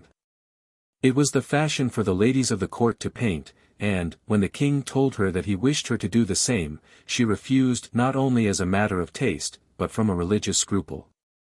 But at last she consented and put on rouge, which, when Father Seraphine, a Capuchin friar of great sanctity, to his grief and surprise saw, he exclaimed, "Madam, I would rather see your Majesty yellow, or even green, than rouge," a remark which much amused the Queen. William III. one day asked Peter the Great what he thought of London, to which he replied that he had been particularly pleased to see a simplicity, meekness, and modesty of dress in the richest nation of Europe. The Tsar was always very plain in his own dress, and a diplomatic agent who resided many years at his court says, "I saw him in 1721 give a public audience to the ambassadors of Persia. When he entered the hall of audience in nothing more than a surtout of coarse brown cloth. When he was seated on the throne, the attendants brought him a coat of blue gros de Naples, embroidered with silver, which he discarded as soon as the ambassadors were gone. Catherine, who was present, was much amused at seeing the Tsar in his spangled silk vest.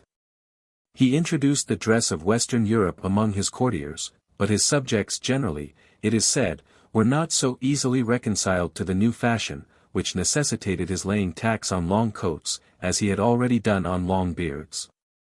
Queen Anne was extremely particular in all matters of dress, and, it may be remembered, the wig costume of the court was a source of much discomfort to Eugene of Savoy, in 1712.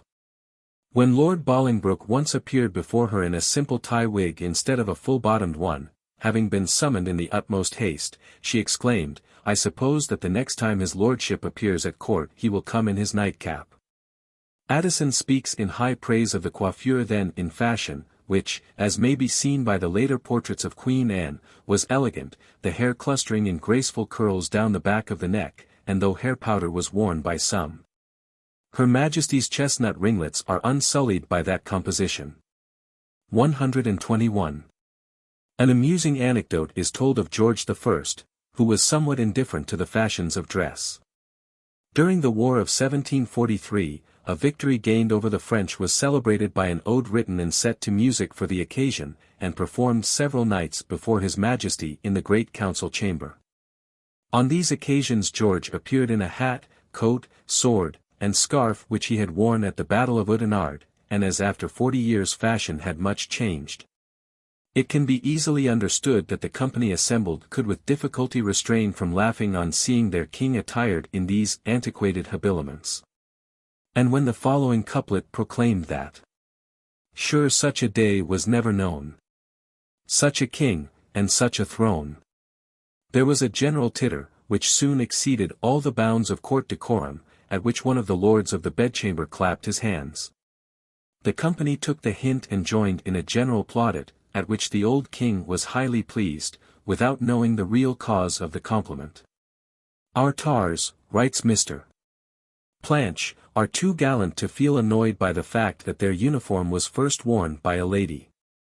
In 1748 George II accidentally met the Duchess of Bedford on horseback in a riding habit of blue faced with white, and was so pleased with the effect of it, that a question having been raised as to the propriety of deciding upon some general dress for the Royal Navy, he immediately commanded the adoption of those colours. 122. Caroline Matilda, the posthumous child of Frederick, Prince of Wales, who at the age of 15 became the wife of Christian VII, King of Denmark, gave great offence to the graver Danish matrons by riding in that costume astride like a man. "An abominable riding habit," writes Sir Robert Keith, "with a black slouched hat has been almost universally introduced here, which gives every woman the air of an awkward postilion. In all the time I have been in Denmark I have never seen the Queen out in any other garb." 123. Her horsemanship, however, was the admiration of the ladies of Denmark. When Queen Charlotte arrived in England, out of respect for the women of her adopted country, she appeared in the dress which was then most in vogue among the English ladies. She was attired in a gold brocade with a white ground, had a stomacher ornamented with diamonds, and a fly cap with richly laced lappets, a mode of dress which was much appreciated. As Disraeli has remarked in his Anecdotes of Fashion, the court in all ages and in every country are the modelers of fashions, but occasionally, it must be acknowledged, they have incurred their own ridicule, or discomfort. When Louis VII, for instance, to obey his bishops, cropped his hair and shaved his beard, his consort, Eleanor, revenged herself as she thought proper, disgusted at his unusual and ridiculous appearance. His Majesty obtained a divorce, after which Eleanor married the Count of Anjou, afterwards our Henry II. The chief majesty of Louis XIV lay in his wig, a fact which he recognized. Every night he allowed his valets to undress his body, but not his head, and when the disrobing was completed, save the head, he retired behind the curtains, which were carefully closed. With his own royal hand he then removed his wig, and thrusting it between the curtains gave it to a valet. Before the curtains were opened in the morning the wig was passed back to the monarch, who was never seen without his wig. Similarly, Catherine II of Russia kept her perruquier for more than 3 years in an iron cage in her bedchamber, to prevent his telling people that she wore a wig. 124. In the reign of Louis XVI, dress was carried to an height, and the story goes that when M. Roland, on his appointment as Minister for the Home Department, was presented to His Majesty, the simplicity of his apparel excited the ridicule of the court satellites, who derived from etiquette their sole importance. "Oh dear, sir," said the master of the ceremonies, whispering to Dumouriez and glancing at Roland, "he has no buckles in his shoes." "Oh, shocking," re-echoed Dumouriez, "we shall be ruined and undone." The mention of shoes reminds us that, according to one authority, silk stockings were first worn by Henry II.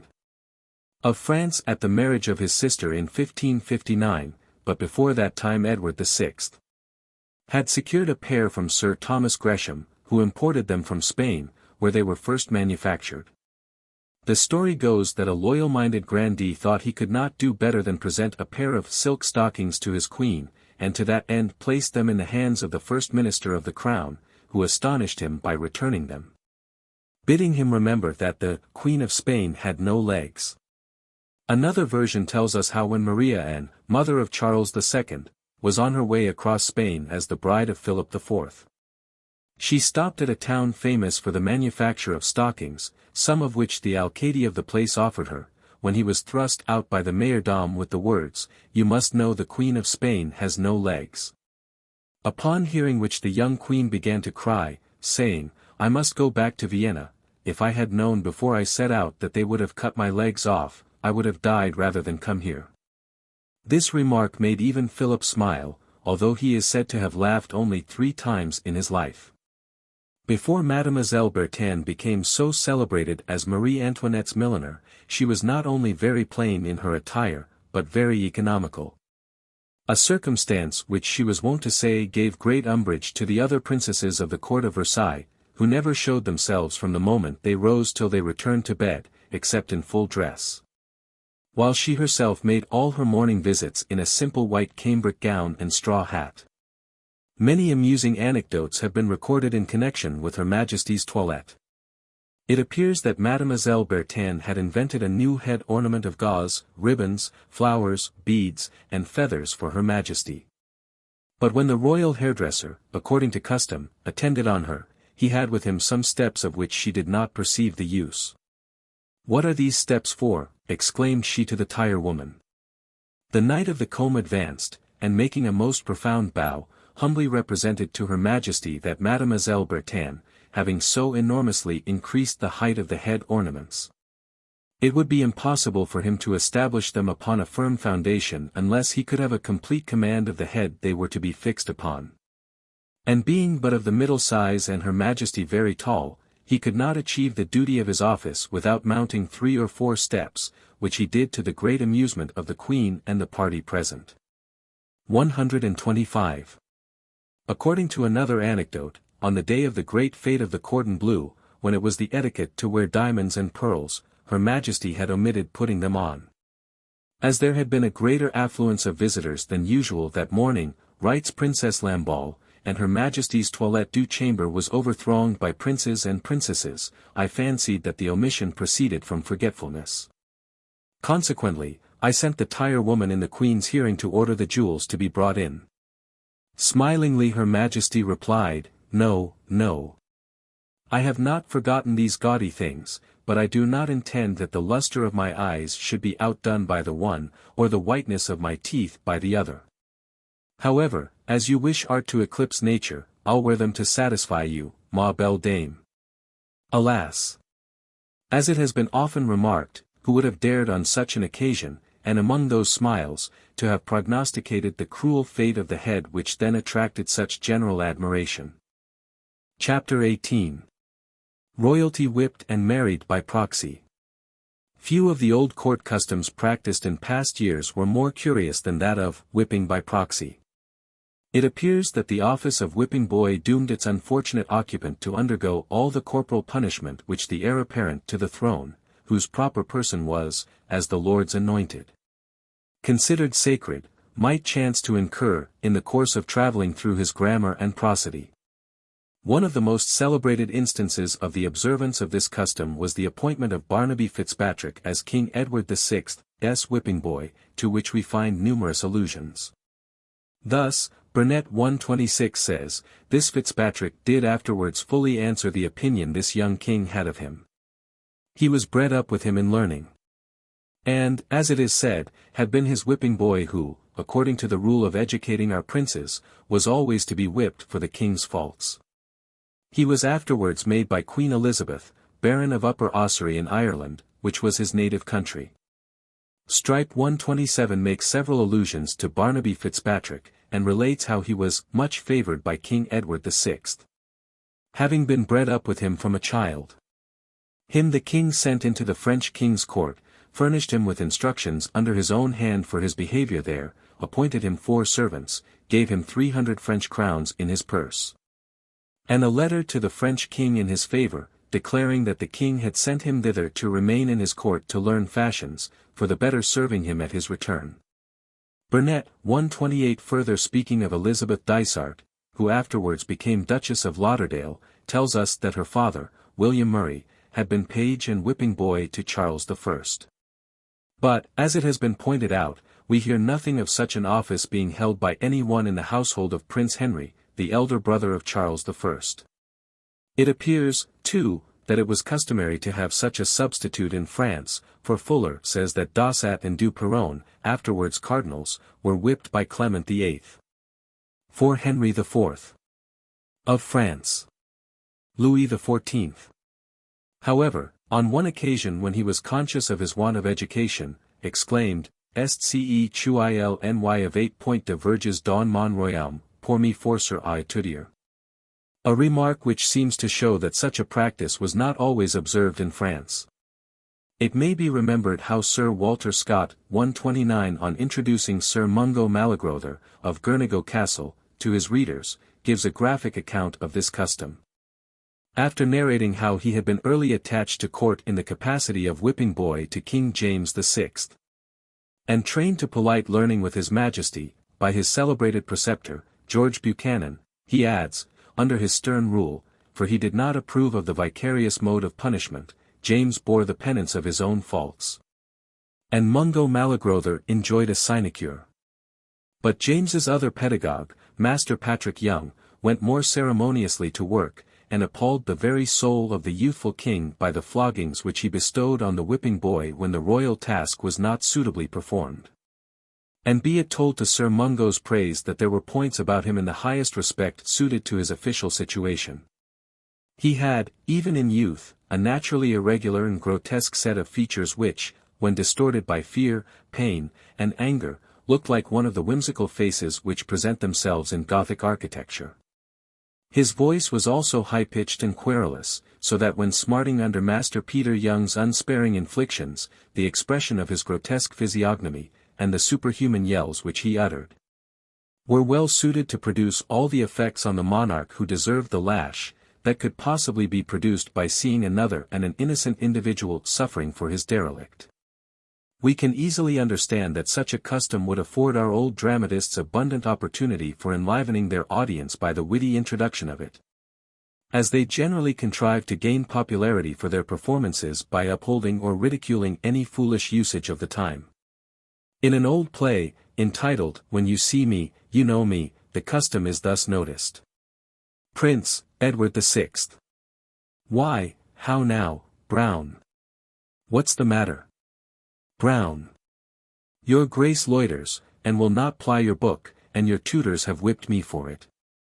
Prince. Alas, poor Ned. I am sorry for it, I'll take the more pains, and entreat my tutors for thee. Yet, in troth, the lectures they read me last night out of Virgil and Ovid I am perfect in, only I confess I am behind in my Greek authors. Will, Summers. And for that speech they have declined it upon his breach. The custom was perhaps practiced in Spain for the improvement of Philip III. Le Sage has introduced such a mode of correction in his Gil Blas, with the following amusing anecdote. He tells us how Don Raphael was, when 12 years of age, selected by the Marquis de Leganés to be the companion of his son of the same age, who hardly knew a letter of his alphabet. In spite of the patient endeavor of his masters to induce him to apply himself to his studies, he persisted in frittering away his time. till at last the headmaster resolved to give Le Fouet to young Raphael whenever the little Leganez deserved it. This, however, he did so unsparingly that the boy Raphael made up his mind to run away from the roof of the Marquis de Leganez, and to revenge for all the cruel and unjust treatment which he had received, he took with him 150 ducats of the master. Once more, in the Pekin Gazette for 1876, we find the appointment of, among other instructors to the young emperor, a hahachuch, or whipping boy, who by reason of his office suffers in his person for all the sins and shortcomings of his imperial fellow-student. There were exceptions, however, to this rule, for when Dr. Markham inquired of George III how his Majesty would wish to have the princes treated, he replied, like the sons of any private English gentleman. If they deserve it, let them be flogged. Do as you used to do at Westminster. Among instances of marriage by proxy may be mentioned that of Joanna of Navarre with Henry IV, April 3, 1402, Antoine Rixey acting as proxy of the bride. The act was performed with great solemnity in the presence of the Archbishop of Canterbury, the King's half-brothers, the Beaufort princes, the Earl of Worcester, Lord Chamberlain of England, and other officers of state.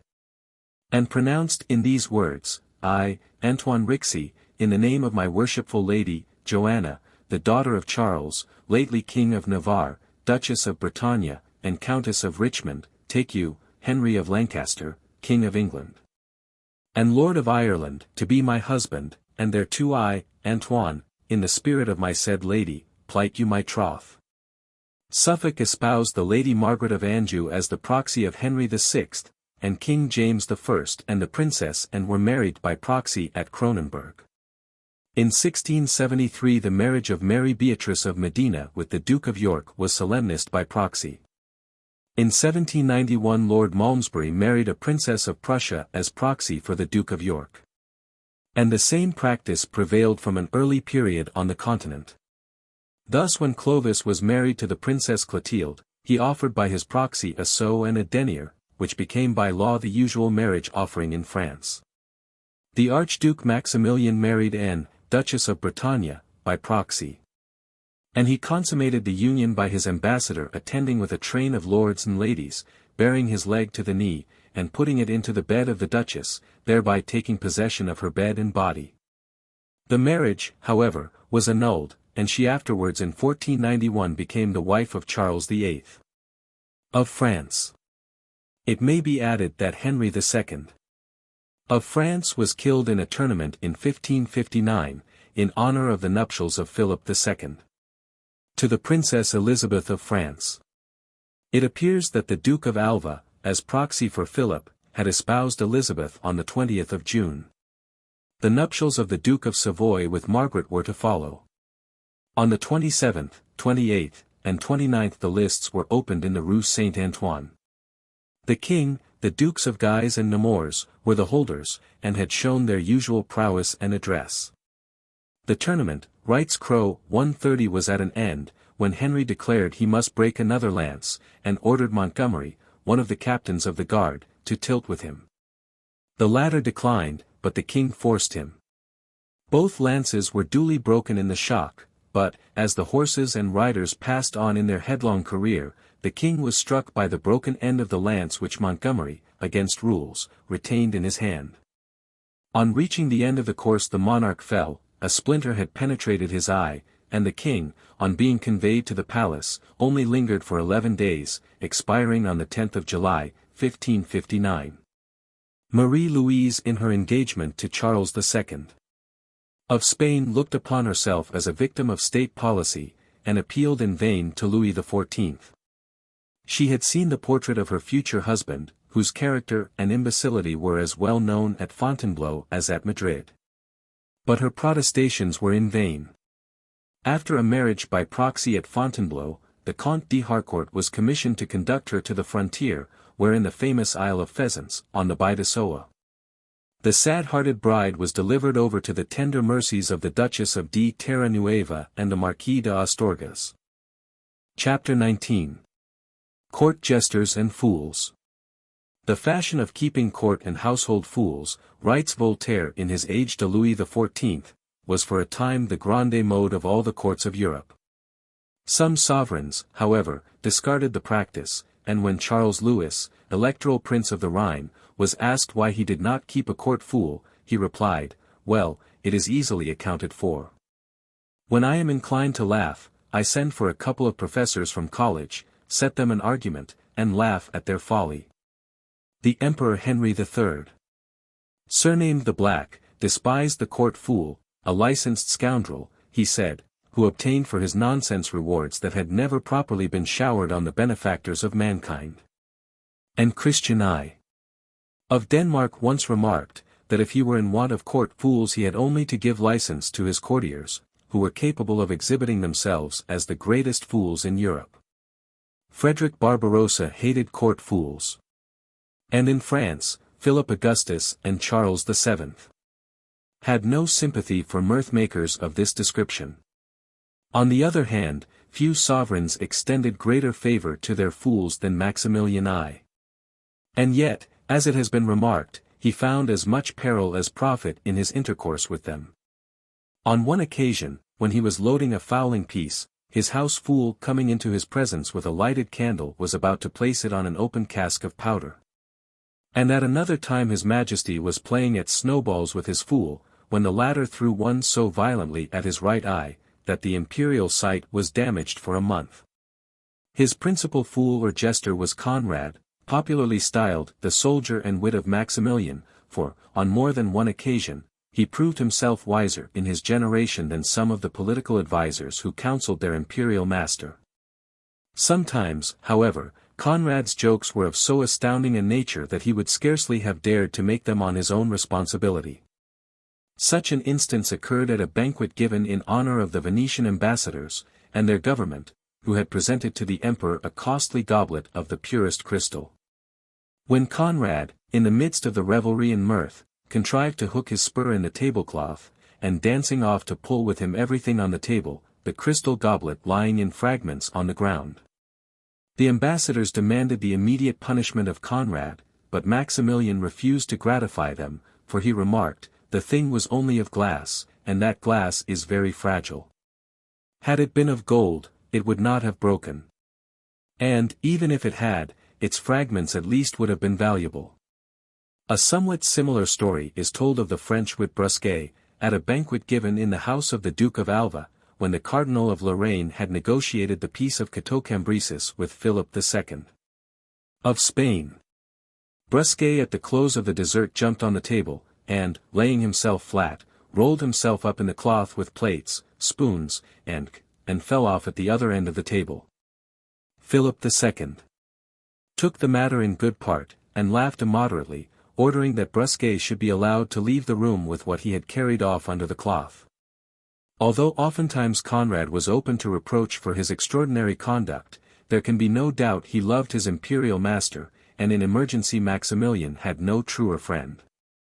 One of the many fools of his successor, Charles V, was a Pole, Cornet de Lithuanie, who distinguished himself at a tournament held in Brussels in 1545, by carrying off the second prize for general gallantry. Another of his court fools was Pedro de San Urbas. And it is related that, after Charles had abdicated, he held a court at Valladolid to receive the farewell compliments of the nobles and ladies of the vicinity. At the conclusion of the ceremony, Pedro drew near to take leave of his old patron, whereupon Charles raised his hat, at which Pedro asked if the act was one of courtesy, or as an indication that he was no longer emperor. "Neither, Pedro," answered Charles, "I do it to signify that all I can give you now is this simple token of civility." An amusing story is told of Nelly, the fool attached to the court of Matthias, who not only attended the celebrated meeting of the States, held at Ratisbon, but he had the effrontery to present to the emperor an exquisitely bound volume, containing, as he said, a record of all that had been accomplished by the statesman. On opening the book Matthias found it all blank paper, and exclaimed, "Why, there is nothing hidden here." "Exactly," replied Nelly, "because there was nothing done there, and so my record is truthful." Another humorous anecdote relates how one day, at the court of Ferdinand II, a silly courtier fancied he could amuse those present by his frivolities, which prompted Jonas, Ferdinand's favourite fool, to answer him according to his folly. But this so enraged the courtier that he shouted, "Fellow, be silent, I never stoop to talk with a fool." "Well, I do," retorted Jonas, "and therefore be good enough to listen to me in your turn.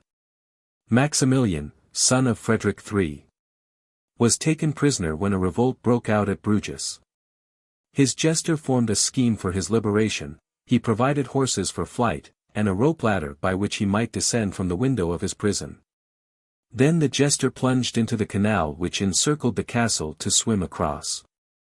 But the town kept swans in the moat, and when these swans saw the man swimming, they rushed at him with their great flapping wings and beaks, and so beat, pinched, and frightened the poor fellow, that he made the best of his retreat. The smaller German courts, says Dr. Doran, 131 followed the fashion set by the emperors, and Lips was so great a favourite that he actually sat in the council chamber when the Margrave Philip was presiding.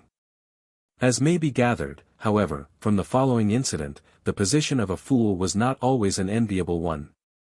Thus when the Duke Ludwig of Bavaria was murdered on the bridge over the Danube at Kelheim in 1231, the perpetrators of the crime laid it on the Duke's fool, Stick, who was charged with having stabbed his patron with a bread knife, because he had exasperated him by his bad jokes. "Ah," said the unfortunate man, as he stood at the gallows, "that some one ought to be hanged for murdering the Duke I can very well comprehend, but that some one should be me I do not comprehend at all." It would seem that as late as the 16th century the fool could be bought and sold, for when Louis II of Hungary visited Erlaw in 1520, he found that the governor possessed one of the best trained hawks and one of the merriest fools that he had ever seen, both of which he obtained for between £3,000 and £4,000. Another famous fool was Jenny von Stauchen, who was attached to the household of Leopold the Pious. And of Kilian, the fool of Albert of Austria, it is said that, when he was asked why, being so wise, he should play the fool, he replied, "The more thoroughly I play the fool, the wiser do men account me, and there is my son, who thinks himself wise, and whom everybody knows to be a fool." But, as it has been often remarked, although the fool was mostly in request for his tricks and his waggery, he was frequently employed as a political adviser. And when the Elector Frederick was threatened with invasion, he consulted his fool Claus as to whether he should treat with the enemy, who said to him, "Give me your best mantle, and I will tell you." Whereupon Claus tore the mantle in two, and presented himself before his master with one half hanging from his shoulders. The Elector inquiring what he meant by so strange an act, Claus replied, "If you treat with the foe, you will soon look as ridiculous with half your dominions as I do with half a cloak." The unbridled language of the court fool was oftentimes as amazing as it was insulting. For when one morning Philip, Landgrave of Baden, complained of a headache to his fool Peter after a drinking bout, and asked him his remedy, the latter replied, "Drink again today." "Then I shall only suffer more tomorrow," added the prince. "Then," rejoined Peter, "you must drink still more." "But how would such a remedy end?" asked the Landgrave. "Why," said Peter, "in your being a bigger fool than I am." And, as Dr. Doran tells us, the qualifications for a court fool were extraordinary, as may be gathered from the following incident. A cowherd, Conrad Pocher, was once sent afield with a sickly boy to attend him, when, out of compassion, he hung him to the branch of a tree. He was tried for murder, but defended himself with such humour, arguing that he had greatly helped the little cowboy, that Philip the Upright, Elector Palatine, made him official jester. Another cowherd who gained a similar distinction was Claus Hincy, court fool to Duke John Frederick of Stettin, who so gained his patron's favour as to be made by him lord of the village of Butterdorf. One of his successors was Hans Miesco, a wretched imbecile, but who was specially honoured at his death by a funeral sermon being preached over him. And among those who were fools in a non-professional capacity may be mentioned the celebrated Baron von Gundling at the court of Frederick William I. And also David Fassmann, who, for losing a key entrusted to him by Frederick, was condemned to carry a heavy wooden one an ell long round his neck for several days. Incidents of this kind, as Dr. Doran observes, makes it difficult to decide which was the greater fool, it being inconceivable that reasonable creatures should be guilty of the absurd follies attributed to them. One day Frederick II commissioned Baron von Polnitz to procure a pair of turkeys. These he sent with the message, "Here are the turkeys, sire." Annoyed at the style of note, Frederick ordered the leanest ox that could be found to be decked ridiculously with flowers, and the horns to be gilded, after which the animal was tied up in front of the baron's house. With this inscription, "Here is the ox, Polnitz." Many of the French kings had their fools, and in the court accounts for 1404 we find an entry of 47 pairs of shoes for Hanslin Cock, fool of Charles VI. And when the fleet of Philip was destroyed by that of Edward III, no one except a court fool had the courage to tell the king. Going into the royal chamber, he kept muttering, "Those cowardly Englishmen. The chicken-hearted Britons." "How so, cousin?" asked Philip, "how so?" "Why, because they have not courage enough to jump into the sea like your French sailors, who went headlong over from their ships, leaving those to the enemy, who did not care to follow them." By which artful means the king learnt his defeat. Louis XI took into his service the fool of his deceased brother Charles, Duc de Guyenne. And amongst the many amusing anecdotes told of the famous Le Glorieux, fool to Charles the Bold, who used to compare himself with Hannibal, it is related how, after the overthrow at Grandson, as the two were riding in search of safety, Le Glorieux exclaimed to Charles, "This is the prettiest way of being like Hannibal that I ever saw." With Francis I are associated two of the most famous fools, Caliet and Triblet, to whom all kinds of good stories have been attributed. Thus one day, when the latter complained to Francis that a nobleman had threatened his life for some impertinent lie, the king exclaimed, "If he does I will hang him a quarter of an hour afterwards."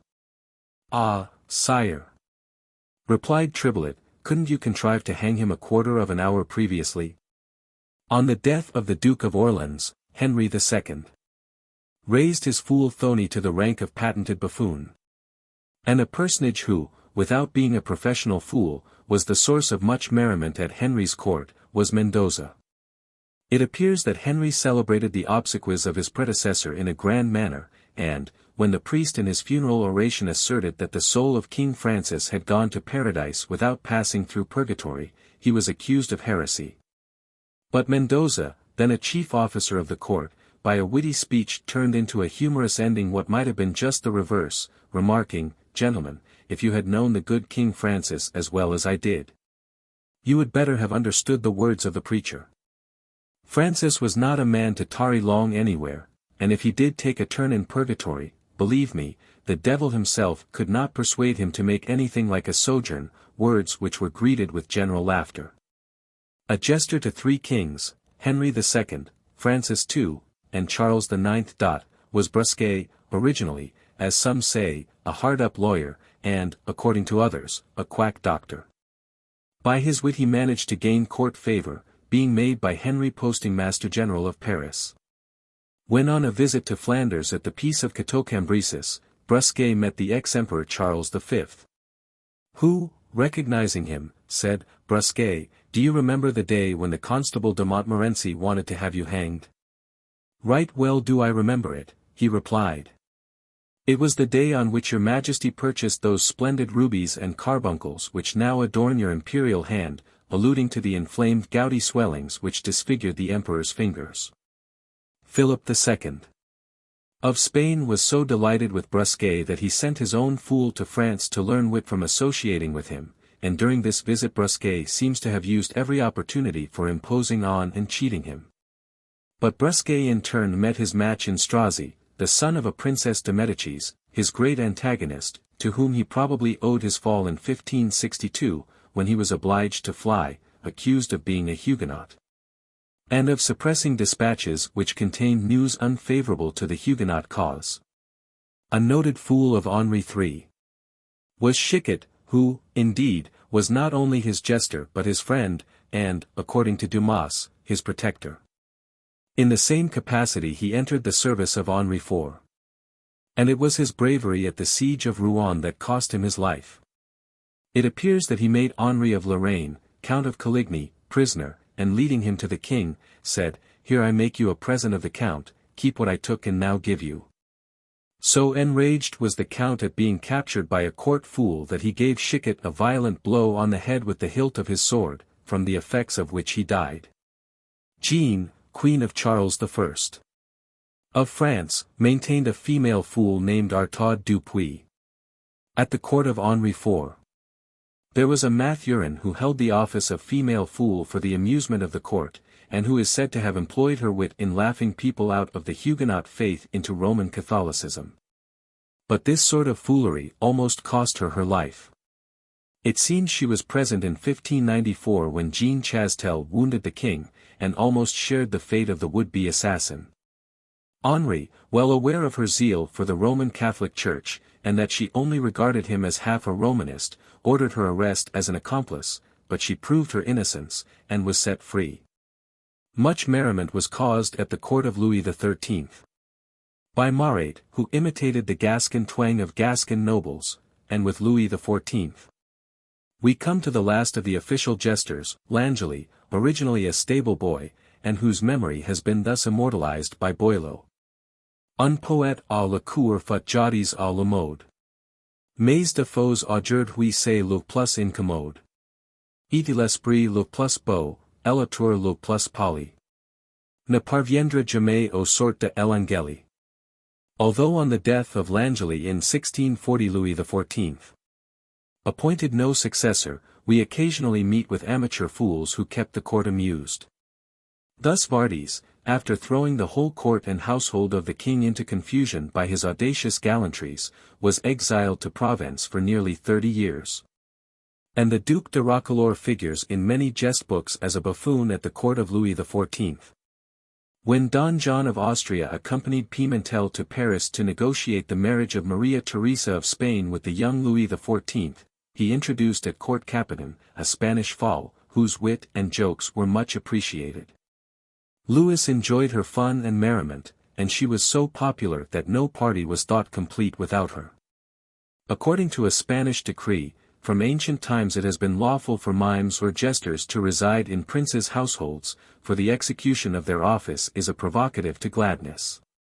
Wherefore, we will ordain that in our court there shall always be 5 jesters, of which 5 too may be trumpeters, and a third are letter-carrier. Martin of Aragon had a favourite jester in the famous Borra, who, however, killed his royal patron by a joke. The story goes that, as the king lay on his bed groaning from indigestion through eating an entire goose, Borra rushed into the room laughing. On his inquiring whence he came, Borra replied, "Out of the next vineyard, where I saw a young deer hanging by his tail from a tree, as if someone had so punished him for stealing figs," a joke which caused the king to die of laughter. And Luis Lopez, the fool of Alfonso, king of Aragon, lies buried in the cathedral of Cordova. Amongst the fools that figured at the Italian court may be mentioned Fagato, who was officially associated with Alboin, king of the Lombards. And Bertoldo, of whom, writes Dr. Doran, little mention has been made by those who have dealt with the subject of Italian jesters. He is said to have been hideously ugly, with hair as red as carrots, but possessed of no ordinary wit. When asked by the king if he could contrive to bring him water in a sieve without spilling it, he answered, "In a hard frost I could bring any quantity." All manner of questions were put to him to try his wit, and one day the king thought he had outwitted him by asking him to demonstrate, as he had asserted, that daylight was whiter than milk. He accepted the challenge, and having entered the king's bedchamber at night, and closed the blinds, he placed a pail of milk in the middle of the room. Alboin rising in the dark, overturned the pail, and on calling for light, was answered by Bertoldo, who triumphantly remarked that, if the milk had been clearer than daylight, he would have seen the former without the aid of the latter.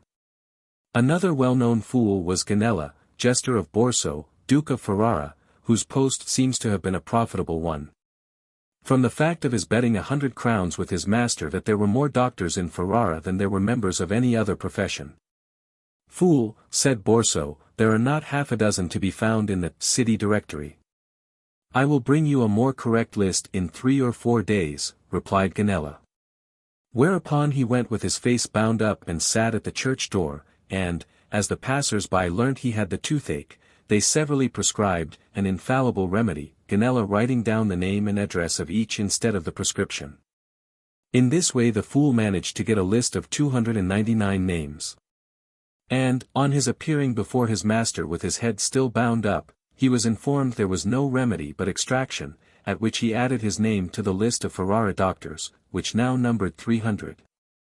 But Ganella's jokes cost him his life. Having offended his master, he resolved to punish him by fright, and sentenced him to be put to death. After the usual formalities had been enacted, Ganella placed his head on the block, and the executioner stepping forward let fall from a phial a single drop of water on his neck, which had all the effect of the sharpest instrument. For it was soon discovered that he was dead, which caused the spectators to exclaim, "A shocking bad joke, indeed." It was a practical joke that almost killed Menicucci, the jester of the Grand Duke Ferdinand I. One of his follies was conceit, and, to show his superiority, he once had his dinner served on the top of a high closet in the stone hall of the palace. But, while engaged in his repast, the ladder by which he had mounted was removed, and the floor covered with damp straw, which, being lighted, would have suffocated the terrified fool but for the timely assistance of the Archduke, who ordered his immediate release. And when Vincentius, Duke of Mantua, entertained Frederick, Duke of Württemberg, in 1600, he arranged a contest between his fool and a young wild boar, deprived of its tusks and upper teeth.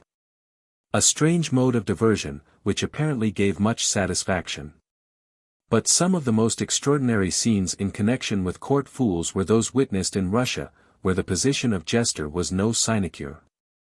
Thus, when Ivan IV was depressed, his professional fools were summoned to amuse him, and they must have had a lively time, for a bad joke was sure to be strangled in the throat of the utterer. On one occasion he threw over Prince Gorsdorf, who had failed to be witty, a tureen of scalding hot soup, and as the prince endeavored to escape the Tsar plunged a knife into his side. The unhappy noble fell dead, and Ivan, remarking that he had carried the joke far enough, bade his physician attend to him. "It is only God and your Majesty," replied the medical man, "that can restore the prince to life. He is quite gone." The Tsar, somewhat disconcerted, took, writes Dr. Doran 132, a pleasant way of forgetting it. It chanced that a favorite noble came at this moment, whereupon his Majesty took hold of him by the ear, and, using his knife, he cut it off and flung it into the face of his old friend. And, the noble received the same with many acknowledgments of his master's condescension. Peter the Great maintained any number of fools, composed of imbeciles and those who, having been convicted of some grave offense, feigned madness, and were treated as such. Another class of fools consisted of those who, having committed some act of folly, were condemned to wear the dress of a fool. Oftentimes by the side of Peter the Great at table, and in his cups, was to be seen a personage addressed as the Patriarch of Russia, and sometimes as the King of Siberia. He was attired in sacerdotal robes, covered with loosely hung gold and silver medals. It was a favorite trick with Peter, when he and the Patriarch were equally drunk, to suddenly overturn him, chair and all, and exhibit the reverend gentleman with his heels in the air. But there was one official fool he favored above all others, and he was Sotov, a dwarf. He is said to have been ugly and deformed, the sound of his voice having been likened to the harsh croakings of frogs. But, although his appearance was not prepossessing, Peter admired his wit and humor, and would often grow weak from mere excess of laughter. And the title of King of the Samoids was generally conferred by Peter on his occasional fools, as in the case of a Portuguese Jew, whom he saw among the patients at the water cure at Alanates in 1719, and whose singularities and comic bearing amused him much. Like Peter the Great, the Tsar Paul was fond of jesters. But on one occasion, when Fauger the actor abused his privilege by speaking too freely at supper, he was dragged from his bed at night, placed in a dark van, and was informed that his destination was Siberia. After traveling for several weeks he reached his destination, and on quitting the van found himself in the presence of Paul, who laughed heartily at the joke, whereby Fauger had believed that he was being conveyed to Siberia, when he was only being drawn round and round St. Petersburg. English court fools seem in many cases to have had a lively time, besides making themselves occasionally a valuable service in times of emergency. Thus, going back to early times, it is recorded how Gaulet aroused William the Conqueror when a conspiracy was formed against his life, and tradition tells how Blondel, that buffoon of a minstrel, discovers his captive master, Richard I. by means of a song. King John appears to have recompensed his fool in an unusual and a liberal fashion by giving him a landed estate, and Edward I kept a joculator in constant attendance upon him, one of whom is said to have slain an assassin at Ptolemais, that wounded his patron with a poisoned knife. A female jester amused the court of Edward II. And when this monarch was keeping Whitsuntide at Westminster Hall, this joculatrix rode into the hall on a closely clipped horse, and caracoled round about the tables, to the great amusement of the company. A noted jester was Scogan, who was attached to the court of Edward IV. And, of the many amusing stories told respecting him, it is said that he borrowed a sum of money from the king, which, when he was unable to pay back, he fell sick and died, requesting his friends to take care that the king encountered the funeral. His Majesty did so, and, regretting the loss of his merry follower, he freely forgave Scogan his debt, upon hearing which, to the astonishment of Edward, he jumped up, exclaiming, "It is so revivifying that it has called me to life again." Patch, fool to Henry VIII, once besought the king to permit him to exact an egg from every husband who was dissatisfied with his wife. The king granted him a warrant, the ink of which was scarcely dry when the jester, with mock gravity, demanded the first egg from the king, remarking, "Your grace belongs to the class of husbands on whom I am entitled to make levy." Will Somers, whose alleged portrait at Hampton Court is familiar to most persons, was another jester at the court of Henry VIII, and Will Saxton, the first court fool to wear a wig, amused the king up to the last, and held office under Edward VI. Many laughable anecdotes are told of John Heywood, named by Henry VIII. King's jester, whose wit and humour moved, writes Warton, Mary's rigid muscles, and her sullen solemnity was not proof against his songs, his rhymes, and his jests. Once when the queen remarked that the priests must forego their wives, he replied, "Then your grace must allow them lemons, sweethearts, for the clergy cannot live without sauce." On another occasion, when Mary asked, "What wind has blown you to court?" he familiarly answered, "One that I might see your majesty, and the other that your majesty might see me." On the death of Mary in 1558 he withdrew to Mechlin, where he passed the closing years of his life. Queen Elizabeth had her jesters, and a notable personage was Claude, who occasionally exercised his wit at her expense. Thus, one day when she reproached him with neglecting his duties, he asked, "How so, in what have I failed?" "In this," answered the queen, "you are ready enough to point your sharp satire at the faults of other people, but you never say a word of mine." "Ah," exclaimed Claude, "why should I remind your majesty of your faults, seeing that these are in everybody's mouth, and you may hear of them hourly?" Then there was Tarleton, who, writes Fuller, when Queen Elizabeth was serious, I dare not say sullen, and out of good humour, he could undumpish her at his pleasure. Tarleton wore his fool's attire when the queen dined, and when she dined abroad he attended her, in his clown's apparel, being all dinner while in the presence with her, to make her merry. And so great was his popularity, that, the year of Tarleton's death, was as common a saying as, the year of the Armada. At the court of James I both king and queen maintained a fool. And we find the latter paying 13 shillings a week for the diet and lodging of Tom Derry, who seems to have been held of some importance, since a gallery at Somerset House where he used to loiter and make jokes was named after him. We find Sir Thomas Jermyn, Sir Ralph Sheldon, and Thomas Badger mentioned as fools or buffoons, and on Sir Edward Zook, Sir George Goring, and Sir John Finett was bestowed the honour of being the chief and master fools. Archie Armstrong was a special favourite of James, and seems to have been on familiar terms with him, and Howell thus writes of him, "Our cousin Archie hath more privilege than any. For he often goes with his fool's coat when the Infanta is with her Menenius and ladies of honour, and keeps a blowing and a blustering among them, and flirts out what he lists." After the death of James he passed into the service of Charles, but his fall came through his insulting Laud, whom he hated, by saying the following grace in his presence, great praise be to God, and little laud to the devil.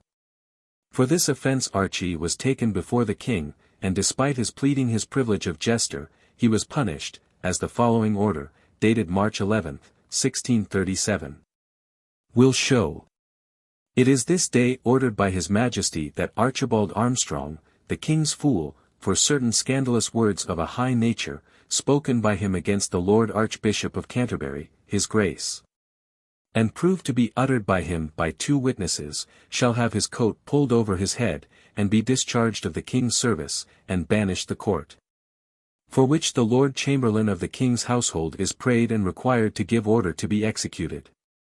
And immediately the same was put into force, the king himself being present when Archie's coat was stripped from him. At the court of Charles II. Tom Killigrew, whom Pepys styles a merry droll, but a gentleman of great esteem with the king, seems to have been in much requisition as a jester, and under February 13, 1667-68, the diarist makes this entry, Mr. Brisbane tells me, in discourse, that Tom Killigrew hath a fee out of the wardrobe for cap and bells, under the title of the king's fool or jester, and may revile or jeer anybody, the greatest person without offence, by the privilege of his place. For a time he is said to have been the most conspicuous man at court, and to have kept up the traditions of his class by his eccentric pranks. One day he appeared before Charles in the disguise of a pilgrim, whereupon his majesty inquired, whither away? I am going to hell, replied Killigrew, to ask the devil to send back Oliver Cromwell to take charge of the affairs of England. For, as to his successor, he is always employed in other business. The patronage bestowed by Queen Anne on Tom D'Urfey, the songwriter of her era, resembled that extended by the sister queens, Mary and Elizabeth, to their dramatic buffoons, Heywood and Tarleton. After dinner D'Urfey took his stand by the sideboard at the time of dessert, to repeat political jibes or doggerel ballads, so framed as to flatter some of the well-known prejudices of his royal mistress. Chapter 20. Royalty and the Drama. It is affirmed that the ex-monarch Dionysius died of excess of joy at receiving intelligence that a tragedy of his own had been awarded a poetical prize at a public competition. Whatever the truth of this story, there can be no doubt that, even in its primitive form, the monarch, like his subjects, interested himself in the production and performance of the drama. At an early period in our own history the courts of our kings and the castles of the great earls and barons, were crowded with the performers of the secular places, where they were well received and handsomely rewarded. 133 Thus Eleanora of Aquitaine, Queen of Henry II, patronized representations nearly allied to the regular drama, and we find Peter of Blois congratulating his brother William on his tragedy of Flora and Marcus played before the Queen. Richard III, when Duke of Gloucester, entertained a company of players, and in the reign of Henry VII. Dramatic performances seem to have been frequent throughout England. When Margaret, the king's eldest daughter, was sent to Scotland on her marriage with James IV, John English was the principal member of a company of players forming part of the retinue of the princess. Sometime after the birth of Prince Arthur in 1486, there was a company of actors under the name of the Prince's Players, who were required to contribute to the amusement of the court. In the household books of Henry, extending from 1492 to 1509, we find numerous items relating to the theatrical amusements at this period. During the first 4 years of his reign, Henry VIII kept up the theatrical establishment of his father, but in 1514 he added a new company of actors to his domestic retinue, and henceforth we find payments to the King's Players, and to the King's Old Players. And associated with the year 1516 we find an enumeration of the players' dresses under the title of Garments for Players, 134, which is of considerable value and interest as throwing light on the nature of the theatrical amusements of the period. It appears that the nobility continued to patronize plays, and, following the example of the king, most of them kept theatrical retainers of their own. According to Collier 135, one of the earliest indications of anything like a classical taste in matters connected with the English stage is to be found in 1520, when, for the entertainment of 4 French hostages who had been left in this country for the execution of the treaty relating to the surrender of Tournay, Henry caused his great chamber at Greenwich to be staged when, among the performances, there was a goodly comedy of Plautus played. Princess Mary's connection with the drama dated from childhood, for before she had completed her 6th year we read of dramatic representations held in her presence and for her entertainment. And by an account in the Chapter House, Westminster, of the household expenses of the natural son of Henry VIII, who had been created Duke of Somerset and Richmond in June 1525, it appears 136 that he had been several times entertained by the performances of players, and that the council appointed for his care and custody had paid £3, 18s. 8d. for rewards to actors and minstrels. Mary ascended the throne in 1553, and a play was ordered on the occasion, but a month had barely transpired when she issued a proclamation, one object of which was to prevent the performance of plays calculated to advance the principles and doctrines of the Reformation. Mary kept up the theatrical and musical establishments of her father at an expense of between £2,000 and £3,000 a year in salaries only, independently of board, liveries, and incidental charges. The same establishment under Elizabeth, in the 4th year of her reign, was on a much more economical scale. But during her reign the stage found every encouragement, for Her Majesty caused a stage to be erected at Windsor Castle for the regular performance of the drama, with a wardrobe for the actors, painted scenes, and an orchestra consisting of trumpeters, luthiers, harpers, ringers, minstrels, and on the January 18, 1561, an English tragedy in 5 acts, entitled Fair Ex and Poor Ex, or Gorboduc, was performed before Queen Elizabeth, being the joint composition of her cousins, Sir Thomas Sackville and Thomas Norton. In her progress in 1564, Elizabeth was entertained at King's College, Cambridge, with a play entitled Epicures, and 2 years afterwards she witnessed a performance in Christ Church Hall, Oxford, of Edwards's Palamon and Arcite.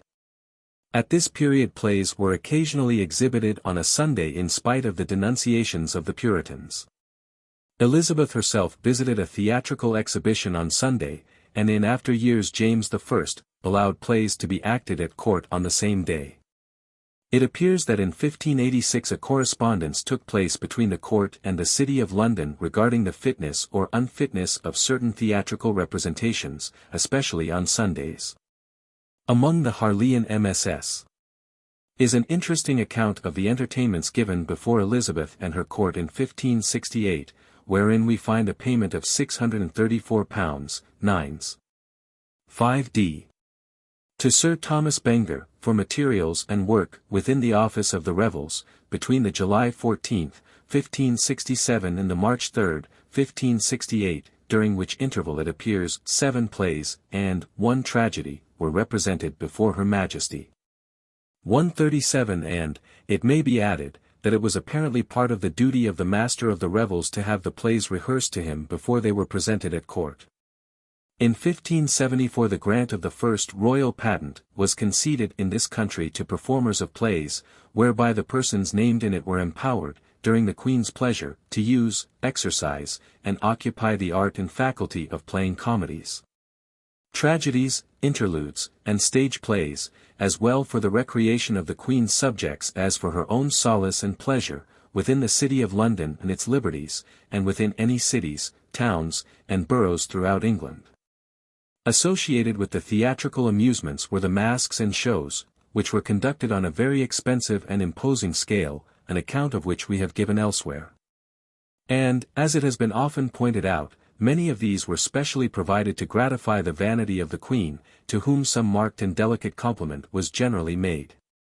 In the summer of 1601, the Queen was at an entertainment given by the Lord Keeper, and on her way to the mansion she was entertained by a dialogue between the baillie and the dairymaid, in which the following was supposed to be spoken by the bailiff of the Lord Keeper: "The mistress of this fair company, though she know the way to all men's hearts, yet she knows the way to few men's houses, except she love them very well." James I, some years before he succeeded to the English throne, evinced a strong disposition to favour theatrical amusements.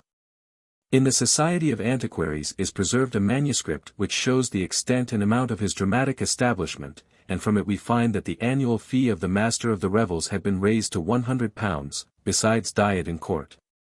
Although each of the players was only allowed, as they had been from the time of Henry VIII, £3 SXS 8d per annum.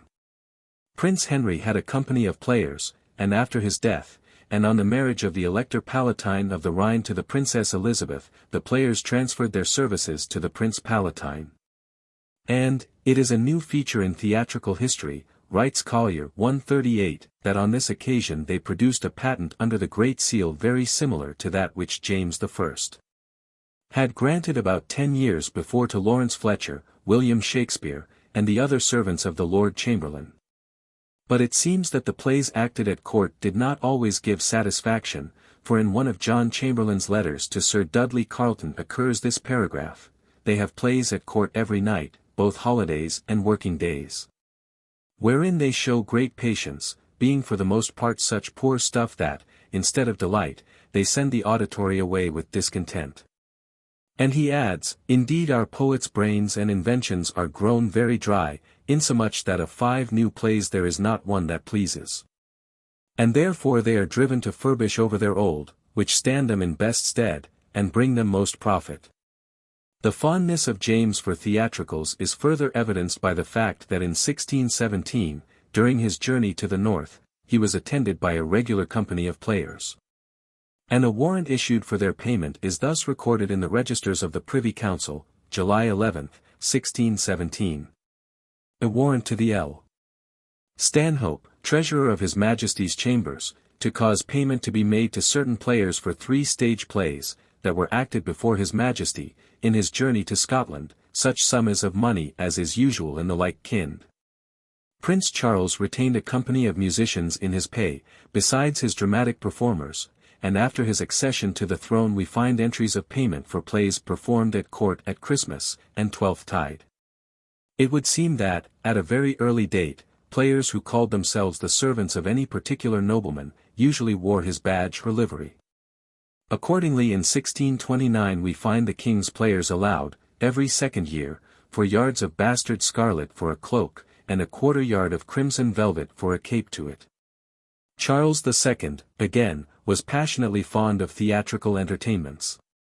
On one occasion, when Sir William Davenant's play of Love and Honour was first acted, His Majesty presented Betterton, the actor, with his coronation suit, in which the player performed the character of Prince Alonso. The Duke of York followed His Majesty's example by giving the suit which he had worn on the same occasion to Haynes, who acted the part of Prince Prospero. Previous to the restoration of Charles II. It may be remembered, no woman was allowed on the stage, in connection with which Colley Cibber gives this anecdote: the king coming to the house rather before his usual time, found the dramatis personae not ready to appear. Whereupon he sent one of his attendants to ascertain the cause of the delay.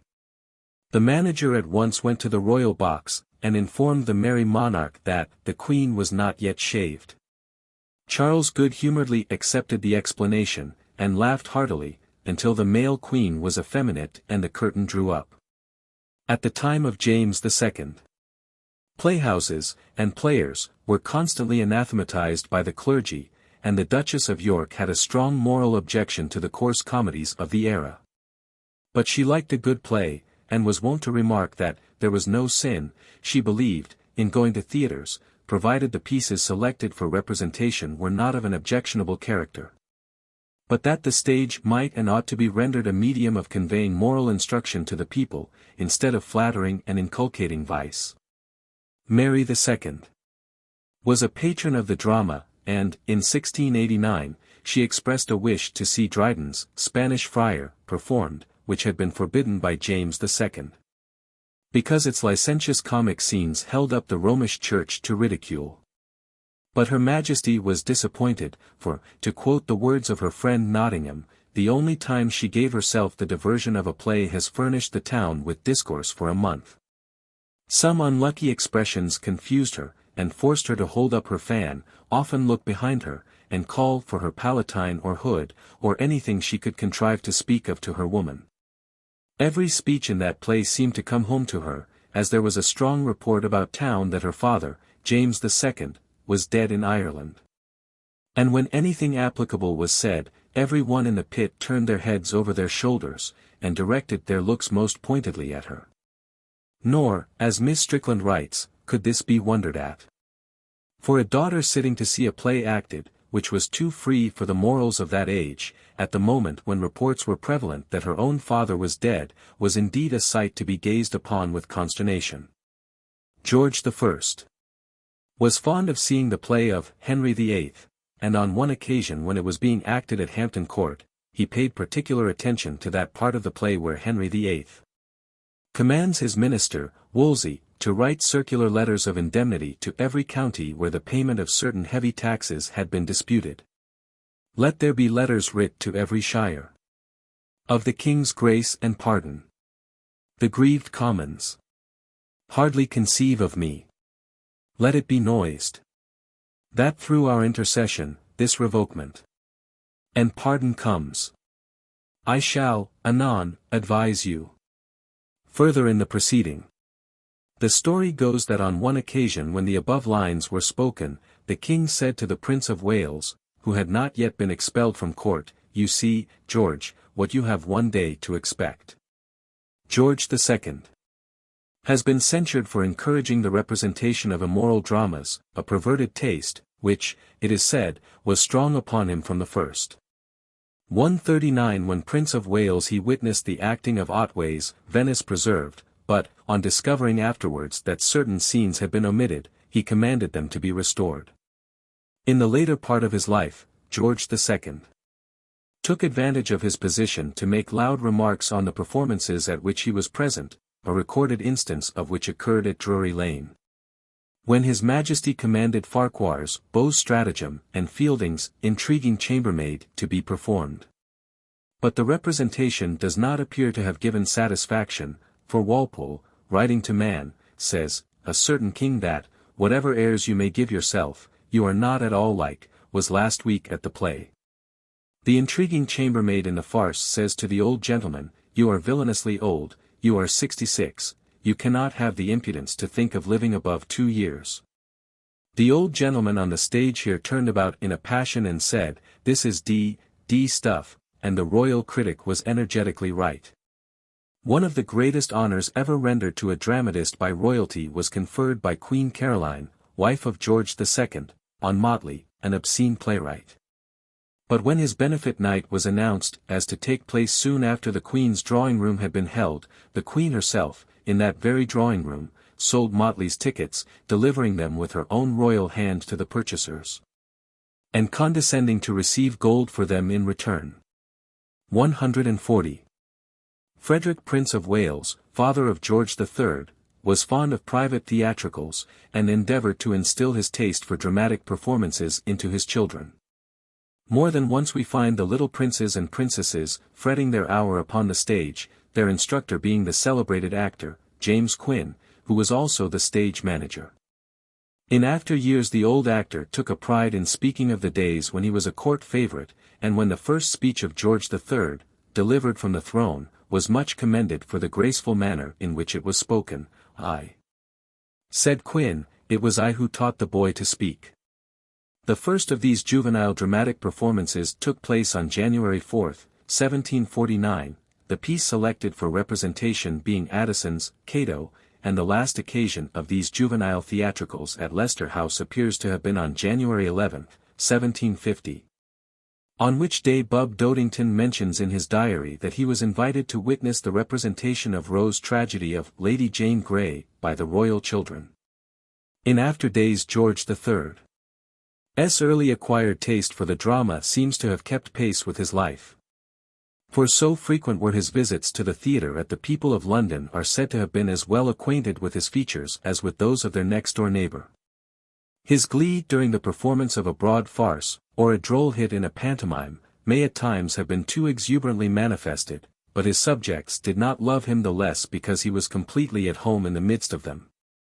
Neither did his sense of the ridiculous prevent his enjoying the higher beauties of the drama.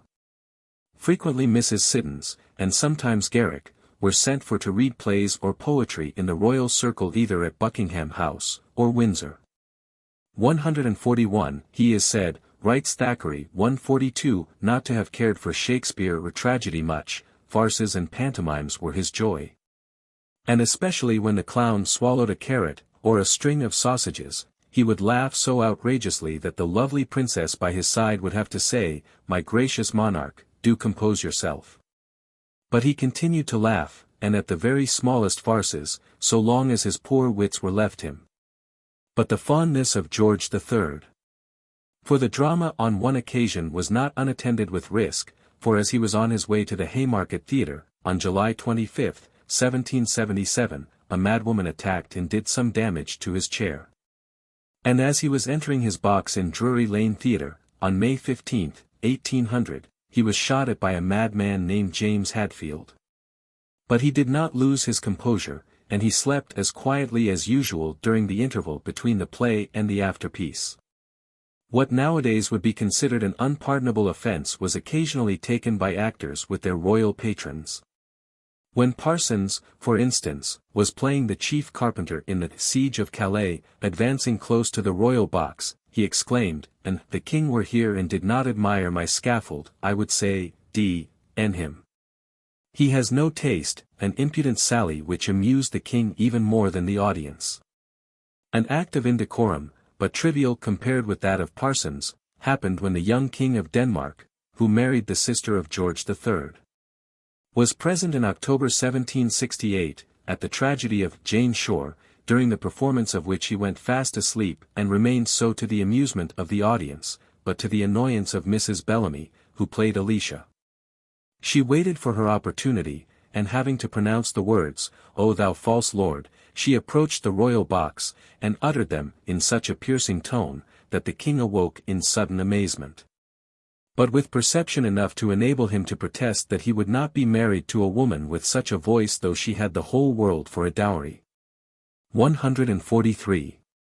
It was on December 3, 1779, when The Winter's Tale was being played by royal command at Drury Lane, that the Prince of Wales, afterwards George IV, was subdued by the beauty of the charming actress, Mary Robinson, in her character of Perdita. An intrigue ensued, and he corresponded with her under the name of Florizel. He provided for her a costly establishment, and when after 2 years the connection terminated, she obtained from him a bond for £20,000, which she afterwards surrendered. And although he had sworn to be unalterable to my Perdita through life, he abandoned her, and left her to want. But Charles Fox obtained for her an annuity of £300, and, when sojourning in France, Marie Antoinette gave a purse knitted by her own fingers to La Belle Anglaise. Queen Victoria, too, not only patronized the drama, but she gave it every encouragement, the performance of a good play well acted being a source of recreation which she thoroughly enjoyed. But, as is well known, owing to the lamented death and irretrievable loss of the Prince Consort, Her Majesty during her many years of mourning abandoned many of the former amusements of her court as distasteful in her bereavement. And it was only in the later years of her life that dramatic representations were once more occasionally seen at Windsor, the memory of which is of too recent occurrence to need further notice. The prominence assigned to the drama in the diversions at the court of Louis XIV did much to encourage this department of literature in France. 144 For we are told that the stigma attaching to the stage had to a large extent been wiped away by the homage of society, the elevation of the theatre to the level of a state institution, and a remark by Louis XIV that a gentleman did not cease to be one by going on the stage. It was in 1680 that Louis XIV formed a company of players, undertaking to pay them 12,000 livres a year, and placing them under the control of the first gentleman of the chamber, the origin of the Théâtre Français, more popularly designated the Comédie Française. The company consisted of a sufficient number of members, 27, to do justice to a tragedy or comedy in the Maisons Royales, when His Majesty wished to be so diverted. However much the king's name was maligned in death, in this outburst of feeling the stage had little or no share, for the players could not forget that the late king had been a lover of the drama from his boyhood, and had raised their art to the dignity of a state institution, and had treated them at court as on a level with distinguished men of letters, painters, and savants. 145. Louis XV. On the other hand, showed an apathetic indifference towards the stage, and in the words of Matthew Murray he cared for neither the drama nor music. And it is said that, the sight of his dull and immovable face never failed to depress the players' spirits. Plays of an irreligious or seditious tendency found no sympathy with Louis XVI. And he interdicted the production of The Mariage de Figaro, by Beaumarchais, remarking that the author of it scoffs at everything that ought to be respected in government, but His Majesty was eventually induced to withdraw his veto. Marie Antoinette took a keen interest in all kinds of theatricals, and private representations were performed in her apartments. According to Montjoy 146, she condescended to take characters not always of the most dignified description. She also played in comic operas. This sort of amusement, he adds, was imitated, and all classes of society imbibed a taste for theatrical representations. There was not a man of rank, a financier, nor even a citizen in easy circumstances, who would be without his theatre. Formerly a private gentleman would have been disgraced if suspected of metamorphosing himself into an actor, even in a private house. The Queen, however, by her example having put an end to this prejudice, the head of the magistrates, unmindful of the dignity of his position, performed the lowest comic parts. 147 Indeed, the theatre was a constant topic of conversation at court, and when the Queen had not been present she never omitted asking, was it well attended? It was in 1774 that the king addressed Marie Antoinette thus: "You are fond of flowers. Well, I have a bouquet to offer you. It is the little Trianon, a fatal present, as it turned out, for this little Trianon became the imputed cause of ruinous extravagance, and the fancied scene of improper indulgences." During her residence here the favorite amusement was private theatricals, at which the king regularly attended. On one occasion when Marie Antoinette went to the opera, a striking proof was given by the audience of their extraordinary and marked affection for her. The opera of Iphigenia, by Gluck was being performed, in the second act of which there is a chorus, in which Achilles sings the first verse, turning to his followers and saying, "Chantons, célébres votre reine." Instead of that the actor gave these words: "Chantons, célébrons notre reine. Lyman, que sous ses lois l'enchaîne. Va nous rendre à jamais heureux." The audience took this up with enthusiastic ardor. All was shouting and clapping of hands, and, what never happened at the opera before, the chorus was encored, and there were cries of "Long live the Queen," at which expression of feeling the Queen was so affected that she shed tears. A similar demonstration occurred the last time the Queen was ever in a playhouse, the play on this occasion being Grétry's Les Événements Imprévus. By mistaken kindness, one of the leading ladies bowed to the Queen as she sang the words, "Ah, how I love my mistress," in a duet. Instantly 20 voices shouted from the pit, "No mistress, no master. Liberty." A few counter voices cried, "Vive le roi. Vive le reine," but the pit drowned them, "No master, no queen." A quarrel ensued, but the Queen as composed as before was loudly cheered as she quitted the theatre, never to be seen again at a dramatic performance. In Maria Theresa, who became Empress of Germany in 1745, the drama had a strong supporter, a taste which had always been wisely encouraged. The story goes that her father composed an opera at a time when war was raging, his country falling into ruins, and his court receiving the bribes of his enemies. At the court of Vienna the drama, at one time or another, has been in popular request. Leopold I made music and the theatre his great hobby, next to his passion for hunting. According to Vase 148 he had a theatre, and he caused at Vienna and Schönbrunn brilliant operas and pastorals to be performed, in which the scenery and the costumes were most magnificent. It is reported that the getting up of one of these operas, Il Pomo d'Oro, cost as much as 100,000 florins, grand battle scenes, rehearsed under the superintendence of the court fencing master, being introduced. The whole of Vienna, we read, became imbued with the emperor's fondness for music and the drama, which was equally shared by his second wife, Claudia of Tyrol, who, it is said, sometimes made use of these operatic representations to tell her lord and husband things which he was not likely to hear elsewhere. Thus on one occasion she had a piece performed entitled, La Lanterne de Diogene, in which the speeches addressed to Alexander the Great were intended to set forth before Leopold the abuses rife at the court. But the emperor's third wife, the saintly Eleonora of Mantua, had no sympathy for the stage, and it is said accompanied her husband to the opera only with inward groans, and, instead of reading the libretto, she studied the psalms. Joseph too, again, was fond of the theatre, and he did much for it. One of his favorite comedies was Grossman's Not More Than 6 Dishes, which appears to have been an amusing satire on the prodigality and the general manners of the nobility, who consequently, we are told, did their utmost to have the piece suppressed.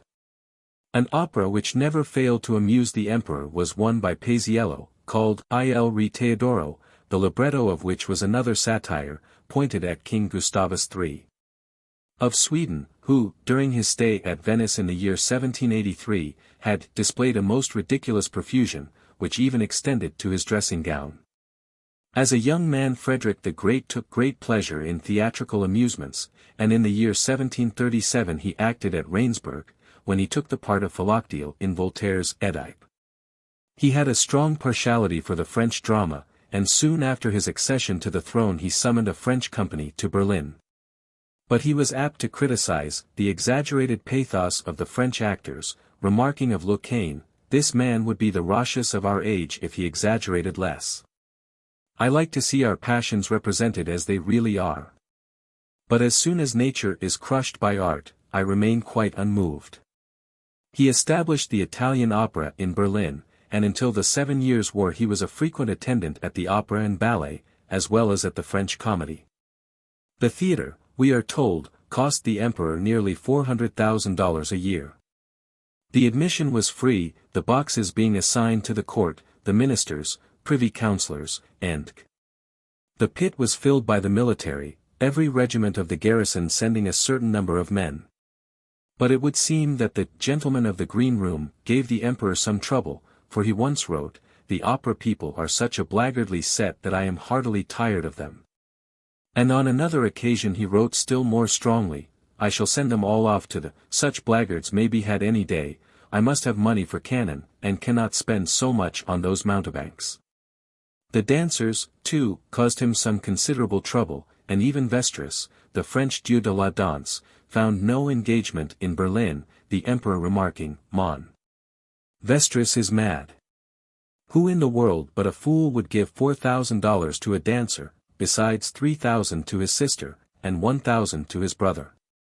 But, much as Frederick liked theatrical amusements and dancing, he was an inveterate opponent of aerial feats and rope dancing shows as highly dangerous, and forbade them throughout his dominions by a special cabinet order, which ran thus: "If such people have a wish to break their necks we cannot prevent their doing so in foreign countries, but in our own provinces our humanity, and fatherly care for our subjects, forbid us to allow them an opportunity." Never, it is said, were stage representations of such gorgeousness exhibited in Rome until the period of the sojourn of Christina, ex-Queen of Sweden, in Italy in 1668. When her influence seems to have had an extraordinary effect on all classes of society. Thus we are told how the entire Sacred College were now for ever going to the play, and the balcony of her box was every night crowded by cardinals, who looked with edification on the ballerinas, and listened with delight to the exquisitely dressed singing girls, who resorted to Rome at the invitation of Christina. The etiquette, when she was present, was of the very strictest, the noblest in Rome being compelled to remain uncovered as long as she was in the house.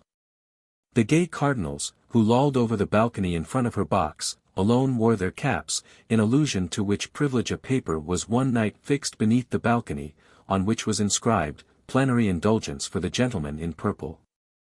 149. In the spring of 1757 a strange event occurred in the little court of Stanislaus Leczinski, ex-king of Poland, and who at that time kept his court at Nancy.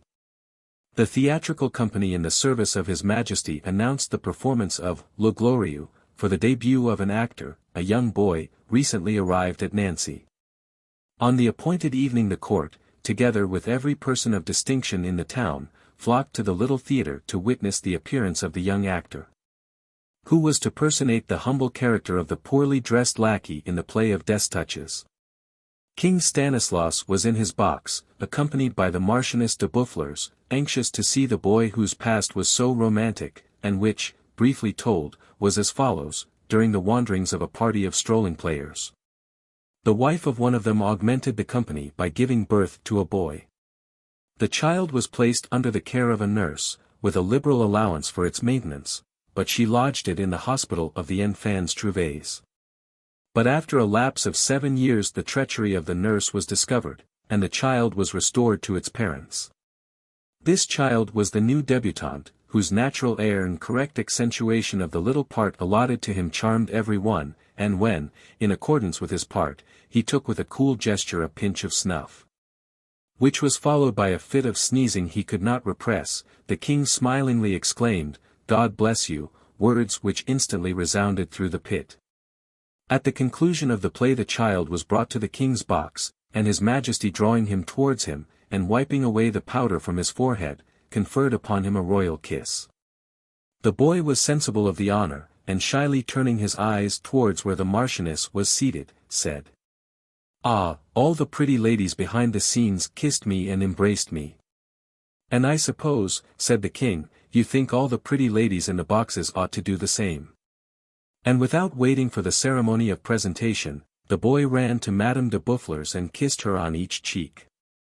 Such was the debut of Joseph Alvaham Bernard, commonly called Henry, on making his first appearance at the Court Theatre of Nancy in 1750.150. Chapter 21. Royal Authors. It has been remarked that nothing can explain the almost universal mediocrity of royal compositions, despite the great and manifest advantages enjoyed by their authors. The superior value set upon martial qualities in days gone by prevented, it is said, the rulers and leading men of the state from cultivating letters, although, it would seem, the reverse was the case in the old days of the Roman Empire, when, of the first 20 emperors, above one half were authors. But in modern times literary habits have been comparatively rare among princes. And of those who turned their attention in this direction, more as a pastime than a study, few names would have survived in the literary world had it not been for their connection with royalty. On the other hand, many of our queens have interested themselves in literature, and it is recorded how Adelicia of Louvain, surnamed the Fair Maid of Brabant, second queen of Henry I, employed her days of widowhood in collecting materials for the history of her mighty lord, and Eleonora of Aquitaine was a popular troubadour poet, her chansons having been famous long after her death. By hereditary right, too, she was reviewer of the poets of Provence, and at the courts of love, when chansons were sung or recited before her by the troubadours, she sat in judgment, and passed sentence on their literary merits. Richard I was a troubadour poet, and Matthew Paris tells how, when he was imprisoned at Tenebreuse, he composed a poem, preserved in the Bibliothèque Royale. Eleanor of Provence, Queen of Henry III, almost before she entered her teens, had written an heroic poem in her native Provençal tongue, and her taste for literature she seems to have imparted to her husband, for his reign affords the first example of a poet laureate, in the person of one Master Henry, to whom by the name of our beloved versificator His Majesty ordered 100 shillings to be given in payment of his arrears. And several romances are said to have been written under this monarch's supervision. Eleonora of Castile, in addition to her many other accomplishments, was fond of literature, and gave it every encouragement. According to Wharton, she paid 40 shillings to one Richard du Marquet for illuminating a psalter, and at her request John de Pentham translated from Latin into French a treatise of religion, called Hierarchy, which is preserved in the library of St. Genevieve in Paris. Adversity appears to have had a sobering and hallowing influence on Edward II. The following lines having been written by him in Latin during his captivity. On my devoted head, her bitterest showers, all from a wintry cloud, stern fortune pours. View but her favourite, sage and discerning, graced with fair comeliness, famed for his learning, Should she withdraw her smiles? Each grace she banishes. Wisdom and wit are flown. And beauty vanishes. It was, however, a different motive that prompted a royal Plantagenet poet, Edward, Duke of York, cousin german to King Henry IV, to write the following amatory stanzas in praise of the attractive Joanna of Navarre. Excellent sovereign. Seemly to see. Proved prudence, peerless of price. Bright blossom of benignity. Of figure fairest, and freshest of days. Your womanly beauty delicious hath me all bent unto its chain. But grant to me your love gracious. My heart will melt as snow in rain. If ye but wist my life, and knew of all the pains that I feel, I wish ye would upon me rue. Although your heart were made of steel, and though ye be of high renown, let mercy rule your heart so free. From you, lady, this is my boon, to grant me grace in some degree. But this act of indiscretion seems to have aroused the personal jealousy of King Henry, for, on a very frivolous pretence, the Duke of York was imprisoned in Pevensey Castle for 3 months. In the course of which interval His Majesty's displeasure had time to abate. The following touching verses, which have been attributed to Henry VI, were probably written during his long imprisonment in the Tower. Kingdoms are but cares. State is devoid of stay. Riches are ready snares, and hasten to decay. Who meaneth to remove the rock out of the slimy mud, shall mire himself and hardly 'scape the swelling of the flood. And there are preserved 2 sentences said to have been written and given by His Majesty to a knight who had the care of him. Patience is the armor and conquest of the godly, this meriteth mercy, when causeless is suffered sorrow. Naught else is war but fury and madness, wherein is not advice, but rashness, not right, but rage, ruleth and reigneth. Henry VIII prided himself on his literary attainments, a boast which was by no means unfounded. In 1536, offended at the Manifesto of the Pilgrims, he compounded a reply in which he expressed his astonishment that ignorant people should go about to instruct him in matters of theology, who somewhat had been noted to be learned in what the faith should be, indirectly referring to his own book against Luther, which had procured for him from the Pope the title of Defender of the Faith. Indeed, His Majesty is said not only to have been a great reader, but to have been conversant with several languages. And, whatever his other defects, he was an accomplished student, his work, The Glass of Truth, alone being another proof of his theological attainments. He was among the best physicians of his time, and he acted as his own engineer, inventing improvements in artillery, and new constructions in shipbuilding. And Bullen is said to have composed her own dirge after her condemnation. O, death! Rock me asleep. Bring on my quiet rest. Let pass my very guiltless ghost. Out of my careful breast. Ring out the doleful knell. Let it sound my death tell. For I must die. There is no remedy. For now I die. My pains who can express? Alas! They are so strong.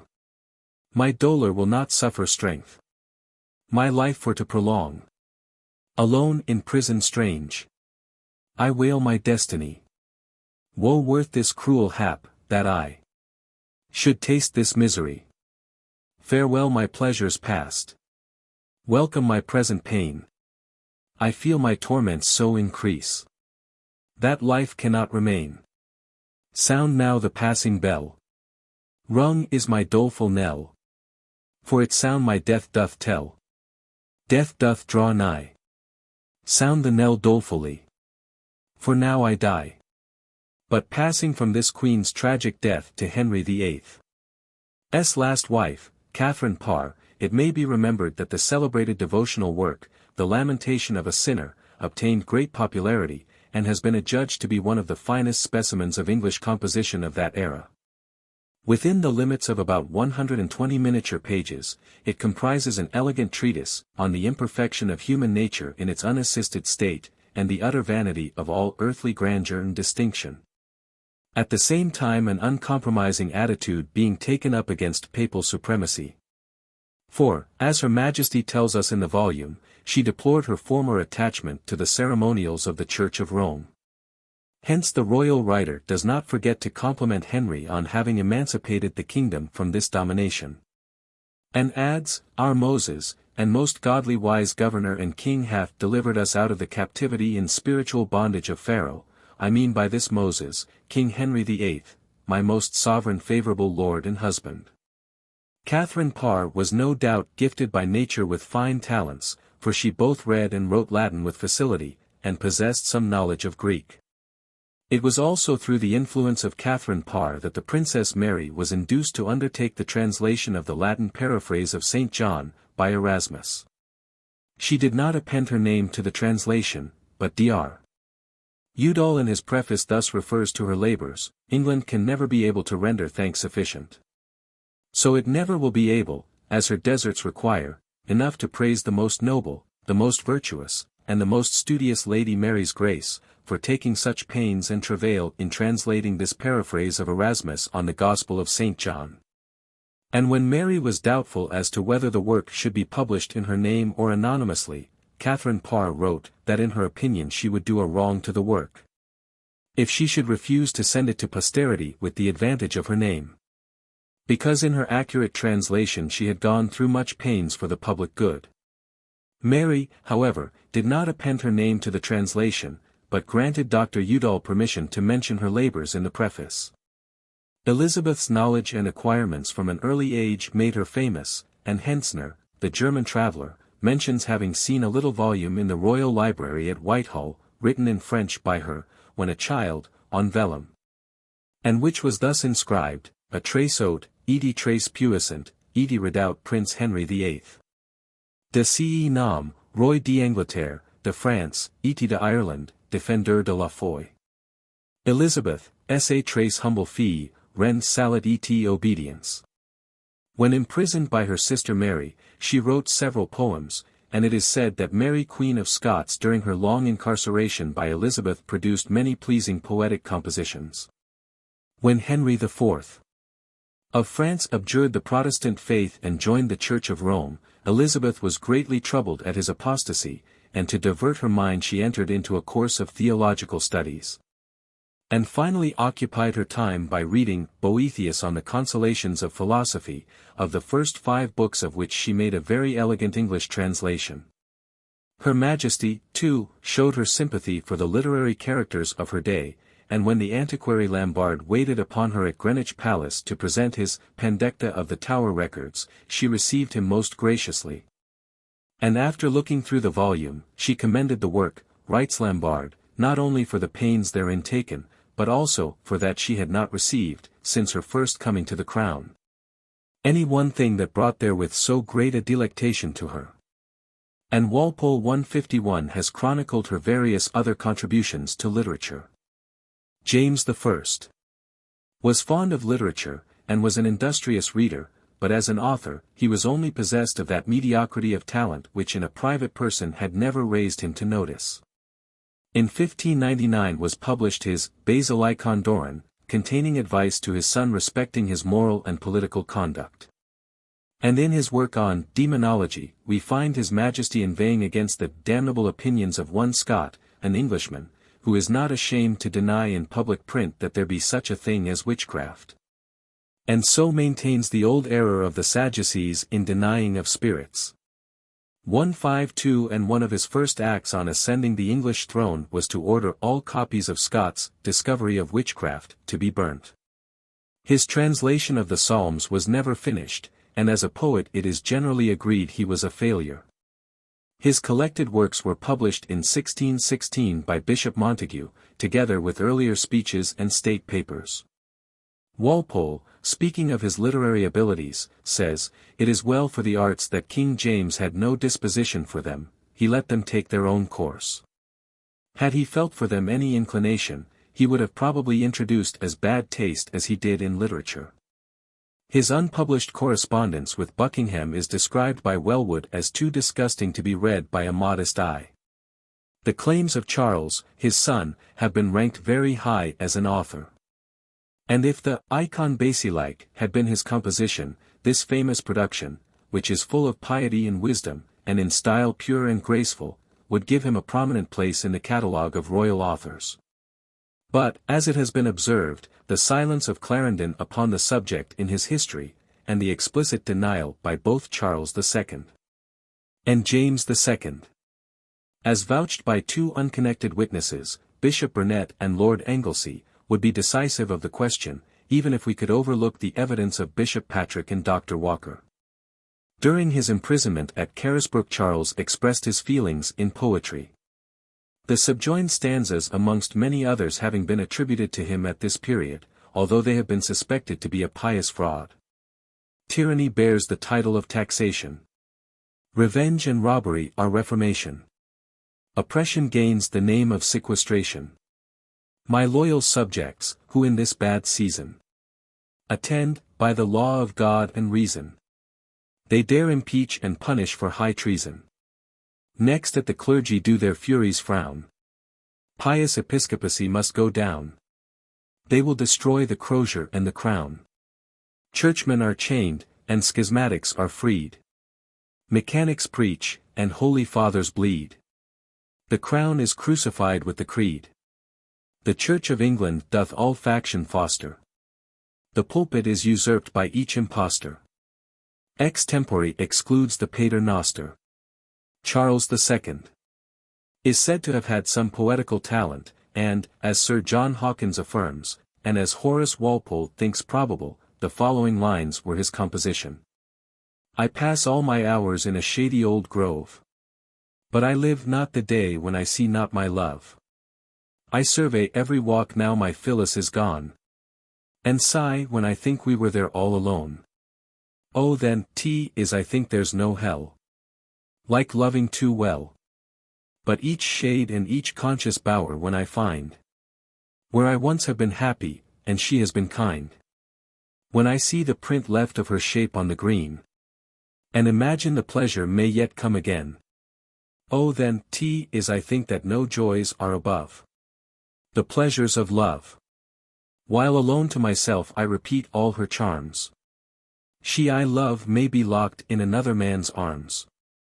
She may laugh at my cares, and so false she may be, to say all the kind things she before said to me. Oh then, oh then, that I think there's no hell, like loving too well. But when I consider the truth of her heart, such an innocent passion, so kind without art, I fear I have wronged her, and hope she may be so full of true love to be jealous of me. And then, is I think that no joys are above the pleasures of love. In the year 1766 Lord Hylleys edited a curious account of the adventures of Charles II.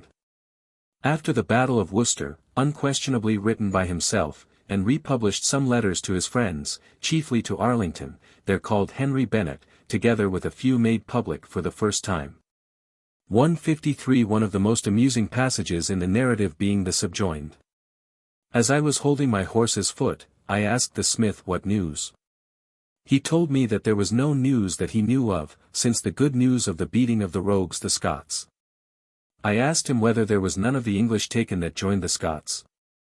He answered that he did not hear that rogue Charles Stuart was taken, but some of the others, he said, were taken, but not Charles Stuart. I told him that if that rogue were taken, he deserved to be hanged more than all the rest for bringing in the Scots, upon which he said that I spoke like an honest man, and so we parted. There is little to note respecting the literary tastes of succeeding English sovereigns, with the exception of Queen Caroline, who was a great reader, and frequently perplexed the divines of that period by her paradoxes on the subjects of fatality and free will, maintaining a correspondence with Leibniz on the most abstruse subjects. The plaintive lines below, described as more touching than better poetry, have generally been attributed to the Princess Amelia, daughter of George III, who will long be remembered for the extreme passionate tenderness with which her father loved her, and for her early death. Unthinking, idle, wild, and young, I laughed, and danced, and talked, and sung, and, proud of health, of freedom vain, dreamed not of sorrow, care, or pain. Concluding, in those hours of glee, that all the world was made for me. But when the hour of trial came, when sickness shook this trembling frame, when folly's gay pursuits were o'er, and I could sing and dance no more, it then occurred how sad 't would be, were this world only made for me. The poor soul quitted it, and, as Thackeray writes, ere yet she was dead the agonized father was in such a state that the officers about him were obliged to set watchers over him, and from November 1810 George III ceased to reign. The following verses, entitled The Charms of Sylvia, were addressed by Frederick, Prince of Wales, who cultivated a taste for literature, to his consort. "'Tis not the liquid brightness of those eyes that swim with pleasure and delight, nor those heavenly arches, which arise o'er each of them to shade their light. 'Tis not that hair, which plays with every wind, and loves to wanton round thy face, nor straying round the forehead, now behind, retiring with insidious grace.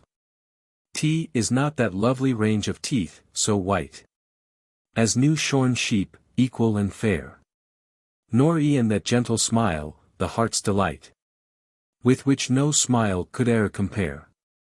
'Tis not that chin so round, that neck so fine, those breasts that swell to meet my love, that easy sloping waist, that form divine, nor aught below, nor aught above. 'Tis not the living colors over each, by nature's finest pencil wrought, to shame the full-blown rose, and blooming peach, and mock the happy painter's thought.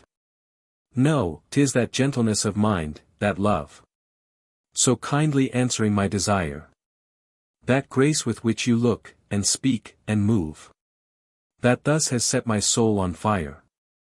In 1870, Charles Dickens was summoned by Queen Victoria to Buckingham Palace in order that she might thank him for the loan of some photographs of scenes in the American Civil War.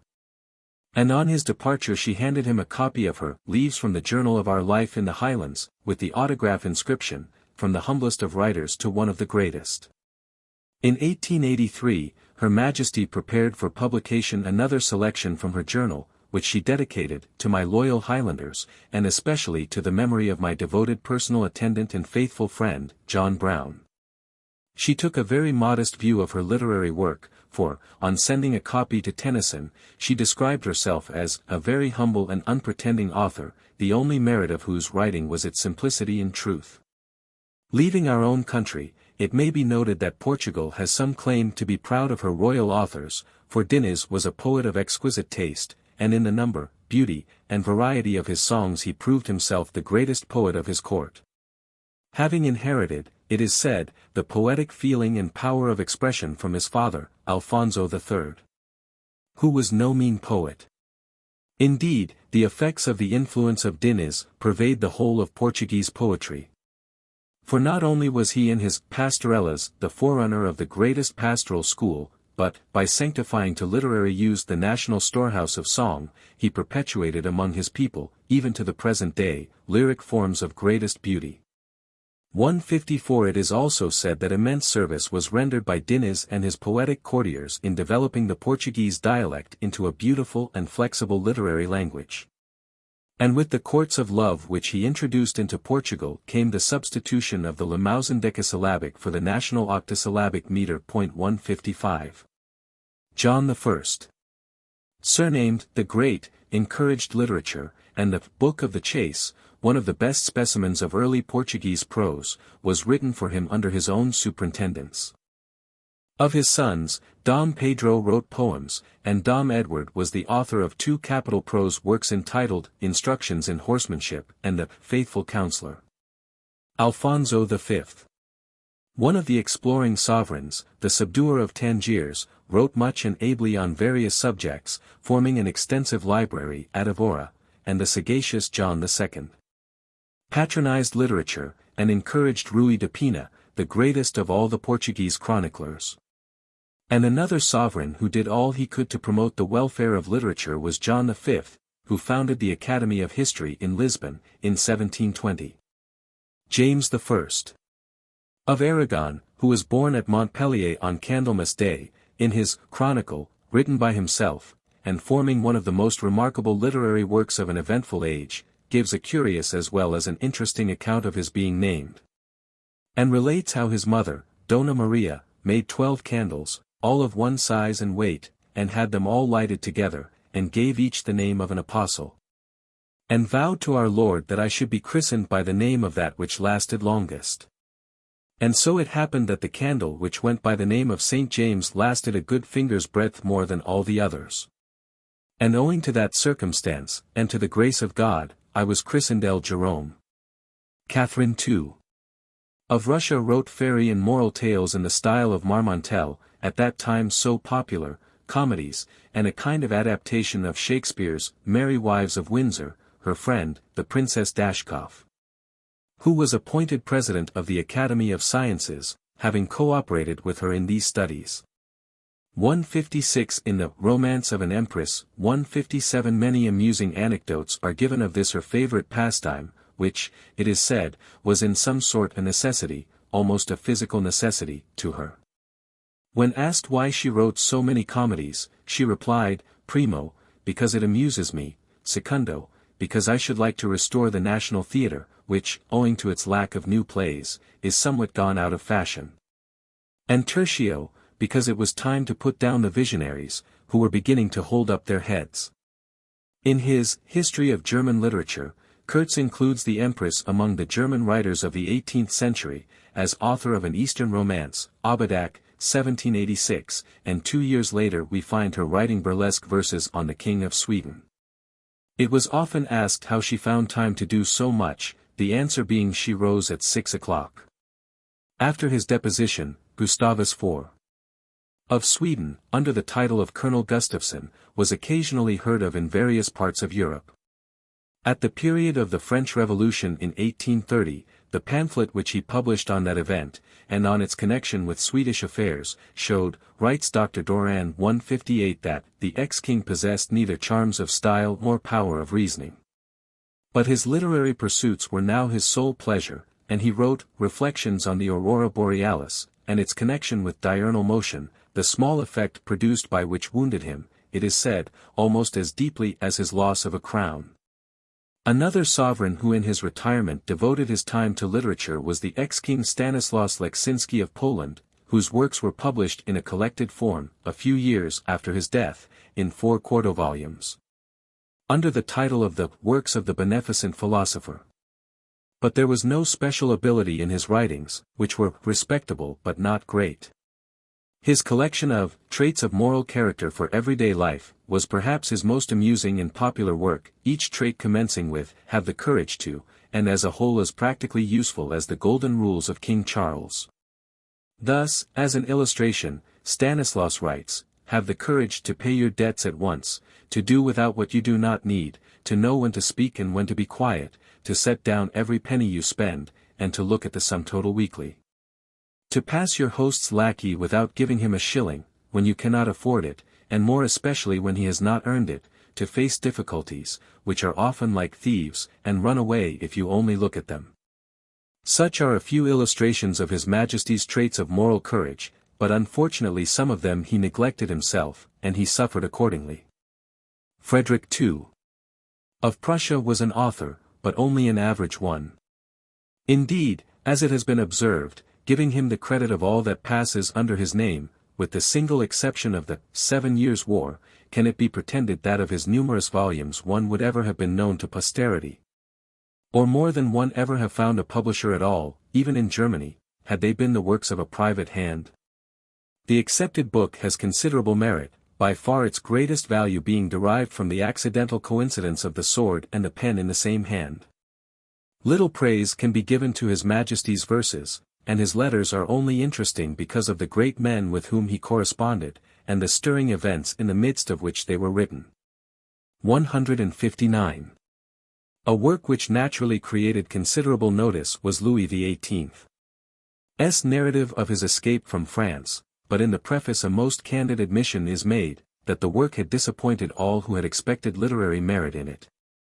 That it had destroyed the reputation of the king as an adept in the niceties of the French language, the French critics asserting that it was vulgarly ungrammatical. And even the editor admits that the performance does not place His Most Christian Majesty very high in the list of royal authors, as the style is bad, the observations often puerile, and the sentiments far from noble. The narrative is dedicated in affectionate terms to M. d'Avery, in token of the royal author's lasting gratitude for his services upon the occasion of his escape. But this, whatever merit may be ascribed to it, will, like other similar productions, always be perused with interest from the royal pen which wrote it. Chapter 22. Royal Musicians. From an early period there have been monarchs possessed of as much skill in music as their best bards, or minstrels. Thus, as it has been observed, if Alfred the Great could enter and explore the Danish camp disguised as a harper, his harp playing must have been in the genuine professional manner of his time. Otherwise he would have revealed to the Danish lovers of music that he was not what he pretended to be. Indeed, the harp seems to have been a favorite instrument of our sovereigns in olden times, harpers having been famous long before the conquest. And it may be noted that even many of those monarchs who were not musicians patronized and encouraged music, as may be gathered from items of expenditure in their household accounts. An instance of which occurs as far back as the time of William of Normandy, who is recorded in Domesday Book to have been liberal to his joculator, or bard. Matilda of Scotland had a great talent for music, for which her love amounted almost to a passion. And when queen she was not infrequently censured for her lavish liberality in rewarding, with costly presents, the monks who sang skilfully in the church service. According to William of Malmesbury, she was thoughtlessly prodigal towards clerks of melodious voice, both in gifts and promises. Her generosity becoming universally known, crowds of scholars, equally famed for poetry and music, came over, and happy did he account himself who could soothe the ear of the queen by the novelty of his song.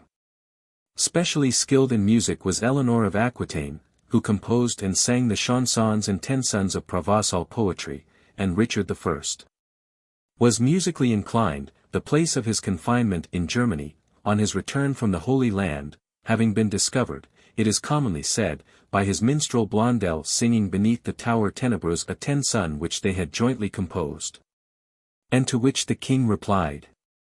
Henry III, in the 26th year of his reign, gave 40 shillings and a pipe of wine to Richard, his harper, and a pipe of wine to Beatrice, the harper's wife, in such estimation were these musicians held by him.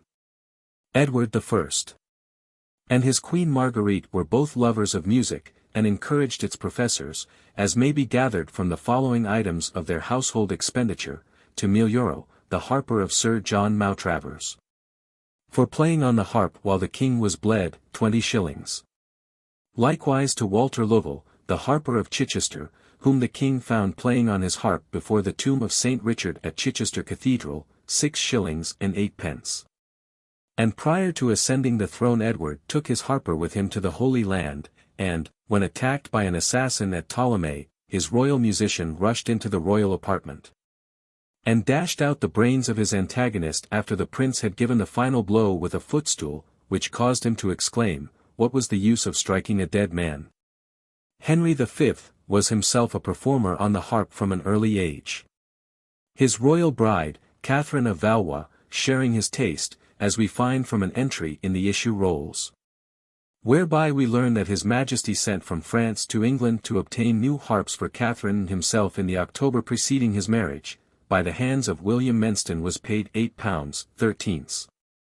For 2 new harps purchased for King Henry and Queen Catherine. And a previous document mentions another harp sent to Henry when in France, purchased of John Bohr, harpmaker, London, together with several dozen harpcords and a harp case. Henry was also a composer, delighting in church harmony, which he was in the habit of practicing on the organ. And Bullen, like Henry VIII, was musical, and, according to an early authority, when she sung like a second Orpheus, she would have made bears and wolves attentive. Besides singing like a siren, accompanying herself on the lute, she harped better than King David, and handled cleverly both flute and rebec. From all accounts, Queen Mary seems to have been highly talented in music, and at the tender age of 4 she is said to have played on the virginals. When grown up she cultivated her musical taste, and played with great proficiency on the lute, the virginals, or the regals. She was also fond of sacred music, and established the musicians of her chapel royal with more than usual care, the names of our best English composers being found amongst them. Queen Elizabeth was very partial to music, and played on the spinet, lute, and violin, and she was especially careful to have the royal chapel furnished with the best singing boys that could be procured in the kingdom. In Sir Hans Sloane's collection of misses in the British Museum, there is a royal warrant of Her Majesty authorizing Thomas Gites, Master of the Children of the Cathedral Church of St. Paul, to take up such apt and meet children as are most fit to be instructed, and framed, in the art and science of music and singing, as may be had and found out within any place of this our realm of England and Wales, to be, by his education and bringing up, made meet and liable to serve us in that behalf when our pleasure is to call them. Henrietta Maria, wife of Charles I, had a taste for music, and was possessed of a voice so sweet and powerful, that, it is said, she might have been, had she not been a queen, prima donna of Europe. Occasionally, we are told, her divine voice was heard singing to her infant as she lulled it in her arms, filling the magnificent galleries of Whitehall with its rich cadence. Queenly etiquette prevented her from enchanting listeners with its melody at other times. 160 Charles I, too, was fond of music, and performed on the viol. The first Italian opera ever performed in England was produced on January 5, 1674, under the auspices of Queen Catherine of Braganza, who was devoted to that style of music, although it took a long time for an English audience to relish it. And, it was not easy, writes Agnes Strickland, to persuade the public in those days that a combination of incomprehensible sounds, however harmonious they might be, was capable of exciting feelings of admiration and delight like those with which they listened to the national opera of Arthur, when Dryden's numbers are wedded to Purcell's melodies. The King's admiration for Mrs. Knight, whose voice was considered by Evelyn and others to excel those of the Queen's Italian vocalists, excited Catherine's jealousy. Especially as her singing was regarded as a greater attraction than the wonderful violin playing of Signor Niccolao at musical meetings, where, also, the lute of Dr. Walgrave rivaled the harpsichord of Signor Francesco. But, it may be added, Mrs. Knight was first introduced at court to sing Waller's complimentary verses on Her Majesty's recovery from serious sickness, in the year 1663.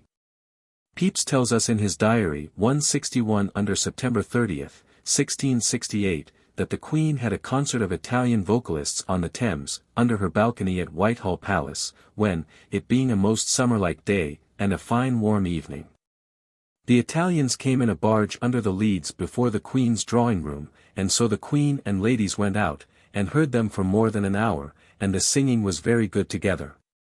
But yet there was but one voice that did appear considerable, and that was Signor Giovanni. According to Roger North, Charles II loved no music but of the dancing kind, and put down all advocates for the fugal style of composition, with the question, "Have I not ears?"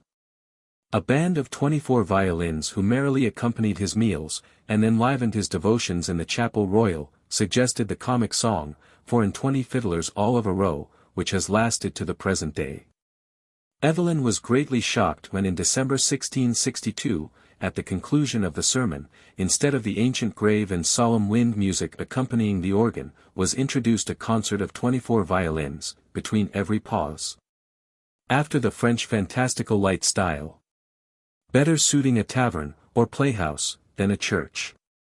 It would seem, too, the King's predilection for French fiddlers formed part of his anti-national tendency, and was carried so far that John Bannister, who had been leader of the 24, was dismissed for saying, on his return from Paris, that the English violins were better than the French. These anti-national propensities of Charles II brought into fashion that kind of music which had constantly been appreciated by the masses, the music of the old ballads and songs. The dislike of all compositions to which he could not beat time led him to appreciate the common English airs, to which the poets of the people had written their words, as well as the dance music imported from France. 162. To church music George III was always very attached, showing skill in it both as a critic and performer. Many stories, says Thackeray 163, mirthful and affecting, are told of his behavior at the concerts which he ordered. When he was blind and ill he chose the music for the ancient concerts once, and the music and words which he selected were from Samson Agonists, and all had reference to his blindness, his captivity, and his affliction. He would beat time with his music roll as they sang the anthem in the chapel royal. If the page below was talkative, or inattentive, down would come the music roll on young scapegrace's powdered head. It would seem that His Majesty was not content simply to be a listener, but he found additional pleasure in taking an active part in musical performances. And one day in the year when George loved to attend St. Paul's was on Charity Children's Day, to listen to 500 children sing the hymn which makes every heart thrill with praise and happiness. George IV was fond of music, a taste which, we are told in the Croker Papers, seems not always to have been agreeable to some of the ladies who had the greatest influence over him. He would occasionally leave them to booter in a corner, while he sang duets and glees with the two pretty Mrs. Liddell, Lord Ravensworth's sisters, old Michael Kelly, Knivet, and others. Thus, one evening at the Pavilion, in the year 1822, the king never left the pianoforte. He sang in Glorious Apollo, Mighty Conqueror, Lord Mornington's Waterfall, Encord, Non Nobis, Domini, and several other glees and catches. His voice, a bass, according to Croker, was not good, and he did not sing so much from the notes as from recollection. He was, therefore, as a musician far from good, but he gave, I think, the force, gaiety, and spirit of the glees in a superior style to the professional men. 164.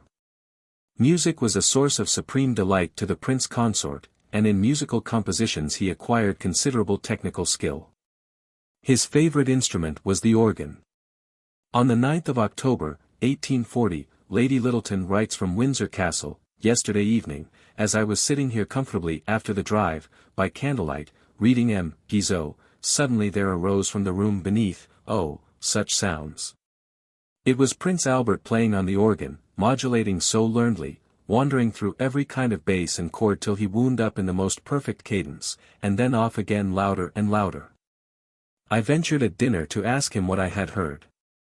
Oh, my organ! A new possession of mine. I am so fond of the organ. It is the first of instruments, the only instrument for expressing one's feelings. 165. All forms of music competently rendered, it is said, had a fascination for Queen Victoria, a taste which from childhood she encouraged, and to which she devoted much attention. John Bernard Sale, organist of St. Margaret's, Westminster, and subsequently organist of the Chapel Royal, gave her first lessons in singing in 1826, 166, and she developed a sweet soprano voice, and soon both sang and played the piano with good effect. In 1836 Lablache became her singing master, and he gave her lessons for nearly 20 years. The harp was her instrument, and Grisi was her ideal vocalist.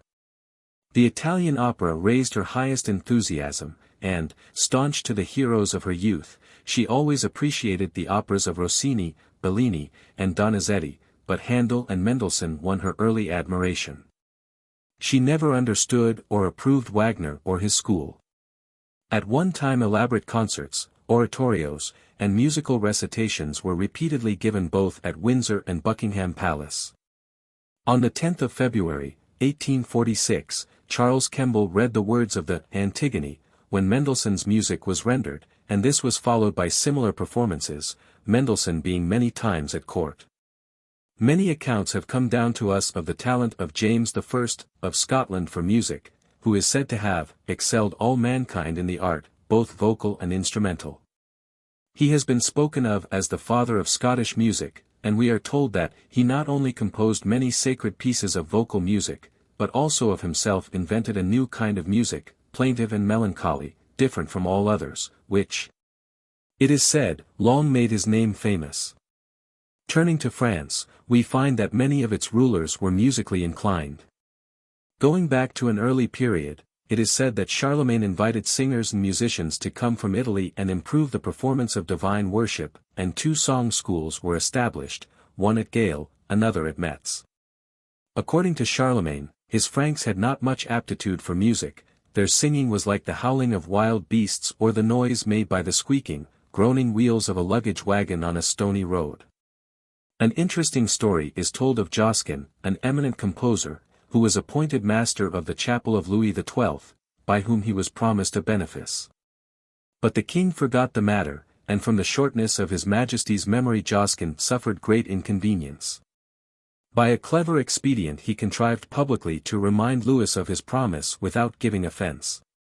Being commanded to compose a motet for the chapel royal, he chose part of the 119th psalm, beginning with the words, "O, think of thy servant as concerning thy word," which he said in so supplicating and exquisite a manner that it was universally admired, particularly by the king, who was not only charmed with the music, but felt the force of the words so effectually that he soon after granted his petition by conferring on him the promised appointment.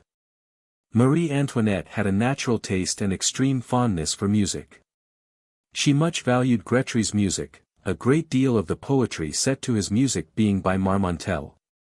The day after the first performance of Zamira and Azor, Marmontel and Grétry were presented to the Queen as she was passing through the gallery of Fontainebleau to go to Mass. The Queen congratulated Grétry on the success of the new opera, and told him that she had dreamed of the enchanting effect of the trio by Zamira's father and sisters behind the magic mirror. In a transport of joy, Grétry took Marmontel in his arms. "Ah, my friend," cried he, "excellent music may be made of this." And execrable words, coolly added Marmontel, to whom Her Majesty had not addressed a single compliment. 167.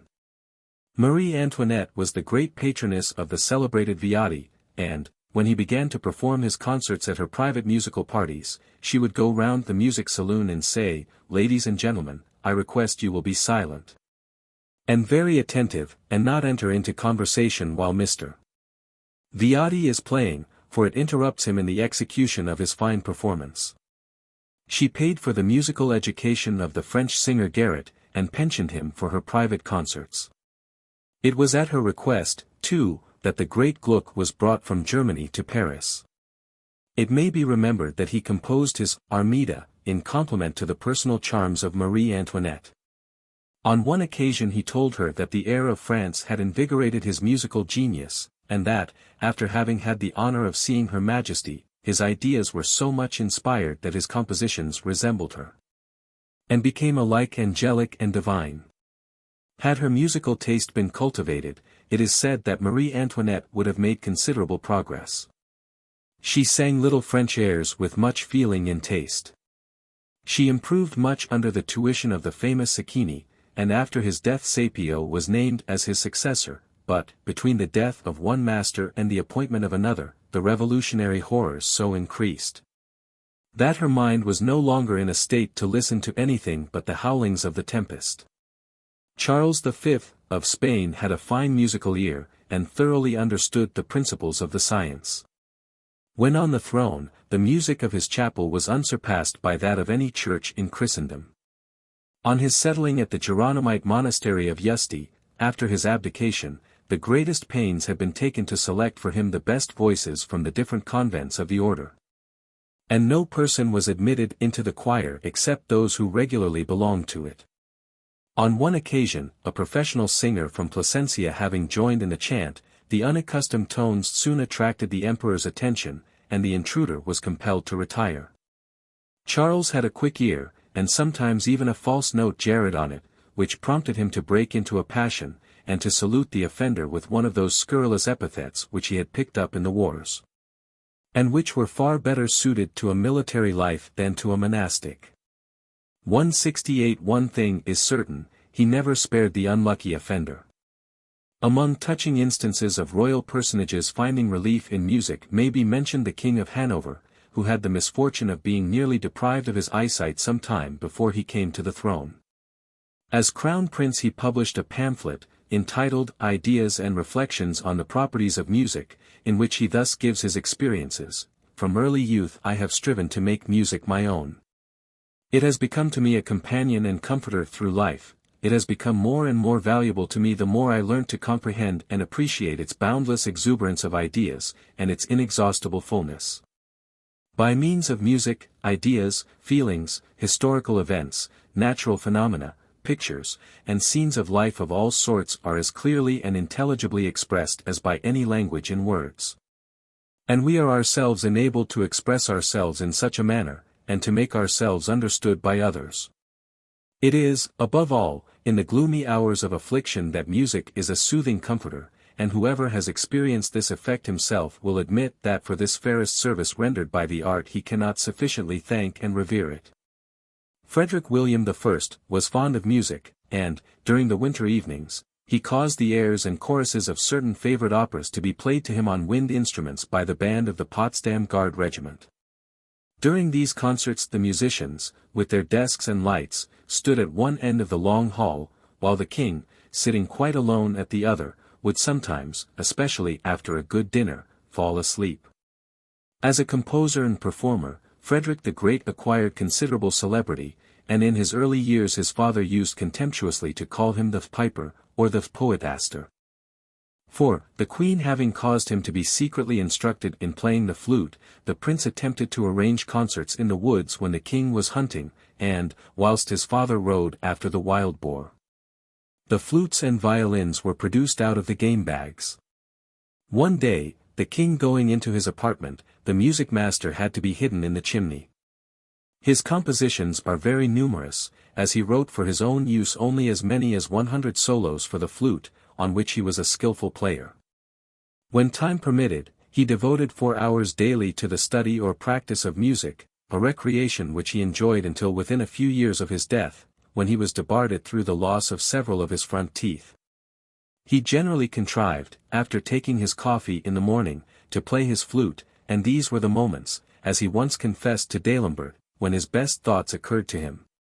Lord Malmesbury wrote from Berlin in the year 1775, "Never was the king in a worse humour. A few days ago the king broke his flute on the head of his chamber hussar, and is very liberal to his servants with cuffs and kicks." At a concert given during the visit of the Electress Dowager Maria Antonia of Saxony in 1770, in which this princess, a very distinguished amateur performer, played the piano and sang, the king, supported by his old master, Quantz, played the first lute, the hereditary Prince of Brunswick the first violin, and the Prince of Prussia, afterwards King Frederick William II, the violoncello.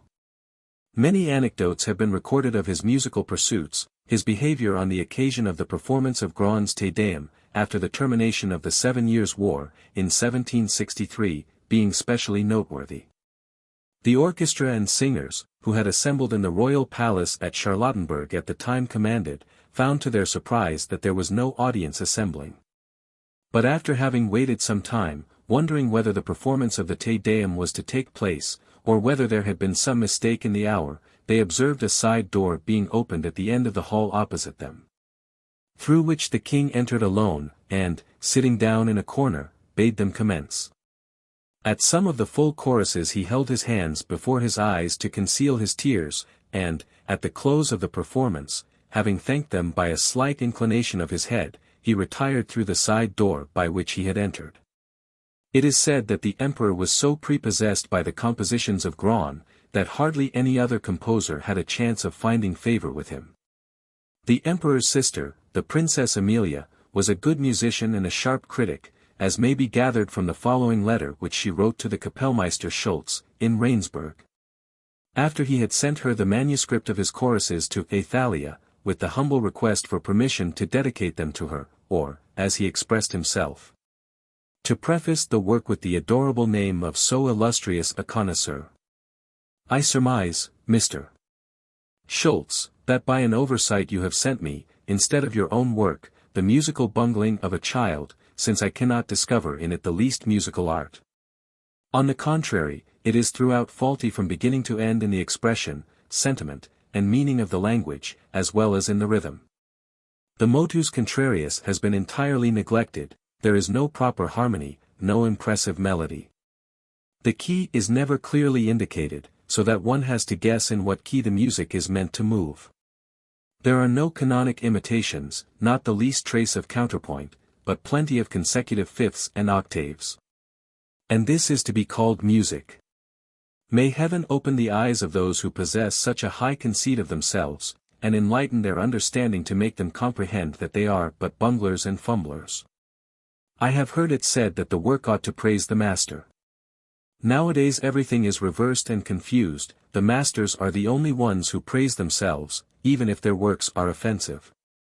Schultz, mentioning the contents of this letter to a friend, added, "All this may be true, but why tell it me so rudely?" A distinguished pianist was Prince Louis Ferdinand of Prussia, who lost his life in the Battle of Saalfeld, in the year 1806. He was, too, a fine composer, perhaps the best of all the royal musicians whose works have been published, or are otherwise known, and a true patron of the art, which he showed by his cultivation of classical music, as well as by his kindness to Beethoven, Dussek, Spar, and other eminent composers. It was this prince of whom it is said that Beethoven, on hearing him play, exclaimed with surprise, "Your Royal Highness does not play like a prince, you play like a musician." As a pupil of Beethoven, Rudolph, Archduke of Austria, was not only a true patron of music, but he took an active interest in all musical matters, as is shown by the subjoined letter. "Dear Beethoven, I shall return to Vienna as early as Monday, August 5th, and I shall then remain in town for several days. My brother-in-law, Prince Anton, has written to me already that the King of Saxony expects your beautiful mass. Respecting D.R., I have spoken with our gracious monarch, and likewise with Count Dietrich Stein. I do not know whether this recommendation will be of use, as there is to be a competition for the appointment in question, in which any one, wishing to obtain it, has to prove his fitness. It would be a gratification to me if I could be useful to that clever man, whom I heard with pleasure playing the organ last Monday in Baden, especially as I am convinced that you would not recommend an unworthy person. I hope you have written down your canon, and I pray you, in case it might be injurious to your health to come to town, not to exert yourself too soon out of attachment to me. Your well-wishing Rudolph." Vienna, July 31, 1823. Within 2 months of ascending the throne, Ludwig II of Bavaria made the personal acquaintance of Wagner, whose enthusiastic devotee he had been since, at 15, he had been present in Paris at the first representation of Lohengrin. The royal friendship gave rise to much comment, but it was not surprising, for, in Wagner's work Ludwig found abundance of that mysticism which from first to last had so powerful a hold upon his imagination. It was the poetical reproduction of medieval legend in the midst of a perfect scenic setting that captivated the monarch, and attracted him to Wagner. But it caused a great outcry at Munich, where the composer was openly accused of making a good thing out of his patron, of exercising undue influence over him, and of meddling with politics. And yet, although it is true Wagner had a court appointment, apartments in the palace, and a seat at the king's table, sufficient of themselves to arouse envy and jealousy, his allowance was £320 a year, hardly enough for riches. Wagner's influence, however, continued unabated until the king's mind became too clouded for even the old powerful charm to work. 169 And so closed one of the many fads of a monarch whose life was throughout a strange mixture of eccentricity, mysticism, and romance. Chapter 23. Superstitions of Royalty. The spirit of the age in which they lived must, in most cases, account for the superstitious turn of mind of many sovereigns in the past. The fact that we are now acquainted with the laws which determine the movements of comets, so that we are able to predict their appearance, has caused us to cease to pray that we may be preserved from their malevolent influence. And no longer now, as happened in the 10th century, would an European army flee in terror before one of them. 170 But from their movements not being understood, and hence regarded of supernatural character, they were a source of fear. They were dreaded as the precursors of calamity, because it was shown that comets had preceded the death of such rulers as Caesar, or Constantine the Great, or Charles V. It was demonstrated that comets had been seen before the invasion of Greece by Xerxes, before the Peloponnesian War, before the civil wars of Caesar and Pompey, before the fall of Jerusalem, before the invasion of Attila. and before the greatest number of famines and pestilences that have afflicted mankind. Hence it is not surprising that Louis the Debonair was frightened by the comet which appeared during Holy Week of 837. The first morning after it had been seen he sent for his astrologer. "Go," said he, "on to the terrace of the palace, and come back again immediately and tell me what you have noticed, for I have not observed that star before, and you have not shown it to me. But I know that this sign is a comet, it announces a change of reign and the death of a prince." Nor was this all, for the son of Charlemagne was convinced that the comet was sent for him, and accordingly, he passed his nights in prayer, gave large donations to the monasteries, and finally had a number of masses performed out of fear for himself and forethought for the church committed to his care. 171 But, whilst this comet was a source of fear in France, the Chinese were observing it astronomically. It was no other than Halley's comet, which appeared again in 1066, and was regarded as a presage of the conquest under William of Normandy, a representation of which occurs in Matilda's Bayeux tapestry. And it has been traditionally said that one of the jewels of the British crown was taken from the tail of this comet. But William neither believed in omens, nor encouraged fortune-telling, and, when he heard how a certain soothsayer, who had thought proper to join himself to the armament, had lost his life, he shrewdly remarked, "Little could he have known of the fate of others who could not foresee his own."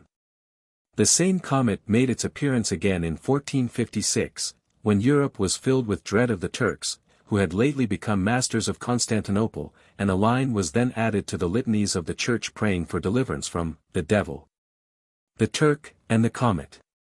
At this time Pope Calixtus III was engaged in a war with the Saracens, and he declared that the comet had the form of a cross, and indicated some great event.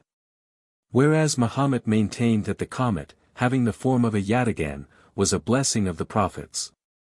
A comet which attained its greatest altitude at the hour of Edward I's birth was much discussed, and Eleanor eagerly inquired of the astrologers what it portended to her babe. They replied that the bright flames which preceded it promised brilliant fortunes to her newborn son. But the long train of smoke great calamity to his son and successor.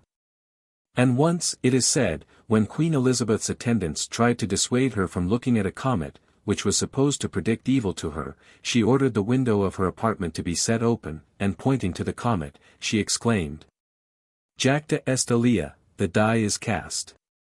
My steadfast hope and confidence are too firmly planted in the providence of God to be blasted or affrighted by these beams." And yet it was Elizabeth who preferred Dr. Dee to the chancellorship of St. Paul's Cathedral.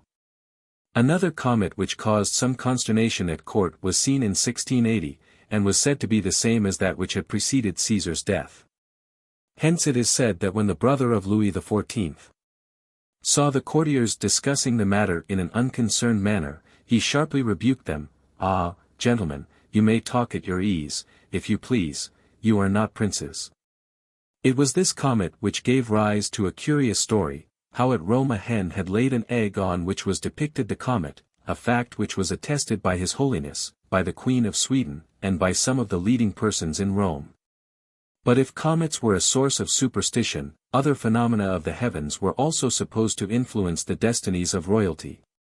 And hence Queen Catherine de' Medicis, though a woman of strong mind, was deluded with the more ignorant by the vanity of astrological judgments. The professors of the science were so much consulted in her court that the most trivial act was not done without an appeal to the stars. One of the most noted astrologers under her patronage was Nostradamus, a physician of Provence, who to medicine joined astrology, which soon augmented his income. He was summoned to Paris by Catherine in 1556, and one of his predictions, which turned out hopelessly wrong, was contained in a small book issued in the year 1572, under this title: Prognostication touching the marriage of the very honorable and beloved Henry, by the grace of God King of Navarre, and the very illustrious Princess Marguerite of France, calculated by Master Bernard Abecho, doctor in medicine, and astrologer to the very Christian King of France. In this astrological calculation he professed to show that the couple would love one another intensely all their lives, whereas they always hated each other, and he further declared that they would approach 100 years, but Henry IV died before he was 60. Many children were to be the outcome of the marriage, whereas there were none, for the marriage was broken off, and Henry married to Marie de Médicis. But speaking of Catherine de Médicis, there is probably no sovereign in history, of whose persevering addiction to the occult arts so many singular traditions are preserved. Anecdotes might be told of the amulets and talismans which she wore, of the observatories and laboratories which she fitted up in the Louvre, of the enchanted mirror in which she beheld the fortunes of her descendants. And, above all, that singular and sudden change in her disposition which history attributes to the cruel insults of her dissolute husband, but which popular superstition ascribed to the malign influence of her supernatural allies. 172. Louis XI, than whom no man had less of religion or more of superstition, had an amusing adventure with an astrologer.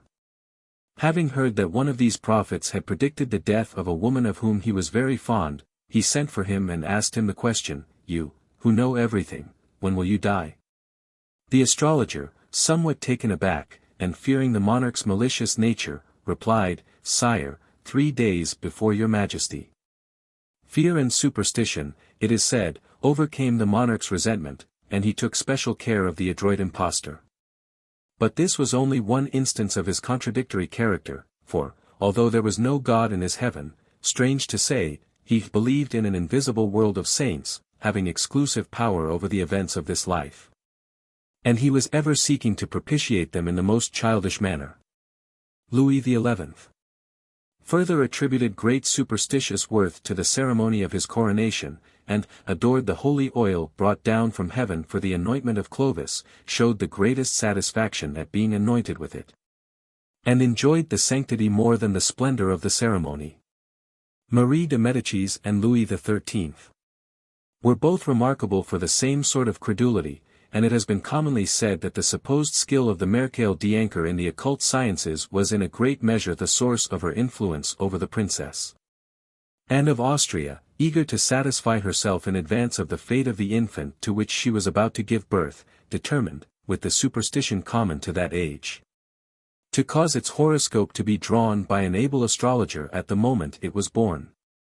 Having expressed her wish to Louis XIII, he confided the care of discovering the required astrologer to Cardinal Richelieu, who, having some previous knowledge of a certain seer named Campanella, he immediately dispatched a messenger to command his presence.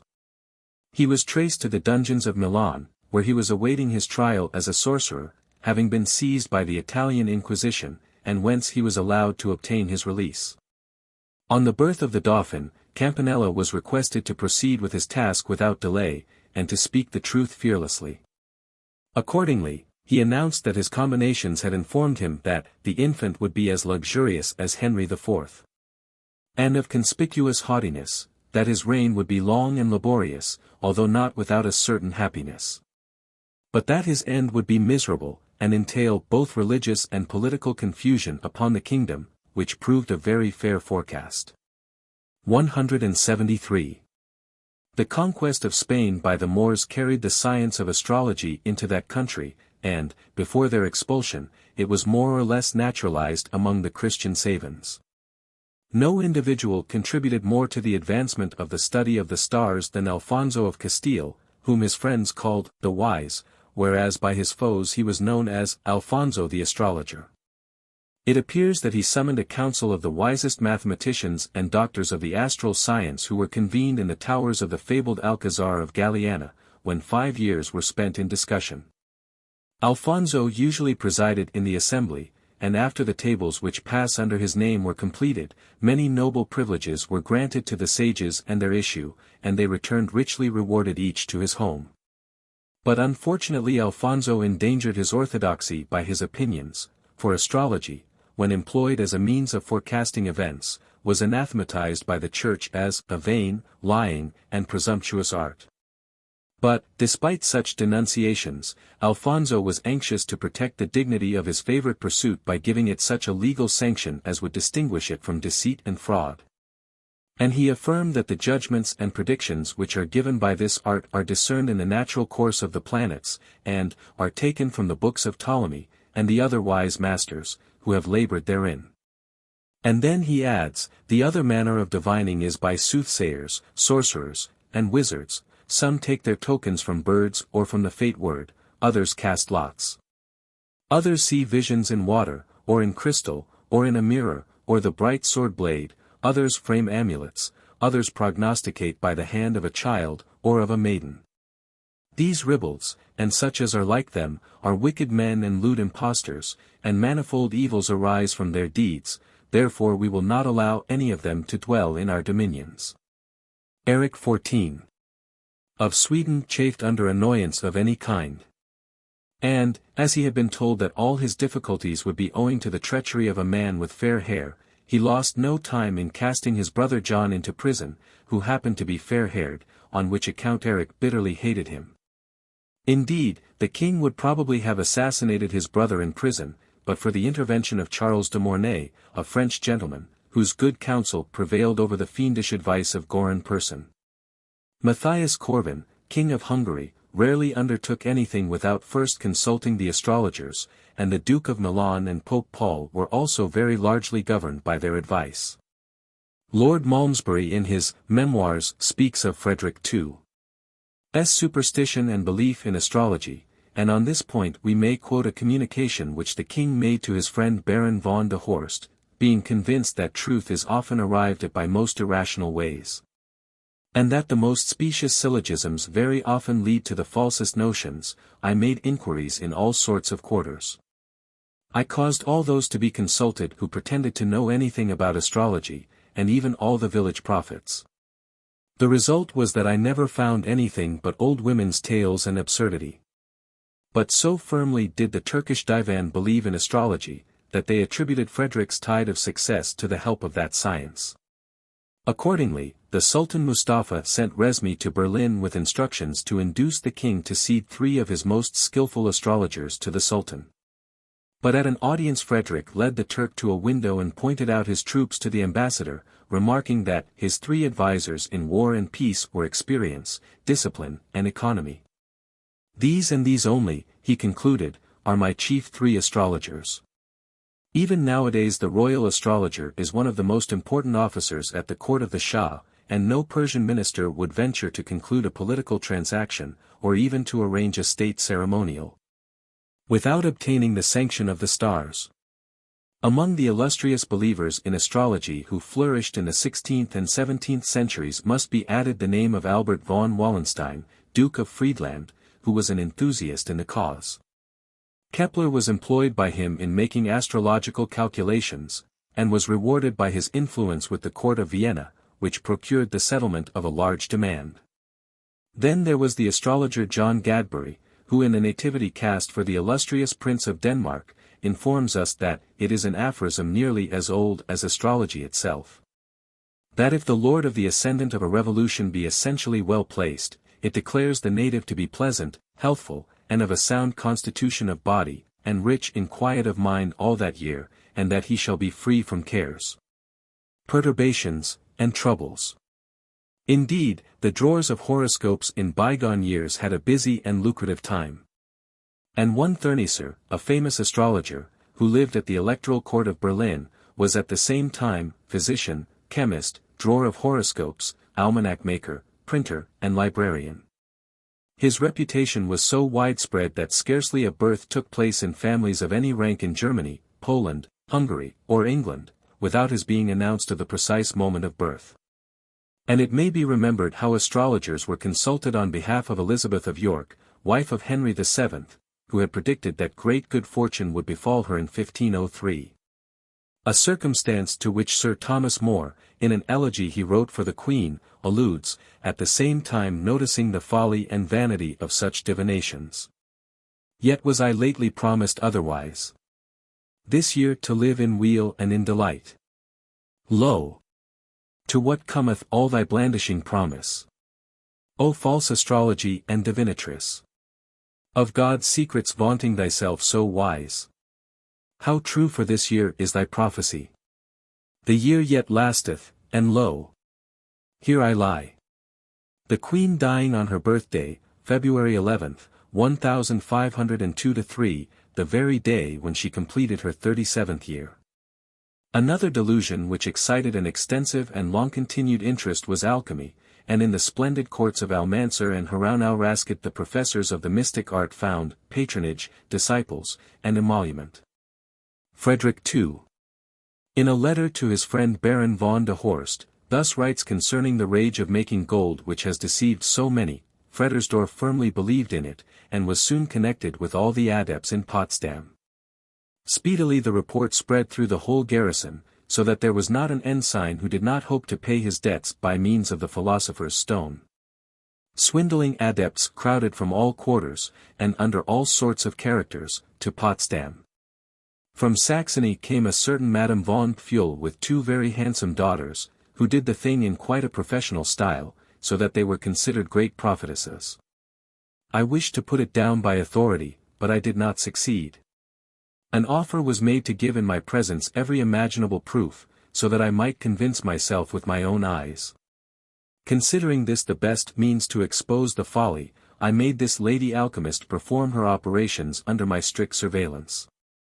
To throw gold in the crucibles, or the like clumsy tricks, would not have done, yet Madame von Pfuel gave the affair such a specious appearance that I could not prove any of the experiments to have failed. Indeed, the most eminent of the alchemic philosophers were not only the companions of princes, but many of them were even kings themselves, who chose this royal road to wealth and magnificence.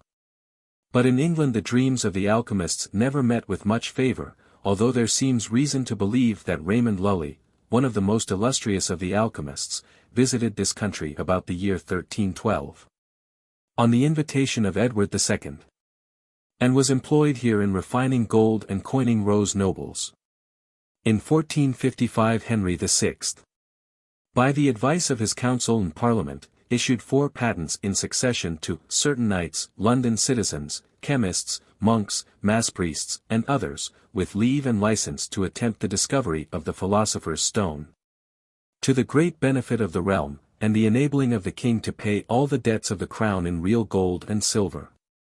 Prynne afterward satirically remarked upon the issue of this patent to ecclesiastics as well as laymen, that the king included them because they were such good artists in transubstantiating bread and wine in the Eucharist. And therefore the more likely to be able to effect the transmutation of baser metals into better.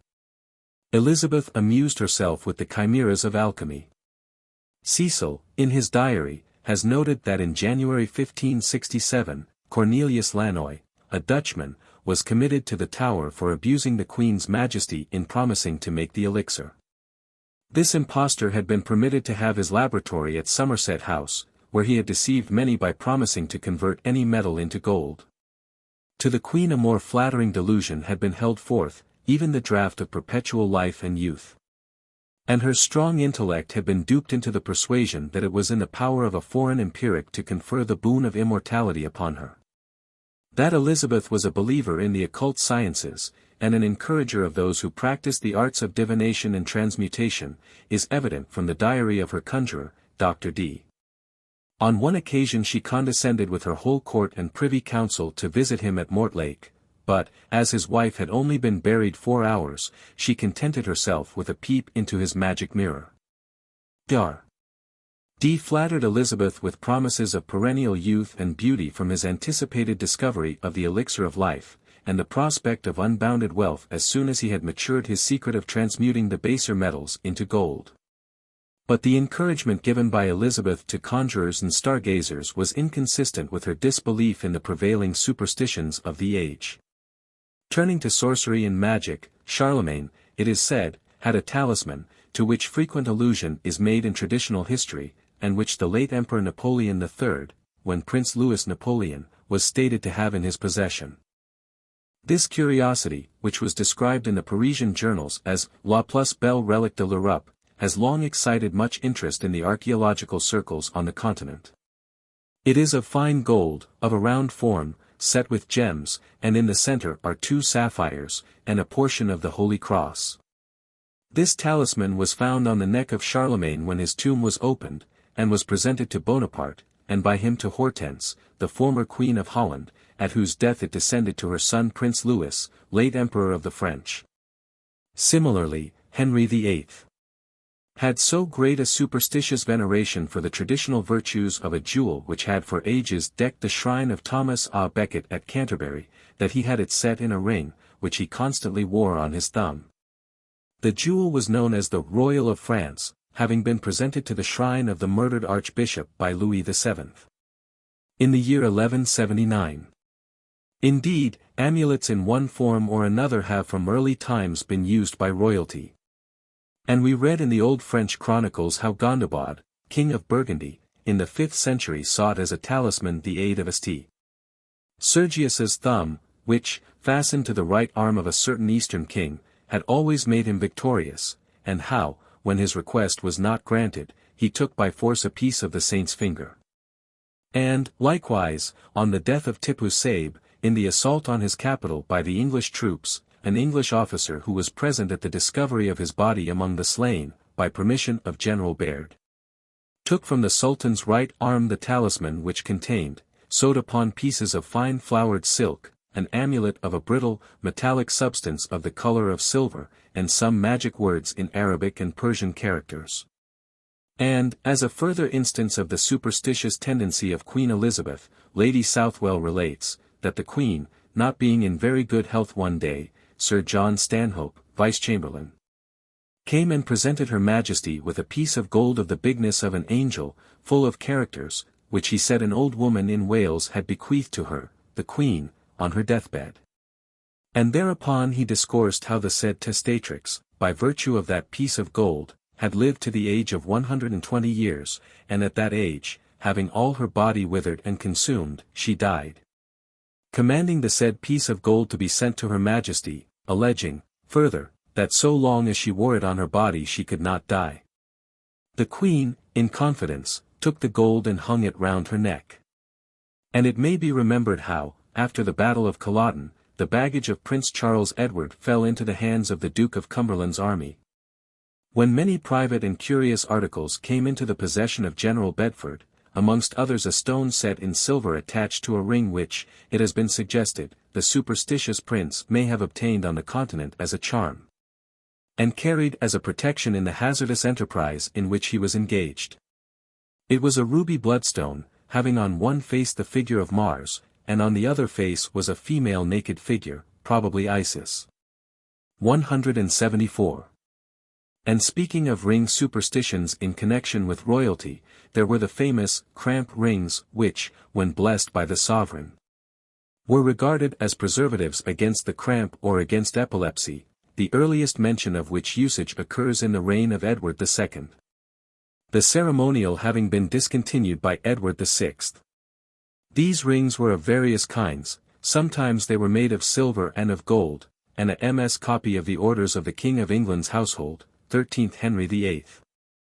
1521–1522, preserved in the National Library at Paris, contains, the Order of the Kings of England, touching his coming to service, hallowing of cramp rings, and offering in creeping to the cross. 175 on April 4, 1529, and bulletin sent to Stephen Gardiner, Bishop of Winchester, who had been dispatched to Rome to plead for the divorce of Catherine of Aragon, a present of cramp rings. And the late Cardinal Wiseman had in his possession a manuscript containing both the ceremony for the blessing of the cramp rings, and that for the touching for the king's evil. At the commencement of the MS. are emblazoned the arms of Philip and Mary, and there is an illumination representing the Queen kneeling, with a dish containing the rings to be blessed on each side of her. It appears that Queen Mary intended to revive the practice, and from this manuscript she probably did so. Closely allied with the royal cramp rings, was the practice of touching for the evil, which is said to have commenced with Edward the Confessor, and was more or less continued to the reign of Queen Anne, for in Lent 1712, we find Drive Johnson among the persons actually touched. The custom seems to have been at its height in the reign of Charles II, as in the 4 first years of his restoration he touched nearly 24,000 persons. Pepys, in his Diary, under June 23, 1666, records how he waited at Whitehall, to see the king touch people for the king's evil. He did not come, but kept the poor persons waiting all the morning in the rain in the garden. But afterwards he touched them in the banqueting house. And Evelyn records the fact that in the reign of Charles II, several persons were pressed to death in the crowd that surrounded the doors of the court surgeon, where individuals applied for tickets in order to present their children for cure to the king. William III, says Macaulay, had too much sense to be duped, and too much honesty to bear a part in what he knew to be an imposture. It is a silly superstition, he exclaimed, when he heard that at the close of Lent his palace was besieged by a crowd of the sick, give the poor creatures some money and send them away. On one occasion he was importuned into laying his hand on a patient. God give you better health, he said, and more sense. But Queen Anne revived the superstition, and performed the healing office during her progresses whenever she rested at any provincial city. At a late period the use of certain coins, known as royal touch pieces, was in common vogue, which, being touched by the king, were supposed to ward off evil or scrofula, several of which are preserved in the British Museum, and Mrs. Bray speaks of a Queen Anne's farthing being a charm for curing the king's evil in Devonshire. The belief prevailed in France so lately as the coronation of Louis XVI, who is reported to have touched 2,000 persons afflicted with scrofula. Indeed, this gift of healing was dispensed by the early French kings, and Laurentius, first physician to Henry IV of France, asserts the power to have commenced with Clovis I. Bishop Elphinston, the founder of King's College, Aberdeen, before his elevation to the episcopal dignity, while on an embassy from James III, King of Scots, to Louis XI. In a complimentary speech to the French monarch, congratulated him as the only prince to whom God had granted the peculiar gift of healing by the touch. Evil omens with regard to rings have been occasionally the source of alarm to royalty. Thus Atkinson, in his Memoirs of the Queen of Prussia, writes, the betrothal of the young couple, Frederick and Sophia Charlotte, King and Queen of Prussia, speedily followed. I believe it was during the festivities attendant upon this occasion that a ring worn by Frederick, in memory of his deceased wife, with the device of clasped hands, and the motto, A jamais, suddenly broke. Which was looked upon as an omen that this union was to be of short duration. And Queen Elizabeth's coronation ring, which she had worn constantly since her inauguration, having grown into her finger, necessitated the ring being filed off, an incident which was regarded as an unfavorable omen by many. Few, too, were more credulous in such matters than Elizabeth herself, who appears to have been a firm believer in the popular superstition of good luck. It has oftentimes been a matter of surprise that a person of so strong a mind as Charles V of Spain should have yielded to the popular superstition of his day as to put faith in amulets and talismans. But that he did so is evident, writes Prescott 176, from the care with which he preserved certain amulets, and from his sending one of them, a bezoar stone, to his chamberlain, Van Mail, when supposed to be ill of the plague. In his jeweled coffers were stones set in gold, sure styptics for stopping blood, 9 English rings, a specific against cramp, a blue stone richly chased, for expelling the gout. 4 bezoar stones in gold settings, of singular efficacy in curing the plague, and other charms of the same kind. He also collected certain relics, among which was a bit of the true cross, which was afterwards passed as a precious legacy to Philip, as also did the contents of a casket and a crucifix which his mother, the Empress Isabella, had in her hands at the hour of death, and which was afterwards to solace the last moments of her husband and her son. In days gone by the unicorn's horn was considered an amulet of singular virtue, although it is now known that the object shown as such in various museums is the horn of the rhinoceros. Such an amulet was sold at 6,000 ducats, and was thought to be an infallible test of poison, like Venetian glass and certain sorts of jewels. The Dukes of Burgundy kept pieces of them in their wine jugs, and used others to touch the meat they tasted. And Holinshed tells us how King John, observing a moisture on some precious stones he wore, thought that to be an indication of some pears he was about to eat containing poison. Again, in the Dark Ages, when magic was publicly professed in the universities, we read of a sovereign who entered boldly into the cheat. Eric XIV of Sweden, surnamed Windy Cap, had his enchanted cap, and pretended by the additional assistance of some magical jargon to be able to command spirits to trouble the air, and to turn the winds themselves. So that, when a great storm arose, his ignorant subjects believed that the king had got his conjuring cap on, and from this fact, it is said, originated the custom of mountebanks and conjurers playing their tricks in a conjuring cap. But it would seem that this strange and eccentric monarch, who looked upon every man with suspicion, and interpreted the most natural and insignificant of gestures as some dreadful telegraphing of hideous treason, rarely appeared in public. And never without a superstitious dread of impending calamity. The Emperor Basil, who was originally a Macedonian groom, and whose fortune had been assured by the prophecy of crafty and acute monks, anticipated one of the foolish superstitions of later times by applying to the spirit of a deceased son to know how it went with him after death. Indeed, under a variety of forms, the history of most countries affords many a curious instance of monarchs seeking, or deriving, information by supernatural agency. Thus Louis, eldest son of King Philip III. of France by his first wife, Isabel of Aragon, having died somewhat suddenly, his death was attributed to poison. Peter de la Brosse, whom the king had made a confidant, advancing him to high dignities, did not shrink from insinuating that the queen, Maria of Brabant, was guilty of this act, and that she was capable of inflicting the same fate upon all the king's children by Isabel.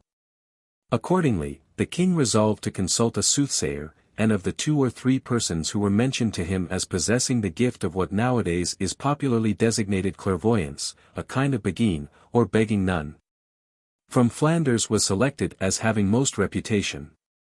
Philip sent the abbot of St. Denis to question her, but her answers he considered too serious to repeat, excusing himself that what he had heard was under the secret of the confessional. The king, in a fit of anger, sent further messengers, who informed the beguine that they came from the King of France, and they received from her the best possible character of the queen. The king was satisfied, and lost much of his trust and friendship for Peter de la Brosse. Some time was allowed to elapse, when the grandees, who were bent on his ruin, discovered, or pretended to discover, a treasonable correspondence of his which caused him to be hanged. 177. The astonishing success of Baptiste Bernadotte, Prince of Ponte Corvo, who was selected as heir presumptive to the crown of Sweden, which he wore, not without dignity, as Charles XIV. Is said to have been foretold to him by the same celebrated fortune-teller who predicted that of Bonaparte, and who so fully possessed the superstitious confidence of the Empress Josephine. In a biography of his life, published at Pau, we are told that Bernadotte believed in his special and independent destiny, and in a kind of tutelar divinity, who vouchsafed to him a special protection. An ancient traditionary chronicle is reported to have contained the prediction of a certain fairy, who had married one of his ancestors, that an illustrious king should spring from her race. Bernadotte never forgot this legend, which had charmed his early days, and possibly it was not without its influence on his future destiny.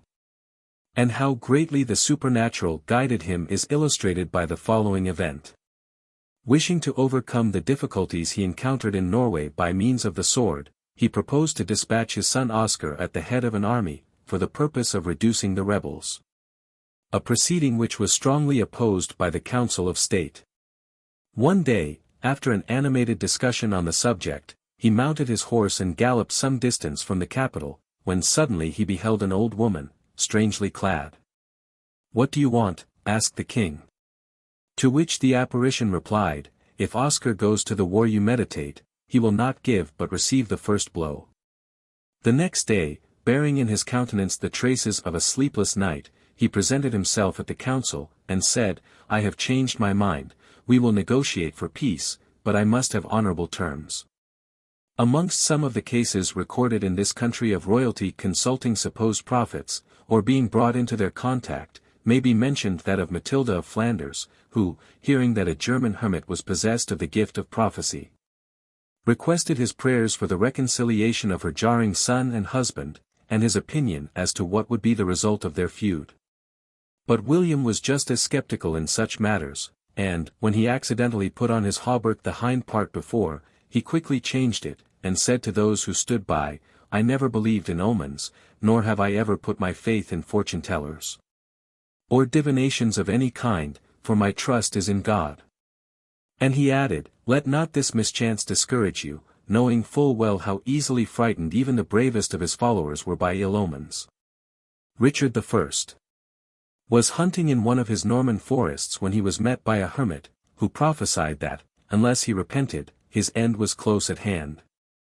The king made light of the warning and went his way, but ere long he was seized with an illness which threatened to prove fatal, when, remembering the words of the hermit prophet, he made public confession of his sins, and vowed to be reconciled to his queen Berengaria. Edward IV had a passion for astrology, divination, and every kind of fortune-telling, in which he imitated the pursuits of Henry V. And Elizabeth of York relates how her father, being one day studying a book of magic in the Palace of Westminster, was extremely agitated, even to tears, and, though earls and lords were present, none durst speak to him but herself. She came and knelt before him for his blessing, upon which he threw his arms around her, and lifted her into a high window. And when he had set her there, he gave her the reason or horoscope he had drawn, and bade her show it to no one but Lord Stanley, for he had plainly calculated that no son of his should wear the crown after him. He predicted that she should be queen, and the crown would rest with her descendants. In Wyatt's Memorials of Anne Boleyn, the following incident is related as having happened previous to her marriage with Henry, a book, assuming to be of a prophetic character, and of a similar class with the oracular hieroglyphic almanacs of succeeding centuries, was mysteriously placed in her chamber one day, on seeing which she called her principal attendant, and Seville. "Come hither, Nan," said she. "See, here is a book of prophecies, this is the king, this is the queen, and this is myself, with my head cut off." And Seville answered, "If I thought it true, I would not myself have him were he an emperor." "Tut! Nan," replied Anne Boleyn, "I think the book a bauble, and I am resolved to have him, that my issue may be royal, whatever may become of me." But such a forecast of the future was at this period of common occurrence, and was no doubt occasionally adopted as a device for deterring the sovereign from some design which his opponents desired to frustrate. Another anecdote is told of Catherine Parr, illustrative of her power of retort when quite young. It seems that some one skilled in prognostications, casting her nativity, said that she was born to sit in the highest seat of imperial majesty, having all the eminent stars and planets in her house. This forecast of her life she did not forget, and, when her mother used at times to call her to work, she would reply, "My hands are ordained to touch crowns and scepters, and not spindles and needles."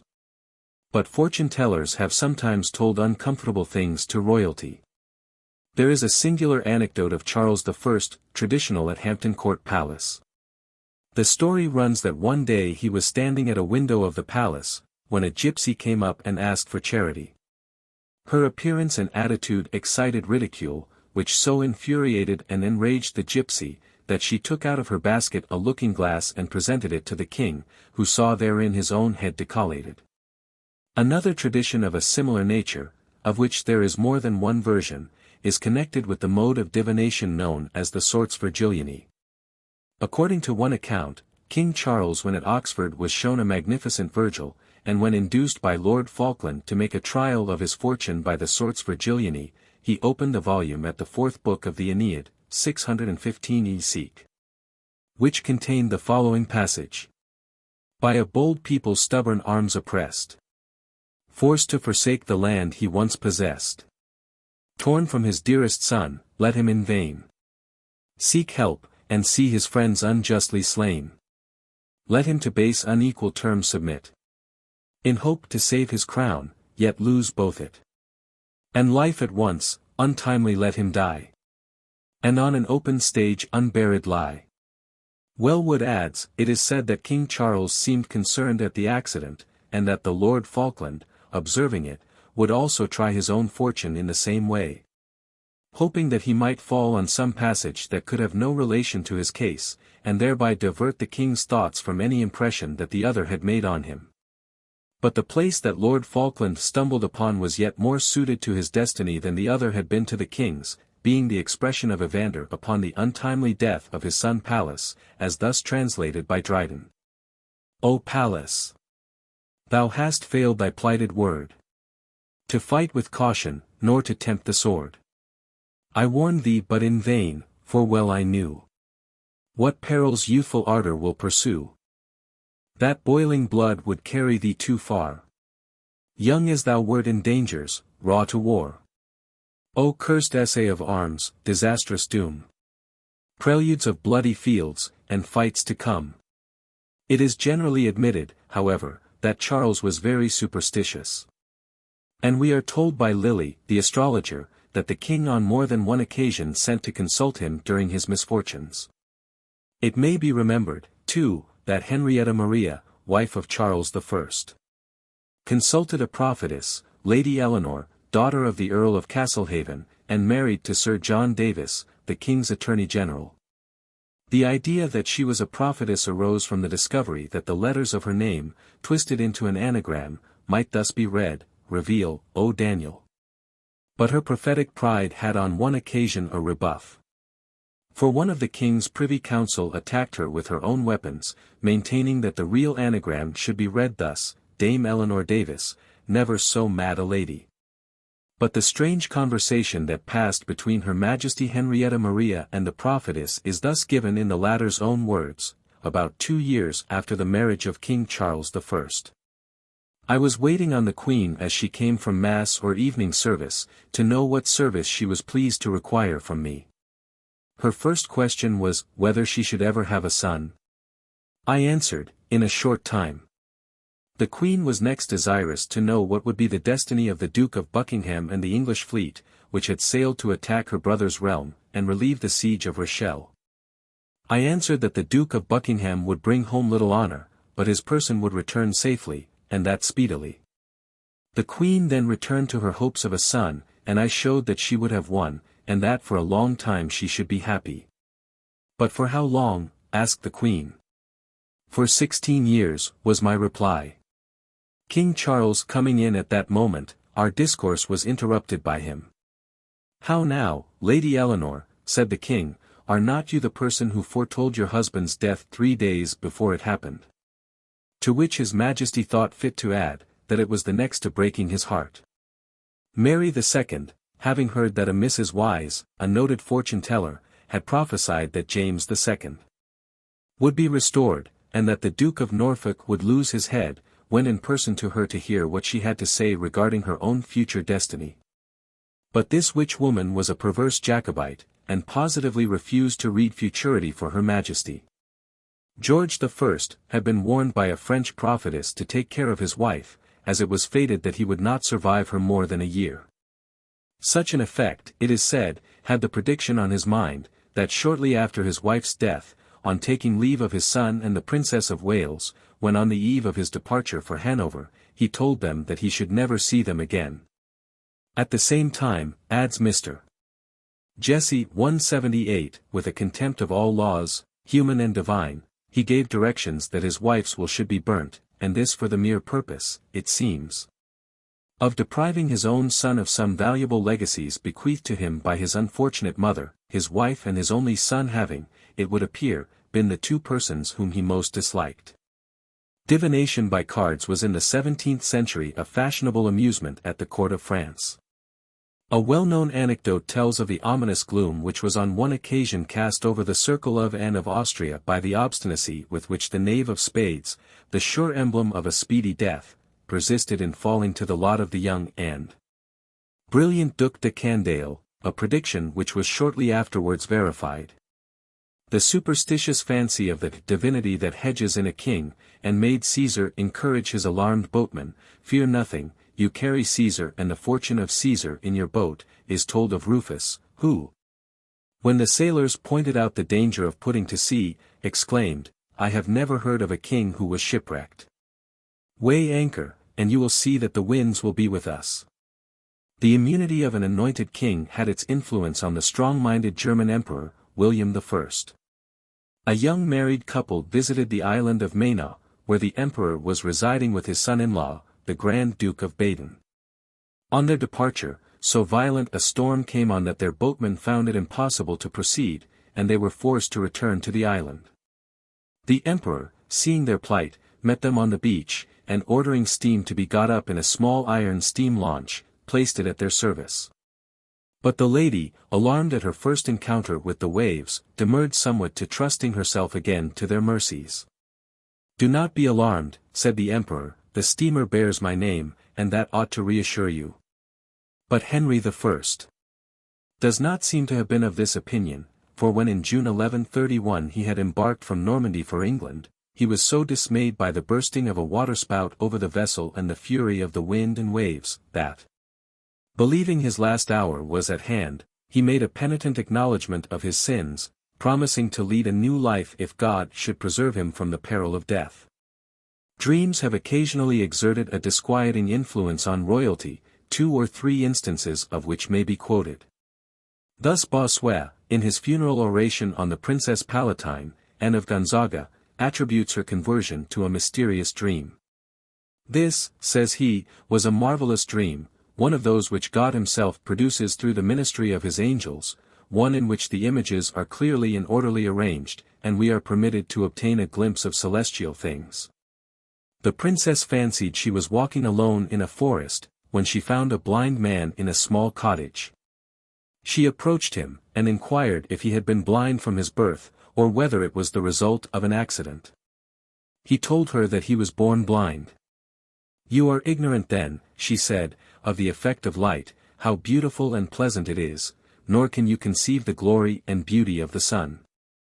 'I have never,' he replied, 'enjoyed the sight of that beautiful object, nor can I form any idea of it, nevertheless I believe it to be surpassing glorious.' The blind man then seemed to change his voice and manner, and assuming a tone of authority, 'My example,' he continued, 'should teach you there are excellent things which escape your notice, and which are not less true or less desirable, although you can neither comprehend nor imagine them.'"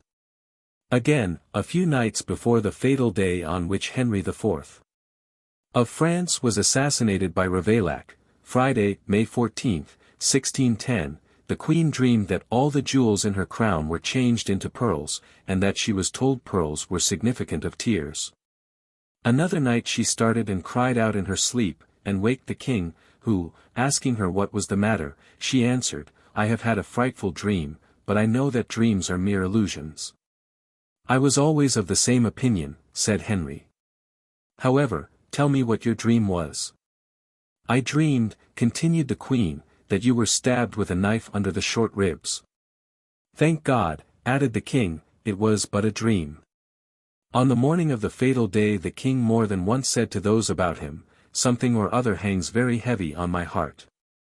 Before he entered his carriage he took leave of the queen no fewer than 3 times, and had not driven long ere Ravaillac gave him the deadly thrust which deprived France of one of the most humane sovereigns she ever had.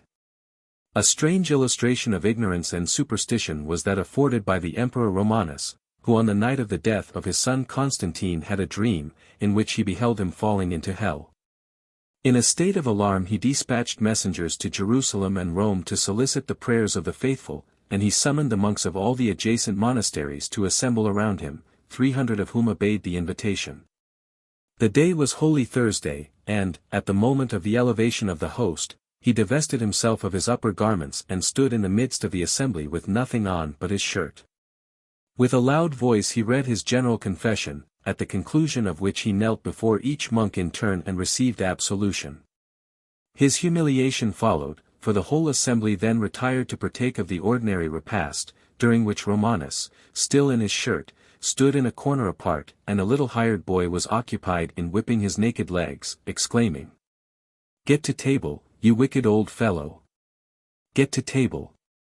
That the whole ceremony had divine sanction is proved by the numerous miracles which are said to have taken place, but of which no ocular witness ever made deposition. It was a dream, so asserted the Sultan Bajazet too. That directed this ruler when, on the 25th of April, 1512, his son Selim appeared in front of the palace at the head of an irresistible force, exclaiming, "If you will not yield, we will not touch your life. But we will drag you by your robes on the points of our javelins from the throne." On the following morning he acceded to their demands, acknowledging that a dream of the night had taught him the course he was to take. "This was my dream," said the monarch, who was extricating himself from disgrace, "to follow the instructions imparted in a dream, I saw my crown placed by my soldiers on my son Selim's head. It would be injurious to resist such a sign. Numerous further illustrations might be added to show how great an influence dreams, at different times, have exerted over the minds of sovereigns, causing them occasionally to forego undertaking certain acts, as being divine interpositions for their special guidance. At the age of the Reformation, Scotland was sunk into barbarism and ignorance, and on this account never did the witch mania enter a country better suited for its reception. James VI of Scotland, before he became the first of England, had taken an active part in several witch trials, but especially in the Inquisition directed to discover the guilt of Dr. Fian and others, to whom he had ascribed his stormy passage with his Norwegian consort from Denmark. It is unnecessary to enter on a recital of the horrible tortures inflicted upon the accused, for all the torments known to the Scottish law were successively applied. But it is evident that a monarch who had participated in such horrors, and had further committed himself by the publication of his notable work, the Demonology, must have come to the English throne decidedly predisposed to foster the popular delusions respecting witchcraft. Indeed, as Mr. Lecky observes, James was continually haunted by the subject, and boasted that the devil regarded him as the most formidable of opponents. The earliest statute against witchcraft appears to have been enacted in the reign of Henry VI, and additional penal laws were passed by Henry VIII and Elizabeth. But there can be no doubt that in many cases witchcraft was a convenient excuse for carrying out a wicked policy. To this cause, as Sir Walter Scott says, we may impute the trial of the Duchess of Gloucester, wife of the good Duke Humphrey, accused of consulting witches concerning the mode of compassing the death of her husband's nephew, Henry VI.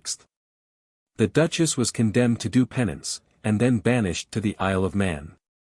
But the alleged witchcraft was the only ostensible cause of a procedure which had its real source in the deep hatred between the Duke of Gloucester and Cardinal Beaufort, his half-brother. The same pretext was used by Richard III. When he brought the charge of sorcery against the Queen Dowager, Jane Shore, and the Queen's kinsman. The accusation in each case was only chosen as a charge easily made and difficult to be eluded or repelled. In the same way Charles, Count of Valois, uncle of Louis X, had much influence over him. Charles believed, or pretended to believe, in sorcery. By making a waxen image of a foe, which was pricked and tortured, the person represented was supposed to pine away and die. It was a belief of the age, and a fearful belief, for who could be secure against an act of malice that might be perpetrated in the most profound secrecy? 179. And on the continent we find royalty tacitly in times past pandering to the superstitious spirit of their age, by sanctioning and upholding the cruelties to which supposed witches were subjected. And the most terrible scenes occurred in France, till happily the edict of Louis XIV. discharged all future persecutions for witchcraft, after which the crime was heard of no more. The quarrel of Sancho I. of Portugal with the Bishop of Coimbra is, too, another evidence of the superstitious disposition of even a crusading monarch in those times, for it arose about a so-called witch, whom the king insisted on keeping in his palace. And, turning to another phase of superstition of a less gloomy nature, may be briefly noticed the strong predilection displayed by some monarchs for a particular number or day of the year or week. Thus Du Bois, in his memoir Fidelity, relates how Louis XIII, a few hours before his death, Thursday, May 14, 1643, summoned his physicians, and asked them if they thought he would live until the following day, saying that Friday had always been for him a fortunate day. That all the undertakings he had begun on that day had proved successful, that in all the battles fought on that day he had been victorious, that it was his fortunate day, and on that day he would wish to die. Napoleon's favorite and lucky day, like that of his nephew, Napoleon III, was the 2nd of the month. He was made consul for life on August 2, 1802, was crowned December 2, 1804. Won his greatest battle, that of Austerlitz, for which he obtained the title of Great, December 2, 1805, and he married the Archduchess of Austria, April 2, 1810.